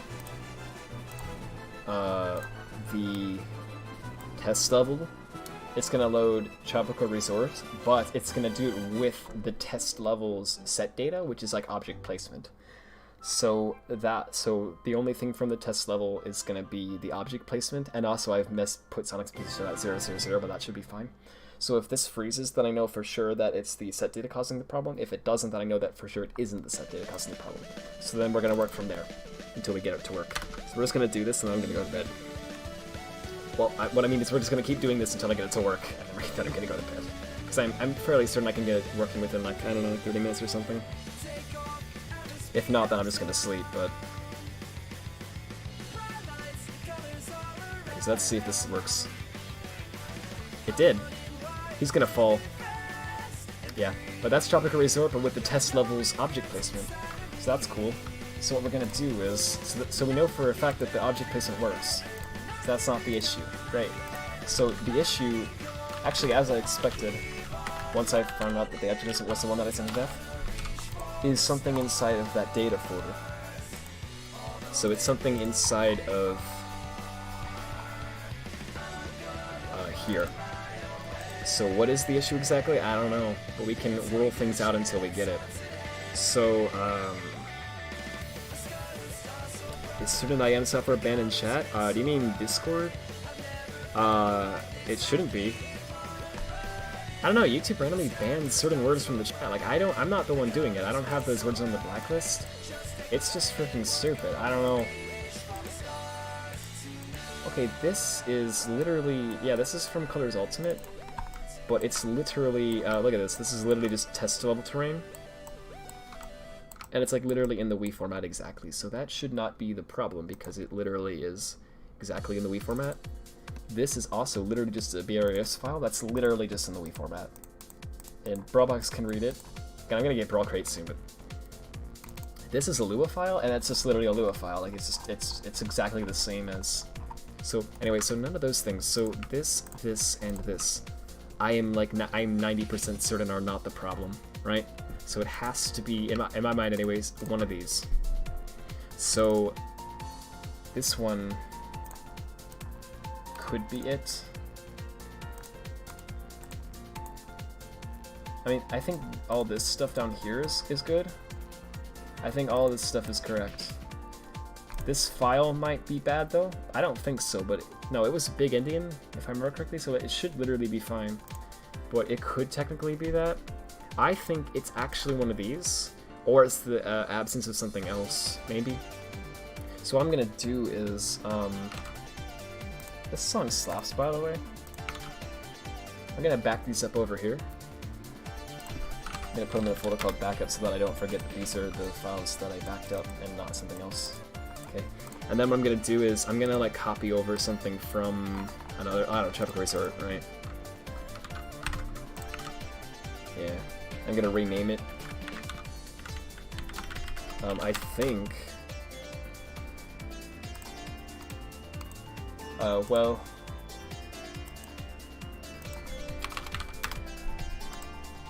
Actually, that might be a problem with the different spline.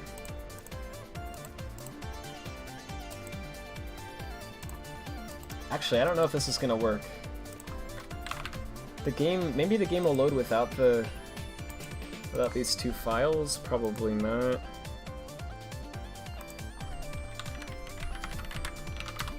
I want to just see if it loads with this. And if it does, I'll try to... Oh. This one from Tropical Resort is like really borked for some reason. I don't get why.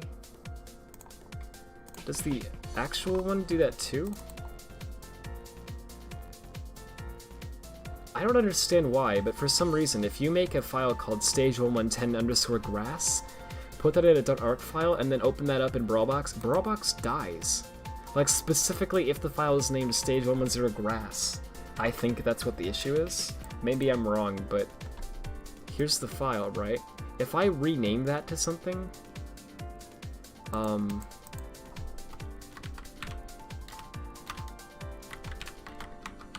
like this one worked earlier. Yeah, if I open this up. Oh, actually now it's still crashed, so I don't know what it is. I'm not gonna change that back because this is just a debug. I probably should, but I missed 901 there, did I? Oh. Thanks, I didn't notice that. Good catch, I didn't notice. That that's gonna be okay though, because I'm not gonna like actually load that. But yeah, thanks for pointing that out. Do I have any idea what the next stream's gonna be? No, I don't. See, I really enjoy doing these like modding and programming streams. I don't tend to get as much done as if I'm not streaming, because I have, you know, a lot of times I talk to the chat and stuff, and I get off on my own little rants, rather than, you know, programming. I'm sure it's probably frustrating to watch too, and so I try not to do that, but it just happens. I mean, I'm doing it right now. But yeah, so that's a thing. But other than that, I really enjoy doing them. But I think people want to see me like do games and stuff. I don't know. I gotta be real, I just haven't been enjoying them as much. Like, I don't know why. It's a lot of things, I think, but I don't know. I could maybe stream those again soon, but I don't know. If what I would like to stream is actually if I can get this thing to be like a serious thing, you know, if I can actually seriously start working on this again, I think it'd be really cool to do streams where I like work on this, you know, and just do like freaking like 100 streams, like, you know, almost like daily, right? Like as often as I could, just like, you know, document like every part of it. But I would have to actually get good at focusing on my coding and getting stuff done and not talking to do that. I'm trying hard. I mean, I actually got something done tonight, but you know, it wasn't nearly as much as I could have, because I really did talk a long time. So I need to get better with that before I start doing more of those, right? But I don't know. Would people want to see that, or does that sound like that's not fun to you? You can be honest, by the way. Like, sorry, I should specify. Like, you know, if you think it sounds boring, just tell me. It's a shame Ultimate is probably the best way to catch most people, given all the bugs. I think it does seem to be getting patches. Yeah, I feel the same way. I hope it gets, you know, fixed up. Also, sorry, this one's a curse. So what I wonder is if you delete, I'm gonna test that. So Planet Wisp I already like started freaking killing, right? Let's kill some more from it. If I literally get rid of the path folder.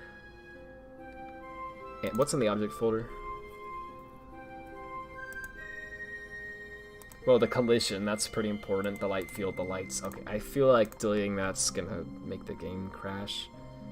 But let's try it. If I delete these two files, and then I'm also gonna delete them from here, right? Let's see if that works. That's definitely cool. Wait, it's literally optional to watch. I guess that's, well, right, but you know, what's the point of streaming if no one's watching? You know what I mean? You prefer non-coding streams, but I watch anything. I was just asking in general, by the way. Like I said, I watch anything. Well, thanks. I appreciate it. But yeah, I mean, yeah, because I feel like it would probably be like, you know, because I'm doing a lot of numbers stuff, and it's like, what are you doing, right? Like, I try to explain it too, but it's like, I get why it would be like, you know, cool, rad. You're, you know, wait, not that one yet. So, Cool, Rad explained that he was exporting the sectors, right, but I don't know what a sector is. You know what I mean? Yeah, that didn't work. Okay, so the game absolutely needs the object and the path arcs. I don't know if it needs both of them, but it at least needs one of them. So, maybe we could, like, I mean, actually, I don't... Okay, so second test, does the name matter? Right? So if we take, I don't know, 420, nice. If we take those two, we put them here, and we rename them to what the game expects, but we don't touch the files inside of these, so we let the files inside of here still be named like the original. Does the game care about that, or nah? I assume it does. I assume the answer is yes. But I don't know. And then I guess if this doesn't work, I'm gonna do a third test with that. And then by that point I should have it narrowed down enough to go back to the test stage and not Planet Wisp. And then finally we'll get the test stage working and then I can sleep. So that would be cool. I did it again. Just out of habit. Load. It crashed, yeah. So I think... Oh, freaking dolphin crashed that time. That was a bad one. I should get a dark theme for dolphin. Jeez, that hurts. Okay, so we're gonna, So last test with this before we go on to the test stage again. So if I just go into this, and I'm literally just like, hey, and I just freaking rename every one of these. I could probably do that in a hex editor too, maybe even faster, but I don't know, this is pretty fast. I'm just, why is there not a rename? And I should probably use Broadcrate, shouldn't I?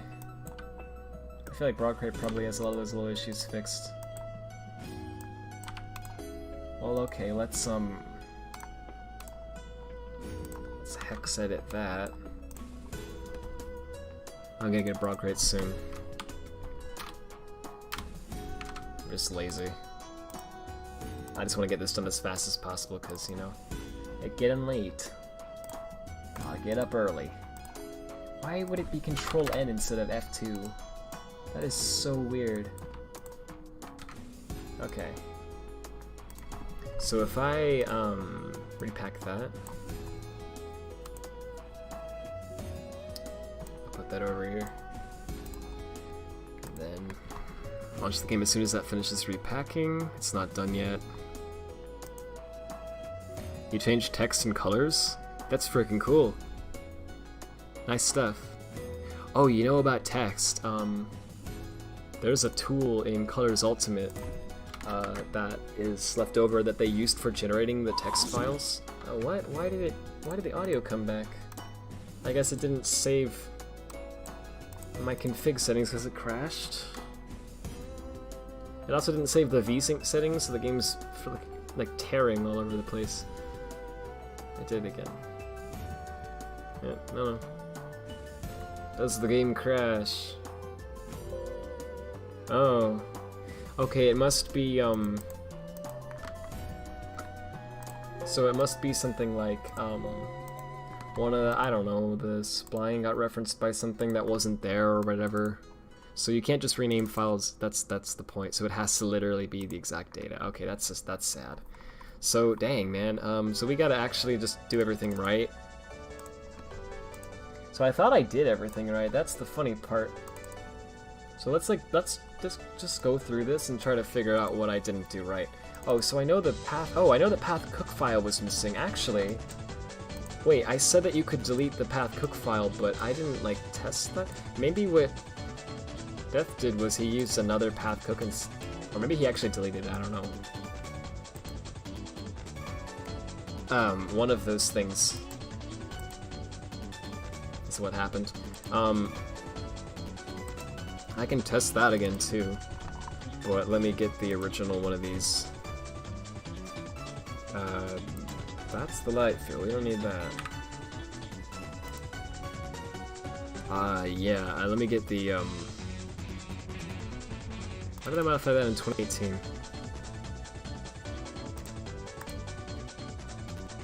Oh, that's a collision file. We don't need that either. Okay, let me grab that from the original colors. Cause I messed with that earlier. Is that not?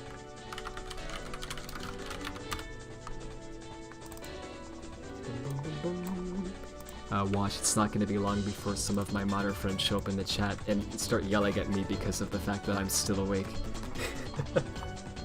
And then I get sad inside because I wish they wouldn't yell at me. You finding bugs in Ultimate? You know, a permanent ghost was homing attack reticle on your screen. Oh wow, that's a new one. I think your problem is since you're a coder, you know how things are and how boring it can be. Commentary helps, but like looking at things too, I guess. I think I know what you mean, yeah. I think it would help a lot if I had more visual stuff on screen all the time. Like if most of what I was doing was like looking around at 3D things, like moving things around in a 3D space, I think that would be a lot more interesting than what I'm doing mostly, which is like zeros and, you know, ones and zeros and typing and all that stuff. Because it does eventually get a visual output, usually, if I can actually finish it, right? But it's like a lot of work for little visual game, right? So, I can get why that would be boring. Let me focus for a little bit though, so I can hurry up and get this for you guys on screen, and then I'll try to read the chat again before I stop the stream. So wait, what was I testing? I forgot. I used Godot. It was open source engine. Yeah, it used Godot. That's right.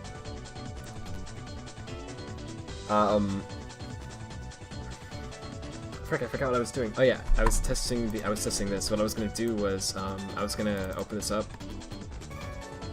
and I was gonna like delete this file. Why would delete not be delete? It's freaking control delete. Who came up with these key bindings? Okay. I was gonna delete that and then see if it loaded without that. I mean, I guess I could do something else while I'm at it, but I don't know, this is fine. I guess while it's repacking, I could try to do something for the next test. Well, I can't obviously put it in there yet because it's in the process of packing and that would screw it up, but I can like do something over here. So, I don't know, maybe I guess I didn't swap one of the files correctly, right? And that's why it's crashing.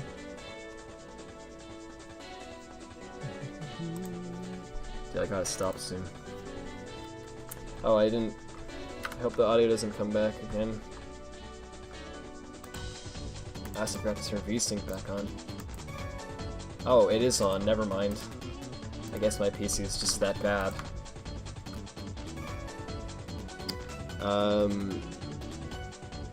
Yeah, the issues that there's a lot of issues in mid-gameplay, it's infuriating, yeah. Lace Force isn't about visual coverage that destroy your eyes, it's true. What is wrong with me? Why did I think, oh yeah, that'll be good.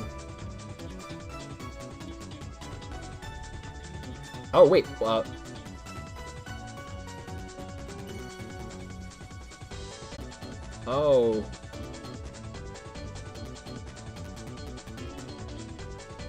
Well, that worked.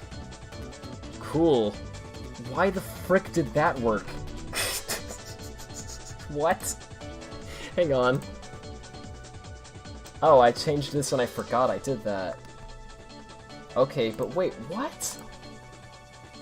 Wait, it loaded just fine without the object in the path, even though that crashed in Planet Wisp? Okay. Well, great. Well, we know for a fact that those files are not corrupted, but we don't have collision yet. So we're gonna get some collision, and we're gonna just port that first, and then we're gonna, if that crashes, then I'm gonna fix it. It's probably this pack that's gonna crash this arc that's gonna crash the game. So I'm expecting that fully to crash. When it does, I'll go in and I'll fix it, and then that'll fix all the issues. So then we can just go from there. I get collision working. Yeah, exactly. Again, for the record, Death already like did most of this. I helped him with it. I don't know exactly what he did on his end. Like I don't know what I did differently that made it not crash for me. That's why I don't sound like super impressed, because like I already saw it, right? But yeah, but the one thing he didn't do is he didn't get the grass working, so that's what I want to do tonight. After I get the rest of the level working. So this is gonna freeze, I think. Yeah. Oh wait, oh, it didn't. Oh, look at that. Okay, well, so it's the spline that caused the problem. It's just the spline. Okay, interesting. So yeah, so I have the. Okay, great. So this is freaking great then. Wait a second. I'm pleasantly surprised by that. My controller is like, it's an Xbox controller, but it's like so old. It's like dying, so it's like drifting. So I have to like set a dead zone. Anyway, so this is the test level. So look at this. It's pretty cool, right? We've got freaking bomb block. I should mention it's the object test level. So it's literally for testing objects, and it looks like a freaking Sonic World, you know, or like a Blitz Sonic fan game test level, doesn't it? But yeah, it's actually the official Sonic Team test level for Sonic Colors. They used this in Sonic Colors in 2010, but in the final release, of course, they deleted it from the files. Well, when they sent Blind Squirrel the Sonic 2010 files for, you know, the Colors files, right? They sent them everything, including the test level that they, you know, wasn't in the final Colors game. So Colors Ultimate has the original test level from Sonic Colors. The spawn blocks take so long to explode, by the way, I don't know why. Yeah, they have every wisp here, so you can test out the wisp. And get this, did you know that Cube works in freaking 3D? Like, I didn't know that, but yeah, Cube works in 3D, and they have some little cube rings over here to test that.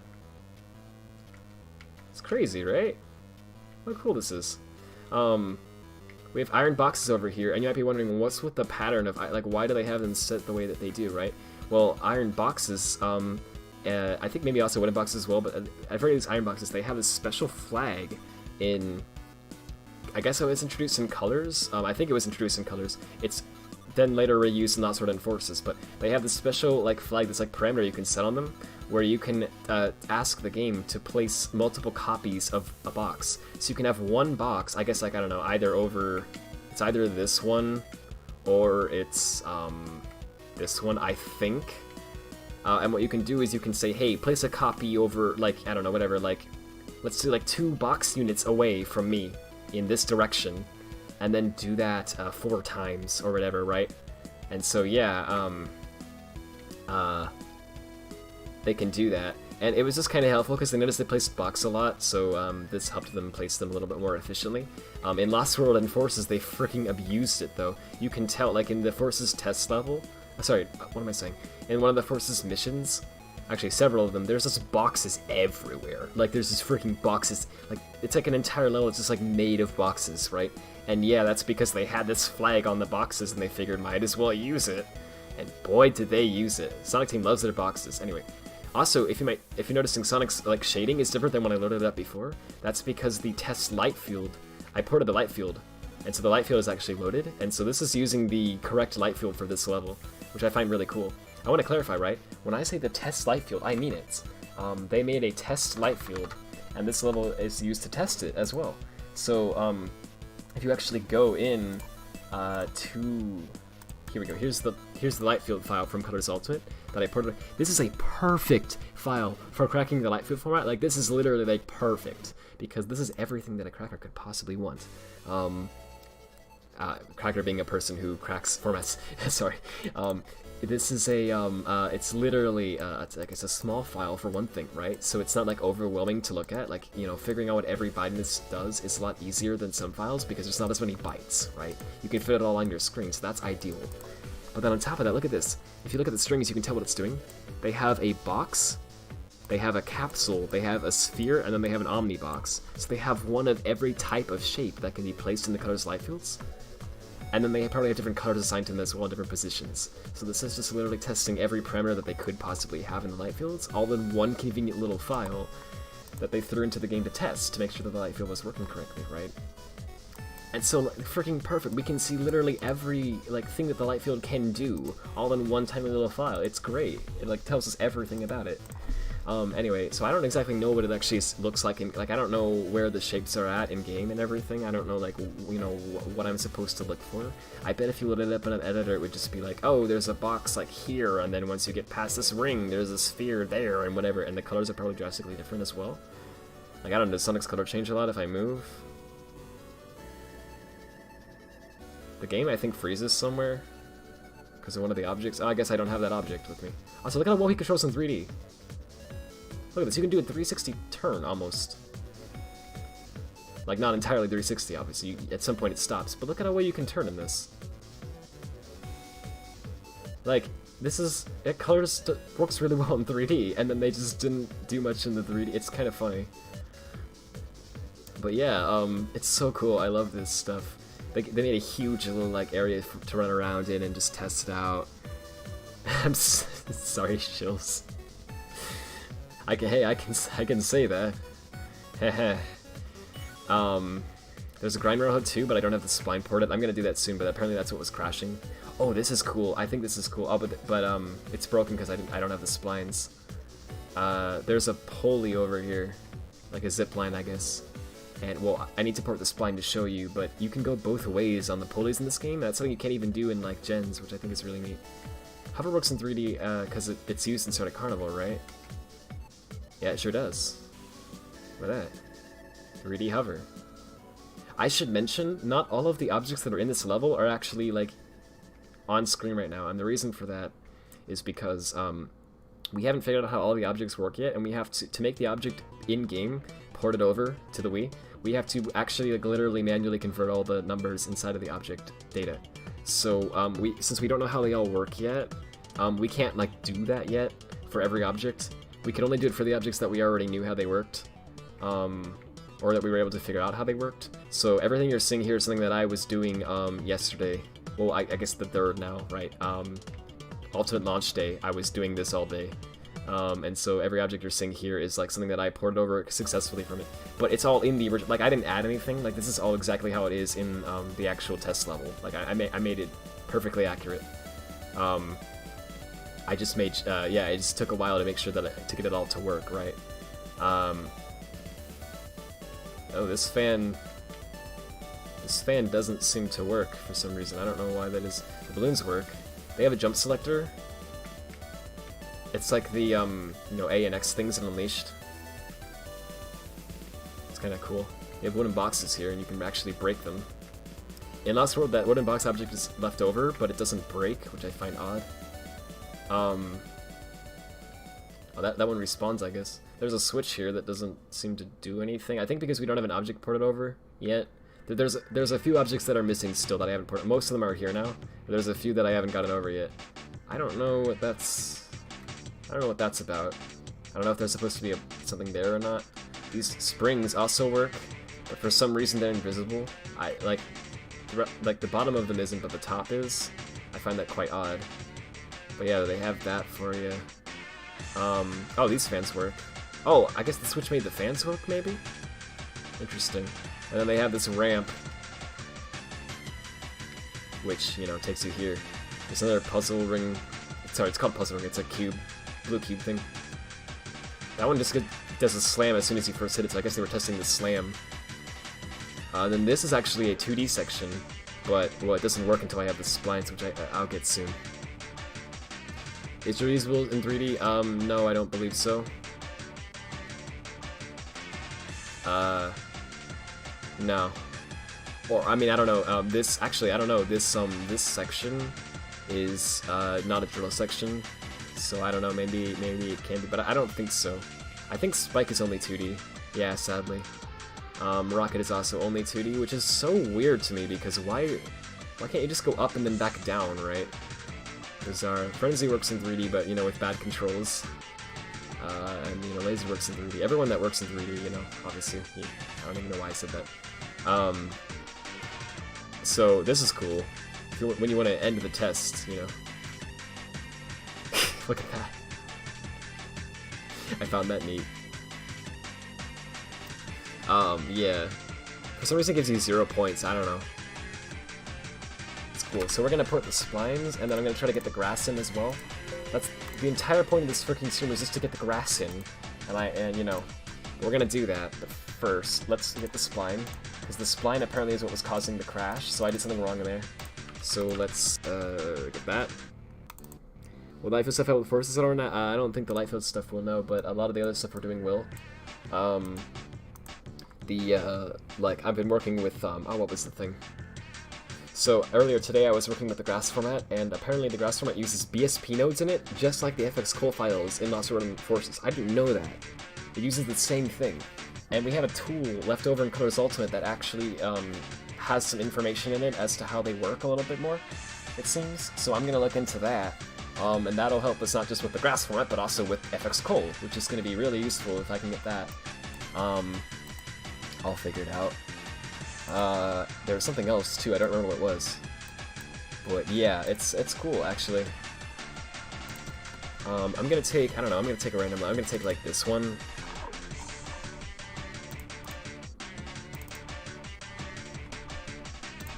And I'm gonna just delete that. Save.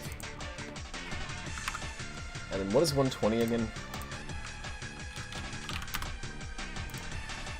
That's Act 3. Okay, so Act 3 of Tropical Resort. And then, I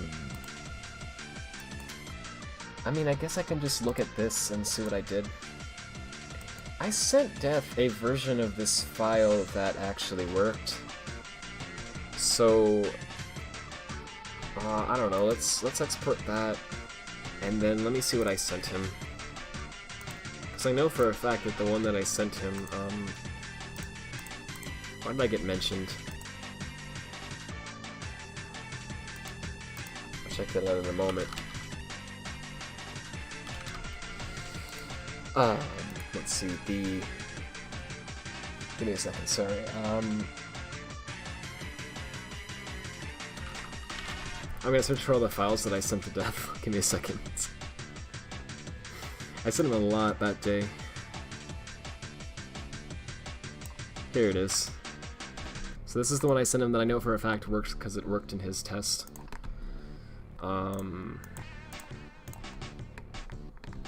Enable 60 FPS. I mean, sure. I'll do that in a moment. Wait, I think I can.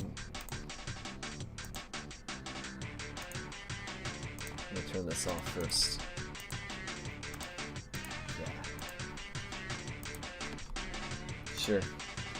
Let me test something real fast. So what I'm gonna do is, I'm gonna take the one that I just made today, and I'm gonna take the, well, there you go, ladies and gentlemen. That's the problem right there. Okay, that's why it crashed.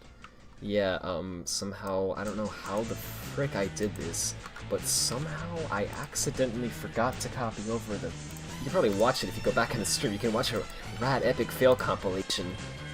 Like it should be like footage of me like forgetting to copy over this file, and then like a womp womp plays.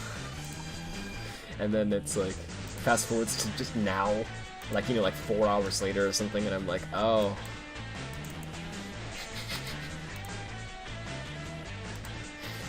Yeah, that should be correct now. Whoop-de-doo. So, I'm gonna test one more thing while I'm at it, actually. This. So what I'm gonna do is,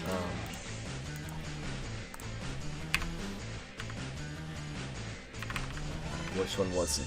Hang on. I gotta be careful with the object ones. Yeah, because of that. This is it. Okay, so what I want to do is one more thing. Hilarious, right? For an epic fail compilation. Must see. Yeah, exactly. I would love that. It'd be like lol. Okay, so what I'm gonna do is I'm gonna take that grass file I made, the whole point of the freaking stream, I'm gonna put that in there, and then I'm going to put that here, and then finally I'm gonna repack that. This is it. Yeah. That updated? Yeah, that updated. Cool. So alright, and then gonna repack this. So we're gonna test two things here. So first of all, what was the level that I did the thing in? It was this one, Tropic Wars Act 3. So what I did is I deleted the pathcook file. I just straight up deleted it. And I did that because I wanted to test if the game would accept it if you don't have that file there or not. I remember Death saying that it does. I remember I asked him to test that and he did and said it does, but I don't know if he actually just deleted it or if he like replaced it with something else. I'm fairly certain he deleted it and it will work. We're gonna test it out now. And then if that works, I'm gonna load up the test level again and we're gonna see if that works. It should, but you know, we'll see. So Act 3 first. If it works, it should literally just be Act 3 and it should load correctly. Cool, it's Act 3. Okay, so let's try the test level. It should work, but it might not. And if it works, it should actually have grass too, which is going to be interesting. Oh, okay, okay. Look at that. Oh, right, it doesn't because of the... Okay, well, I know why it doesn't have grass, though. But it loaded, and it's got 60 FPS now. It looks so much better at 60 FPS. Yeah, thanks for reminding me to turn that on. Look at how good this is. Like, freaking... I love this game, man.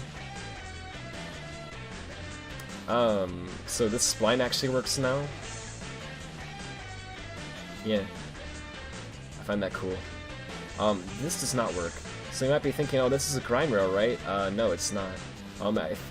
We were really confused. We were like, what is this? Because we thought it was a grind rail that was missing for some reason. We were like, why is that not working? We found out it's a roller coaster test. So you know the roller coaster and asteroid coaster?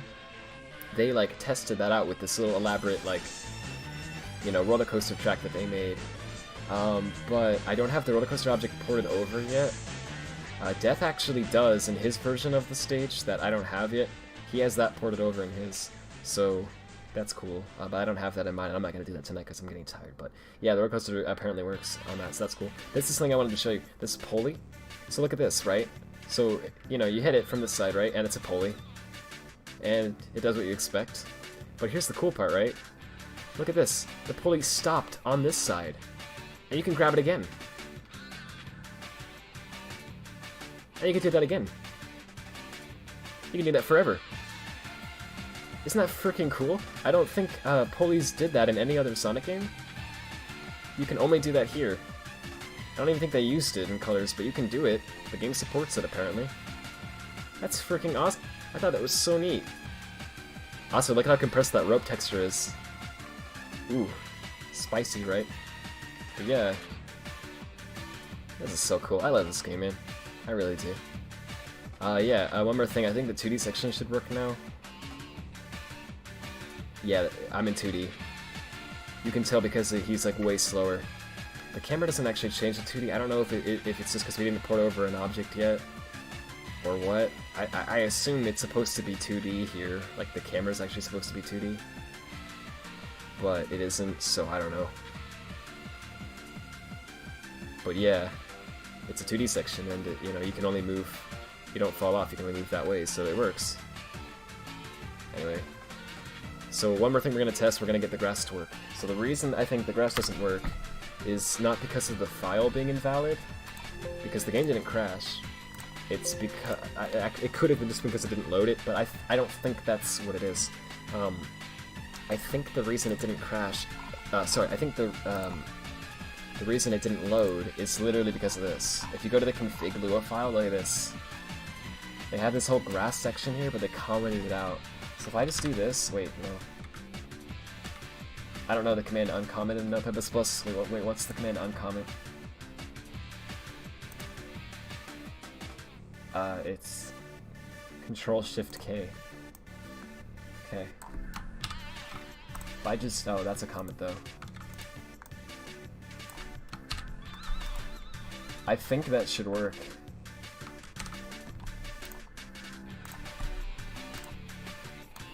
That should enable the grass. I don't know if it'll work or not. If it doesn't, that'll be sad. It might also be dependent on an object or something weird. I don't know how the grass works, not gonna lie. That's cool. It'd be neat if that was part of an actual level, but yeah, I know, right? Could be used for backtracking or something, I don't know. Yeah, I don't know exactly how you use it, I guess, right? I guess that's the thing. Because the boost levels are pretty linear, so it's like, how do you actually use that? But I don't know. I just think it's cool. I think it could totally be used for something. Alrighty, let's try this out and see what happens. Don't crash. Oh, yeah, we got grass! Bro, we got freaking grass! Oh, it's buggy as heck. Oh, I think that's correct though. I think it's because they're testing it, right? So they have areas that Sonic can be in, and when he's in that area, it like despawns or respawns because they're testing the area checking, right? And they're testing all the different patterns. So I think this is correct. It freaking worked though. First tested the grass file and it actually worked. Let's go. So yeah, when you're over here, it's like the grass is like this, right? But then when you get over here, it like changes. And it changes based on where you're at. I guess it stops like past there. Yeah. And yeah, it's just a test. They just wanted to test it. There you go. Grass tends to be filled with bugs in real life too. Yeah, you know, they were just simulating it. I like how in this game when you hit the grass, you actually knock it over, and then it grows back. Like, I think that's really cool. I don't think that happens in Ultimate. I might be wrong. There's a little patch of grass over here, and then there's like this square. I know it looks buggy, but I think it's actually how it's supposed to be. I think. Because I think they're testing. Because look, it's like consistent. It's like every time you go up here, it spawns like that, and every time you go back here, it despawns, right? So I think they're testing zones. They're like, oh, when you're here, try this, test out this thing. When you're here, test out this thing, right? And they just do that for all these different little... They just have these little cubes that they've placed that it's like, when Sonic gets in that cube, test out this thing. You know what I mean? I don't know, I think that's what they're doing. This looks cool, though. I like this. So I see why they commented that out, right? Because they wanted to test the grass, so they just quickly threw it in here and tested the grass, right? But then once they saw that all the grass was working in the way that they wanted it to, and everything was all, you know, all good, you know, then it was just annoying, because every time they looked at the Tesla, there was this freaking flashing grass everywhere. And they're like, that's annoying. So they just commented it out. So they wouldn't have to see that anymore. But they could re-enable it later if they wanted to, right? That's what I think happened. Oh, that's also probably why they put the dash pads in the ramp here. Because it shoots you into the grass. That's cool. Oops. I don't think that grass is ever used in the game. It's different from the one found at Planet Wisp. Is it? Oh, that's freaking cool. Is it really? This is from Unleashed. Isn't it? Is this from Windmill Isle Act 1? This might be from Windmill Isle. That's interesting. Could someone like check that? Is that like, I don't know, like just I'll sit over here for a second. You can get a screenshot of that, right? Like, I don't know, like screenshot that grass. And then like look up Windmill Isle Act 1, right? I guess I could do it, I'm just being lazy. It has to be different textures from the ones in Planet Wisp. Alright, I'm gonna check it. I think the skybox and everything is also from Unleashed. I think this whole test level is actually from Unleashed. And they just used it again in Colors. Because Colors was totally like, you know, they were trying to like basically put Unleashed on the Wii, you know what I mean? And then go from there.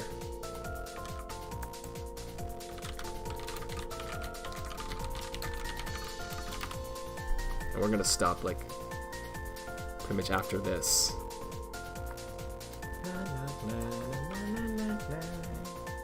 Oh, look at that, dude. It's blurry as heck, but I swear that's the grass. That's the grass from Windmill Isle. No, I want Act 1 in higher quality than that other video. Look at that, look. Hang on. Go back. Dude, that's freaking... So, look at this. Look at this grass. I think that's the same texture. It's just that in Unleashed they had more variations of it. Like they had like this, You know, they have the flower grass, and they have like different. But I think like I don't know, like this. Doesn't that look like a lower quality version of this? Maybe not. It doesn't look like the ones from Unleashed. It looks similar. Yeah, maybe it's a little different. It's pretty close though. It's higher res. Well, yeah, right. That's for sure. I mean, if I could get a higher res screenshot of this, maybe it would be easier to compare. I mean, we could actually just look at the files for Unleashed and like find this and then compare it to the files for this, right? To definitively check, but just quickly we could check by just looking at it, you know? It looks really similar to me, but I don't know if it's identical. It might be a little different. One thing that's definitely different in Unleashed is, you know, Hedgehog Engine. It's a lot more powerful. They can do a lot more things with it than they can with the Wii engine, the Colors Wii version of Hedgehog Engine. So one of the things they do, I know for a fact, keep this in mind, is they actually have like blending going on. So what I mean by that is they can apply like special coloring to each individual piece of grass. So like if you're thinking like, oh, the coloring of this looks different, like it's tinted differently, that's might literally just be because they tint it in Unleashed. Whereas in Colors they don't do any tinting, they just draw the textures a bunch, right? But I don't know. It could also just be that I'm wrong and that it's a different texture. I'll have to check it out. Is Korean Park? I don't think it has grass. My connection is dying right now. Sorry about that. Hope that comes back. But isn't that cool? That's freaking cool. So we got grass, we got collision, we got models and everything. We got the light field. We got, well, most of the objects. We don't have all of them. And I don't even remember if I mentioned this already or not, but we got spines. I always thought it was weird that you could stomp through the rails in Colors. Like, why? You just keep running this way, won't you, eventually? Grass. I haven't put all the objects though. There's still more objects. Like again, like the roller coaster up here is missing in my version because I haven't fixed it yet. And there's some other things that are missing too. I know for a fact that I think there's like some camera stuff that's missing, and there's also like there's an enemy that's missing because he crashed the game for some reason. We were doing something wrong with him, and there was also like an event setter and like a there was like some stuff like that. There were like there was a lot of triggers that we didn't get working yet. So there's stuff that like I think like when you hit the switch it might do something more, because right now it doesn't seem to do much. It may enable the fans, but I think it does something more than that. I don't know. We haven't figured it out. I think there's another object that we haven't ported yet. You can just jump in them too, right? Yeah, that's cool. I like these. These are cool. Look at how good they look, by the way. Like this is the Wii, right? Looks pretty decent for the Wii. I'm not gonna lie. This works. Okay, I said this before to death when we were working on this. I freaking love the, like, you know when you hit a spring in Colors and there's this like white trail behind Sonic for a second, like boing, like that? That looks so good, dude. I love that. Like when I first played Colors, I was like, wow, I love that. That effect looks so good. I don't know what artist came up with that, but like, kudos to you, man. You know, I love that effect so much. It happens on dash pads too. And ramps, I think. Wait, actually, I don't remember. Yeah, it happens on ramps. And on dash pads. Like, what a good looking effect.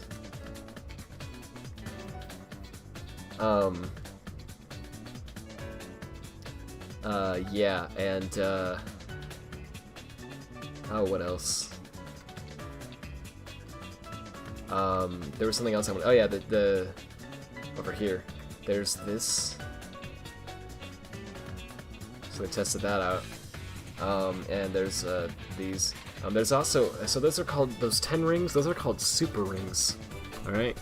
And in this level there are super rings, and there's also an object that isn't in any other level in the game. And it's called, Super Ring Super. Right? And it's only in this level. And it's like, wait, what is that, right? Well, we don't know because we ported it over, but it doesn't seem to be actually in the level. So it could just be that it's like, I don't know, like maybe the Switch is supposed to trigger it to show up or something, and we didn't do something right so it doesn't. It could be something like that. It could also just literally be that it just doesn't work anymore, sadly. It doesn't crash the game or anything, but just it doesn't seem to show up. But I assume from the name that it's probably like a 100 ring that they just didn't use. I don't know. Then there's this trick ramp. That's kind of awkward trick movement. I don't know, it looks kind of janky. Oh, there's another switch over here. Wait, is that another switch or is that the same? No, it's another switch. Interesting, I didn't notice that before. Like, why does he control so well in 3D? I can literally turn around as I'm boosting, but it doesn't feel super loose, you know? It isn't like, oh, my controls, if I just tap it slightly, I fly. Like, no, look at this, I want to go in a straight line. I go in a straight line. You know what I mean? Like, it just works so well. Anyway, I'll stop running around in circles now. Gonna laser into the end again. You can also slide forever in colors, I don't know why. I never understood that.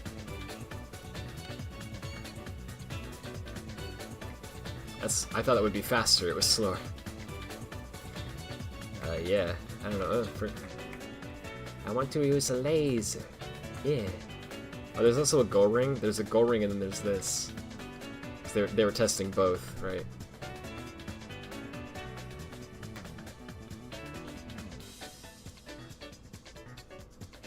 Yeah, that's cool. I like that a lot.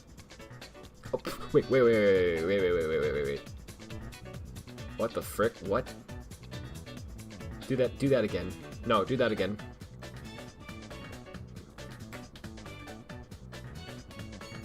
There's freaking grass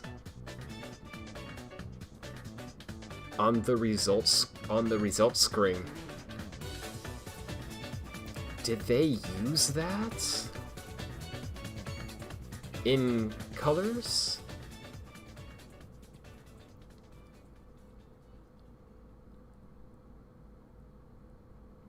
There is, yeah, in a few stages. You mean the grass, or were you talking about something else? Did they use that in, like... Sure, I'll take any chance I can get to play colors. What's the shortest level in this zone? Apparently it's Act 5. No, it's the boss. Okay, let's play the... man, I want to play a level more than this, but whatever. Let's play the boss.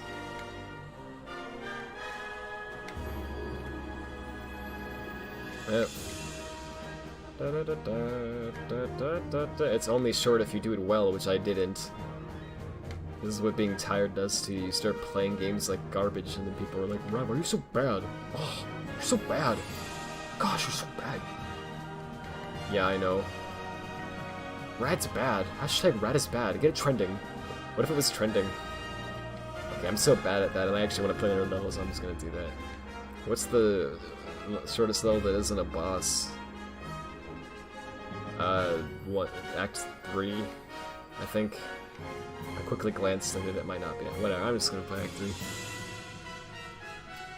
Oh, yeah, was there a grassy result screen in Planet... Oh. I think this is one of the levels I broke when I was testing something.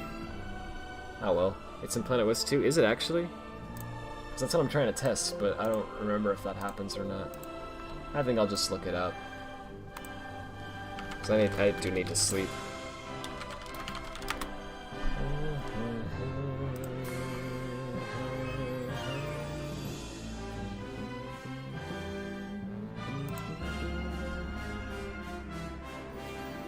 No, it doesn't. There's grass, but it's in the background.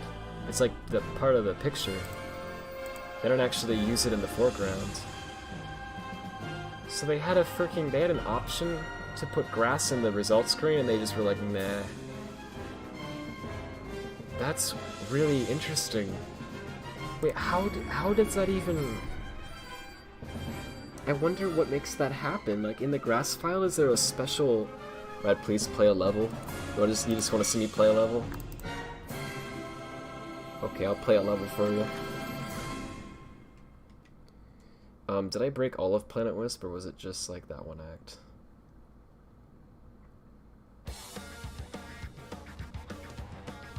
Remember when I said you can't believe anything? I'm not gonna believe that YouTube video. Hehehe.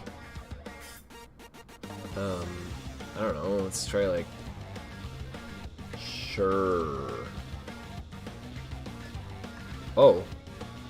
What? What?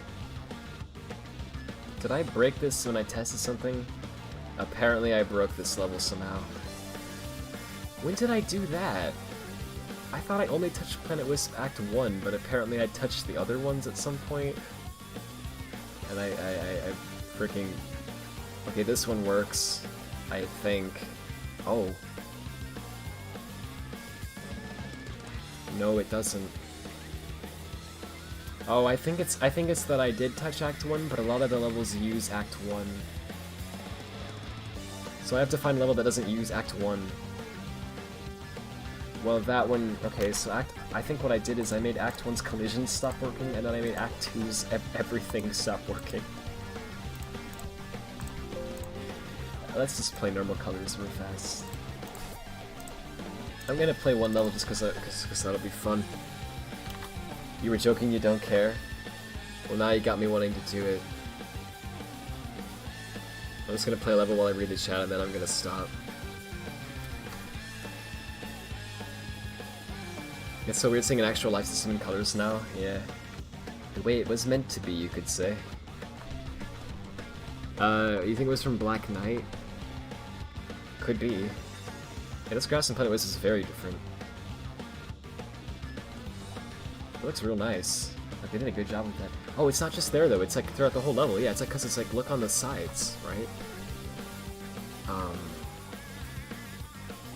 Like, see? Like, it was over there. Like, look off to the sides of the level whenever I get on the ground. Well, I guess it won't be in 2D, will it?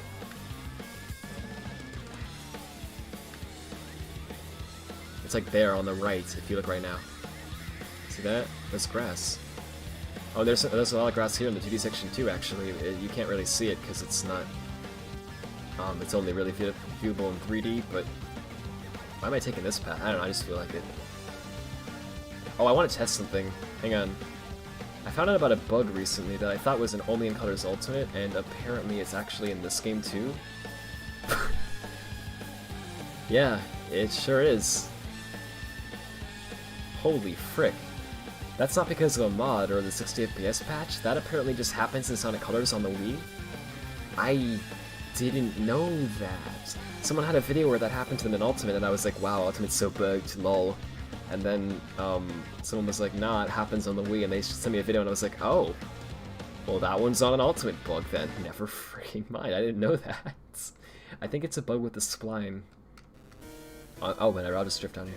I think the spline is actually, like, borked there, and it tries to, like, when you launch up inside that loop-de-loop, it gets confused, because you're, like, in the center of the loop, and it doesn't know where to put you. It's like, do I put you in 2D? Do I put you on the loop? Do I put you over here? I don't freaking... So it just freaks out, and it just throws you quickly to the side. But yeah, all you have to do to trigger that, literally, is... I won't do it again, because apparently there's no checkpoint up until now, like, jeez. But literally, all you have to do to trigger it, I'll just show you without actually doing it again, is you go over here, right? And you get up on this wall up here, and then you wall jump to the left towards that loop. And, yeah, the game dies. No one noticed that. To be fair, I didn't either. I've played this game 100 times. I never freaking knew that. So I can see how they missed that one. But man, that's a big bug. Whatever, I'm just gonna go up. Oh, okay. Whatever, I'm just having fun. Yo, Rad streaming, yes, I'm literally just playing a level for fun, and then I'm gonna stop. Well, I can show you the test level too, but I can show you what I did real fast, and then I can stop. But hey, how you doing? Oh my gosh, Tess, you're still saying that. I gotta admit, I appreciate the commitment, actually. Are you supposed to wall jump there, or are you supposed to use Spike or something? I never knew. I guess you're supposed to use Spike. You don't. I mean, you can continue it if you want to, Taz. I'm just giving you trouble. Guys, we're playing Sonic Colors Ultimate. I just fixed everything. It's definitely not just the Wii version and Dolphin. No, I fixed the whole game. I mean, you can tell because it's 60 FPS. I mean, you can't do it in Dolphin at 60 FPS. It's not like there's a hack for that or anything. It's definitely the actual Ultimate. Yeah. Yeah. 100%. You can just go to sleep. Well, it takes like a minute though. You haven't seen what I did to it. I just hold up. Like frick. No, hold up. There we go.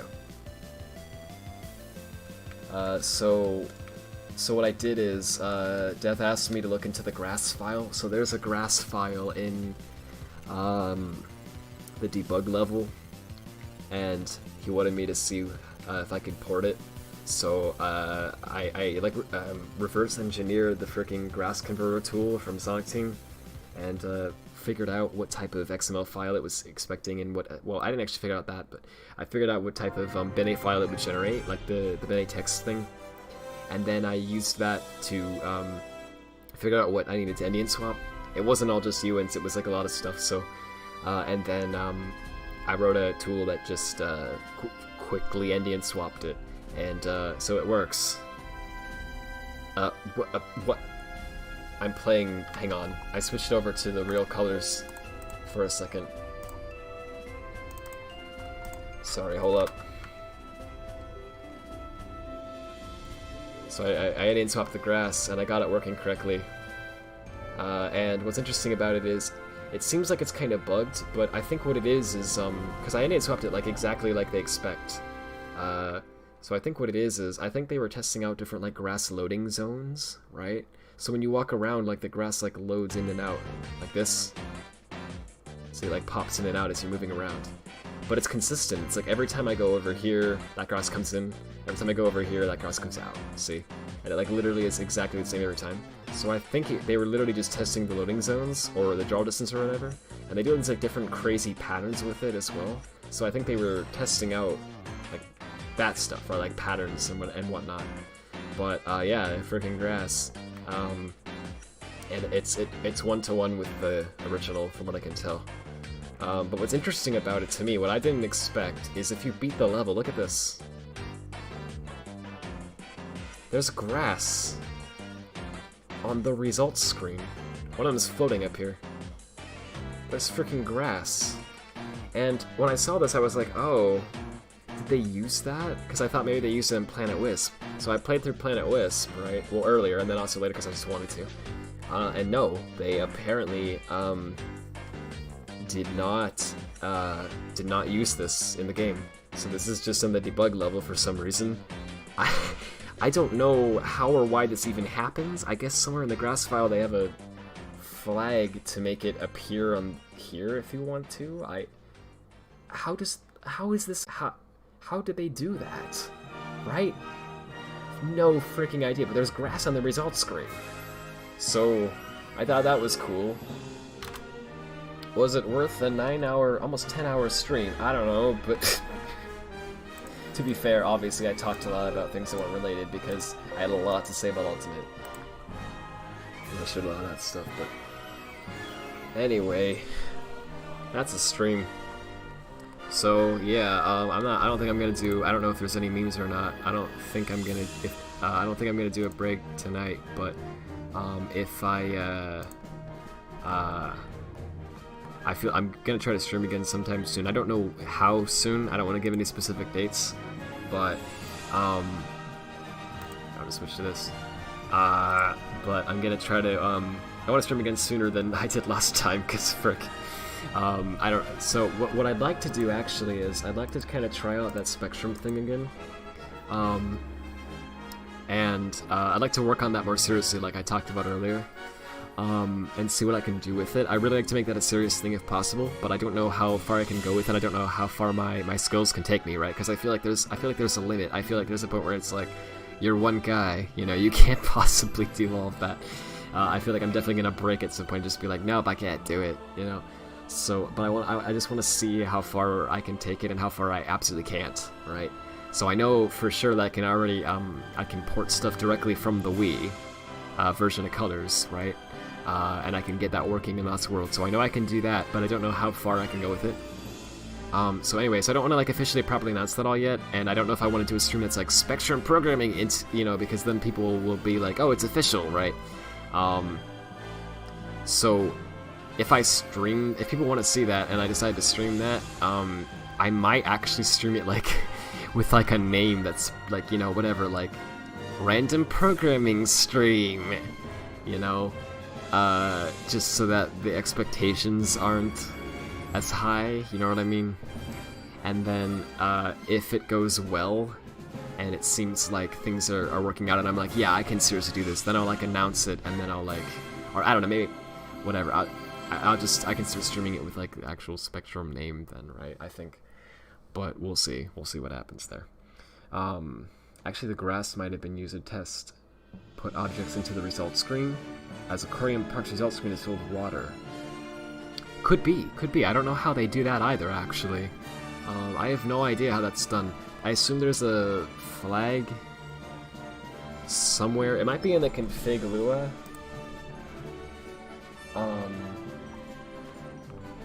I don't actually know, but you know what I just realized? I never looked at this config Lua until now. Let me just switch back to that really fast to show you. This config Lua is actually really freaking interesting, because not only do they have all these params, they actually have them tied to the names of the classes that use them. Like there's a C++ class called a C Light Manager, right? And in the game somewhere, and they literally have like names C Light Manager, and then they have like the params they pass to the Light Manager. That's freaking cool. So like we can actually, I don't know if all this is like one-to-one with the names in Lost World. I think some of these are probably not in Lost World, but we can use this information to reverse, you know, get the names for that as well. Kind of neat. I like how they have a meter option, which is always 10 in the entire game. If you changed it to like 100 or something, I don't know, what would it only change the stuff that's, you know, meters used for in the file, like the camera near and far and the deadline, right? Or would it actually apply to the objects and stuff too, I wonder? Probably not. Yeah, because meters, like, well, I don't know, deadline's not in a namespace or, sorry, in a table or anything, it's just sitting right here, and so is meters, so I don't know, maybe they freaking use that. I've never tested it, but that'd be interesting. But yeah, it's getting late, I gotta get up, so I gotta go to bed. But I'm gonna try to come back later. I'm gonna try to stream again within a reasonable amount of time, so hopefully I'll see you all again soon. Thank you all for watching this. I hope you did enjoy it. I'm sorry there wasn't as much visual stuff, but of course, you know, a lot of 1s and 0s. But, you know, we got grass. I remember that nearly 10-hour stream where Rad put grass on the screen. That was great. That was my favorite. Anyway, hope you did enjoy it, though. Thank you all for watching. I'll see y'all later. Bye, all.